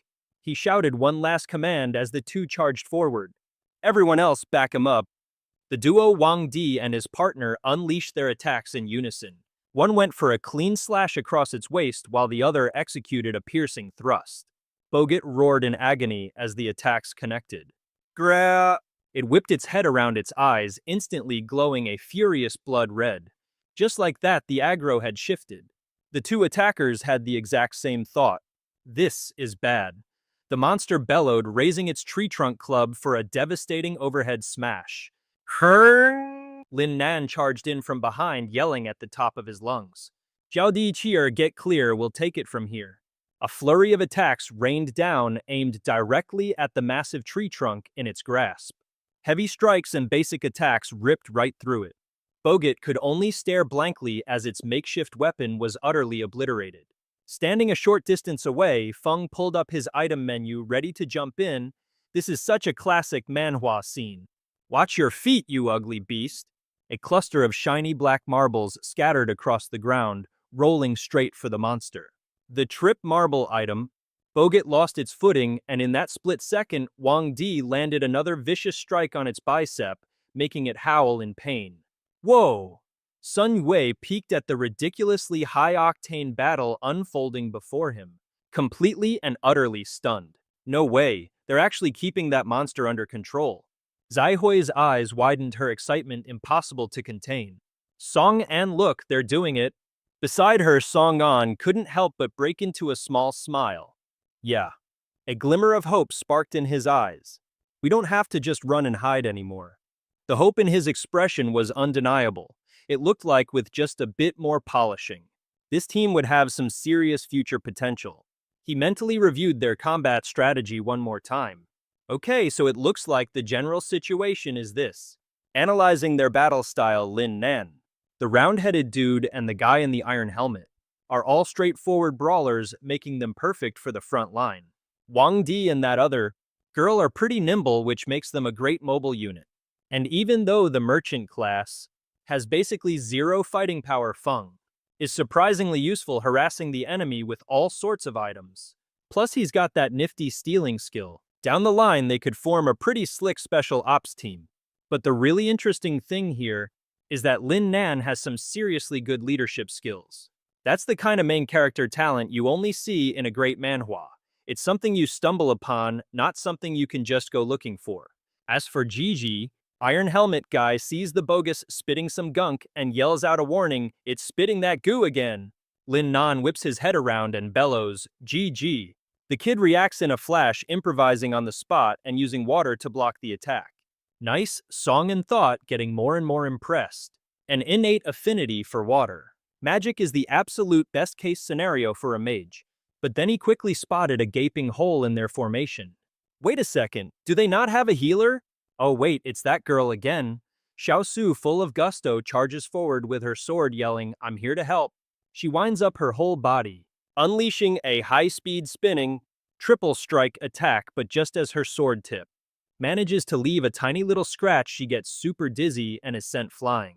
Oh, brilliant. Song An's face was a perfect picture of utter speechlessness. Between that ridiculous skill name and its pitifully weak attack power, he wasn't sure which to make fun of first. Now thoroughly enraged, the monster lets out a massive roar, spinning around to attack the girl. Gah! Qr's face went pale, his eyes wide with terror as he screamed, "Xiao Su, look out!" The bogus's massive hand was already smashing down right where she stood. But just in the nick of time, Sun Ya dashes in to take the blow for her. "You are one disgusting monster, you know that. What kind of creep gets their kicks from bullying a girl, huh?" He then turns his head and gives Xiao Su a very cheeky, self-satisfied wink. "Are you okay?" he asked, while internally he was already giving himself a standing ovation. "Sun Yue, you magnificent bastard," he thought. "Even in a situation like this, you managed to find the perfect opening to shoot your shot." An incredibly forced smile crept onto the girl's face. "Thanks, I'm fine. You're such a nice guy." Ianq, the sound of his heart shattering into a million pieces, hit with the dreaded nice guy card. Lin Nan seized his chance and barked an order to his teammates. "Let's smoke this thing once and for all." The guy in the iron helmet shot back, "You got it." With that, the entire squad unleashed a simultaneous attack on the Bogot. "Time to kick the bucket, you freak." The creature let out a long, agonized roar. Up on the cliff, Song An watched with a smug grin plastered on his face. A system notification popped up amidst the falling leaves. "Elite Bogot has been eliminated. Level up." Chi and Wang Di looked at each other, smirks creeping onto their faces. Ha ha ha. The system wasn't done yet spamming them with notifications. Level up, level up. Level up, and it was the same for the other two guys. Level up, level up. Baldy and Helmet Head high-fived in victory. "Nice work, partner." Zai Hui and Song An gracefully touched down to congratulate them, amazing glad to see everyone's in one piece. Feng looked up at the pair, a brilliant glint in his eyes. "Song An, I take it we passed your little test, right?" Song An didn't hold back on the praise. "You did pretty well, to be honest, not bad at all." A gentle smile appeared on his handsome face. "I look forward to working with you all from now on, comrades." The group cheered in unison, "Heck yeah!" However, his very next sentence completely flipped the mood. "You've got a few minutes to get ready. We're heading into Wrong City."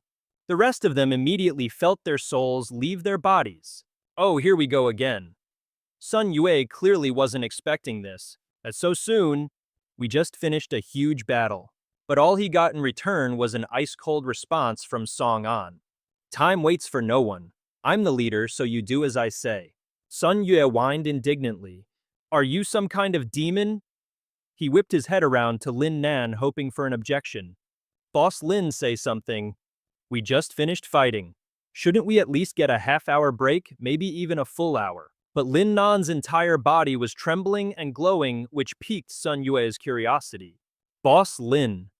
He turned his head, his face a waterfall of sweat. "What do? I think I accidentally absorbed the snot monster's skill in this crazy manhwa." Meanwhile, something else was happening that made Lin Nanhong totally freak out, a new skill orb glowing an alarmingly bright green. Everyone was now huddled around the eerie green light. Wang Di in particular was losing his mind. He'd only moved in for a closer look, and next thing he knew, zap, he'd absorbed his very first skill. Feng and Gigi couldn't help but yell out, "Isn't that Bogot's skill? Does this mean our leader's gonna start oozing snot everywhere now?" Shihui calmly explained the situation. "Don't worry, Bogot's main skill is actually healing. You guys were just such a well-oiled machine earlier that it never even got the chance to use it." Wang Di's face immediately brightened with relief. "Oh, is that right?" Shihui continued her explanation. "It restores its own HP by absorbing its own mucus, which is exactly why it sprays that lovely gunk all over the place." Wang Di looked absolutely horrified. "Wait, isn't that even more disgusting?" Everyone else in the group was picturing him covered in slime, all sharing the same thought, "Thank God that's not me." Song An calmly spoke up, "Let's not jump to conclusions. If you're up for it, why don't you try to get a feel for the skill yourself? This particular manhwa is getting really interesting." Wang Di shot him a look of pure confusion. "Try to narrow the effect's range, then let the energy expand outwards. See what happens when you just let it flow around you." Wang Di slowly and carefully began to channel the power. Like this, Feng watched in utter amazement. Whoa, the green light is actually moving. Everyone watched as the green glow expanded, enveloping the entire group. Hey, we're inside it now. You can feel it. This light has a physical presence. Song An just offered a slight, all-knowing smile. I'm guessing you've all noticed that this light has a healing property even if it feels pretty weak. That's because Bogut's original skill isn't very compatible with the human body. The game's system had to modify it. Shihui's face lit up with excitement. That's right, the skill is called Passive Healing Aura. It's an A-rank ability, currently at level 1. It creates a healing zone that expands outward from the user at its center. Within a radius of 10 meters, the healing effect is 8 HP per second. But once the radius exceeds 10 meters, the healing's effectiveness will drop off fast, directly proportional to the increase in distance. The maximum effective radius doesn't go beyond 30 meters, and the healing efficiency caps out at 1 HPS. A single healing light ring can be stacked a maximum of 3 times. Level 2. The healing effect within a 10-meter radius is now a solid 15 HP per second. This is the skill I started out with. Song An continued explaining. Now, while this skill is a passive, meaning it's pretty much always on, it has one glaring weakness. The healing rate is painfully slow. His expression turned dead serious. To get any real healing done, you need to stack multiple halos on top of each other. Sun Ye suddenly cried out. You're telling me we finally get a healer and he's not even that good?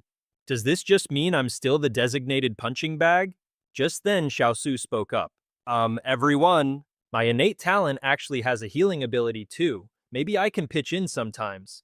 Everyone's jaw collectively dropped. Wait, you're a healer type.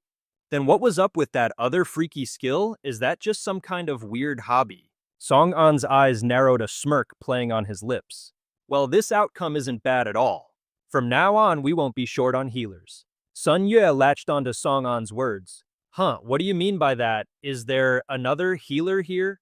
Where? Show me. He just chuckled mysteriously. You'll all see soon enough. Suddenly, the air itself began to churn with a powerful wind. A shimmering blue portal ripped open before them. Inside stood a level 39 elite bog, and its level 37 cronies. They let out a blood-curdling roar. The team standing outside felt their blood run cold as the suffocating pressure washed over them. There are bogs in here too. Song An, completely unfazed, just replied calmly. That's right. And from this moment on, you all have 3 objectives to complete. He held up a single finger. First, within 1 week, every single one of you will reach at least level 30. Second, each of you will acquire a healing halo. The entire group stared in disbelief, shouting in unison, a halo for each of us. If we're going to commit to this strategy, we have to squeeze every last drop of potential out of it. For some special reason, once you stack 3 of these halos, the healing output jumps up by 3 whole tiers. It's like a cheat code in a manhwa.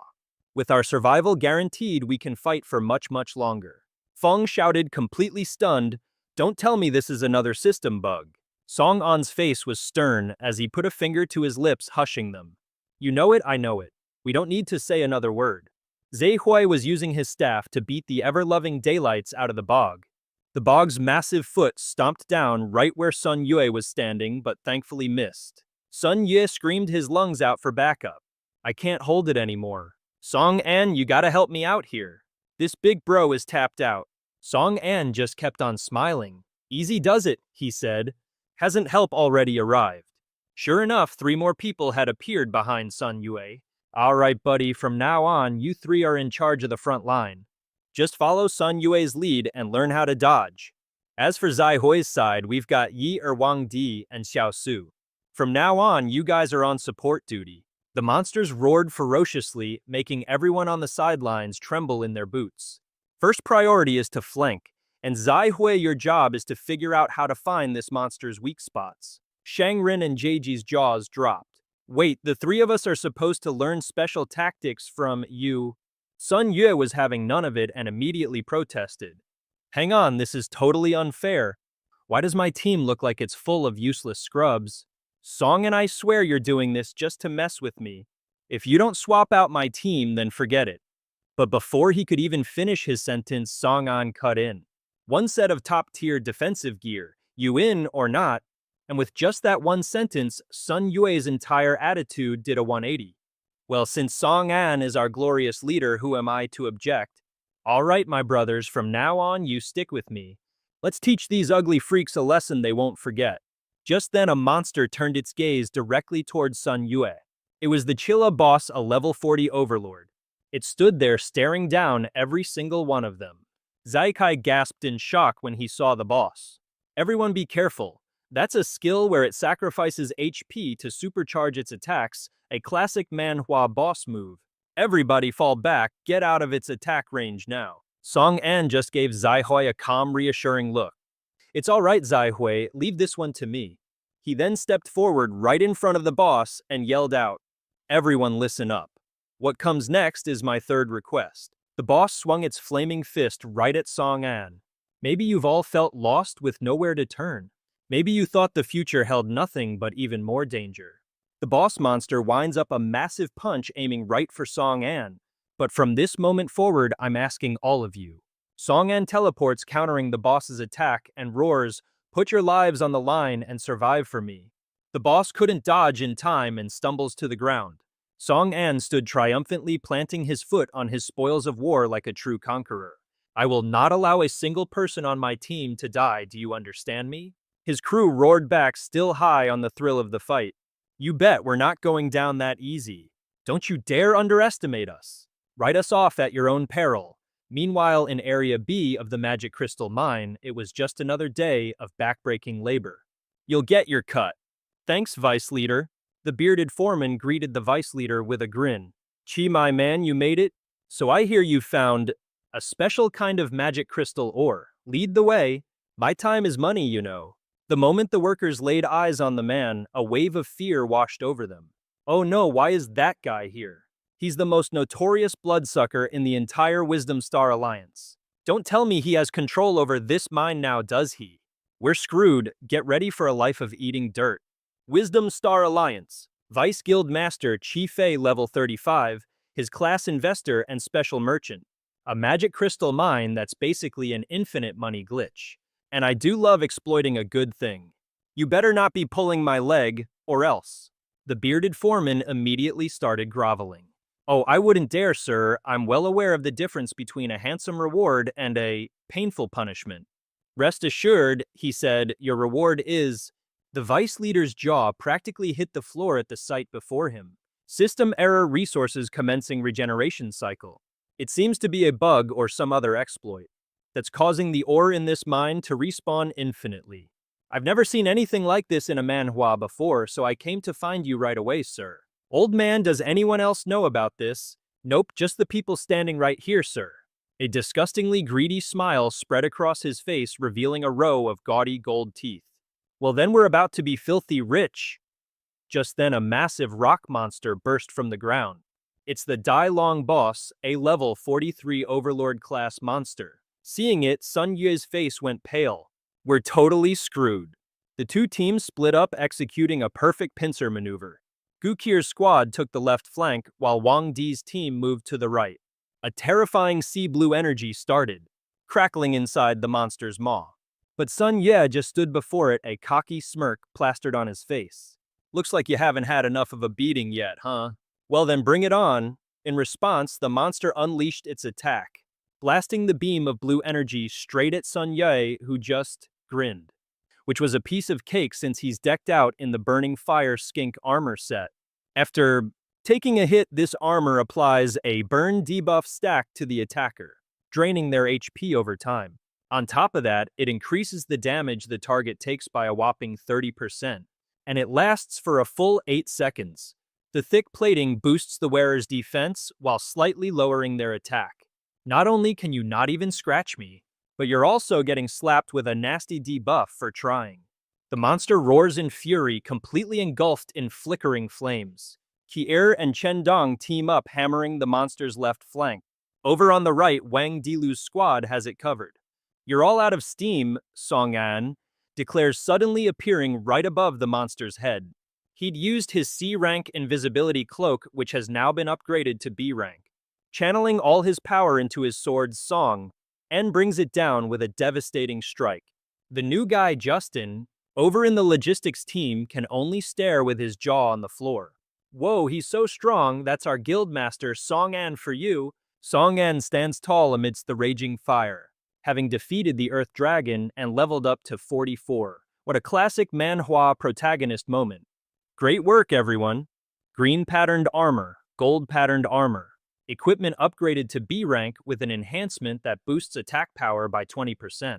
And if the monster is suffering from a debuff, you get another 20% attack boost on top of that. Cooldown 5 normal attacks, Song-an with his usual stone cold expression still takes the time to check on his team. Anyone hurt? Wang Dilu just laughs and says, "Don't you worry, we're perfectly fine." The three of them are enveloped in a glowing healing aura. Healing glitch. Due to an error in odd number healing calculations, there's a 50% chance of triggering a 10 times healing multiplier. The auras are stacking on top of each other, so even if they do get injured, it'll be fine. Justin suddenly shouts out, Guildmaster, Guildmaster, can we start collecting the mana crystals now? I can't wait any longer. Song-an just says, go ahead and get started. Justin is practically buzzing with excitement. We've got to give it our all, we can't let the Guildmaster lose face. Justin was suddenly fired up and ready to go. He figured if he just worked his butt off, he could score all sorts of sweet gear from the Guildmaster. Let's go, let's go. Sun Ye stared at the kid with a look of pure disgust. Kids these days, he thought, so easily blinded by material goods. Not like me, a man who fights for his ideals. Song-an's face lit up when he saw the demon crystal. Oh, perfect! A dragon bone dropped to this time too. That's everything I need to upgrade my Flood Dragon Blade. Now presenting the A-rank Flood Dragon Bone Demon Slayer. Materials required 1 level 1 enhancement stone and 3 Earth Dragon Bones. Conditions met. Do you wish to proceed with crafting? Kier's jaw just about hit the floor. He was about to witness the birth of an actual A-rank weapon. Song-an watched as the demon crystal and other materials began to fuse. The items floated in a brilliant vortex of red-gold light crackling with electrical energy. The Flood Dragon Bone Demon Slayer. Rarity A rank. Attack power plus 480. Perception plus 10. Active skill Demon Slasher. Unleashes a storm of countless slashes in every direction. Every target hit sustains damage equivalent to one of your normal attacks. Each individual slash is considered a normal attack, which means it can trigger other effects and abilities. Mana cost 150, cooldown 10 minutes. Passive skill. Demon Hunter 2. Increases damage dealt to demon-type monsters by a mind-blowing 10 times. If the initial hit isn't a one-shot kill, the target is marked. Your next 2 attacks become piercing blows, ignoring 60% of their defense. The dagger looked so ridiculously epic, like it was ripped straight from the cover of a hit manhwa. Song-an gave it a light swing, his very first A-rank weapon. Sun Ye, however, was looking incredibly salty. I guess it looks decent. But when we're talking about a real battle, my defensive gear is definitely still a tier above that little toy. Song-an just smirked, firing back a comment that made Sun Ye shrink in his boots. How about I test it out on you? So are you worried about how the other team is doing? We've pretty much handled everything on our end. Maybe we should go see if Zihui's group is finished yet. Suddenly, a shimmering green circle materialized on the wall. How's the other team holding up, you ask? Well, our side of the dungeon is completely clear, so it's time to check in on Zihui and the others. And just like that, a green portal swirled into existence on the wall. This is a Tang Dan Yuan, a secret path that appears inside dungeons. It allows you to travel to an adjacent dungeon area. If you weren't looking for it, you'd completely miss it. A single finger poked right through the portal's shimmering surface. And out stepped our hero Song-an. Ziehui, we're all done over here. What's your status? We're gonna need a little more time, Ziehui yelled back, still in the middle of a fight. They were up against the Taurus boss, a level 41 Dominator class monster. The newer members of the team were still struggling to adapt to the boss's attack patterns. They were on the defensive at first, but now they were finally starting to turn the tide of the battle. Zihui's expression grew deadly serious. I think maybe another 20 minutes should do it. Over here, Song-an offered a helping hand, but she flat out refused. You sure you don't need my help? I'm sure. The boss swung its massive fist at her, activating a skill that shaved off 10% of her current HP. Zaihui's expression grew tense. If I can't even handle this, then I will have failed the duty you entrusted to me as team leader. Song An broke out in a cold sweat. You really don't have to take it that seriously. I was actually hoping to show off my new weapon. But it looks like this isn't the part of the manhwa where I get a chance to shine. He turned to look at the others. Let's just wait for her outside. On the way out, the group was buzzing with conversation. So how are we divvying up the other stuff the Earth Dragon dropped? Everyone just take what you need. As for the crafting materials, we can just get Long to handle all that. Over the past 10 days, every single member's level and equipment had skyrocketed. Add to that all the new players who leveled up and those who joined because they admired our reputation. Well, let's just say it was a classic manhwa power-up story. The team had ballooned from the original 11 people to a whopping 21. Because of that, we had no choice but to go from being a simple party to a full-fledged guild. And that's how the Guild Zero was born. Sun Yu decided to offer his 2 cents. Hey Song An, don't you think our guild name is a little plain? How about something like the Super Awesome Alliance or maybe the Invincible Squad? Nah, Zero is fine. By the time they got outside, the other members were already there deep in discussion. 0, a number that can obliterate any other number. Isn't that the perfect symbol of absolute power? Xiaosu's face lit up when he saw Song An's team. The Guildmaster and the others are back. Song An gave an awkward laugh at the over-the-top reaction. Guys, there's no need to get so worked up. Just go back to whatever you were doing. Suddenly becoming a Guildmaster, it's still a little weird to get used to. He cracked a small smile. Still, at least things were different now. Suddenly, someone called out his name. Song An, you have got to see this. With a pistol in hand, Feng brandished it for him to see. She was practically buzzing with excitement as she showed it off. I finally did it. I actually made a magic gun. Within the merchant's creation system, one could craft countless pieces of equipment from swords to daggers. But a gun was something else entirely. Shields, armor, knee guards, helmets, you name it. On top of that, some special equipment requires very specific materials. But among all of them, there is one piece of gear that is legendary. Even if you manage to get the special materials, the success rate for crafting it is only 0.001%. That's a 1 in 10,000 shot. We're talking about the magic gun. And right there in a young woman's hands was a gun with a bizarre and captivating design. Song An and Sun Yue's jaws dropped when they saw the weapon she was holding. You actually managed to forge a magic gun. Feng held the gun aloft, pointed its barrel to the sky, and said with a triumphant laugh, Of course, it took me 9 whole grueling days to craft just this one. The 2 guys and Sun Yue stared at the gun in Feng's hand, completely flabbergasted. A weapon like this actually exists. How come even I have never heard of it? Song An took the gun, muttering, this has to be a cheat item, right? With this thing, how is anyone supposed to even get close? Song An inspected the firearm. Well, they weren't wrong when they said, true power comes from rarity. A stat window appeared. 0.001%. Feng glanced at everyone, then pointed to her hair. Nestled there was a 4-leaf clover clip. If it weren't for the boost from my 4-leaf clover accessory, I doubt even a golden merchant like myself could have pulled this off. A brightly colored, sparkling 4-leaf clover clip glinted in Feng's hair. Feng waved her hand dismissively and continued on. You should know getting this accessory back in the day took a ridiculous amount of effort. Feng crossed her arms, grinning proudly as Song An and the others listened. At that time, a rainbow rabbit appeared out of nowhere and nearly gave me a heart attack. Back then, Song An and everyone else just turned away completely uninterested. Fine, Feng shouted, annoyed. Let's just get on with the test fire. Aren't you guys curious about my epic backstory at all? It's like something straight out of a manhwa. Song An, holding the gun, glanced back at her.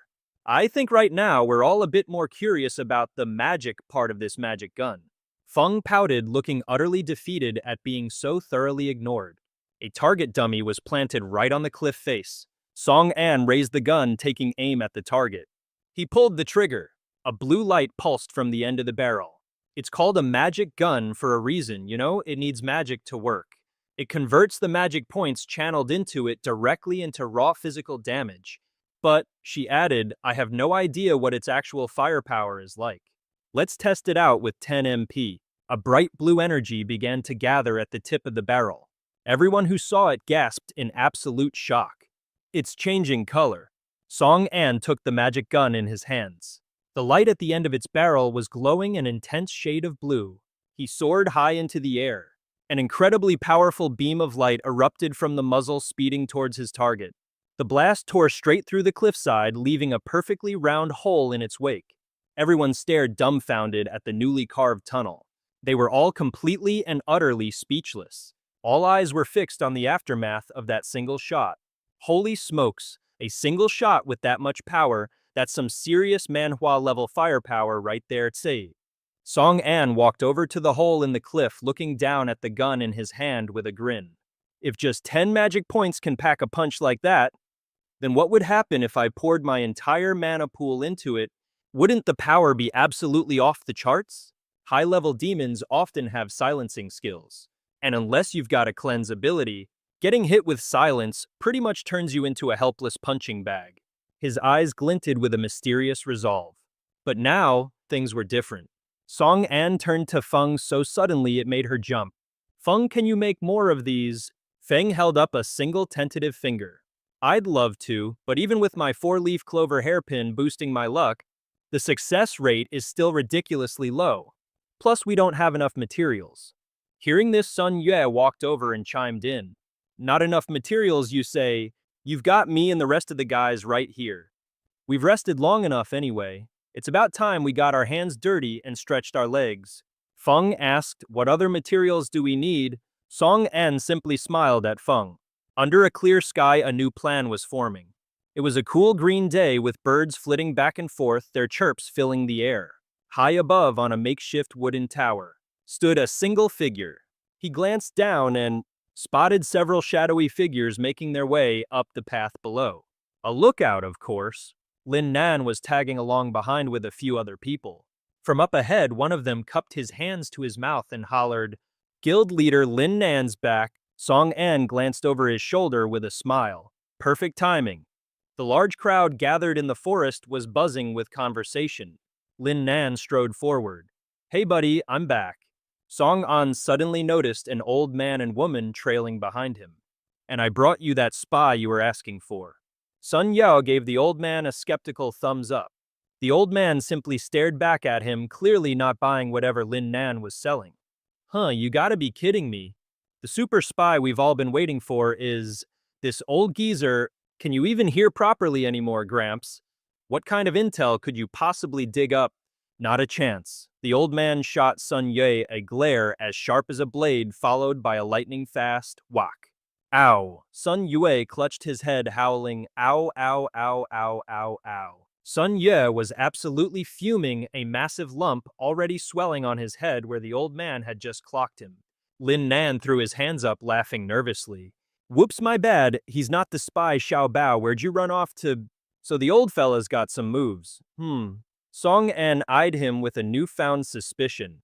Seems this old gentleman is more capable than he looks. Sun Yue is wearing some seriously thick armor. Breaking through his defenses like that is a feat straight out of a top-tier manhwa. The old woman, her eyes blazing with fury, stormed over, grabbed her husband by the ear, and started twisting. There you go with that show-off streak again.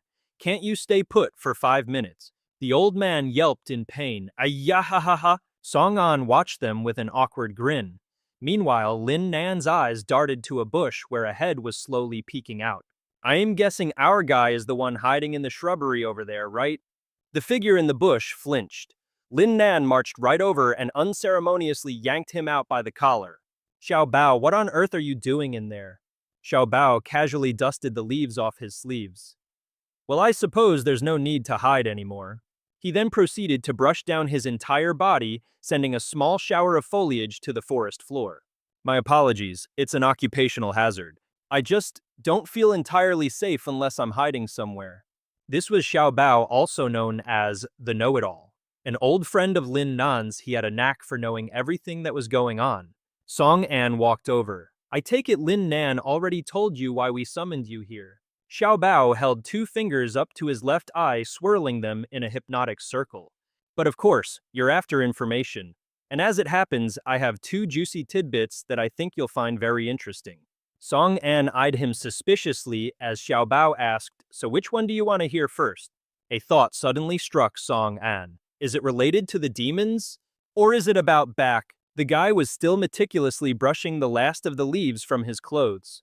Sorry, it's a professional habit, you know. If I'm not hiding somewhere, I just get this nagging feeling of unease.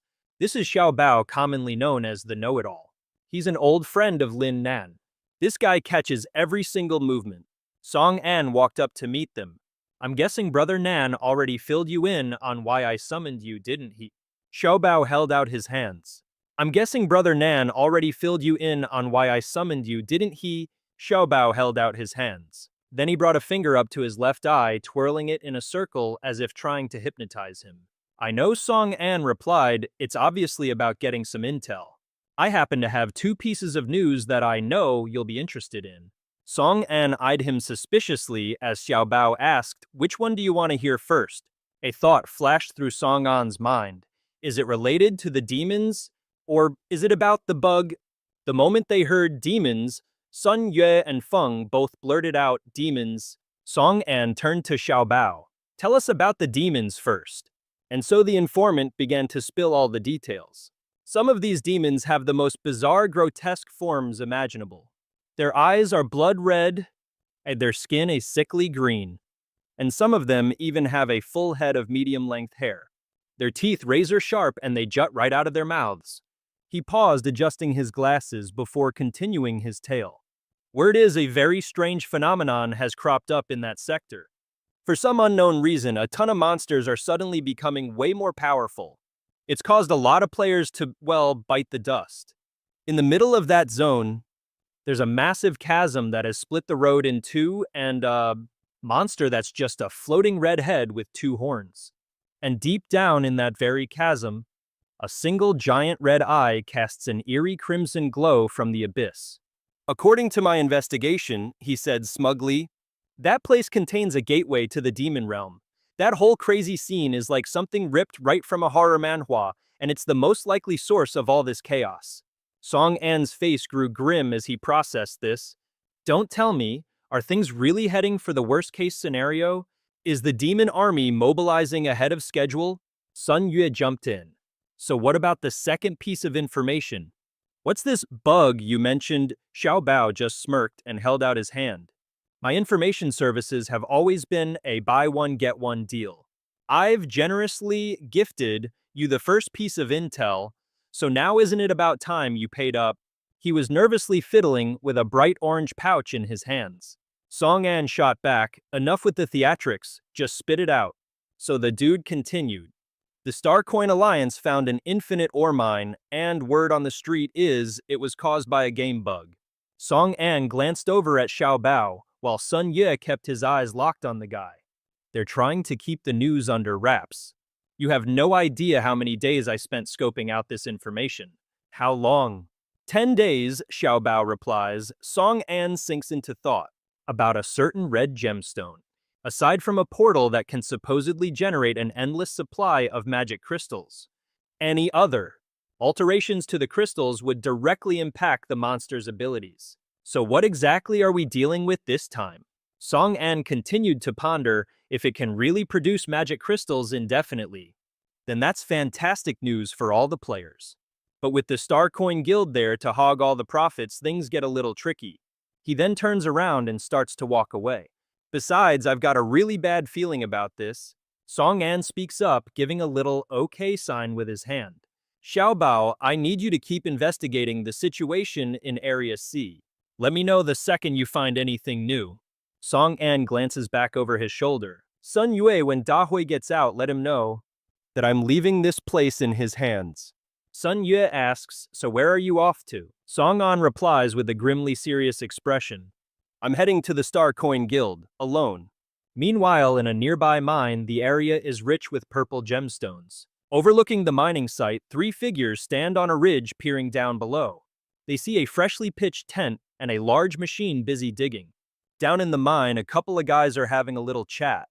The magic crystal yield has dropped lately, hasn't it, old bee?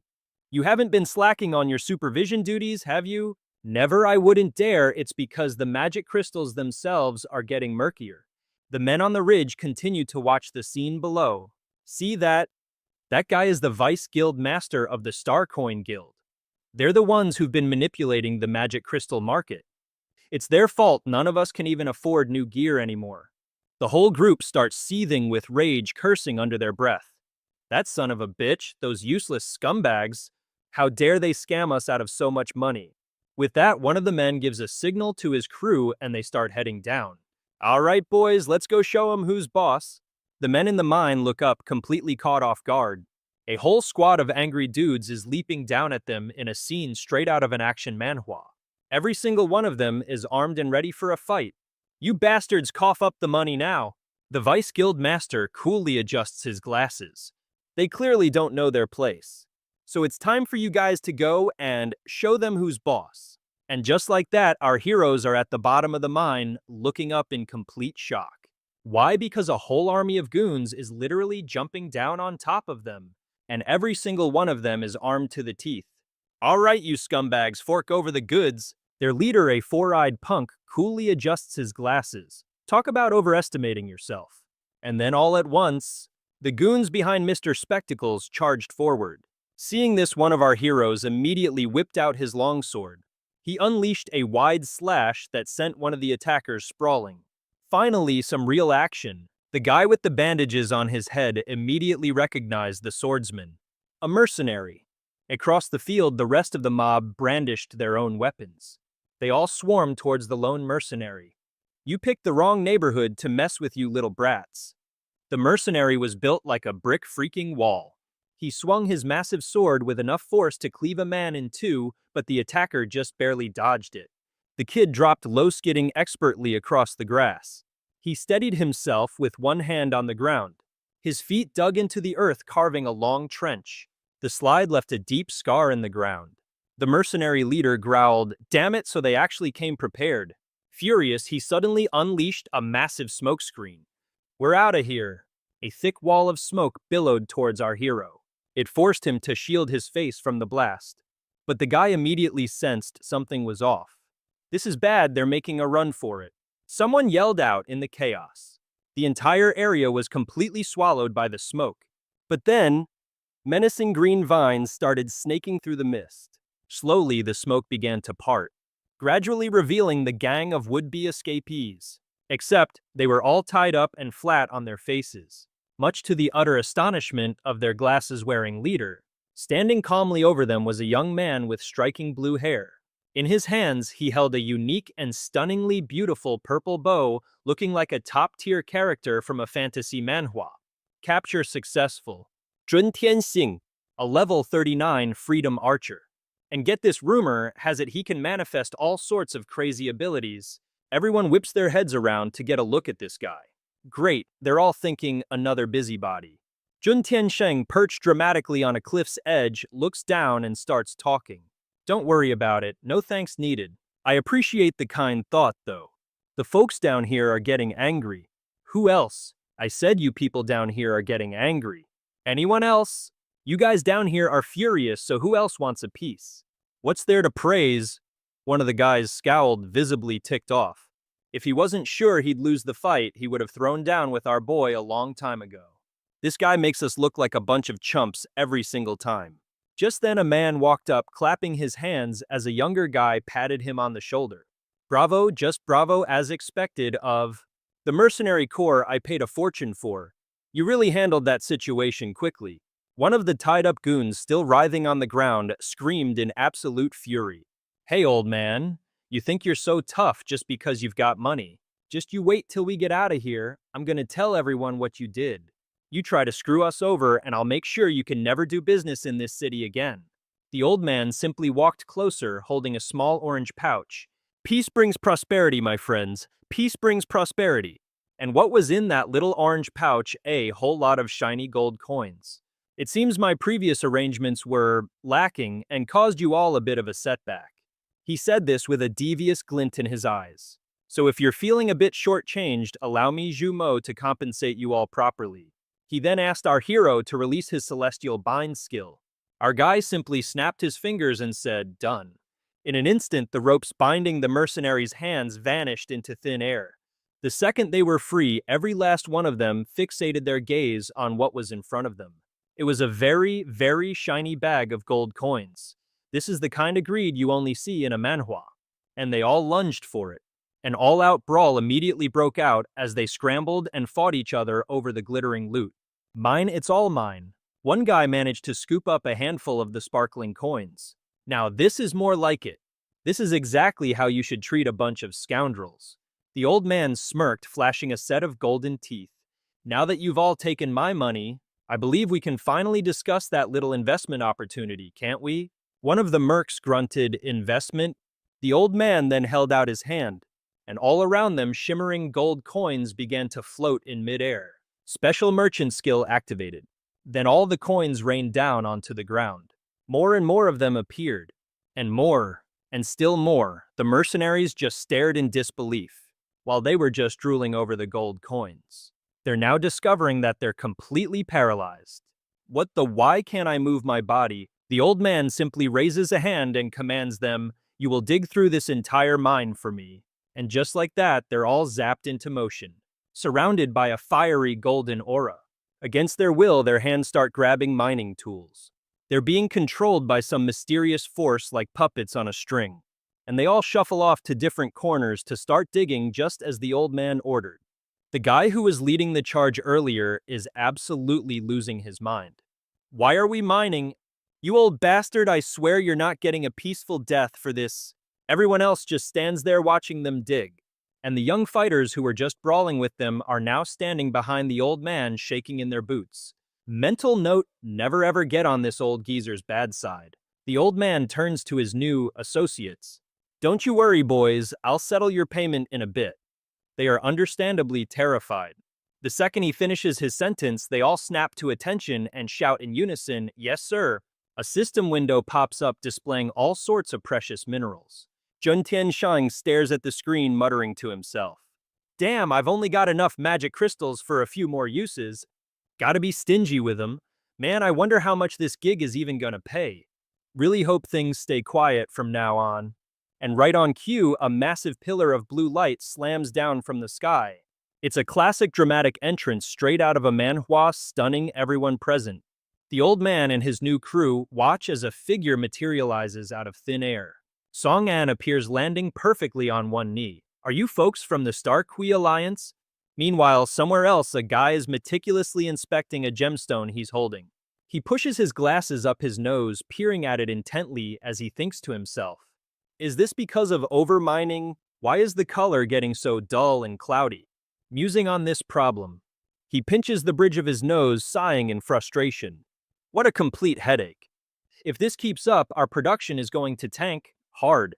Looks like there's only one solution I need: to hire more grunts. Having made up his mind, he turns to the crowd of workers in front of him and announces, "All right, everyone, you've worked hard. Go find Old Bai and collect your pay. 100 star coins per person." Seeing such a measly payment, someone immediately complained, "100 star coins? Are you kidding me? That's peanuts. This isn't what we agreed on at all." Hearing this, the face of the guy in glasses turned thunderous. He shot back with a threatening glare, "You should be glad you're getting paid at all. Or would you all rather work for free like that bunch?" Hearing that, the rest of the crew got a little antsy. Suddenly, Xiao Bao strode right up to the guy in the glasses, snatched the crystal from his hand and calmly said, "I don't need star coins, just give me the magic crystals." The bespectacled man found this amusing, looking him over with a smirk. "Oh well, now aren't you an interesting one?" As he spoke, the gears in his mind began to turn. This kid isn't just the strongest mercenary I've got, he doesn't even care about money. Later, I'll just get rid of the others and keep only him. Abruptly, Xiao Bao's expression changed, his eyes sharpening with vigilance. The boss asked, confused, "What is it?" Xiao Bao seemed to sense something rapidly approaching, thinking to himself, "This feeling." He swiftly drew his sword and announced, "Someone's coming, someone very strong." The words had barely left his mouth when a streak of green light plummeted from the sky, landing right near them. The person who arrived was, of course, Song An. He scanned the area and wondered, So this is the infinite mineral deposit Xiao Bao mentioned. Then something clicked in his memory. Oh right, I think I remember the bug I designed for this place. Song An recalled his programming days, a thought crossing his mind, another bug. Let's just rebrand that as an Easter egg. That's better. The minerals here aren't actually infinite. And if someone gets too greedy, a hidden punishment mechanism gets triggered. He even remembered the warning notification that appeared on his computer back then. Infinite mineral deposit. Congratulations, player, for discovering an infinitely regenerating mineral resource. But please mine responsibly. Don't let your greed get the better of you, okay? Notice insatiable greed has been a constant throughout history. Remembering all this, Song An couldn't help but mutter to himself. I can't believe someone figured out the secret to this place before I did, and of all people, it's been taken over by the profit-obsessed Starcoin Alliance. Well, this is going to be a massive headache. No matter what, I have to warn these people and fast. Without delay, Song An waved to the group up ahead and shouted, "Hey, excuse me, are you folks from the Starcoin Alliance?" The man in glasses eyed him, asking curiously, "And who are you?" Song An ignored the question, replying, "Who I am isn't important. What is important is that I know what this place is, and I also know that what you're doing is incredibly dangerous." The boss didn't buy it for a second, letting out a mocking laugh. Dangerous? We cleared out all the monsters around here ages ago. What's so dangerous? One of his goons behind him snickered, covering his mouth. Look, kid, if you want a piece of the action, just say so. Who are you trying to scare with all this nonsense? This isn't some dramatic manhwa. Seeing that they weren't taking him seriously, Song An stated plainly. The mineral deposit here doesn't actually regenerate forever. Besides, if you overmine this place, you'll trigger an S-rank dungeon. And by then it'll be game over for everyone. The mercenaries heard this and blurted out in shock, "What? An S-rank dungeon? Doesn't that mean we're all just dead meat?" Even Lao Chi was starting to panic. He looked at the man in glasses and asked, "Vice leader, you don't think this kid is telling the truth, do you? The output from our mine has been dwindling lately. Could there actually be something seriously wrong?" The vice leader said nothing, just staring at Song An with pure suspicion. Suddenly, the ground beneath them began to shake violently. A monstrous roar echoed from deep within the earth. And it was true, the crystals they were producing were getting murkier by the day. But the four-eyed leader still refused to believe it. Gritting his teeth, he roared, "Don't listen to his nonsense. How could some random nobody possibly know the first thing about what's going on here? He's obviously just trying to scare us away so he can snatch the mine for himself." Seeing how hopelessly stubborn they were, Song An sighed and replied, "Believe what you want. But I have to stop you from mining this place any further." Seeing him try to interfere with their payday, Lao Chi furiously yelled to the other mercenaries, "The vice leader is right. This punk is just trying to spook us. Everyone get him. I promise the bonus will be paid in full, not one coin short." Realizing that talking nicely wasn't going to cut it, Song An drew his blade. He said coldly, "I tried being civil, but you people don't seem to get it. I guess we'll have to do this the hard way." While his comrades were busy charging forward to attack, Xiao Bao was completely starstruck, just gawking at Song An's sword, his weapon. Seriously, who is this guy? He's like a main character straight out of an action manhwa. Just then, Song An also launched himself forward straight into the pack of mercenaries. He leaped high into the air, unleashing a cloud of black smoke down below. The group of men. The mercenaries were engulfed in black smoke, their vision completely shot. They started freaking out, shouting, "What the heck is going on? I can't see a thing." And bursting out from that very smoke was Song An, who proceeded to effortlessly wipe the floor with the entire mercenary squad, seeing the hired goons get flattened in seconds. The four-eyed coward screamed an order at Xiao Bao. "What are you just standing there gawking for? Take that guy down for me now." Xiao Bao was still a bit on the fence, mulling over what Song An had said earlier. He thought to himself, "I knew something was fishy about this infinite mine from the start. Could it be that everything he said was true? Does overmining this place really summon an S-rank dungeon?" Seeing Xiao Bao still frozen in place, the guy with the glasses upped the ante in a panic. "Capture that brat. You can have as many mana crystals as you want." Hearing this, Xiao Bao let out a soft sigh. Then from within the black smoke, he raised his bow, thinking, whatever, I'll just restrain him first, and drag the answers out of him later.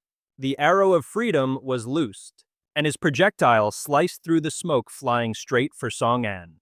Watching the arrow speeding towards him, our boy was a little surprised. The black smoke was supposed to be blocking everyone's vision, so how in the world did he aim so perfectly? Without a second thought, Song An quickly used his teleport skill to dodge the arrow. But to his absolute shock, the arrow pulled a complete U-turn. His eyes widened in utter disbelief. The arrow zipped right back around to attack him, and a moment later it pierced straight through Song An's calf. He quickly dropped to the ground, minus 200 HP from within. The black smoke Xiao Bao stared at Song An, his face as calm as ever. Song An stared right back, silently analyzing his opponent. His bow isn't normal, he thought. It's like the arrow has its own heat-seeking system. It won't stop until it hits its mark. Now that's a classic Manhwa power-up. With that realization, Song An bolted towards Xiao Bao, thinking, if he's a long-range archer, then I just have to close the distance and force him into a melee. But just then, Xiao Bao pulled out a mana crystal and transformed it into a blazing flame. He merged that crystal with his arrow, causing it to burst into a fiery blaze before aiming it right at Song An and firing. Flame shield. The arrow shot out, forming a massive shield of fire. There was no way Song An could break through it. He gritted his teeth, eyeing the shield in front of him and muttering, a fire shield this time, huh?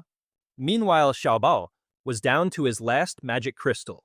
He took aim at Song An, lining up a shot with his freedom bow, a weapon that could fire arrows powered by magic stones.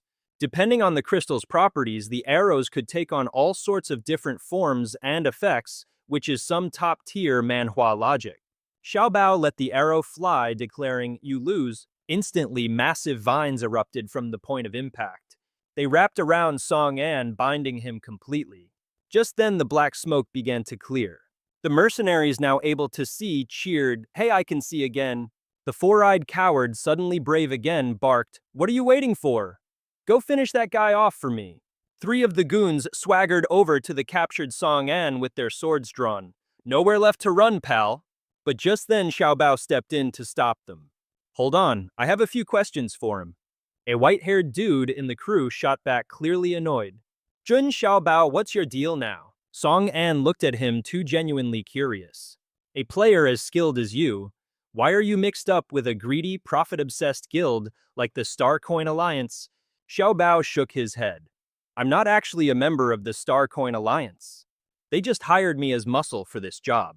Let me introduce myself, by the way. The name's Jun Xiao Bao. I'm a freelance player. Hearing that, Song An chuckled. Well, a level 39 freelancer. Now that's interesting. I'm Song An, and not too long ago, I was in the same boat as you. A free agent with no ties, but now I've found my own opportunity. And a team of brothers who share the same dream. Over on the side, Mr. Four Eyes was getting impatient and yelled, why are you wasting time chatting with him? Just get rid of him already. Ignoring the screeching from the sidelines, Xiao Bao calmly continued his questions. Was what you said before the truth, that if this mine is overexploited, it'll trigger an S-rank catastrophe? The guy in glasses shrieked, Jun Xiao Bao, are you deaf or something? Song An looked him in the eye and answered with a genuine smile. I am not lying to you. I'm a player just like you. There's no reason for me to deceive another player, especially when the safety of the entire safe zone is on the line. Hearing this, Xiao Bao proposed, all right then, let's make a deal. If I let you go, will you tell me what this black magic stone is used for? Song An's face lit up. But of course! Don't you two dare put on a show for me. Seeing this, the guy with the glasses absolutely lost it and started screaming. Hurry up and take him out for me. There's no need to lie. Besides, in this fight, I'm not the one who's going to lose. As soon as he said that, right in front of a stunned Xiao Bao, Song An used the forest's blessing to effortlessly shatter Xiao Bao's vines. Out of nowhere, a swarm of vines shot up from the ground, wrapping themselves tightly around the mercenaries. Thinking they'd been betrayed, they all started screaming at Xiao Bao. What the hell is this? Why are these things grabbing us? Damn it, Xiao Bao, did you sell us out? Xiao Bao, who was just as clueless as they were, was also getting tangled up in the leafy mess. That's when Song An decided to finally speak up and explain the situation. You know, you actually had a decent chance of winning, but your biggest mistake was using that wood attribute magic stone at the last second. My Blessing of the Forest skill allows me to freely control the shape and growth of all plant life in the area. And yup, that includes plants born from your fancy magic stones. With that little lesson over, he turned and pressed his blade against the neck of the guy in glasses, demanding he release the workers from the mine and shut the entire operation down. The villain, however, wasn't the least bit scared. Pointless, he said calmly. Utterly pointless. Once my investment skill has been activated, not even I can cancel it. He then leaned in, practically taunting Song An. Unless you plan on mining every last crystal from that cave. Those people are stuck in there until the day they die. They're never getting out. Hearing that, Song An had the vines wrap the guy up like a burrito and just tossed him aside. A skill this diabolically evil, it felt like something ripped from the pages of a dark manhwa. I have to think of a way to get those people out of there and fast. I'm running out of time. But the man in glasses overheard him and burst into a fit of maniacal laughter. Haha, it's useless. If I don't exploit my workers until they drop dead, what kind of self-respecting capitalist would I be? Ha ha ha ha! Just then, a massive explosion erupted from the mine. Bright purple beams of light from elite-grade crystals shot out from the entrance. The mine itself now had a giant gaping hole in its side, spewing smoke and debris everywhere. Blinded by the thick dust, Song and couldn't see what was happening and gritted his teeth. What the hell just happened in there? A moment later, a worker staggered out of the smoke, only to be swarmed by ghostly apparitions. He screamed, trying desperately to run away from them. Let me go. Stay away from me, I don't want to die. But behind him, the spirits just clung on tighter. Ignoring his desperate cries of, somebody please save me, no matter what he did, there was no escape. The worker's lifeless body was then flung through the air, landing right at the feet of the mercenaries. That was all it took for them to completely lose their minds. They scattered, screaming, run, I'm not dying in a place like this. Watching this horrifying scene unfold, Xiao Bao finally understood. He was right all along, he thought to himself. The smug villain was finally trembling with fear. Lao Bi, oh Lao Bi, he stammered, this is terrifying. Lao Chi scrambled over to pull his boss away, yelling, Vice President, we gotta run. If we don't go now, we won't make it. The guy with glasses, trembling so hard he couldn't even lift a foot, stammered, my legs, they're not listening to me anymore. Seeing them trying to flee, Song An muttered coldly, leaving so soon. He hurled his blade, blocking their path and making them shriek in terror. Ah! Song An was practically radiating pure fury. His eyes, sharp as ice, glared at them as he spoke. Because of the greed of your wretched Starcoin Alliance, so many people are dead. Thinking of all the lives lost because of these scumbags, his brow furrowed as he roared, and you think you can just run away now? Instantly, the man in glasses dropped to his knees and started begging. Young hero, spare me, please spare my life. Outwardly, he pleaded, I don't want this place anymore. I'll stop all the mining, but in his heart, he was scheming. I'm the vice president of the Starcoin Alliance. There's no way I can die here. Seething with killing intent, Song An said, you want to leave? Fine, you can leave by going straight to hell. As he advanced, the desperate man tried to cut a deal. How about this? You spare my life, and when I get back, I'll have the president give you a cushy position. And I'll give you a third of the demon crystal profits. No wait, half you can have half. As he continued to babble, we can get rich together. Song An shut him up with a fist straight to the face. That single punch sent his frail body flying backward. But Song An's rage wasn't even close to being quenched, and he snarled. Do you really think money can just patch up the lives that were lost? Ha! You're all just a bunch of textbook villains blinded by greed straight out of some revenge manhwa. Bam! With a sickening crash, Four Eyes slammed into a boulder behind him, shattering it on impact. After that one hit, his face was just a bloody pulp of teeth and lips. Lao Chi cried out in alarm, Vice President? Seeing this, the terrified henchman immediately started kowtowing and begging for his life. Please, sir, be generous and spare us. We'll never dare to do this again. Song An picked up his blade, turned his back, and said flatly, You'd better remember every single word you just said. Now get lost." Hearing that the cowardly seventh brother helped the guy with the glasses up, muttering as they scrambled away. "Thank you, thank you." Song En turned to leave as well. Killing a bunch of goons like that would just dirty his hands. Just then he arrived at the entrance to a cave, thinking to himself, the most important thing right now is this dungeon.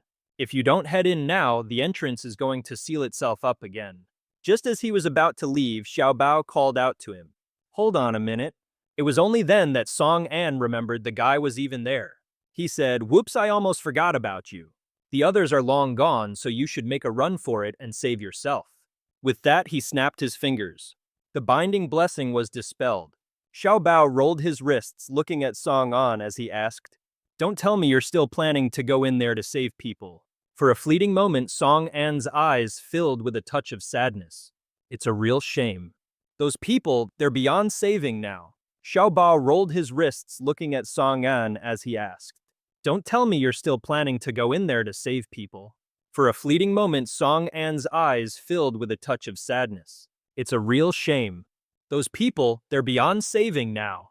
With that said, his eyes hardened with determination as he stared ahead, and continued, "From now on, I'm in this for myself. An elixir like that is an incredibly rare opportunity you can't just wish for. It's a risk, but it's also a chance, and there's even S-rank equipment up for grabs." He thought to himself, "Not to mention I've been struggling to find a suitable fourth skill for ages." Song An thought of the people he needed to protect, and his gaze softened a little as he added, "To protect everything I hold dear, I have to become stronger. A classic manhwa motivation, am I right?" Hearing this, Xiao Bao was a little taken aback. He looked at Song An with an amused expression, thinking, "Interesting. Is this the first time I've met someone so ridiculously bold?" Xiao Bao let out a smirk. Suddenly, he was feeling all fired up too. With that thought, he stepped closer. Xiao Bao held out a hand, making a proposition. "If you don't mind, let me party up with you and we'll go in together. For you, having one more person can't be a bad thing, right?" Before Song An could even respond, Xiao Bao added, "And you can have first pick of the rewards." His offer caught Song An by surprise, who asked why.